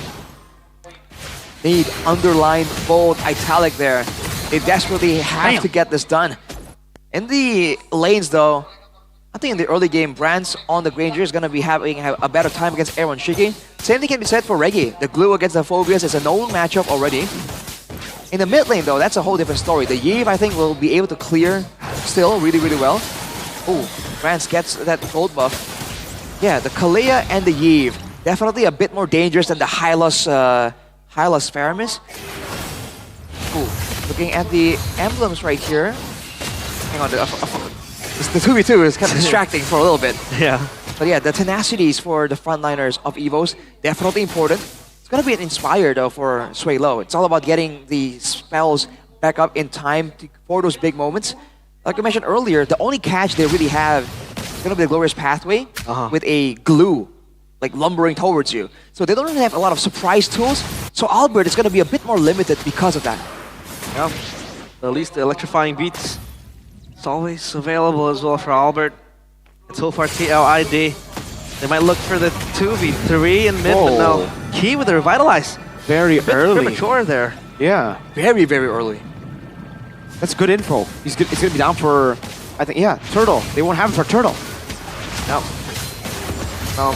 Might look for this objective, knowing the fact that Key doesn't have the Revitalize. Witty is here as well. Albert just trying to clear his purple buff. And this might be a fight where it breaks it. It's already too low right now. RWM come down. Retribution from Fabian. Key gonna be slain. EVOS disconnected. Reggie will be able to get onto him, but around with the flicker forward gets him. One more shot, 2 kills, and a turtle for TL. What is happening to EVOS? They got bashed. That's what happened. They were split up apart there. Typical ID made the first move onto the turtle, and EVOS were greedy. They were trying to do so many things there. Go for the purple, their own purple buff, contest the turtle, and also get Prio and threaten a fight. Way too many things. Arashi, this has happened twice now. Twice, okay? It happened yesterday in the Classic Derby. It's happened again here. I like the whole XP lane go mid rotation type deal, but you need to get your mid laner to a spot where he gets level 4. You don't come in to soak in the entire wave and only you get 4. Swalo wasn't 4 in that fight. Meanwhile, Yehezkiel was. You saw that when Phobius went to the mid lane, he didn't instantly help clear the wave. He actually gave Yehezkiel a bit more space for him to get a little bit more XP, and then he decided to help clear. EVOS have miscoordinated on this twice, and it's literally costed them games. Yep. And even if they did do it right, there's an argument to be made that the early game is going to be so much more favorable for Team Liquid ID. EVOS, we've seen this before. With the Faramis, you have sustainability, but can the members that you keep alive output the same kind of damage? With a Hylas and a Glue, I don't really think so, man. Against a Phobius, against a Yeve, with the Kalea healing them, I felt like that whole scenario was doomed from the start. I don't know why EVOS even attempted it.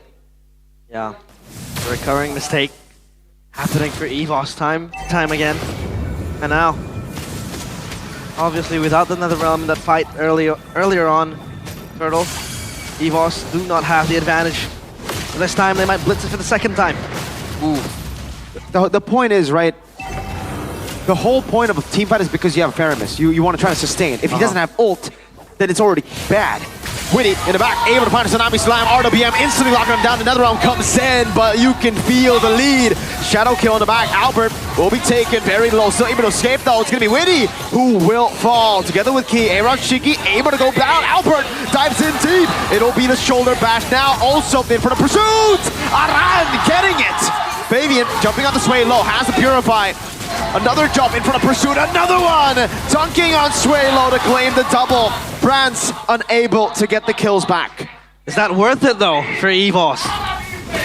Overall, I don't think so. Again, I don't think they should be fighting. They should be waiting for the right kind of power spike, because you can see exactly what happens there. Aran on an absolute warpath, just bashing everyone down. They don't really have the power spikes. They need items if they can really threaten the full roster of Team Liquid ID. If you're just looking on the base passives and skills of the heroes, Team Liquid ID are very happy to take these fights again and again. Of course, Starlium Sight ready for Albert. Again, still having to wait for even greater damage. But Fabian might steal this! He will. He'll take it away from Albert. He wasn't expecting a random Kakashi to make his way into his own jungle. Winnie conceal. Oh, he tried to bait out a few skills, I'm guessing. That's Kakashi jutsu training in the woods. And that's why he's a ninja, right? Comes in undetected. And again, if he was on a fight, at least have the Revitalize ready, man. That's the whole idea here, right? Yeah. Extra big regeneration, extra big HP bars from the Netherrealm, in theory. They should be using all of the tools at their disposal right here, because Team Liquid ID are definitely doing all that. Skypiercer completed for Brands at this point, but he really isn't in any position. He's kind of roped into a lot of these scenarios now. In fact, Aaron Shiki seems to be having the better time. So I think it's inclined to join the fight at least to, number one, get early stacks on the Skypiercer. Who knows? If you get the last hit, it'll be very advantageous for him to build up that stack. But oh no! Oh! Dabran, can you survive? Good slam from Reggie to stop that from happening, but Brands needs to recall. And that's it, right? With the Granger, when you have a Hayabusa jumping in front of you, above you, you need peel, and I do think in a situation like that, Brands is just so susceptible. And later on, there's no easy peel available for EVOs either. It's gonna be key with the Law and Order, the stun. That's about it. The Reggie can maybe, stop someone for a short period of time, but nowhere long enough to be, effective. But Aran getting poked down here, that's the other advantage that EVOs has, the range. But they have to be careful. If they want to play with that range, they can't be caught in choke points near the neutral objectives, slowed down by those Void Crystals. Aaron Shiki is in the picture now. Key, Reggie, whoever gets jumped on will be deleted. Problem now for EVOS. Throwing. Whoa, great initiation. Eskiel taken out before he can even notice that he was engaged on. 1-0. Turtle should go for free to EVOS. That's a very important kill, because the Eve now out of the equation, no damage whatsoever, and yeah, EVOS finally at least answers. Being thrown out in the wild, TLID, they relinquish the second or the third turtle. Great move there by Reggie, man. This guy just finds windows to really make the plays happen. Usually it's on an Edith, but on the glue. He's also finding great moments here. They're still behind though, so they still gotta be careful. The main issue around here already has a Radiant armor and a Dreadnought armor completed. Not a Quiros just yet, but he's gonna be able to stay in the front for a long period of time, man. Because the Joy, the main source of magic damage, in theory won't be outputting all the damage onto Aran. He'll be looking for Yeheskiel, looking for Fabian as well. So it's only gonna be up to Suelo, and he, I don't think, outputs all that much damage enough right now to threaten Aran away. Yes, it's back to the waiting game. And I don't feel like an idea. I'm not sure what they're planning here. Whoa, that's very quick. 8 minutes and 39 seconds. Wow. That is fast. And you know what the carry can do with the Holy Trinity. This Hylos might just be disrespected by the carry. And that's the other issue, right? EVOs, they have advantages, they've won fights, but they haven't been able to control the carry at all. Whoa, Tsunami Slam! Okay, well, another realm coming down as well. Fabian to the back will be, Chain Seed! Quad Shadow back and forth, the Shadow Kill as well. That should be him falling. And it will be Suelo, Albert in the back line, able to find Aaron Shiki! Albert! Whoa! Gets away too! TLID crumble 1 by 1. Brands gets a shutdown. Oh, the White Tigers roar back to life. And TLID, they lose 4 in an instance. It has turned around in their favor. They just underestimated EVOs, man. Albert. Wow, that was the play that probably turned things around immediately. The dive towards the backline, deleting everyone. Fabian and Aran were too distracted trying to dive in and make it difficult for Evos. They forgot that their backline, you talk about having little peel for Evos, there's even less for Team Liquid ID technically if Aran isn't in the picture. Yeah. So Weedy in particular, again, has to coordinate with Aran here. If Aran wants to go forward, then Weedy has to stay in the back and be on babysit duty. And not to mention this Ranger is creeping from the depths of EVOS. You know how much of an insane damage dealer can be in late game with the Sky Pressure stacks just, you know, stonking up. And now the Lord spawned at EVOS. Not inclined to take it just yet. The positioning has to be impeccable here. Team Liquid ID, they want Aran in the front. They want to make sure Yehezkiel is in a safe zone. And if the fight breaks out, they need Aran to actually be able to reach and zone away the Prio members here. And they really, really need to get an eye onto Albert before anything even happens. Well, fight might break soon, but it's all about dancing with the Lord. TLID. Ooh. Just baited it in towards EVOS. And so far, Fabian clears the mid wave. At least that wave will halt EVOS for quite some time. For TLID, has their fingertips onto the Lord. Look at the wave on the bottom side though. Fabian already showing EVOS. They're gonna have to make their move soon here, but they're already spotted by Weedy and Aran. Going for the blitz. They're going for Fabian it. He's giving all in over to Key. He will be wiped before the NetherRealm can catch him. Good art will be able to zone him away now. That's going to be the winner crown found by Aran. Jumping in. Fabian looking for the angle. Finds it in the back. Shadow kill to Sway Low. He's isolated. Fabian won't be able to get the kill. Reggie was baited all around. The front line and the back line, they were split by Fabian. Oh, Fabian isolation onto the back, and this Lord, it needs saving. But nobody is here to save the day for EVOS. That's the danger of the carry, man. Again, EVOS don't have a lot of tools to punish that carry specifically. You saw Key walk up thinking he's gonna survive for just a bit longer. But this is now Aaron Shiki with the Malefic gun. He has an extra range built in already, more penetration. Dude, EVOS have to operate like the front line is only temporary. Oh, slick moves there by Fabian. Doing a lot better here on the Hayabusa when it comes to impact in the game. Still on 0 kills though. Yeah. No kills funneled to him whatsoever. So obviously, for EVOS at least, for now, they can take a breather, but the Lord up top, Albert will try to clear it. Items though, radiant armor for Reggie. Try to expel that damage from Yehezkiel because this Yves will grow to become such a pestering menace in the late game as well. The Void Blast as well will just try to hinder EVOS from progressing. The Lord up top, trying to march in, and EVOS will look to clear this. Now it should be very... the RWM, they were caught in the bad angle. Now the Glorious Pathway as well, but Aran wins the crown! A-Rod just shredded him! Fabian looking for the play. Oh, the NetherRealm was baited out. He thought Fabian was going to jump in. Aran! Aran with the jump! After A-Rod's fade away, Winnie dives in. A-Rod gets the base turret. Fabian. Shadow kill to the back. He gonna be slain by Yehezkiel. 3 members left standing for EVOS, but TLID will go for structures. Wow. Beautiful. TLID, 2 turrets taken, and EVOS, they're up on their feet now because they have to be more wary of the threats given by TLID. So far, EVOS, they have to recover from this. Dude, immediately, the meme with the guy tapping his head, think, I know. It comes through. The glue mounted onto Aran, and he just winter crown so that Aaron can shred Reggie down immediately. I think EVOS definitely wasn't expecting that. Sway Low, in the midst of everything, panicked, popped the NetherRealm, and you saw how fast that his HP bar dropped. And we mentioned it before. The moment the Famous himself gets taken out, everyone else gets locked into stasis. They can really work against themselves, EVOS. They gotta be really careful on how they want to utilize this. The advantage when it comes to the range here between the mid laners is really a big factor in how both teams are playing around.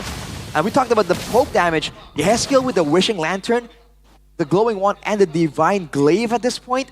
Dude, he is gonna do a ton of damage before the fight even begins. And for EVOS, they don't have any built-in regeneration. They have to revitalize, but Team Liquid ID have the Kalia passive to work with.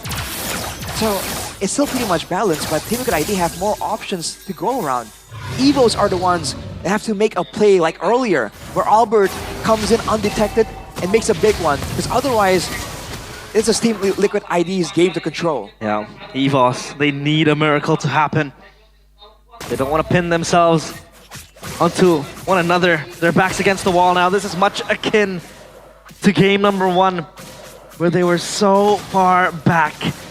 They are used to be in this type of situations, but again, you don't want to be consistently down in the dumps. Nope. As TLID, full control of this game. The Lord this time is blitzed upon. Slow push down below as well. Yep. In favor of TLID. They can play with time. They've got time. Evos are the ones who are fighting against the clock, at least in this position, right? They can still scale technically. They have a Joy, they have a Granger, but now they're gonna have to choose. Fight or defend in the bottom lane. Granger seems to be hesitant. Fabian. Oh, already. Reggie jumping in, Fabian in the backline. Whoa, whoa, whoa, Fabian unable to go for it. Reggie gets the mount and there's no shadow kill. Aaron cutting away, Key gonna be shredded down. No jungle. Evos, an angle, a miraculous opening has just revealed itself. This is their golden chance to take the Lord. Because Fabian still down, 25 seconds to go. Wait a second. The Lord. Wait. They're going for this. Evos are showing on the map here. Team Liquid ID, they can go for it. They don't want to risk it though. With the vision here, Evos are going to try and fight back. Team Liquid ID are going to try and stall for as long as possible. 10 seconds to go. Aaron, oh, we can see that shred. Yes, here, Connor in the tough spot. Yes, able to escape now. Key! Melted by Aaron Shaky. A tsunami slam. Reggie falling as well. Has him with a crowd to delay the inevitable, but it is inevitable. Witty looking for an angle one more time. Aaron, no conceal. Evos once again back to where they started. TLID with a massive lead, a massive advantage. This time Evos have no chance. TLID playing a perfect game of tug of war. It was them just baiting Key onto the engage towards Yeskel, but look at that on Shiki again. We talked about this carry being a problem for the Hylos. He wasn't even tanking, he wasn't even frontlining. He was gone in mere seconds. He only has the ice, dominance ice to try and save himself from the damage from Aaron Shiki, man. Nowhere near enough. Plate armor now. But is that gonna be enough? Especially with the sustain already built in by Aaron Shiki. They're gonna be playing with the Lord here. They have the range with the Yve as well. It's looking bleak for Evos, but they're gonna try and make something happen here. The defense is here. Evos, they have to hold this. The White Tigers are caged in their own home. If they lose this, they're gonna end the week at 7th. Albert diving in, Tsunami Slam, finding Albert. Another round saving them, but Aaron Shiki has just melted Reggie. Aran jumps in, will lose his life. Evos have defended. Fabian has a quad shadow on Sway Low. Evos will stay alive. They've lost all their base turrets, but they'll stay alive for now. Oh, they're still holding and holding, but for how long? Because look, now their base is exposed, 3 inner turrets gone, and TLID, they can play this to their liking.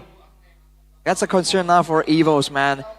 We've already seen that in a front to back, in a proper fight, they just cannot match up to the damage that Aaron Shiki was outputting. Right there, Evos jumped on him and he just stood his ground and just started shredding immediately.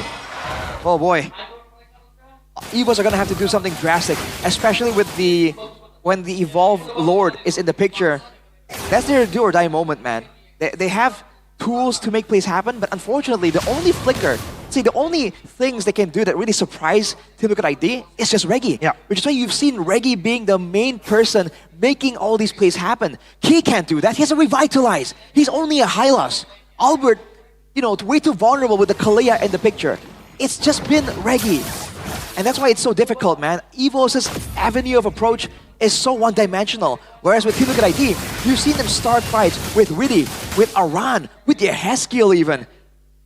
So Evos, there has to be a moment where they take that risk. It's a now or never moment later on. With 30 seconds to go here before the next Lord, that could be it. Indeed. Boss, again, is banking on Reggie to either engage or counter-engage with the Flicker in his hands. Meanwhile, for the rest of them, more passive spells to use. And TLID, all they eye on now is the Lord. 13 seconds to what could be the demise of EVOS. If they don't play this to perfection now, they're trying to restabilize the lanes, to push it further forward. The Lord has been spawned. Ooh, has spawned, and now the TLID. It's all about just trying to force them into unfavorable fights. He walked up way too aggressive in the back. Shadow kill. Brands buys the immortality, but he will fall. How has that happened? Albert? Keys out. Albert gonna be caught again. NetherRealm, Sway Low is able to buy some time, but they're all caught under the RWM. Aran will chase them all the way back to base. Sway Low is back. They want to defend this again. Can they do it? Aaron Shiki looking for the position again. Fabian with the quad channel. Minions. Minion waves cleared out. There's another whole wave down below. 29 seconds for Brands. 20 for Key. A wave coming down. Albert jumping in. There's no wave in the back. Oh, Sway Low gets shadow kill. Tsunami slam. Albert really trying to save the day. And he does for a bit. Aaron will go into the base. It's over. Despite all their efforts, EVOS will stay at 7th at the end of the week. Liquid ID have shut that chance down. Deja vu for EVOS. Again, down under. As TLID tame the White Tigers 2-1. They look to charge today. It seemed like a tough one, man. In that final game, though, Team Liquid ID show again that there are levels to this game. Despite the moments that EVOS were able to get for themselves, at the end of the day, their superior shot calling, their superior synergy has allowed them to find those moments. And the longer the game goes, the more dangerous it got for EVOS, and eventually they fall. Wow, wow, wow. It's insane. Now EVOS, what do they do after this mess? After this match, it's all done and dusted for them. Fate is not only in their hands, but also in the other teams competing later. But of course, it's time to hear the Liquid players in this interview upstage with Bude Clara Mongsar.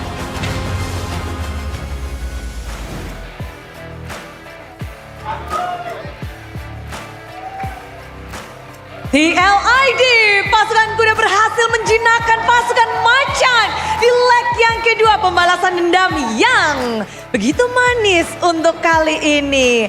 Begitu ketat, begitu mendebarkan untuk TLID hari ini. Gimana Aaron? Ketat. Ketat? Ya. Seketat apa? Ngedapetin poin melawan EVOS di leg kedua ini pasti susah dong. Susah banget, sama kayak harapan mereka mau playoff. Waduh. Bentar, jadi ketika lawan kalian kalah, berarti ke depan-depannya makin sulit juga untuk EVOS ya sekarang? Enggak sih, gampang itu lawan mereka, paling Onyx doang. Oke, tapi sekarang, karena kamu tadi udah nge-spill ini kan bisa dibilang satu tiket playoff udah sold. Lalu satu yang nggak lolos juga udah sold. Untuk EVOS, kamu sudah punya gambaran masa depan EVOS? Punya sih gambaran, soalnya kata fans-fans mereka kan Iron nggak pernah menang tuh lawan Erlan kan. Oke. Tapi kenapa Erlannya nggak dimainin? Lawannya Brands. Berarti masih bener, Iron belum pernah menang lawan Erlan dong? Iya bener, tapi kayak kenapa Erlannya nggak dimainin buat sekarang gitu. Biar revenge gitu, balas dendam. Wow, jadi menang kali ini belum terasa puas ketika lawanmu bukan Erlan? Ya. Ya, berharap ketemu di playoff dan ada Erlan? Bisa mereka. Iya sih ya, masih harus berjuang, semuanya masih bisa terjadi. Dan tapi gimana sih, ini kan Brands bisa dibilang baru muncul. Dan tadi berhadapan langsung dengan Granger dari Brands dan juga hero-hero Brands. Seorang Brands, sosok yang sudah melalang buana di MPL dari season ke season. Gimana ngelihat Brands? Dan di musim lalu juga kayaknya memang beda gitu kan? Atau bagaimana kalau Aaron melihatnya? Kalau dari aku jujur ya Bude, aku ngelihat Brand sih udah improve banget. Jago dia tadi. Jago. Kan di musim lalu pun kamu juga kalau menang tuh lawan Brands ya. Mungkin di musim lalu tanknya doang kali itu. Hey. Ya, tapi kalau sekarang aku lihat dia emang udah improve banget lah, jago lah. Emang layak sih buat balik lagi ke MPL. Oh wow. Iron tiba-tiba mulutnya manis. Tapi hari ini kalau ngelihat tadi semuanya tuh berteriak ketika momen-momen nge-end game. Kamu fokus ke arah base, kamu ingin mengakhiri gamenya dan itu keputusanmu. Tadi pas ending-ending itu. Iya, soalnya kalau misalnya aku nggak end game nanti didendam sama Mas Doli. Sekarang coach ya yang suka marah-marah. Iya. Tapi menang hari ini juga tadi ada momen di mana kayaknya kita bakal langsung tanya ke arah Widi dulu nih. Widi. Ya. Tadi kita banyak yang ngelihat bahwa momen-momen di arah bagian atas kalian mau perang. Boleh dikasih tahu nggak sih? Itu sebenarnya call-nya dari siapa dan bagaimana kalian memutuskan bahwa udah kita perangin aja, maju aja, ganti sepatu jadi sepatu konsil? Iya sih Ude, karena apa ya? Tadi itu call bersama sih, karena emang udah tahu semua kalau mereka offside kan, jadi ya tinggal kita panis aja kesalahan mereka gitu. Oh well, memancing. Tapi winning condition kalian di arah game yang ketiga itu berarti apa Widi? Kalau boleh langsung dikasih tahu nih. Kenapa, Winning conditionnya kalian pas saat game 3 apa sih yang bisa membuat kalian akhirnya mendapatkan kemenangan di game ketiga? Padahal kayak maju mundur. Tadi manfaatin setiap win con kita sebenarnya dari mulai lane terus juga emang mereka yang emang mistake mereka aja sih yang offset gitu. Emang kita panis aja. Dan kalian langsung memanfaatkan hal itu? Iya benar. Iya benar. Dan balas dendam Widi, bagaimana Widi? Balas dendam yang sangat manis tentunya untuk kalian. Cukup seru sih Bude. Karena apa ya? Derby biru mungkin. Gitu, ya udahlah ya. Tim biru-biru biasanya bersahabat. Dan kalau ngelihat dari tadi pun, Aran kamu lagi nge-push hero-mu kah hari ini? Aran? Sama kayak Hilda kemarin sih, selama belum di ban bakal aku pakai terus. Tapi nggak cuma kamu, tadi Regi juga kayak gitu. Kalian berdua sama-sama nge-push hero, ngotot terus nih berdua. Ya sampai di respect aja sih. Sampai di respect aja, tapi udah cukup puas belum sih ketika satu match hero-mu 2 match sih. Oh, udah 2 match ya? 2 match dari kemarin, 6 game itu main PoV. 6 game main Poveus. Kamu udah seberapa dekat dengan Poveus? Emang udah hero aku banget sih. Hero kamu banget, tapi ini belum ada tim yang nge-ban. Gimana pendapatmu? Aduh, mungkin next match kali ya. Belum tahu, nggak tahu juga sih. Nggak tahu juga, tapi dengan Regi juga tadi nge-push blue-nya. Iya. Oh gimana? Emang hero dia berarti. Aduh, hero power aja. Aduh, hero power. Satisfying? Ya, seru. Seru. Dan ngelihat dari hari ini juga keseruan gak cuma ada gold lane, ada semuanya. Bahkan mungkin kalau dari Favian nih, bertemu dengan Albert. Leg 1 kalah.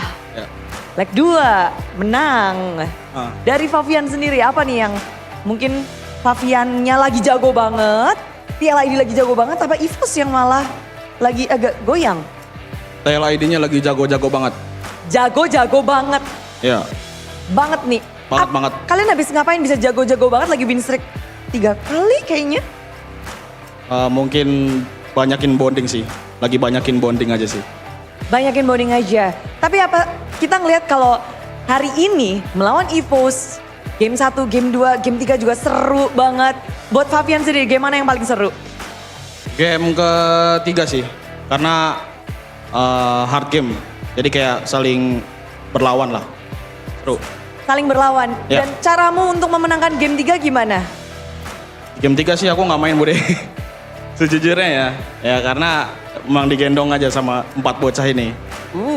Ditempelin glue terus kayaknya tadi ya. Iya, digendong. Jadi ya nggak terlalu main sih. Tapi ketika hari ini hasil lebih baik, kalian terus-terusan. Menurut kalian sendiri ini kan dari klasemen benar-benar ketat. 1 tiket playoff hari ini sudah didapatkan oleh tim RRQ. Makin terpressure nggak sih? Kalau makin terpressure sih enggak ya, karena kita yang pastinya next matchnya bakal ngasih yang terbaik aja sih. Jadi nggak begitu terpeser sih. Sisa 5 lagi nih. Ya, bakal kok aman. Bakal playoff. Bakal playoff. Aman. Aman, amin. Aman, amin. Oke. Tapi Yeskiel, ngeliat performa hari ini. Hari yang cukup spesial, kayaknya Yif lagi rame nih. Iya, Bude. Rebutan. 2 kali di musuh, 2 kali dilawan. Ada apa dengan Yif hari ini? Yif emang hero OP juga sih, termasuk hero OP. Bagaimana, apa nih bedanya Yifmu dan Yifnya Swelo? Sama-sama bagus sih sebenarnya, nggak ada bedanya. Permainanmu sama seperti Swelo? Iya sama. Yif dia juga jago tadi. Oke, sama-sama jago, tapi ngelihat kejagoan kalian hari ini kan Yeskiel yang selalu tenang, selalu anteng, balas dendam nih Yeskiel. Pasti beda dong rasanya. Kayak di leg 1 dikalahin, leg 2 menang. Ya seneng banget, Bude. Ada nggak yang ingin kamu sampaikan atas kemenangan ini, pembalasan dendam terhadap EVOS? Oh nggak ada, Bude. Semangat aja lah buat lolos playoff. Semangat aja untuk lolos playoff untuk EVOS. Ya. Terus memberi semangat dan Aaron, minggu selanjutnya. Wih. Makin semangat untuk tim Liquid ID? Pastinya dong. Pastinya dong. Adakah mungkin motivasi khusus dari tim Liquid ID yang sekarang lagi berbeda nih karena kayaknya suasana tim Liquid ID juga makin serius, makin semangat. Apakah Kodan di dalam itu ada sesuatu lagi? Gak ada sih. Aman aja? Aman. Aman aja. Tapi sampaikan sesuatu dong untuk mungkin ada yang mau menyampaikan sesuatu atas kemenangan hari ini. Paling buat Kalvari, makasih udah bela-belain nonton kita malam ini. Jadi makasih. Sudah? Makasih saja. Aku mau bilang buat Arfi last. AE kan? Aku mikirin tadi lawan siapa, nanti lawan AE. Ya, buat coach AE kalau bisa mainin Arfi lah. Jadi gue juga makin semangat buat try hard lagi biar supaya main terus. Kenapa Harvey? Bukan Nino? Enggak, nama Nino udah bestie. Bestie kali. Nggak tahu. Kalau sama Harvey sih emang teman udah lama banget sih. Tempat satu perjuangan juga satu tim gitu. Oke. Iya. Sampaikan sesuatu buat Arfi coba. Buat Arfi sih paling ya good luck Evan aja lah Vi. Kita tunjukin nanti. Ya. Yeay! Yeay! Dan itulah dia memang next week akan menjadi menarik. Sudah dimunculkan tantangan terbuka dan kali ini kemenangan harus dirayakan karena ini adalah balas dendam yang manis dari tim Liquid ID.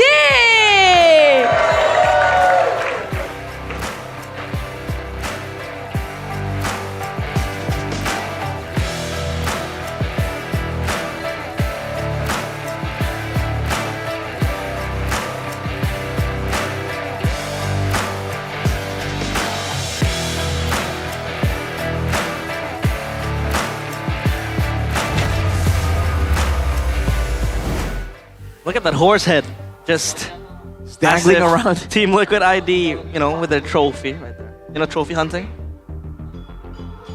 You know trophy hunting? Trophy hunting? Not sure if I follow. It's when you hunt animals. I see. You know, you have their... Oh, you're a hunter now. Heads as the trophy, so TLID hunting themselves? I don't know. Hey. But at least they're able to tame a pack of white tigers and... what in the world were they doing here? This was so off position. Yeah, I think he was trying to investigate one of the quad shadows to see if there's a chance to catch Fabian in the act, but I mean, even Brands wasn't all that close enough to really do anything, so they just got chased down. And despite having the glorious pathway there, he just could not match up to all the mobility tools, all the crowd control, the slows coming in from Team Liquid ID. So they got chased down, and they lost the chance to go for a decisive defense in the base. And that's because of the shot calling, so that's why the man we look to as the reason that all happened. Yep. MVP. The MVP, the player of the match, presented by the official tournament smartphone Samsung Galaxy S25 series. It is Witty the Wise. Witty the Wise. Definitely living up to his nickname. But again, this fight, dude, Swalo not level 4, scuttling around there like, what do I do? What now? What now? What now? Nothing, bro. There's nothing you could have done. Level 3 as well, right? And they kept fighting. They go for it again.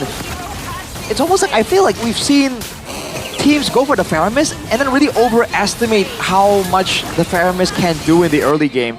Because again, it's your enabler. You get people to survive, but they have to deal the damage and the utility themselves. So in order to get full value, you can't just rely on the Faramis to win the fights. And as the game progresses, it gets even worse, man. The fact that we mentioned this already. The fact that they picked a Hylos into the carry, I bet towards the late game here when he was really non-existent, they were thinking like, dang, a Tigreal would be quite nice right now. But unfortunately, they made their choice here. And this is what I was talking about earlier. Fabian dragged all the way behind enemy lines. That definitely was an interesting situation. But the speed at which Team Liquid ID can output the damage, that's an deciding factor here. Every single time there's a big moment, it's not burst damage, it's DPS. But it just comes out so quick if you compare it to the damage coming out of Swaylo, out of Albert, out of Brands even. So whenever there's a decisive moment that's very time sensitive, Team Liquid ID, due to the speed there, always gets the advantage. And shout out to Aran as well. He was a massive factor in Team Liquid ID getting all the advantages in the early game. His presence on the Phobias, he said it himself, if it's not banned, I'm gonna keep playing it. And dude, he was slamming it down on Egos all the way from the first turtle fight. That's crazy, dude. Yeah. Now it's Phobius. Like bang, bang, his middle name. Bang. Back then he was 5 big booms. 5 big boom. Boom. It was notorious with the Yuzong back when it was meta, and now it feels like he's sticking with the Phobius to his name. And he was a game changer as well, but for EVOS at least, we can give credit to Reggie for being the glue that still sticks onto the team, just not letting EVOS disintegrate. But there's so much that man can do, come on. Yeah, he was frontlining, he was zoning the backline, he got that pick off onto Yehezkiel and the neutral objective dance. Like bro, what more could he possibly have done from an EXP lane perspective? It's just so unfortunate that EVOS really did try and they had great ideas. Unfortunately, if you look at ID's decision making and their own ideas just worked out better here. And now, if you're in EVOS' shoes, oh boy. Oh boy. Oh, the pressure is absolutely on, dude. I mean, I want to put it this way. They have been in the same position like 2 seasons ago. But back then, they were losing from the start. So when it went to like, what, 09, 08 or something, they didn't really have anything much to lose. Yeah. So they were playing freely. Now, this is where the pressure really comes in because now they feel like, we need to make playoffs. And then they feel like every game is the must win. And then they feel like, we're going to lose everything if we lose. Back then, they were like carefree about it. They're like, okay, we're just going to come into the arena, vibes, and that's it. What you're saying is, the bigger they are, the bigger they fall. That's true. For EVOS, it's the opposite of Na'Vi, right? Na'Vi, they know they're out. EVOS, they started at number 2, so the pressure started building on them as they went down. Like you said, now it's going to be very tough for them. It's quite literally a downward spiral. Not even a spiral. It was just it's just a free fall. It's just a falling. It's like the Adele song, Skyfall. You know? If the sky falls, let it crumble. You just see a tiger falling through the sky. Dude, I would be scared, to be honest. Who are they going to blame now? When Erlan is swapped out and they still don't win, is it going to be Swaylo, Natko back mid? Is it going to be Reggie, I don't think Natko back time. XP? Is it going to be Albert and then they get MDL jungle? Albert or Gold? mid lane? Oh, what? Dude, when they're talking about assigning blame, immediately Swaylo comes to mind. Hey, bro. I don't think there is any good on pinning the blame on someone. Yeah, they probably won't. Yeah. But the scary part is, if that conversation comes up, there's one name that pops up immediately. We hyped him back when he debuted for EVOS. He was doing good. Playing well. He was playing well. He was playing well. And we felt bitter because, he had to take place of our To be Nat fair, Goat. I gotta... Like again, did he play well though? Because now I just remembered, when he joined, it was against Na'Vi. That's true, and he was like... Then after that, it was a loss. Loss. So... Wait, their last win was against Na'Vi? I believe so. I believe there was one more game, one more match they won, if I'm not mistaken there. We didn't see the check. potential Gonna for check. that, you know, the unique picks, the Zasks and all that coming in from for Swalo. But yeah, I do wonder if that's just something you can kind of, you know, throw onto Swalo, or is it the communication? Because again, some moves will look really bad if your team doesn't follow up on it, right? That's a fact. Yeah. I think we can all agree that happens. I'm not saying that's exactly what happened to Swalo and Evos, but there's just more than we can just tell from just merely observing in a broadcast. Yeah. You know, the pressure as well is different because we're, Oh, you know, we're wait. chilling. So Evos won against Navi. And then? Right, one more. And then. In week 3. Yeah. And then week 4, they lost to Dewa United. And then they beat Onyx before Yeb. And then they lost to BTR. And then now. All the way to now. So the last one they got was against Onyx without Yeb. Interesting. Aye. So what you're saying is it's time to recall Nat Goat. I mean, I don't think so. I think at this point, they're swapping too many things. I'm kidding. Stick to Obviously. We're at week 7, bro. Come on. But You're gonna be switching again? But if you were to choose, I don't know. Jabran or Erlan? I don't even know. Erlan. I think I just gotta go with Erlan purely off the fact that, you know, give the man a chance. You know, if he fails, give the man a chance to fail. Because he was right? given the chance to play in the classical derby. Yes. But I mean, like, again, you can't just be slotted in for one match. I mean, like, you know, for the whole season. Yes. Well, at least longer, Yeah. right? Because at this point, even if he, you know, fails to make playoff, he doesn't get that experience of failing either, right? true. Because it was, you know, there was all these swaps going on. That is a good outlook. Let the man grow. He will grow. Because fire forge men.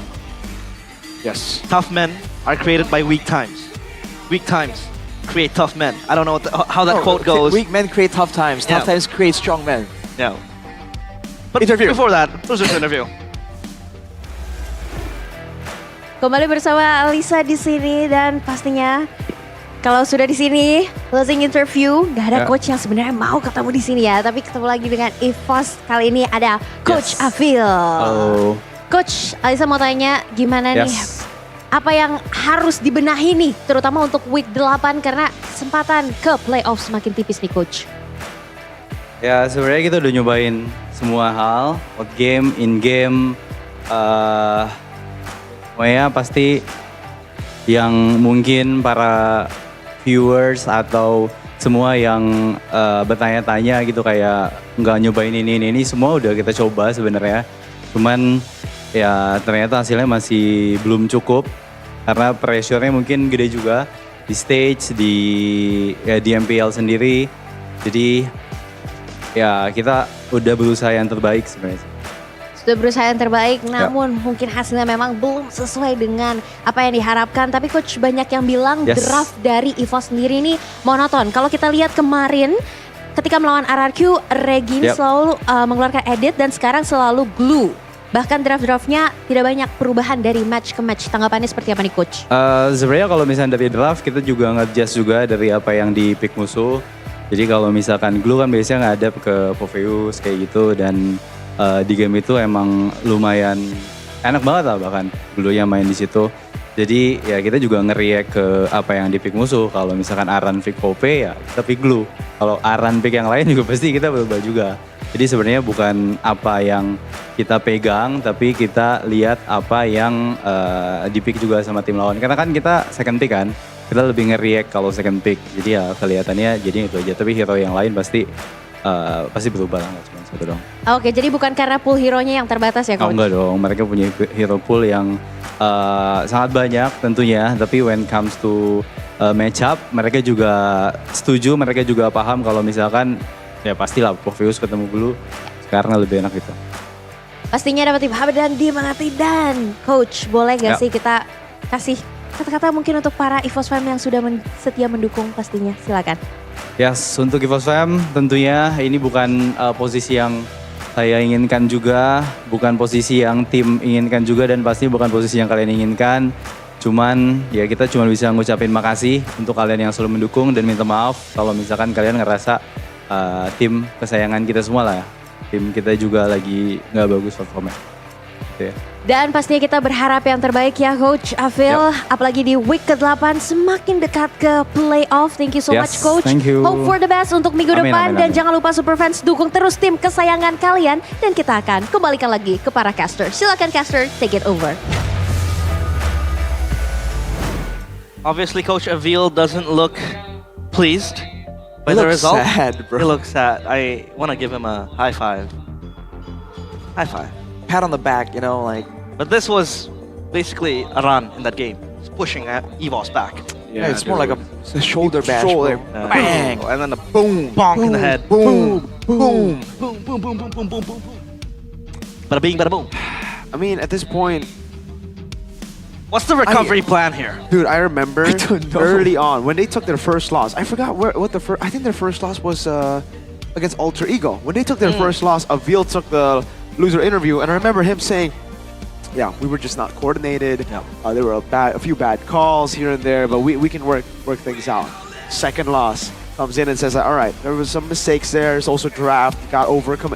Then it kept on like every single loser interview, he would add on to the problems, and there he was just like, "Oh man, we know we've disappointed you fans, and we'll try to do better because it's piling up a bit too much now. Like they're gonna have to fix these issues." They need to fix those issues, and in the upcoming moments, we also have something to look at. It is, of course, the national team of Indonesia competing at the 2025 SEA Games in Thailand. Saudi Ha. It is going to be the TLID roster. Of course, you see right there, Kyo with their own names right there. You know, a Christian Witty, a Sultan Christian Muhammad, Witty, Fabian Bayu, Christian Witty. Yeah, all these guys. That's such a cool name, honestly. Congratulations to Team Congrats. Liquid Indonesia for being the representative of Indonesia. But also, I got a question. Where did we get this? Like, usually there's a qualifier. Was this a closed door qualifier? I guess. But look at Team Liquid ID though. Number 3. That's a huge jump. They climbed from. Realize, look at the net game win. All I need is a win, bruh. Oh, Onyx! Wait, it's Onyx 6th place. Unfair. This is unfair. This is, what do you mean it's unfair? This is unfair. It's just cold hard stats, realize. Because Onyx played only one game this week. Well, it is what it is. Bigatron played only one game this week too. That's true. No, that's not true. They played twice. They lost to Liquid. Oh, that's why. 2-1. Yeah. Oh man. Again, it's so close, man. It's unfortunate for Navi, by the way. It's off the bat immediately. They're done. But oh man, everything else is just so close right now. Man, 0-13. RQ obviously qualified for playoffs. Geek Fam as well. Yes, sir. I mean, we. What are you laughing about? Nah, I mean we were talking in the broadcast when it was Bigatron against Navi. Bigatron when we were like, Bigatron locks in top 3, and then boom. Because they were up until Liquid won. Number 4. They were up until Liquid They won. lock in top 3 until the final match of the week. But it's okay. We have better net game win. Look, 5. So if they win, they will rise up. Actually, they will rise above GeekFab if they win. Because the net game win are so good. The number 2, basically. If they win. They got Onyx, I believe, Alter Ego, Dewa United, and GeekFam next. Oof. That's a set of tough matches, obviously. For sure, for sure. And for EVOS as well. I don't know what the recovery plan is. Again, like I said, for EVOS, they have to climb back up. But then, who becomes the sacrificial lamb if EVOS is going to climb up? I mean, all these teams, they deserve to be in the playoffs. But yeah, so far it looks very bleak for EVOS. I guess for them, an Alter Ego. Alter Ego? You don't want to have. No, it's have between Alter Ego? them and Alter Ego. Ah, okay. Damn. And that's the thing, though. This is how it should have been. You know, previously in seasons past, when we know we know exactly who isn't gonna make it, that's not the real competitive league we're looking for. This is it. It's so close. Yep. So close, and no exact answer, but the answer to the Rookie of the Week is Toy. Obviously, this guy, very vital to RRQ in every stage of the game, and he can always be a game changer. Critics towards him was the fact that on the laning phase is very good. He's very stable. He could really carry the farming patterns, but when the team fight comes in, this is where he kind of struggles a bit. And it feels like from the weeks that has been going past by, he improved a lot this team fighting. In the past, I think we've always just seen him as a template gold laner, a guy that gets things done consistently for RRQ. We saw a glimpse of him being able to carry games against Onyx with the Irithel, if you guys remember. And then today, yesterday, he performed out of his mind. That Moscow play.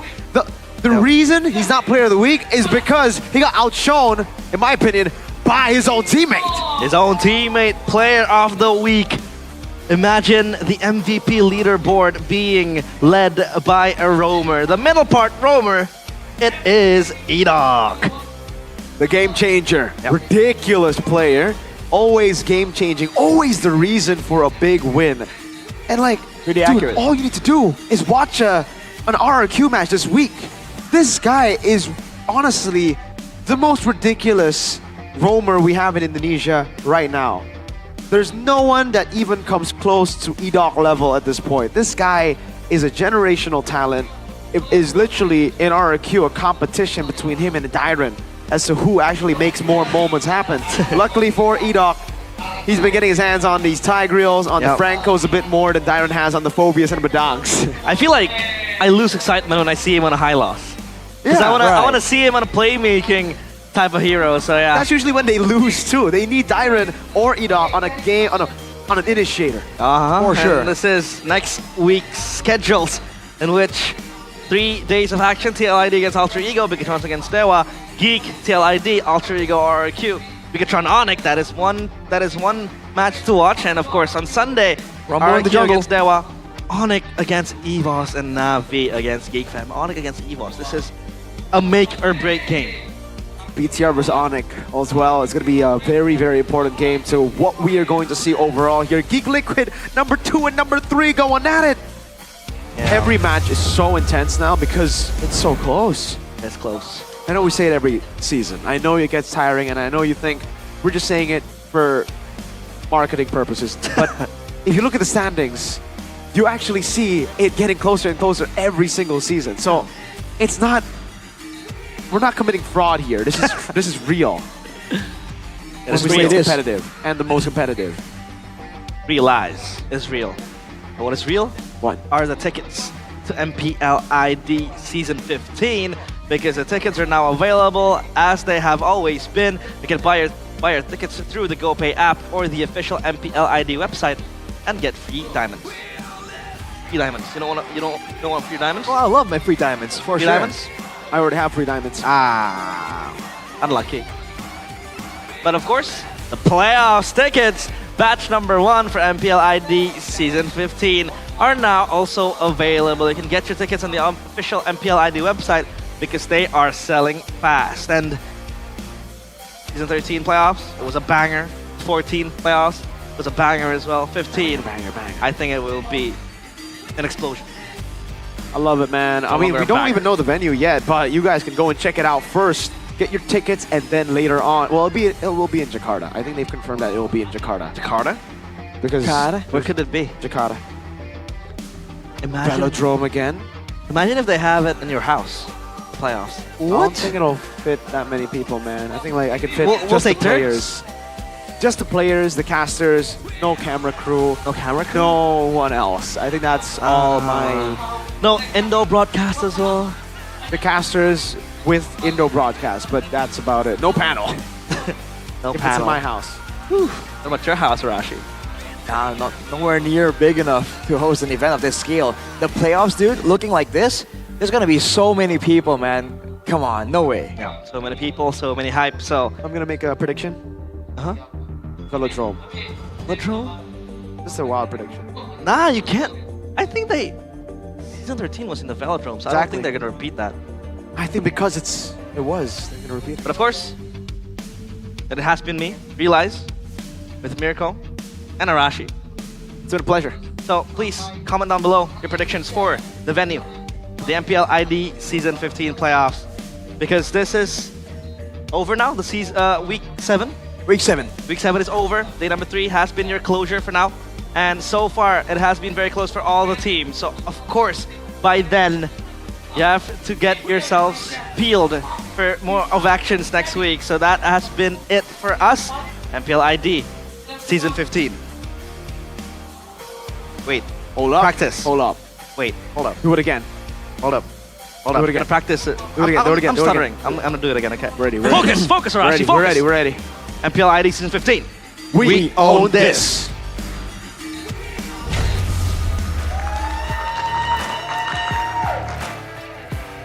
Minggu yang ke-7 telah berakhir, di mana klasemen sementara benar-benar dikoncang dan berubah begitu drastis. Kita bisa melihat bahwa 1 tiket playoff sudah berhasil didapatkan oleh tim RRQ. Dan dengan demikian, tinggal 5 tiket untuk babak playoff tersisa bagi tim-tim yang masih berjuang. Kita melihat bahwa klasemen sementara ada 2 tim yang mendapatkan 8 match point kemenangan, 3 tim, 7 match kemenangan, dan posisi 7 dan ke-8 mereka masih harus berjuang keras dan benar-benar memberikan segalanya karena bisa dibilang ini adalah harapan tetes darah terakhir bagi mereka. Harapan ke babak playoff masih terbuka bagi semua tim kecuali untuk Navi. Navi memang tidak bisa melanjutkan perjalanan ke babak playoff, namun mereka bisa menjadi batu sandungan. Dan boleh diingat bahwa acara ini MPL Indonesia Season 15 powered by Moontown, supported by PBSI, presented by official turnamen smartphone Samsung Galaxy, official e-wallet GoPay, official sponsor Head and Shoulder, official coffee partner Good Day, dan partner ini sports kita ada Telkomsel, Dunia Games, dan IndiHome bersama dengan advertiser Kacang Sukro dan Hawkband. Tak lupa supplier kita RSV Helmet. Minggu ke-7 sudah berakhir, namun kita masih belum tahu siapa yang akan melaju ke babak playoff. Hanya 6 tim saja dari 9 tim yang akan berjuang. Dan kita harus melihat bagaimana tim-tim ini akan melanjutkan perjuangan mereka, jalan ninja mereka ke babak playoff. Dan kalau kita juga ingin memberitahu bahwa ada sesuatu yang spesial, tentu saja inilah dia. Kalian bisa membaca di bawah ada pemenang. Selamat, congratulations untuk Arjuna Raihan. Di penghujung acara kita masih ada yang spesial buat kalian. Sebuah kejutan yang kita pun juga terkejut. Dan kamu pasti juga happy kan? Karena mendapatkan hadiah ini. Congratulations sekali lagi. Dan kejutan apa yang akan hadir di minggu yang ke-8? Karena semua tim masih penuh pengharapan. So di sini Bude ingin mengucapkan selamat tidur. Sampai jumpa lagi di minggu ke-8 MPL Indonesia Season 15. We own this.